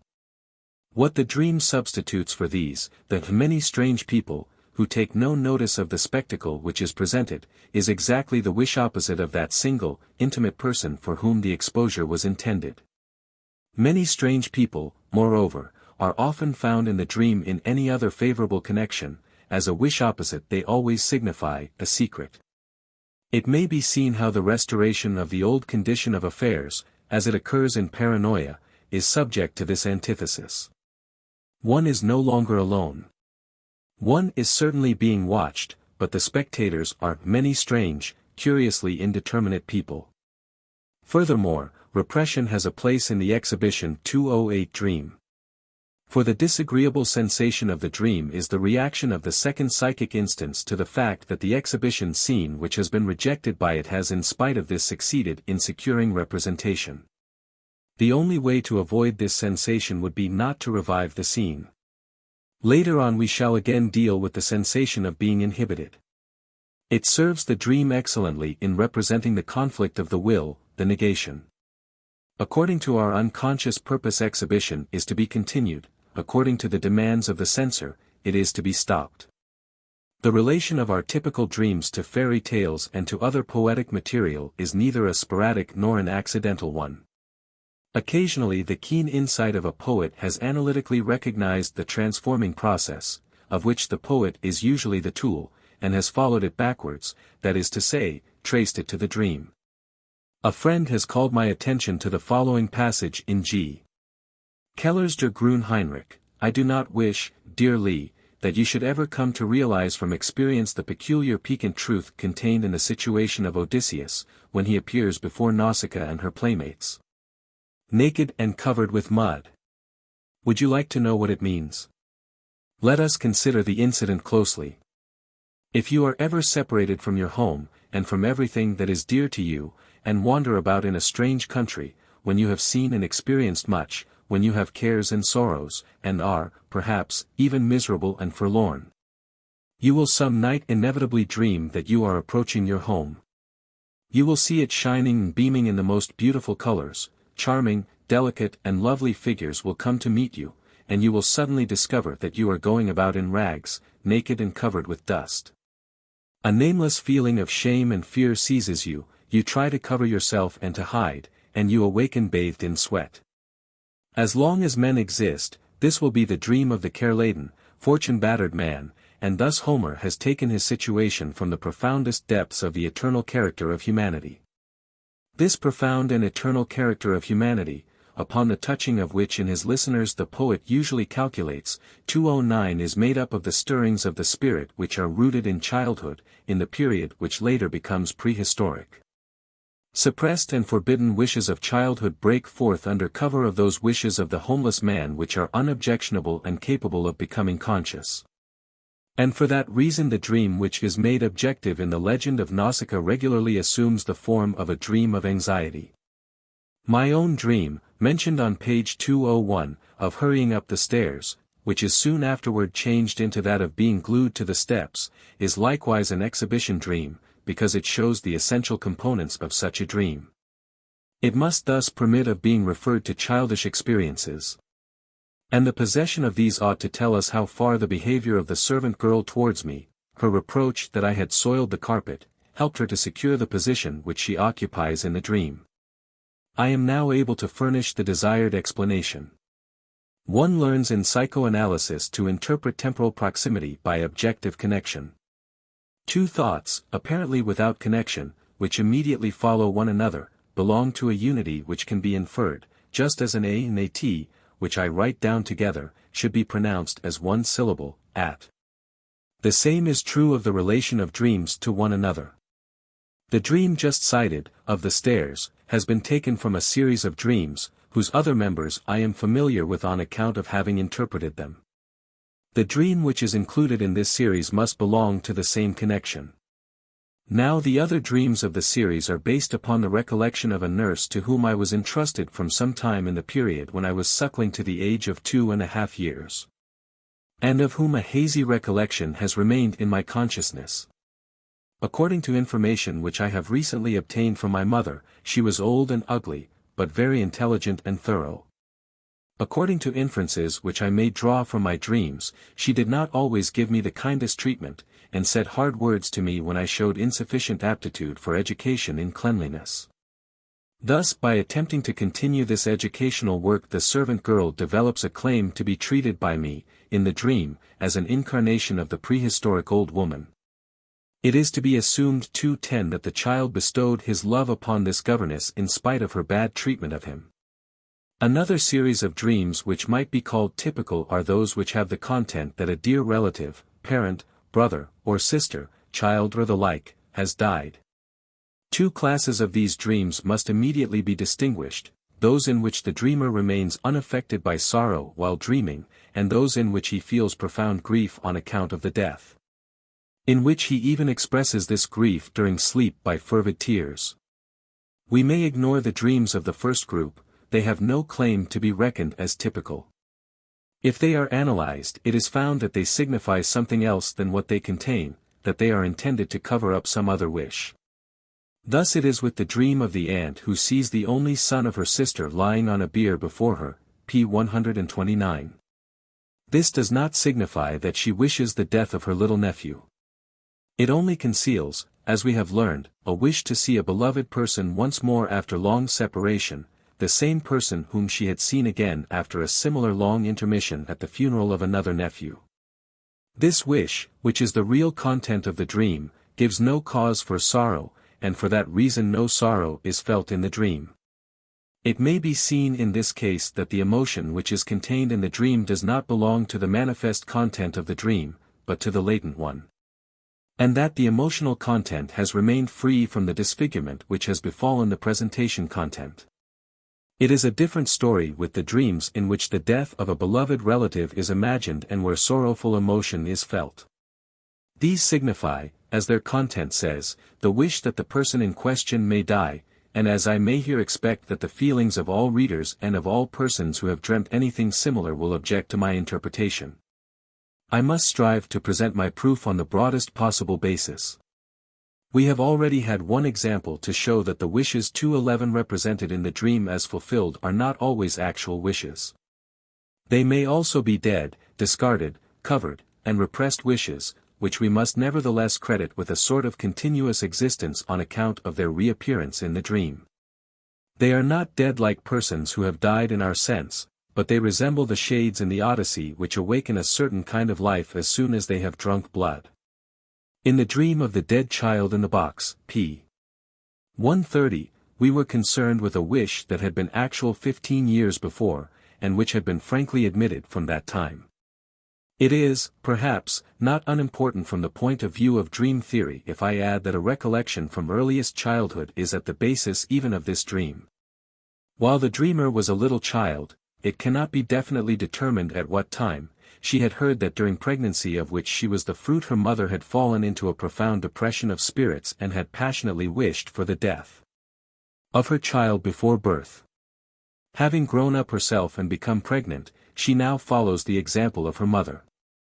If someone dreams with expressions of grief that his father or mother, his brother or sister, has died, I shall not use the dream as a proof that he wishes them dead now.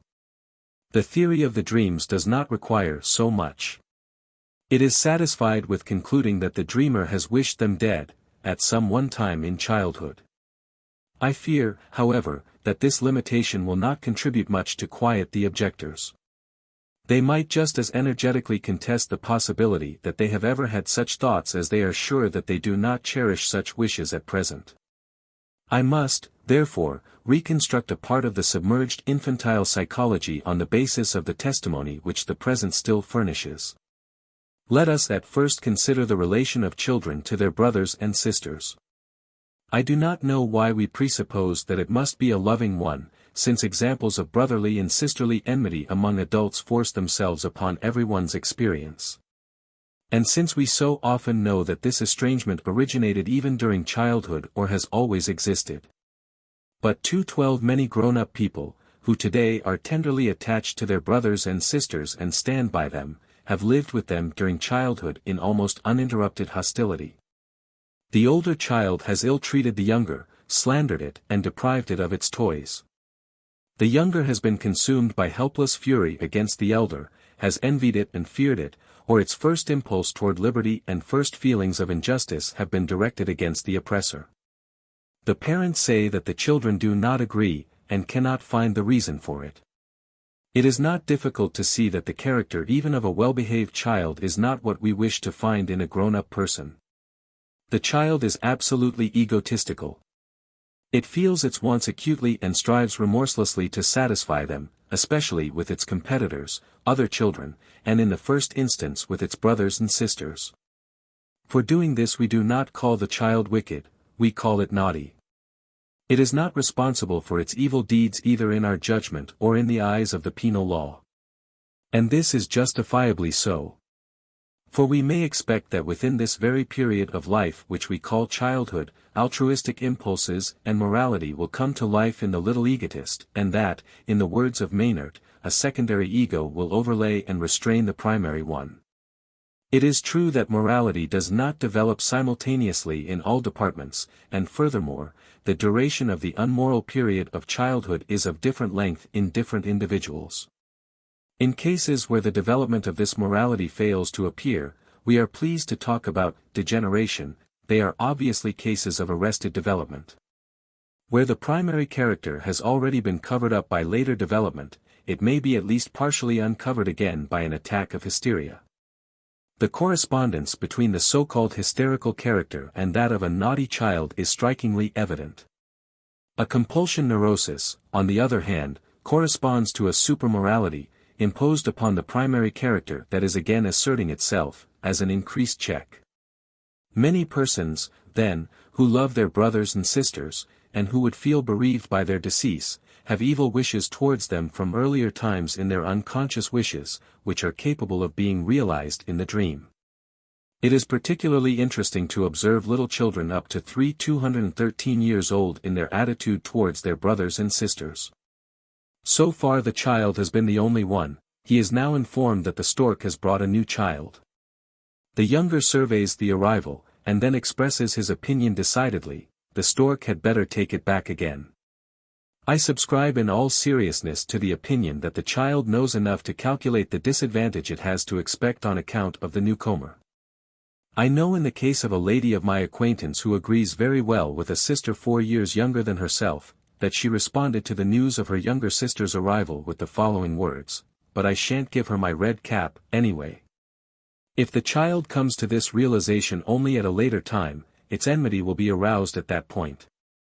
I know of a case where a girl, not yet 3 years old, tried to strangle a suckling in the cradle, because its continued presence, she suspected, boded her no good. Children are capable of envy at this time of life in all its intensity and distinctness. Again, perhaps, the little brother or sister has really soon disappeared. The child has again drawn the entire affection of the household to itself, and then a new child is sent by the stork.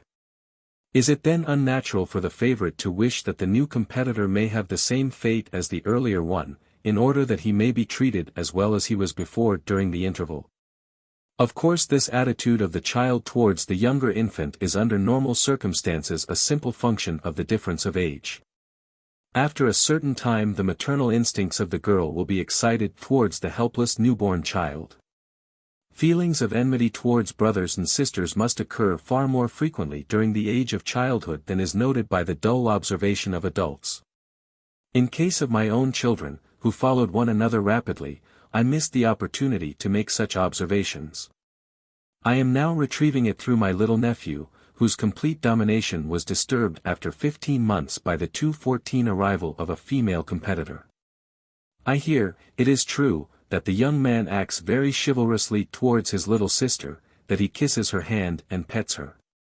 But in spite of this I have convinced myself that even before the completion of his second year he is using his new facility in language to criticize this person who seems superfluous to him.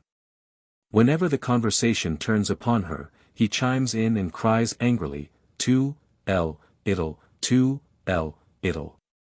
During the last few months, since the child has outgrown this unfavorable criticism, owing to its splendid development, he has found another way of justifying his insistence that she does not deserve so much attention. On all suitable occasions he reminds us, she hasn't any teeth. We have all preserved the recollection of the eldest daughter of another sister of mine, how the child which was at that time 6 years old sought assurance from one aunt after another for an hour and a half with the question, Lucy can't understand that yet. Can she? Lucy was the competitor, 2.5 years younger. I have never failed in any of my female patients to find this dream of the death of brothers and sisters denoting exaggerated hostility. I have met with only one exception, which could easily be reinterpreted into a confirmation of the rule. Once in the course of a sitting while I was explaining this condition of affairs to a lady, as it seemed to have a bearing upon the symptoms under consideration, she answered, to my astonishment, that she had never had such dreams. However, she thought of another dream which supposedly had nothing to do with the matter, a dream which she had first dreamed at the age of 4, when she was the youngest child, and had since dreamed repeatedly. A great number of children, all of them the dreamer's brothers and sisters, and male and female cousins, were romping about in a meadow. Suddenly they all got wings, flew up, and were gone. She had no idea of the significance of the dream. But it will not be difficult for us to recognize it as a dream of the death of all the brothers and sisters, in its original form, and little influenced by the censor. I venture to insert the following interpretation: at the death of one out of a large number of 215 children, in this case the children of 2 brothers were brought up in common as brothers and sisters, is it not probable that our dreamer, at that time not yet 4 years old, asked a wise, grown-up person, what becomes of children when they are dead? The answer probably was, they get wings and become angels. According to this explanation all the brothers and sisters and cousins in the dream now have wings like angels and, this is the important thing, they fly away. Our little angel maker remains alone, think of it, the only one after such a multitude. The feature that the children are romping about on a meadow points with little ambiguity to butterflies, as though the child had been led by the same association which induced the ancients to conceive Psyche as having the wings of a butterfly. Perhaps someone will now object that, although the inimical impulses of children towards their brothers and sisters may well enough be admitted, how does the childish disposition arrive at such a height of wickedness as to wish death to a competitor or stronger playmate, as though all transgressions could be atoned for only by the death punishment? Whoever talks in this manner forgets that the childish idea of being dead has little else but the words in common with our own. The child knows nothing of the horrors of decay, of shivering in the cold grave, of the terror of the infinite nothing, which the grown-up person, as all the myths concerning the great beyond testify, finds it so hard to bear in his conception. Fear of death is strange to the child. Therefore it plays with the horrible word and threatens another child, if you do that again you will die, as Francis died, whereat the poor mother shudders. For perhaps she cannot forget that the great majority of mortals do not succeed in living beyond the years of childhood. It is still possible, even for a child 8 years old, on returning from a museum of natural history, to say to its mother, "Mama, I love you so. If you ever die, I am going to have you stuffed and set you up here in the room so I can always, always see you." So little does the childish conception of being dead resemble our own. 2:16 Being dead means for the child, which has been spared the scenes of suffering previous to dying, the same as being gone, not disturbing the survivors any more. The child does not distinguish the manner and means by which this absence is brought about, whether by traveling, estrangement, or death. If, during the prehistoric years of a child, a nurse has been sent away and its mother has died a short while after, the two experiences, as is revealed by analysis, overlap in his memory. The fact that the child does not miss very intensely those who are absent has been realized by many a mother to her sorrow, after she has returned home after a summer journey of several weeks. and has been told upon inquiry, the children have not asked for their mother a single time. But if she really goes to that undiscovered country from whose bourne no traveler returns, the children seem at first to have forgotten her, and begin only subsequently to remember the dead mother. If, then, the child has motives for wishing the absence of another child, every restraint is lacking which would prevent it from clothing this wish in the form that the child may die. And the psychic reaction to the dream of wishing death proves that, in spite of all the differences in content, the wish in the case of the child is somehow or other the same as it is with adults. If now the death wish of the child towards its brothers and sisters has been explained by the childish egotism, which causes the child to regard its brothers and sisters as competitors, how may we account for the same wish towards parents, who bestow love on the child and satisfy its wants, and whose preservation it ought to desire from these very egotistical motives? In the solution of this difficulty we are aided by the experience that dreams of the death of parents predominantly refer to that member of the parental couple which shares the sex of the dreamer. So that the man mostly dreams of the death of his father, the woman of the death of her mother. I cannot claim that this happens regularly, but the predominating occurrence of this dream in the manner indicated is so evident that it must be explained through some factor that is universally operative. To express the matter boldly, it is as though a sexual preference becomes active at an early period, 2:17, as though the boy regards his father as a rival in love. And as though the girl takes the same attitude toward her mother, a rival by getting rid of whom he or she cannot but profit. Before rejecting this idea as monstrous, let the reader consider the actual relations between parents and children. What the requirements of culture and piety demand of this relation must be distinguished from what daily observation shows us to be the fact. More than one cause for hostile feeling is concealed within the relations between parents and children. The conditions necessary for the actuation of wishes which cannot exist in the presence of the censor are most abundantly provided. Let us dwell at first upon the relation between father and son. I believe that the sanctity which we have ascribed to the injunction of the Decalogue dulls our perception of reality. Perhaps we hardly dare to notice that the greater part of humanity neglects to obey the fifth commandment. In the lowest as well as in the highest strata of human society, piety towards parents is in the habit of receding before other interests.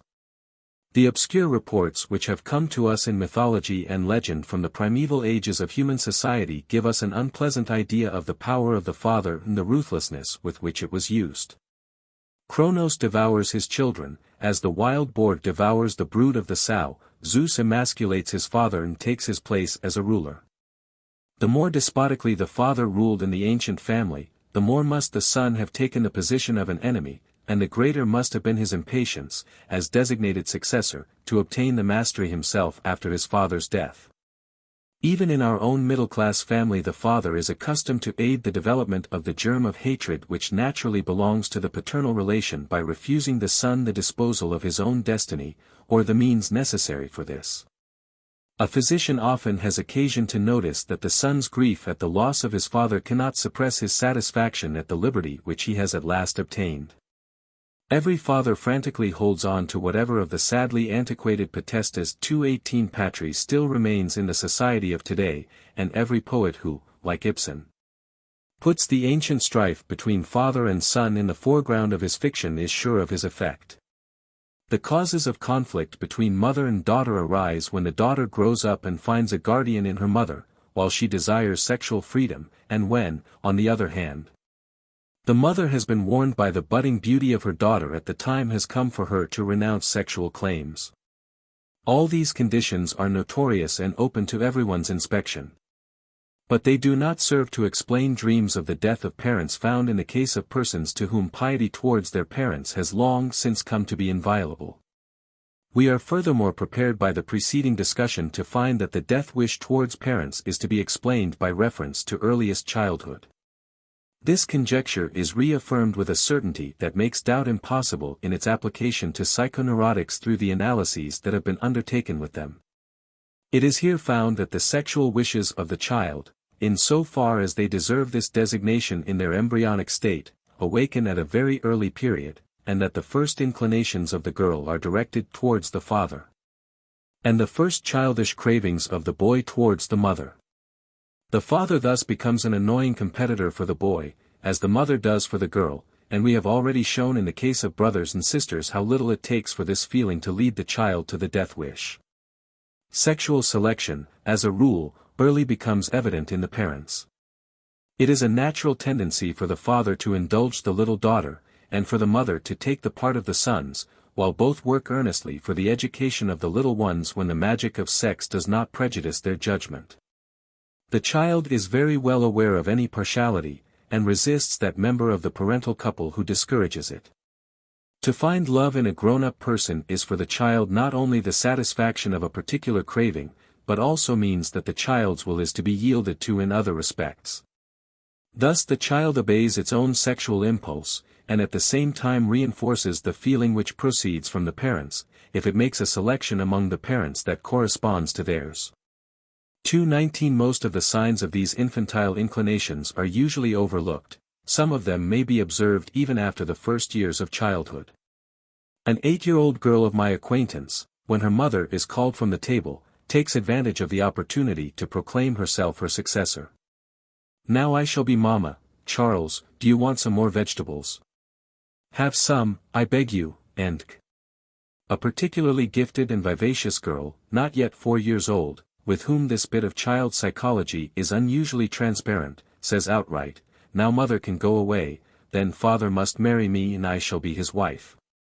Nor does this wish by any means exclude from child life the possibility that the child may love his mother affectionately. If the little boy is allowed to sleep at his mother's side whenever his father goes on a journey, and if after his father's return he must go back to the nursery to a person whom he likes far less, the wish may be easily actuated that his father may always be absent, in order that he may keep his place next to his dear, beautiful Mama. And the father's death is obviously a means for the attainment of this wish, for the child's experience has taught him that dead folks, like grandpa, for example, are always absent, they never return. Although observations upon little children lend themselves, without being forced, to the proposed interpretation, they do not carry the full conviction which psychoanalyses of adult neurotics obtrude upon the physician. The dreams in question are here cited with introductions of such a nature that their interpretation as wish dreams becomes unavoidable. One day I find a lady sad and weeping. She says, "I do not want to see my relatives any more. They must shudder at me." Thereupon, almost without any transition, she tells that she remembers a dream, whose significance, of course, she does not know. She dreamed it 4 years before, and it is as follows: a fox or a lynx is taking a walk on the roof, then something falls down, or she falls down, and after that her mother is carried out of the house dead, whereat the dreamer cries bitterly. No sooner had I informed her that this dream must signify a wish from her childhood to see her mother dead, and that it is because of this dream that she thinks that her relatives must shudder at her. Then she furnished some material for explaining 220 the dream. Lynx eye is an opprobrious epithet which a street boy once bestowed on her when she was a very small child. When she was 3 years old a brick had fallen on her mother's head so that she bled severely. I once had opportunity to make a thorough study of a young girl who underwent several psychic states. In the state of frenzied excitement with which the illness started, the patient showed a very strong aversion to her mother. She struck and scolded her as soon as she approached the bed, while at the same time she remained loving and obedient to a much older sister. Then there followed a clear but somewhat apathetic state with very much disturbed sleep. It was in this phase that I began to treat her and to analyze her dreams. An enormous number of these dealt in a more or less abstruse manner with the death of the mother. Now she was present at the funeral of an old woman, now she saw her sisters sitting at the table dressed in mourning. The meaning of the dreams could not be doubted. During the further progress of the convalescence hysterical phobias appeared. The most torturing of these was the idea that something happened to her mother. She was always having to hurry home from wherever she happened to be in order to convince herself that her mother was still alive. Now this case, in view of my other experiences, was very instructive. It showed in polyglot translations, as it were, the different ways in which the psychic apparatus reacts to the same exciting idea. In the state of excitement which I conceive as the overpowering of the second psychic instance, the unconscious enmity towards the mother became potent as a motor impulse. Then, after calmness set in, following the suppression of the tumult, and after the domination of the censor had been restored, this feeling of enmity had access only to the province of dreams in order to realize the wish that the mother might die. And after the normal condition had been still further strengthened, it created the excessive concern for the mother as a hysterical counterreaction and manifestation of defense. In the light of these considerations, it is no longer inexplicable why hysterical girls are so often extravagantly attached to their mothers. On another occasion I had opportunity to get a profound insight into the unconscious psychic life of a young man for 221 whom a compulsion neurosis made life almost unendurable, so that he could not go on the street. Because he was harassed by the obsession that he would kill everyone he met. He spent his days in arranging evidence for an alibi in case he should be charged with any murder that might have occurred in the city. It is superfluous to remark that this man was as moral as he was highly cultured. The analysis, which, moreover, led to a cure, discovered murderous impulses toward the young man's somewhat over-strict father as the basis of these disagreeable ideas of compulsion, impulses which, to his great surprise, had received conscious expression when he was 7 years old, but which, of course, had originated in much earlier years of childhood. After the painful illness and death of the father, the obsessive reproach transferred to strangers in the form of the aforementioned phobia, appeared when the young man was 31 years old. Anyone capable of wishing to push his own father from a mountaintop into an abyss is certainly not to be trusted to spare the lives of those who are not so closely bound to him. He does well to lock himself into his room. According to my experience, which is now large, parents play a leading part in the infantile psychology of all later neurotics. And falling in love with one member of the parental couple and hatred of the other help to make up that fateful sum of material furnished by the psychic impulses, which has been formed during the infantile period. And which is of such great importance for the symptoms appearing in the later neurosis. But I do not think that psychoneurotics are here sharply distinguished from normal human beings, in that they are capable of creating something absolutely new and peculiar to themselves. It is far more probable, as is shown also by occasional observation upon normal children, that in their loving or hostile wishes towards their parents psychoneurotics only show in exaggerated form feelings which are present less distinctly and less intensely in the minds of most children. Antiquity has furnished us with legendary material to confirm this fact. And the deep and universal effectiveness of these legends can only be explained by granting a similar universal applicability to the above-mentioned assumption in infantile psychology. 222 I refer to the legend of King Oedipus and the drama of the same name by Sophocles. Oedipus, the son of Laius, king of Thebes, and of Jocasta, is exposed while a suckling, because an oracle has informed the father that his son, who is still unborn, will be his murderer. He is rescued, and grows up as the king's son at a foreign court, until, being uncertain about his origin, he also consults the oracle, and is advised to avoid his native place. For he is destined to become the murderer of his father and the husband of his mother. On the road leading away from his supposed home he meets King Laius and strikes him dead in a sudden quarrel.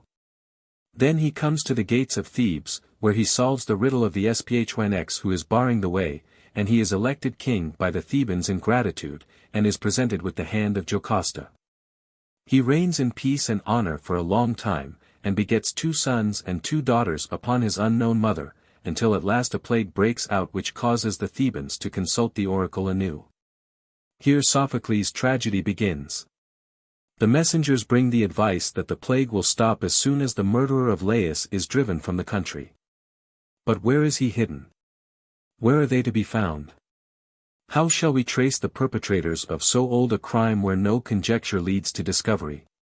The action of the play now consists merely in a revelation, which is gradually completed and artfully delayed, resembling the work of a psychoanalysis, of the fact that Oedipus himself is the murderer of Laius, and the son of the dead man and of Jocasta. Oedipus, profoundly shocked at the monstrosities which he has unknowingly committed, blinds himself and leaves his native place. The oracle has been fulfilled. The Oedipus Tyrannus is a so-called tragedy of fate.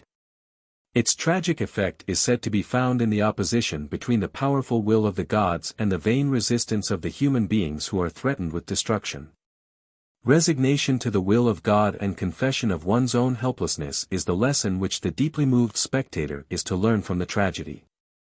Consequently, modern authors have tried to obtain a similar tragic effect by embodying the same opposition in a 223 story of their own invention. But spectators have sat unmoved while a curse or an oracular sentence has been fulfilled on blameless human beings in spite of all their struggles. Later tragedies of fate have all remained without effect. If the Oedipus Tyrannus is capable of moving modern men no less than it moved the contemporary Greeks, the explanation of this fact cannot lie merely in the assumption that the effect of the Greek tragedy is based upon the opposition between fate and human will, but is to be sought in the peculiar nature of the material by which the opposition is shown. There must be a voice within us which is prepared to recognize the compelling power of fate in Oedipus, while we justly condemn the situations occurring in Die Jungfrau or in other tragedies of later date as arbitrary inventions. And there must be a factor corresponding to this inner voice in the story of King Oedipus. His fate moves us only for the reason that it might have been ours, for the oracle has put the same curse upon us before our birth as upon him. Perhaps we are all destined to direct our first sexual impulses towards our mothers, and our first hatred and violent washes towards our fathers. Our dreams convince us of it. King Oedipus, who has struck his father Laius dead and has married his mother Jocasta, is nothing but the realized wish of our childhood. But more fortunate than he, we have since succeeded, unless we have become psychoneurotics, in withdrawing our sexual impulses from our mothers and in forgetting our jealousy of our fathers.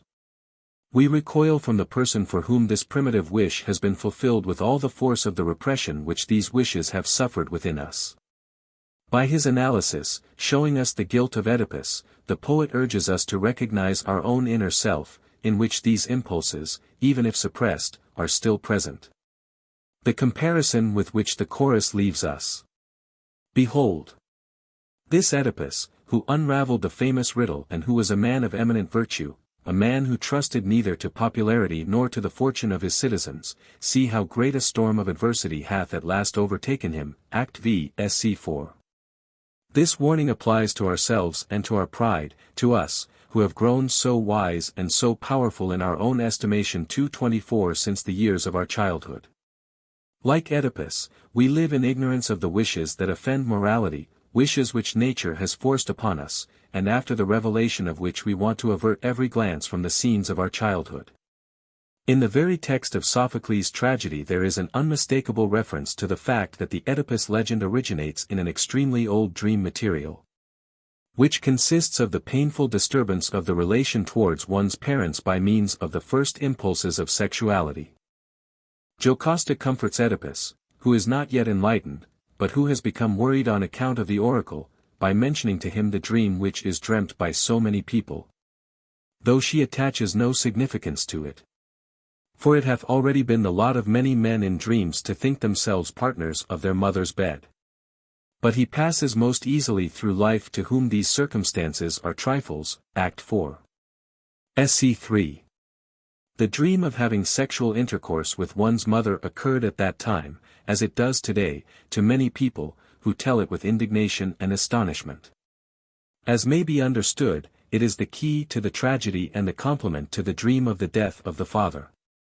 The story of Oedipus is the reaction of the imagination to these two typical dreams, and just as the dream when occurring to an adult is experienced with feelings of resistance, so the legend must contain terror and self-chastisement.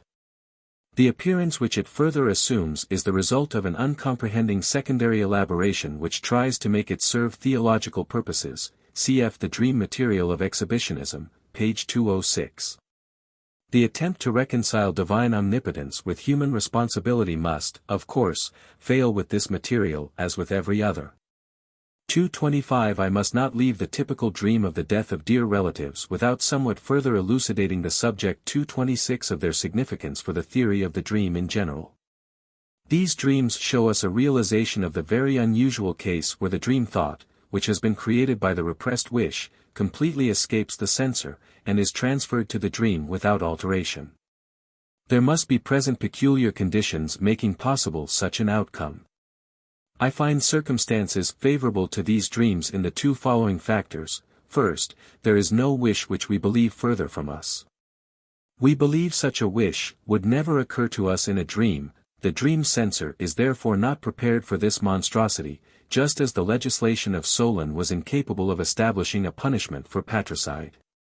Secondly, the repressed and unsuspected wish is in just this case particularly often met by a fragment of the day's experience in the shape of a concern about the life of the beloved person. This concern cannot be registered in the dream by any other means than by taking advantage of the wish that has the same content, but it is possible for the wish to mask itself behind the concern which has been awakened during the day. If one is inclined to think all this a more simple process, and that one merely continues during the night and in dreams what one has been concerned with during the day. The dream of the death of beloved persons is removed from all connection with dream explanation, and an easily reducible problem is uselessly retained. It is also instructive to trace the relation of these dreams to anxiety dreams. In the dream of the death of dear persons, the repressed wish has found a way of avoiding the censor, and the distortion which it causes. In this case, the inevitable concomitant manifestation is that disagreeable sensations are felt in the dream. Thus the dream of fear is brought about only when the censor is entirely or partially overpowered, and, on the other hand, the overpowering of the censor is made easier when fear has already been furnished by somatic sources. Thus it becomes obvious for what purpose the censor performs its office and practices dream distortion. It does this in order to prevent the development of fear or other forms of disagreeable emotion. I have spoken above of the egotism of the infantile mind, and I may now resume this subject in order to suggest that 227 dreams preserve this characteristic, thus showing their connection with infantile life. Every dream is absolutely egotistical. In every dream the beloved ego appears, even though it may be in a disguised form. The wishes that are realized in dreams are regularly the wishes of this ego. It is only a deceptive appearance if interest in another person is thought to have caused the dream. I shall subject to analysis several examples which appear to contradict this assertion. A boy not yet 4 years old relates the following: he saw a large dish garnished, and upon it a large piece of roast meat, and the meat was all of a sudden, not cut to pieces, but eaten up. He did not see the person who ate it. Who may this strange person be of whose luxurious repast this little fellow dreams? The experiences of the day must give us the explanation of this. For a few days the boy had been living on a diet of milk according to the doctor's prescription. But on the evening of the day before the dream he had been naughty, and as a punishment he had been deprived of his evening meal. He had already undergone one such hunger cure, and had acted very bravely. He knew that he would get nothing to eat, but he did not dare to indicate by a word that he was hungry. Education was beginning to have its influence upon him. This is expressed even in the dream, which shows the beginnings of dream disfigurement. There is no doubt that he himself is the person whose wishes are directed toward this abundant meal, and a meal of roast meat at that. But since he knows that this is forbidden him, he does not dare, as children do in the dream, cf. The dream about strawberries of my little Anna, page 110, to sit down to the meal himself. The person remains anonymous. 2. Once I dream that I see on the show table of a book store a new number in the booklover's collection, the collection which I am in the habit of buying, art monographs on the history of the world, famous art centers, and 228. The new collection is called Famous Orators, or Orations, and the first number bears the name of Dr. Lecher. In the course of analysis it appears improbable that the fame of Dr. Lecher, the long-winded orator of the German opposition, should occupy my thoughts while I am dreaming. The fact is that, a few days before, I undertook the psychic cure of some new patients, and was now forced to talk for from 10 to 12 hours a day. Thus I myself am the long-winded orator. 3. Upon another occasion I dreamed that a teacher of my acquaintance at the university says, "My son, the myopic." Then there follows a dialogue consisting of short speeches and replies. A third portion of the dream follows in which I and my sons appear, and as far as the latent dream content is concerned, Father, Son, and Professor M are alike only lay figures to represent me and my eldest son. I shall consider this dream again further on because of another peculiarity. 4. The following dream gives an example of really base egotistical feelings, which are concealed behind affectionate concern. My friend Otto looks ill, his face is brown and his eyes bulge. Otto is my family physician, to whom I owe a debt greater than I can ever hope to repay, since he has guarded the health of my children for years. He has treated them successfully when they were taken sick, and besides that he has given them presents on all occasions which gave him any excuse for doing so. He came for a visit on the day of the dream, and my wife noticed that he looked tired and exhausted. Then comes my dream at night, and attributes to him a few of the symptoms of Bestow's disease. Anyone disregarding my rules for dream interpretation would understand this dream to mean that I am concerned about the health of my friend, and that this concern is realized in the dream. It would thus be a contradiction not only of the assertion that the dream is a wish fulfillment, but also of the assertion that it is accessible only to egotistic impulses. But let the person who interprets the dream in this manner explain to me why I fear that Otto has Bestow's disease, for which diagnosis his appearance does not give the slightest justification. As opposed to this, my analysis furnishes the following material, taken from an 229 occurrence which happened 6 years ago. A small party of us, including Professor R, were driving in profound darkness through the forest of N, which is several hours distant from our country home. The coachman, who was not quite sober, threw us and the wagon down a bank, and it was only by a lucky accident that we all escaped unhurt.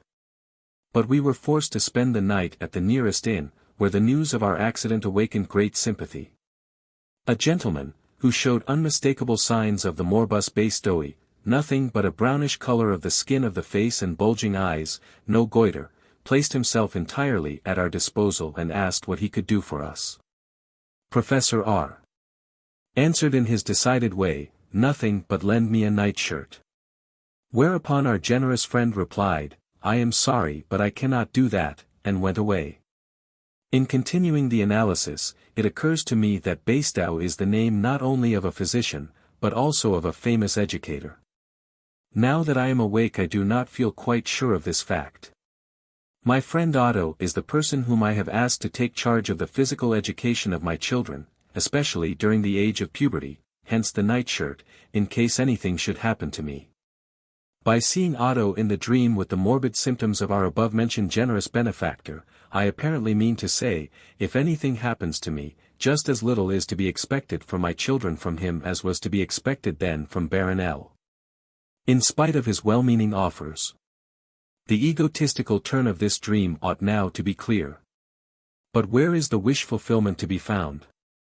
It is not in the vengeance secured upon my friend Otto, whose fate it seems to be to receive ill treatment in my dreams, but in the following circumstances, in representing Otto in the dream as Baron L.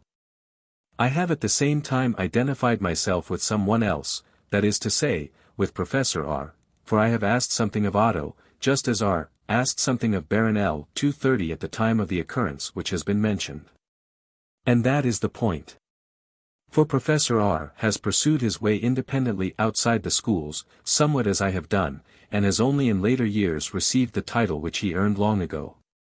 I am therefore again wishing to be a professor. The very phrase, in later years, is the fulfillment of wish, for it signifies that I shall live long enough to pilot my boy through the age of puberty myself. I gave only a brief account of the other forms of typical dreams in the first edition of this book, because an insufficient amount of good material was at my disposal. My experience, which has since been increased, now makes it possible for me to divide these dreams into two broad classes: first, those which really have the same meaning every time, and secondly, those which must be subjected to the most widely different interpretations in spite of their identical or similar content. Among the typical dreams of the first sort I shall closely consider the examination dream and the so-called dream of dental irritation. Everyone who has received his degree after having passed the final college examination, complains of the ruthlessness with which he is pursued by the anxiety dream that he will fail, that he must repeat his work, and for the holder of the university degree this typical dream is replaced by another, which represents to him that he has to pass the examination for the doctor's degree, and against which he vainly raises the objection in his sleep that he has already been practicing for years, that he is already a university instructor or the head of a law firm. These are the ineradicable memories of the punishments which we suffered and we were children for misdeeds which we had committed, memories which were revived in us on that dies irae. Dies illa of the severe examination at the two critical junctures in our studies. The examination phobia of neurotics is also strengthened by this childish fear. After we have ceased to be schoolboys, it is no longer our parents and guardians as at first, or our teachers as later on, who see to our punishment. The inexorable chain of causes and effects in life has taken over our further education. Now we dream of examinations for graduation 231 or for the doctor's degree, and who has not been faint-hearted in these tests, even though he belonged to the righteous?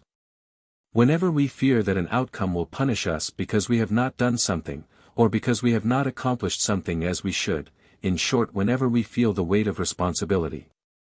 I owe the actual explanation of examination dreams to a remark made by a well-informed colleague, who once asserted in a scientific discussion that in his experience the examination dream occurs only to persons who have passed the examination, never to those who have gone to pieces on it.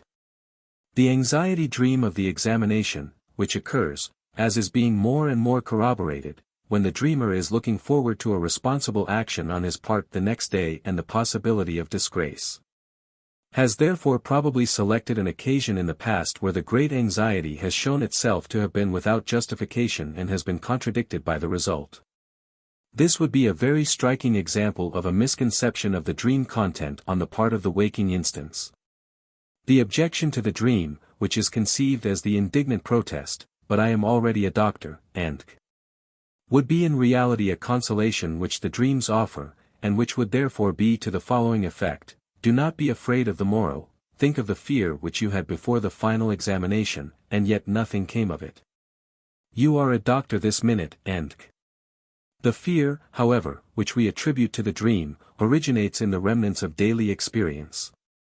The tests of this explanation which I was able to make in my own case and in that of others, although they were not sufficiently numerous, have been altogether successful.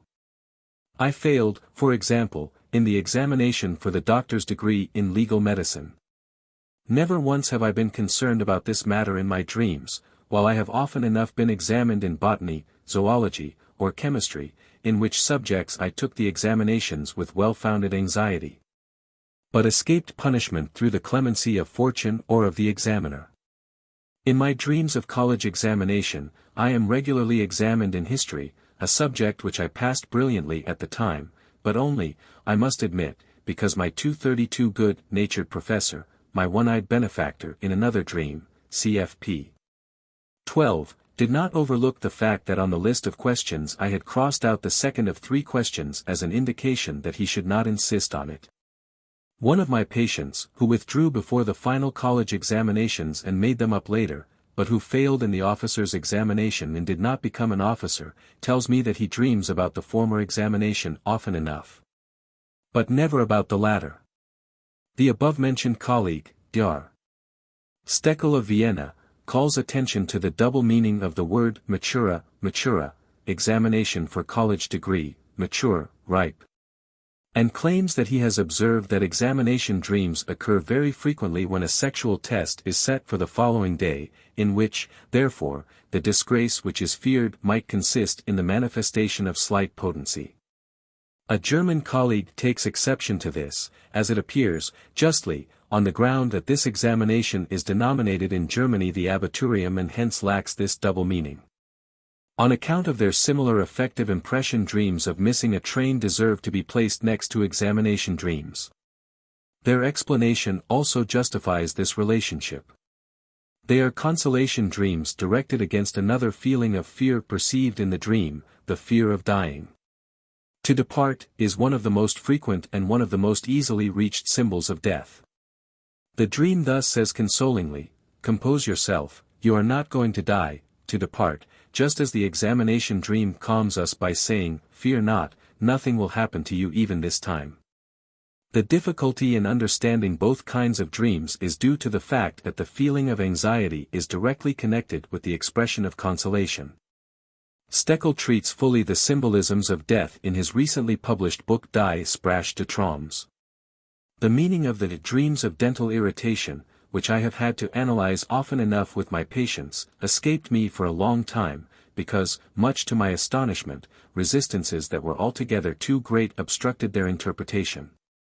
At last overwhelming evidence convinced me that, in the case of men, nothing else than cravings for masturbation from 233 the time of puberty furnishes the motive power for these dreams. I shall analyze two such dreams, one of which is likewise a dream of flight. The two dreams are of the same person, a young man with a strong homosexuality, which, however, has been repressed in life. He is witnessing a performance of Fidelio from the parquet of the opera house. He is sitting next to L, whose personality is congenial to him, and whose friendship he would like to have. He suddenly flies diagonally clear across the parquet. He then puts his hand in his mouth and draws out two of his teeth. He himself describes the flight by saying it was as if he were thrown into the air. As it was a performance of Fidelio, he recalls the poet's words. He who a charming wife acquired.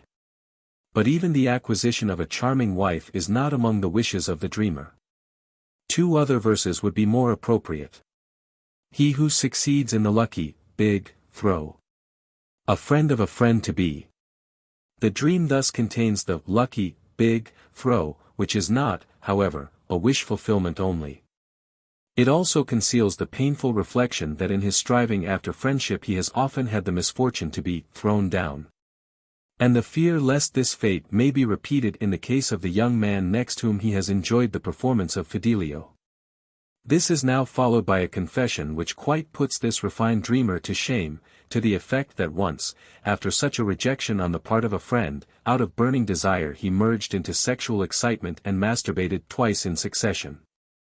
The other dream is as follows: two professors of the university who are known to him are treating him in my stead. One of them does something with his penis, he fears an operation. The other one thrusts an iron bar at his mouth so that he loses two teeth. He is bound with 4 silken cloths. The sexual significance of this dream can hardly be doubted. The silken cloths are equivalent to an identification with a 234 homosexual of his acquaintance. The dreamer, who has never achieved coition, but who has never actually sought sexual intercourse with men, conceives sexual intercourse after the model of the masturbation which he was once taught during the time of puberty. I believe that the frequent modifications of the typical dream of dental irritation, that, for example, of another person drawing the tooth from the dreamer's mouth, are made intelligible by means of the same explanation.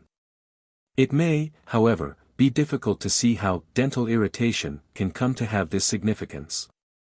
I may then call attention to a transference from below to above which occurs very frequently.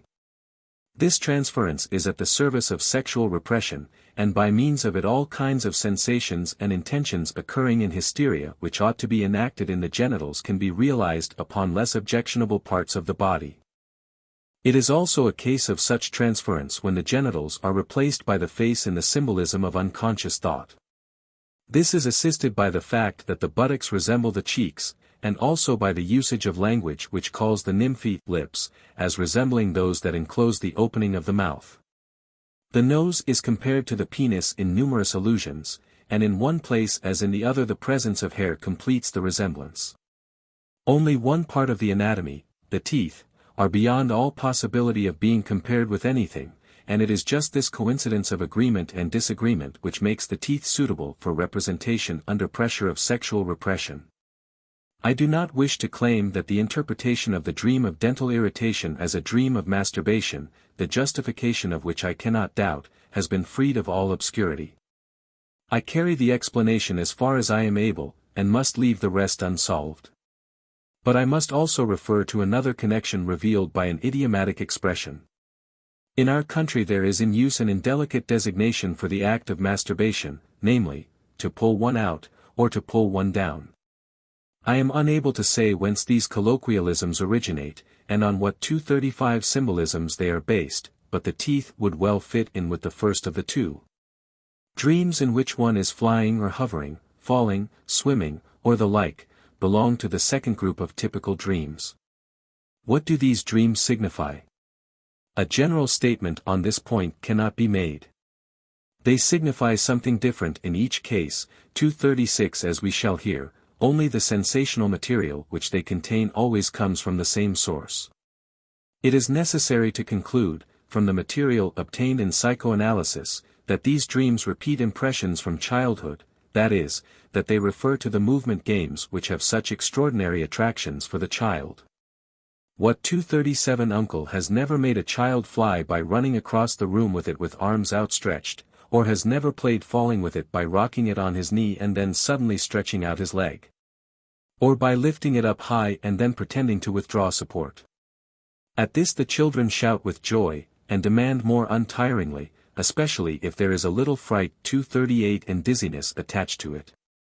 In after years they create a repetition of this in the dream, but in the dream they omit the hands which have held them, so that they now freely float and fall. The fondness of all small children for games like rocking and seesawing is well known. And if they see gymnastic tricks at the circus their recollection of this rocking is refreshed. With some boys the hysterical attack consists simply in the reproduction of such tricks, which they accomplish with great skill. Not infrequently sexual sensations are excited by these movement games, harmless as they are in themselves. To express the idea by a word which is current among us, and which covers all of these matters, it is the wild playing, Hetzen, of childhood which dreams about flying, falling, vertigo, and the like repeat. And the voluptuous feelings of which have now been turned into fear. But as every mother knows, the wild playing of children has often enough culminated in quarreling and tears. I therefore have good reason for rejecting the explanation that the condition of our dermal sensations during sleep, the sensations caused by the movements of the lungs, and the like, give rise to dreams of flying and falling. I see that these very sensations have been reproduced from the memory with which the dream is concerned, that they are, therefore, a part of the dream content and not of the dream sources. This material, similar in its character and origin consisting of sensations of motion, is now used for the representation of the most manifold dream thoughts. Dreams of flying, for the most part characterized by delight, require the most widely different interpretations, altogether special interpretations in the case of some persons, and even interpretations of a typical nature in that of others. One of my patients was in the habit of dreaming very often that she was suspended above the 239 street at a certain height, without touching the ground. She had grown only to a very small stature, and shunned every kind of contamination which accompanies intercourse with human beings. Her dream of suspension fulfilled both of her wishes, by raising her feet from the ground and by allowing her head to tower in the upper regions. In the case of other female dreamers the dream of flying had the significance of a longing, if I were a little bird, others thus become angels at night because they have missed being called that by day. The intimate connection between flying and the idea of a bird makes it comprehensible that the dream of flying in the case of men usually has a significance of coarse sensuality. We shall also not be surprised to hear that this or that dreamer is always very proud of his ability to fly. Dr. Paul Fettern, Vienna, has propounded the fascinating theory that a great many flying dreams are erection dreams. Since the remarkable phenomena of erection which so constantly occupy the human fantasy must strongly impress upon it a notion of the suspension of gravity, cf. The winged phalli of the ancients. Dreams of falling are most frequently characterized by fear. Their interpretation, when they occur in women, is subject to no difficulty because women always accept the symbolic sense of falling, which is a circumlocution for the indulgence of an erotic temptation. We have not yet exhausted the infantile sources of the dream of falling. Nearly all children have fallen occasionally, and then been picked up and fondled. If they fell out of bed at night, they were picked up by their nurse and taken into her bed. People who dream often of swimming, of cleaving the waves, with great enjoyment, and have usually been persons who wetted their beds, and they now repeat in the dream a pleasure which they have long since learned to forego. We shall soon learn from one example or another to what representation the dreams of swimming easily lend themselves.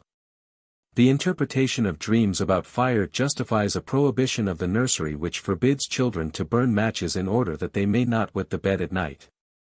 They too are 240 based on the reminiscence of enuresis nocturnus of childhood. In the Bruchstück einer Historianalyse, 1905, I have given the complete analysis and synthesis of such a fire dream in connection with the infantile history of the dreamer, and have shown to the representation of what emotions this infantile material has been utilized in maturer years. It would be possible to cite a considerable number of other, typical, dreams, if these are understood to refer to the frequent recurrence of the same manifest dream content in the case of different dreamers, as, for example, dreams of passing through narrow alleys, of walking through a whole suite of rooms. Dreams of the nocturnal burglar against whom nervous people direct precautionary measures before going to sleep, dreams of being chased by wild animals, bulls, horses, or of being threatened with knives, daggers, and lances. The last two are characteristic as the manifest dream content of persons suffering from anxiety, and an investigation dealing especially with this material would be well worthwhile. In lieu of this I have two remarks to offer, which, however, do not apply exclusively to typical dreams. The more one is occupied with the solution of dreams, the more willing one must become to acknowledge that the majority of the dreams of adults treat of sexual material and give expression to erotic wishes. Only one who really analyses dreams, that is to say, who pushes forward from their manifest content to the latent dream thoughts, can form an opinion on this subject, never the person who is satisfied with registering the manifest content, as, for example, Naik in his works on sexual dreams. Let us recognize at once that this fact is not to be wondered at, but that it is in complete harmony with the fundamental assumptions of dream explanation. No other impulse has had to undergo so much suppression from the time of childhood as the sex impulse in its numerous components, from no other impulse have survived so many and such intense unconscious wishes, which now act in the sleeping state in such a manner as to produce dreams. In dream interpretation, this significance of sexual complexes must never 241 be forgotten, nor must they, of course, be exaggerated to the point of being considered exclusive.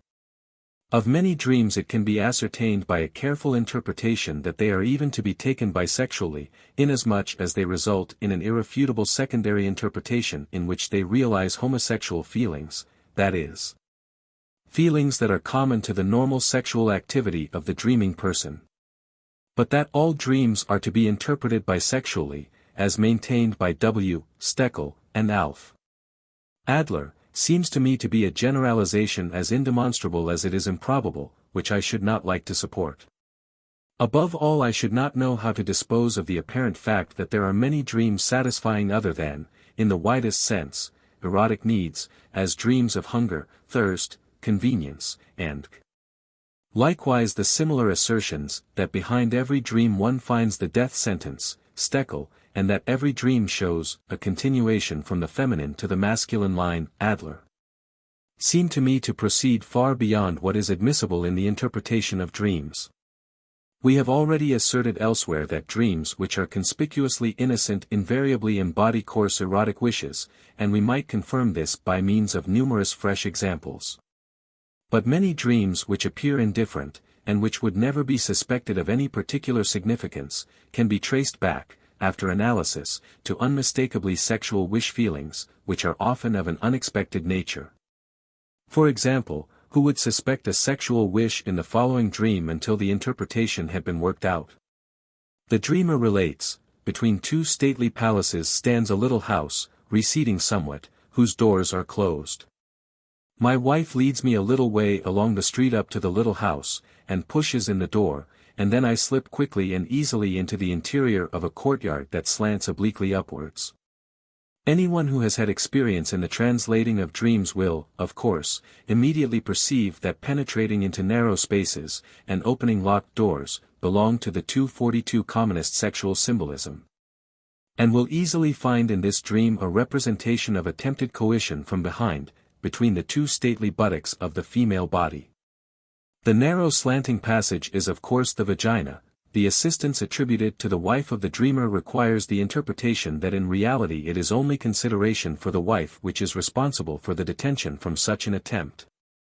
Moreover, inquiry shows that on the previous day a young girl had entered the household of the dreamer who had pleased him, and who had given him the impression that she would not be altogether opposed to an approach of this sort. The little house between the two palaces is taken from a reminiscence of the Hradčin in Prague, and thus points again to the girl who is a native of that city. If with my patients I emphasize the frequency of the Oedipus dream, of having sexual intercourse with one's mother, I get the answer, I cannot remember such a dream. Immediately afterwards, however, there arises the recollection of another disguised and indifferent dream, which has been dreamed repeatedly by the patient, and the analysis shows it to be a dream of this same content, that is, another Oedipus dream. I can assure the reader that veiled dreams of sexual intercourse with the mother are a great deal more frequent than open ones to the same effect.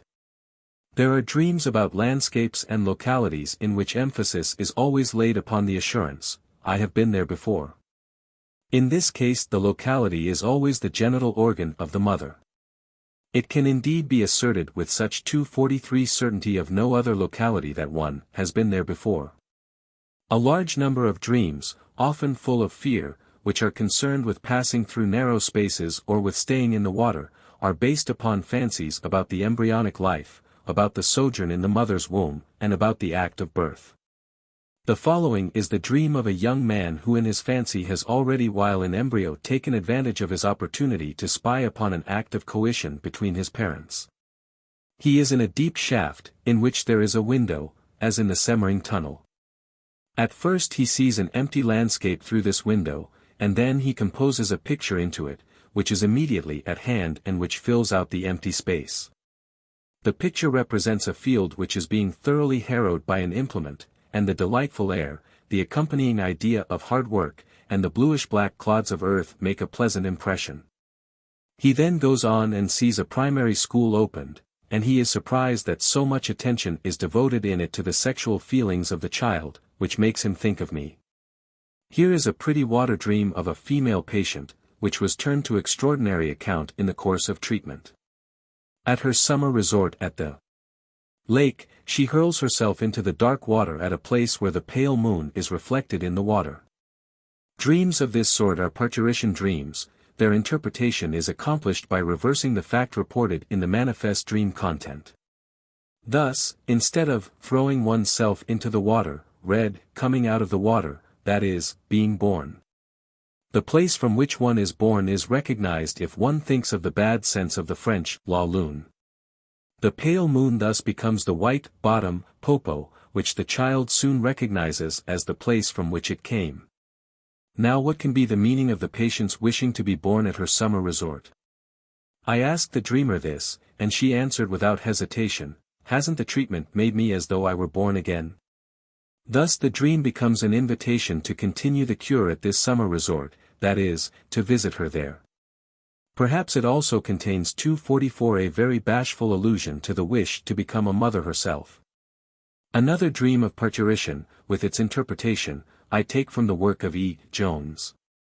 She stood at the seashore watching a small boy, who seemed to be hers, wading into the water.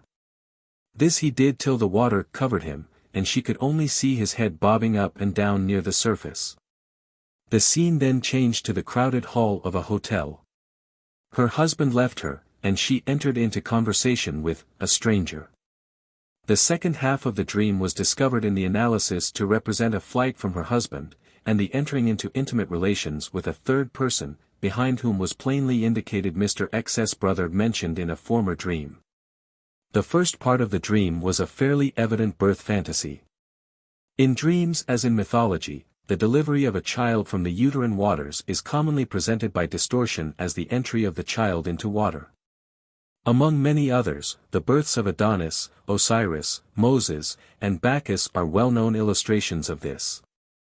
The bobbing up and down of the head in the water at once recalled to the patient the sensation of quickening she had experienced in her only pregnancy.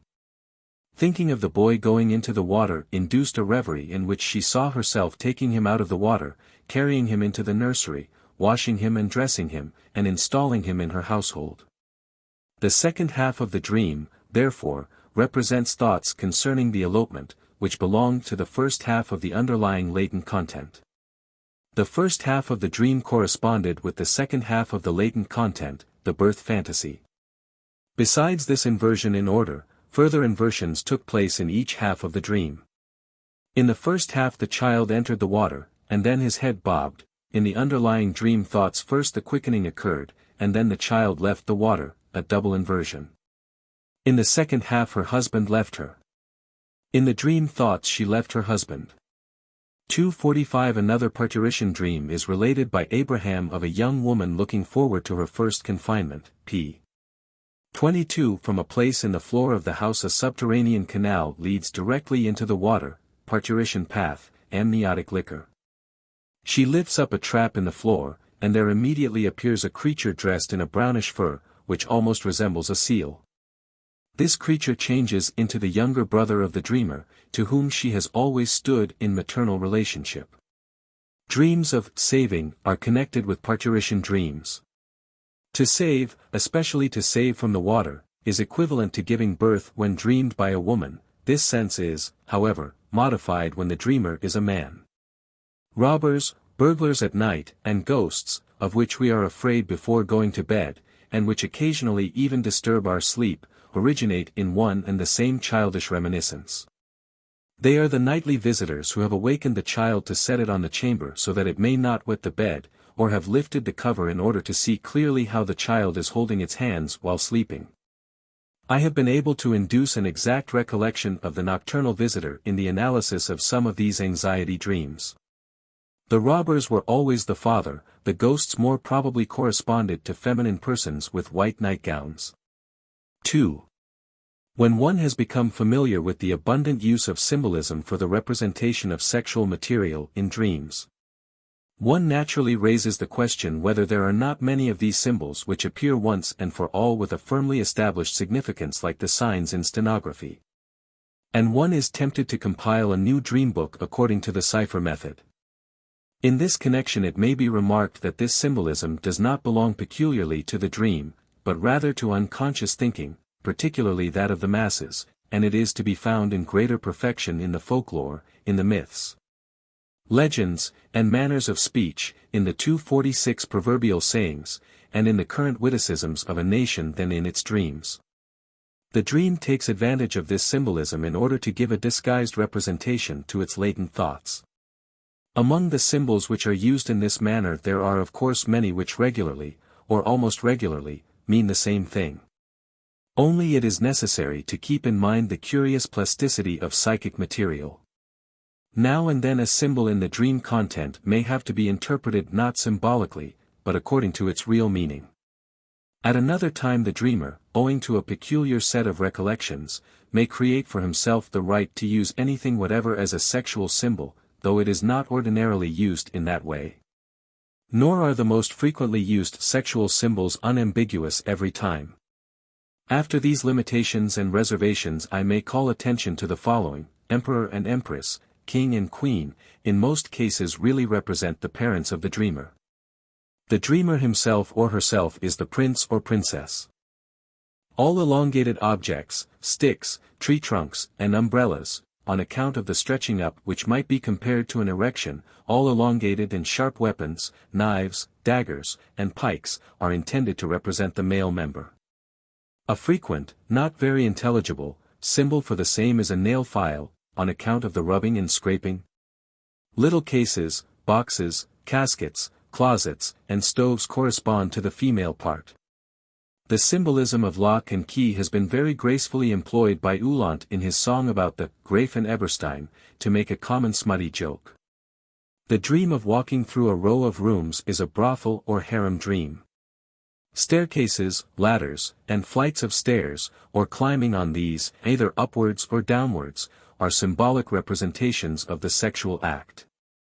Smooth 247 walls over which one is climbing, facades of houses upon which one is letting oneself down, frequently under great anxiety, correspond to the erect human body. and probably repeat in the dream reminiscences of the upward climbing of little children on their parents or foster parents. Smooth walls are men. Often in a dream of anxiety one is holding on firmly to some projection from a house. Tables, set tables, and boards are women, perhaps on account of the opposition which does away with the bodily contours. Since bed and board, mensa ed thoris, constitute marriage, the former are often put for the latter in the dream, and as far as practicable the sexual presentation complex is transposed to the eating complex. Of articles of dress the woman's hat may frequently be definitely interpreted as the male genital. In dreams of men one often finds the cravat as a symbol for the penis. This indeed is not only because cravats hang down long, and are characteristic of the man, but also because one can select them at pleasure, a freedom which is prohibited by nature in the original of the symbol. Persons who make use of this symbol in the dream are very extravagant with cravats, and possess regular collections of them. All complicated machines and apparatus in dream are very probably genitals, in the description of which dream symbolism shows itself to be as tireless as the activity of wit. Likewise many landscapes in dreams, especially with bridges or with wooded mountains, can be readily recognized as descriptions of the genitals. Finally, where one finds incomprehensible neologisms one may think of combinations made up of components having a sexual 248 significance. Children also in the dream often signify the genitals, as men and women are in the habit of fondly referring to their genital organ as their little one. As a very recent symbol of the male genital may be mentioned the flying machine, utilization of which is justified by its relation to flying as well as occasionally by its form. To play with a little child or to beat a little one is often the dream's representation of onanism. A number of other symbols, in part not sufficiently verified, are given by Stekel, who illustrates them with examples. Right and left, according to him, are to be conceived in the dream in an ethical sense. The right way always signifies the road to righteousness, the left the one to crime. Thus the left may signify homosexuality, incest, and perversion, while the right signifies marriage, relations with a prostitute, and the meaning is always determined by the individual moral viewpoint of the dreamer, LC, page 466. Relatives in the dream generally play the role of genitals, page 473. Not to be able to catch up with a wagon is interpreted by Stekel as regret not to be able to come up to a difference in age, page 479. Baggage with which one travels is the burden of sin by which one is oppressed, Ibid. Also numbers, which frequently occur in the dream, are assigned by Stekel a fixed symbolical meaning, but these interpretations seem neither sufficiently verified nor of general validity. Although the interpretation in individual cases can generally be recognized as probable. In a recently published book by W. Stekel, Die Sprache des Traums, which I was unable to utilize, there is a list, page 72, of the most common sexual symbols, the object of which is to prove that all sexual symbols can be bisexually used. He states, is there a symbol which, if in any way permitted by the fantasy, may not be used simultaneously in the masculine and the feminine sense? To be sure the clause in parentheses takes away much of the absoluteness of this assertion, for this is not at all permitted by the fantasy. I do not, however, think it superfluous to state that in my experience Stekel's general statement has to give way to the recognition of a greater manifoldness. Besides those symbols, which are just as frequent for the male as for the female genitals, there are others which preponderately, or almost exclusively, designate one of the sexes. And there are still others of which only the 249 male or only the female signification is known. To use long, firm objects and weapons as symbols of the female genitals, or hollow objects, chests, boxes, pouches, and, as symbols of the male genitals, is indeed not allowed by the fancy. It is true that the tendency of the dream and the unconscious fancy to utilize the sexual symbol bisexually betrays an archaic trend, for in childhood a difference in the genitals is unknown, and the same genitals are attributed to both sexes. These very incomplete suggestions may suffice to stimulate others to make a more careful collection.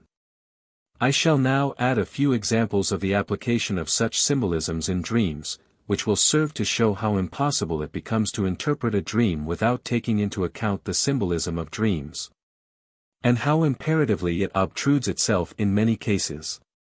1. The hat as a symbol of the man, of the male genital, a fragment from the dream of a young woman who suffered from agoraphobia on account of a fear of temptation. I am walking in the street in summer, I wear a straw hat of peculiar shape, the middle piece of which is bent upwards and the side pieces of which hang downwards. The description became here obstructed. And in such a fashion that one is lower than the other. I am cheerful and in a confidential mood, and as I pass a troop of young officers I think to myself, none of you can have any designs upon me. As she could produce no associations to the hat, I said to her, the hat is really a male genital, with its raised middle piece and the two downward hanging side pieces. I intentionally refrained from interpreting those details concerning the unequal downward hanging of the two side pieces, although just such individualities in the determinations lead the way to the interpretation. I continued by saying that if she only had a man with such a virile genital she would not have to fear the 250 officers, that is, she would have nothing to wish from them. For she is mainly kept from going without protection and company by her fancies of temptation. This last explanation of her fear I had already been able to give her repeatedly on the basis of other material. It is quite remarkable how the dreamer behaved after this interpretation. She withdrew her description of the hat, and claimed not to have said that the two side pieces were hanging downwards. I was, however, too sure of what I had heard to allow myself to be misled, and I persisted in it. She was quiet for a while, and then found the courage to ask why it was that one of her husband's testicles was lower than the other, and whether it was the same in all men. With this the peculiar detail of the hat was explained, and the whole interpretation was accepted by her. The hat symbol was familiar to me long before the patient related this dream. From other but less transparent cases I believe that the hat may also be taken as a female genital. 2. The little one as the genital, to be run over as a symbol of sexual intercourse, another dream of the same agoraphobic patient. Her mother sends away her little daughter so that she must go alone. She rides with her mother to the railroad and sees her little one walking directly upon the tracks, so that she cannot avoid being run over. She hears the bones crackle. From this she experiences a feeling of discomfort but no real horror. She then looks out through the car window to see whether the parts cannot be seen behind. She then reproaches her mother for allowing the little one to go out alone. Analysis. It is not an easy matter to give here a complete interpretation of the dream. It forms part of a cycle of dreams, and can be fully understood only in connection with the others. For it is not easy to get the necessary material sufficiently isolated to prove the symbolism. The patient at first finds that the railroad journey is to be interpreted historically as an allusion to a departure from a sanatorium for nervous diseases, with the superintendent of which she naturally was in love. Her mother took her away from this place, and the physician came to the railroad station and handed her a bouquet of flowers on leaving. She felt uncomfortable because her mother 251 witnessed this homage. Here the mother, therefore, appears as a disturber of her love affairs, which is the role actually played by this strict woman during her daughter's girlhood. The next thought referred to the sentence, she then looks to see whether the parts can be seen behind. In the dream facade one would naturally be compelled to think of the parts of the little daughter run over and ground up. The thought, however, turns in quite a different direction. She recalls that she once saw her father in the bathroom naked from behind. She then begins to talk about the sex differentiation, and asserts that in the man the genitals can be seen from behind, but in the woman they cannot. In this connection she now herself offers the interpretation that the little one is the genital, her little one, she has a 4-year-old daughter, her own genital. She reproaches her mother for wanting her to live as though she had no genital, and recognizes this reproach in the introductory sentence of the dream, the mother sends away her little one so that she must go alone. In her fantasy going alone on the street signifies to have no man and no sexual relations, quare equals to go together, and this she does not like. According to all her statements she really suffered as a girl on account of the jealousy of her mother, because she showed a preference for her father. The little one has been noted as a symbol for the male or the female genitals by Steckel, who can refer in this connection to a very widespread usage of language. The deeper interpretation of this dream depends upon another dream of the same night in which the dreamer identifies herself with her brother. She was a tomboy, and was always being told that she should have been born a boy. This identification with the brother shows with special clearness that the little one signifies the genital. The mother threatened her, with castration, which could only be understood as a punishment for playing with the parts, and the identification, therefore, shows that she herself had masturbated as a child. Though this fact she now retained only 252 inches of memory concerning her brother. An early knowledge of the male genital which she later lost she must have acquired at that time according to the assertions of this second dream. Moreover, the second dream points to the infantile sexual theory that girls originate from boys through castration. After I had told her of this childish belief, she at once confirmed it with an anecdote in which the boy asks the girl, "Was it cut off?" to which the girl replied, "No, it's always been so." The sending away of the little one, of the genital, in the first dream therefore also refers to the threatened castration. Finally she blames her mother for not having been born a boy. That, being run over, symbolizes sexual intercourse would not be evident from this dream if we were not sure of it from many other sources. 3. Representation of the genital by structures, stairways, and shafts. Dream of a young man inhibited by a father complex. He is taking a walk with his father in a place which is surely the prater, for the rotunda may be seen in front of which there is a small front structure to which is attached a captive balloon.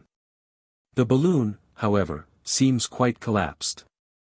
His father asks him what this is all for. He is surprised at it, but he explains it to his father. They come into a court in which lies a large sheet of tin. His father wants to pull off a big piece of this, but first looks around to see if anyone is watching. He tells his father that all he needs to do is to speak to the watchman, and then he can take without any further difficulty as much as he wants to. From this court a stairway leads down into a shaft, the walls of which are softly upholstered something like a leather pocketbook. At the end of this shaft there is a longer platform, and then a new shaft begins. Analysis. This dream belongs to a type of patient which is not favorable from a therapeutic point of view. They follow in the analysis without offering any resistances whatever up to a certain point, but from that point on they remain almost inaccessible. This dream he almost analyzed himself. The rotunda, he said, is my genital, the captive balloon in front is my penis, about the weakness of which I have worried. We must, however, interpret in greater detail. The rotunda is the buttock which is regularly associated by the 253 child with the genital, the smaller front structure is the scrotum. In the dream his father asks him what this is all for, that is, he asks him about the purpose and arrangement of the genitals. It is quite evident that this state of affairs should be turned around, and that he should be the questioner. As such a questioning on the side of the father has never taken place in reality, we must conceive the dream thought as a wish, or take it conditionally, as follows: if I had only asked my father for sexual enlightenment. The continuation of this thought we shall soon find in another place. The court in which the tin sheet is spread out is not to be conceived symbolically in the first instance, but originates from his father's place of business. For discretionary reasons I have inserted the tin for another material in which the father deals, without, however, changing anything in the verbal expression of the dream. The dreamer had entered his father's business, and had taken a terrible dislike to the questionable practices upon which profit mainly depends. Hence the continuation of the above dream thought, if I had only asked him, would be, he would have deceived me just as he does his customers. For the pulling off, which serves to represent commercial dishonesty, the dreamer himself gives a second explanation, namely, onanism. This is not only entirely familiar to us, see above, p. 234, but agrees very well with the fact that the secrecy of onanism is expressed by its opposite, why one can do it quite openly. It, moreover, agrees entirely with our expectations that the onanistic activity is again put off on the father, just as was the questioning in the first scene of the dream. The shaft he at once interprets as the vagina by referring to the soft upholstering of the walls. That the act of coition in the vagina is described as a going down instead of in the usual way as a going up, I have also found true in other instances. The details that at the end of the first shaft there is a longer platform and then a new shaft, he himself explains biographically. He had for some time consorted with women sexually, but had then given it up because of inhibitions and now hopes to be able to take it up again with the aid of the treatment. The dream, however, becomes indistinct toward 2:54 the end, and to the experienced interpreter it becomes evident that in the second scene of the dream the influence of another subject has begun to assert itself. In this his father's business and his dishonest practices signify the first vagina represented as a shaft so that one might think of a reference to the mother. 4. The male genital symbolized by persons and the female by a landscape. Dream of a woman of the lower class, whose husband is a policeman, reported by B. Datner.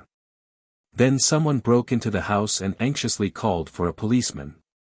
But he went with 2 tramps by mutual consent into a church, to which led a great many stairs.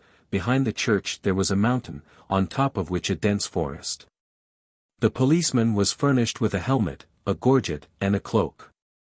The 2 vagrants, who went along with the policeman quite peaceably, had tied to their loins sack-like aprons. A road led from the church to the mountain. This road was overgrown on each side with grass and brushwood, which became thicker and thicker as it reached the height of the mountain, where it spread out into quite a forest. 5. A Stairway Dream. Reported and interpreted by Otto Rank. For the following transparent pollution dream, I am indebted to the same colleague who furnished us with the dental irritation dream reported on page 235. I am running down the stairway in the stairhouse after a little girl, whom I wish to punish because she has done something to me. At the bottom of the stairs someone held the child for me. A grown-up woman. I grasp it, but do not know whether I have hit it, for I suddenly find myself in the middle of the stairway where I practice coitus with the child, in the air as it were. It is really no coitus, I only rub my genital on her external genital, and in doing this I see it very distinctly as I see her head which is lying 2:55 sideways. During the sexual act I see hanging to the left and above me, also as if in the air, 2 small pictures, landscapes, representing a house on a green. On the smaller one my surname stood in the place where the painter's signature should be. It seemed to be intended for my birthday present. A small sign hung in front of the pictures to the effect that cheaper pictures could also be obtained. I then see myself very indistinctly lying in bed, just as I had seen myself at the foot of the stairs, and I am awakened by a feeling of dampness which came from the pollution. Interpretation. The dreamer had been in a bookstore on the evening of the day of the dream, where, while he was waiting, he examined some pictures which were exhibited, which represented motives similar to the dream pictures. He stepped nearer to a small picture which particularly took his fancy in order to see the name of the artist, which, however, was quite unknown to him. Later in the same evening, in company, he heard about a Bohemian servant girl who boasted that her illegitimate child was made on the stairs. The dreamer inquired about the details of this unusual occurrence, and learned that the servant girl went with her lover to the home of her parents, where there was no opportunity for sexual relations. And that the excited man performed the act on the stairs. In witty allusion to the mischievous expression used about wine adulterers, the dreamer remarked, "The child really grew on the cellar steps." These experiences of the day, which are quite prominent in the dream content, were readily reproduced by the dreamer. But he just as readily reproduced an old fragment of infantile recollection which was also utilized by the dream. The stairhouse was the house in which he had spent the greatest part of his childhood, and in which he had first become acquainted with sexual problems. In this house he used, among other things, to slide down the banister astride, which caused him to become sexually excited. In the dream he also comes down the stairs very rapidly, so rapidly that, according to his own distinct assertions, he hardly touched the individual stairs, but rather flew, or slid down, as we used to say. Upon reference to this infantile experience, the beginning of the 256 dream seems to represent the factor of sexual excitement. In the same house and in the adjacent residence the dreamer used to play pugnacious games with the neighboring children, in which he satisfied himself just as he did in the dream. If one recalls from Freud's investigation of sexual symbolism that in the dream stairs or climbing stairs almost regularly symbolizes coitus, the dream becomes clear. Its motive power as well as its effect, as is shown by the pollution, is of a purely libidinous nature. Sexual excitement became aroused during the sleeping state. In the dream this is represented by the rapid running or sliding down the stairs, and the sadistic thread in this is, on the basis of the pugnacious playing, indicated in the pursuing and overcoming of the child. The libidinous excitement becomes enhanced and urges to sexual action, represented in the dream by the grasping of the child and the conveyance of it to the middle of the stairway. Up to this point the dream would be one of pure sexual symbolism, and obscure for the unpracticed dream interpreter. But this symbolic gratification, which would have ensured undisturbed sleep, was not sufficient for the powerful libidinous excitement. The excitement leads to an orgasm, and thus the whole stairway symbolism is unmasked as a substitute for coitus. Freud lays stress on the rhythmical character of both actions as one of the reasons for the sexual utilization of the stairway symbolism, and this dream especially seems to corroborate this, for, according to the express assertion of the dreamer, the rhythm of a sexual act was the most pronounced feature in the whole dream. Still another remark concerning the two pictures, which, aside from their real significance, also have the value of Weibsbilder, literally woman pictures, but idiomatically women. This is at once shown by the fact that the dream deals with a big and a little picture, just as the dream content presents a big, grown-up, and a little girl. That cheap pictures could also be obtained points to the prostitution complex, just as the dreamer's surname on the little picture and the thought that it was intended for his birthday point to the parent complex, to be born on the stairway, to be conceived in coitus. 257 The indistinct final scene, in which the dreamer sees himself on the staircase landing lying in bed and feeling wet, seems to go back into childhood even beyond the infantile onanism, and manifestly has its prototype in similarly pleasurable scenes of bedwetting. 6. A modified stair dream. To one of my very nervous patients, who was an abstainer, whose fancy was fixed on his mother, and who repeatedly dreamed of climbing stairs accompanied by his mother, I once remarked that moderate masturbation would be less harmful to him than enforced abstinence. This influence provoked the following dream. His piano teacher reproaches him for neglecting his piano playing, and for not practicing the etudes of Moschle's and Clementi's Gradus ad Parnassum. In relation to this he remarked that the Gradus is only a stairway, and that the piano itself is only a stairway as it has a scale. It is correct to say that there is no series of associations which cannot be adapted to the representation of sexual facts. I conclude with the dream of a chemist, a young man, who has been trying to give up his habit of masturbation by replacing it with intercourse with women. Preliminary statement. On the day before the dream he had given a student instruction concerning Grignard's reaction, in which magnesium is to be dissolved in absolutely pure ether under the catalytic influence of iodine. 2 days before, there had been an explosion in the course of the same reaction, in which the investigator had burned his hand. Dream I. He is to make phenylmagnesium bromide. He sees the apparatus with particular clearness, but he has substituted himself for the magnesium. He is now in a curious swaying attitude. He keeps repeating to himself, "This is the right thing, it is working, my feet are beginning to dissolve and my knees are getting soft." Then he reaches down and feels for his feet, and meanwhile, he does not know how, he takes his legs out of the crucible, and then again he says to himself, "That cannot be. Yes, it must be so, it has been done correctly." Then he partially awakens, and repeats the dream to himself, because he wants to tell it to me. He is distinctly afraid of the analysis 258 of the dream. He is much excited during this semi-sleeping state, and repeats continually, "Phenyl, phenyl." 2. He is in ing with his whole family, at 11:30. He is to be at the Schottenthur for a rendezvous with a certain lady, but he does not wake up until 11:30. He says to himself, "It is too late now. When you get there it will be 12:30. The next instant he sees the whole family gathered about the table, his mother and the servant girl with the soup tureen with particular clearness. Then he says to himself, well, if we are eating already, I certainly can't get away. Analysis. He feels sure that even the first dream contains a reference to the lady whom he is to meet at the rendezvous. The dream was dreamed during the night before the expected meeting. The student to whom he gave the instruction is a particularly unpleasant fellow. He had said to the chemist, "That isn't right," because the magnesium was still unaffected, and the latter answered as though he did not care anything about it, "It certainly isn't right." He himself must be this student. He is as indifferent towards his analysis as the student is towards his synthesis. The he in the dream, however, who accomplishes the operation, is myself. How unpleasant he must seem to me with his indifference towards the success achieved. Moreover, he is the material with which the analysis, synthesis, is made. For it is a question of the success of the treatment.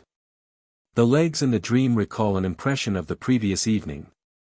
He met a lady at a dancing lesson whom he wished to conquer. He pressed her to him so closely that she once cried out.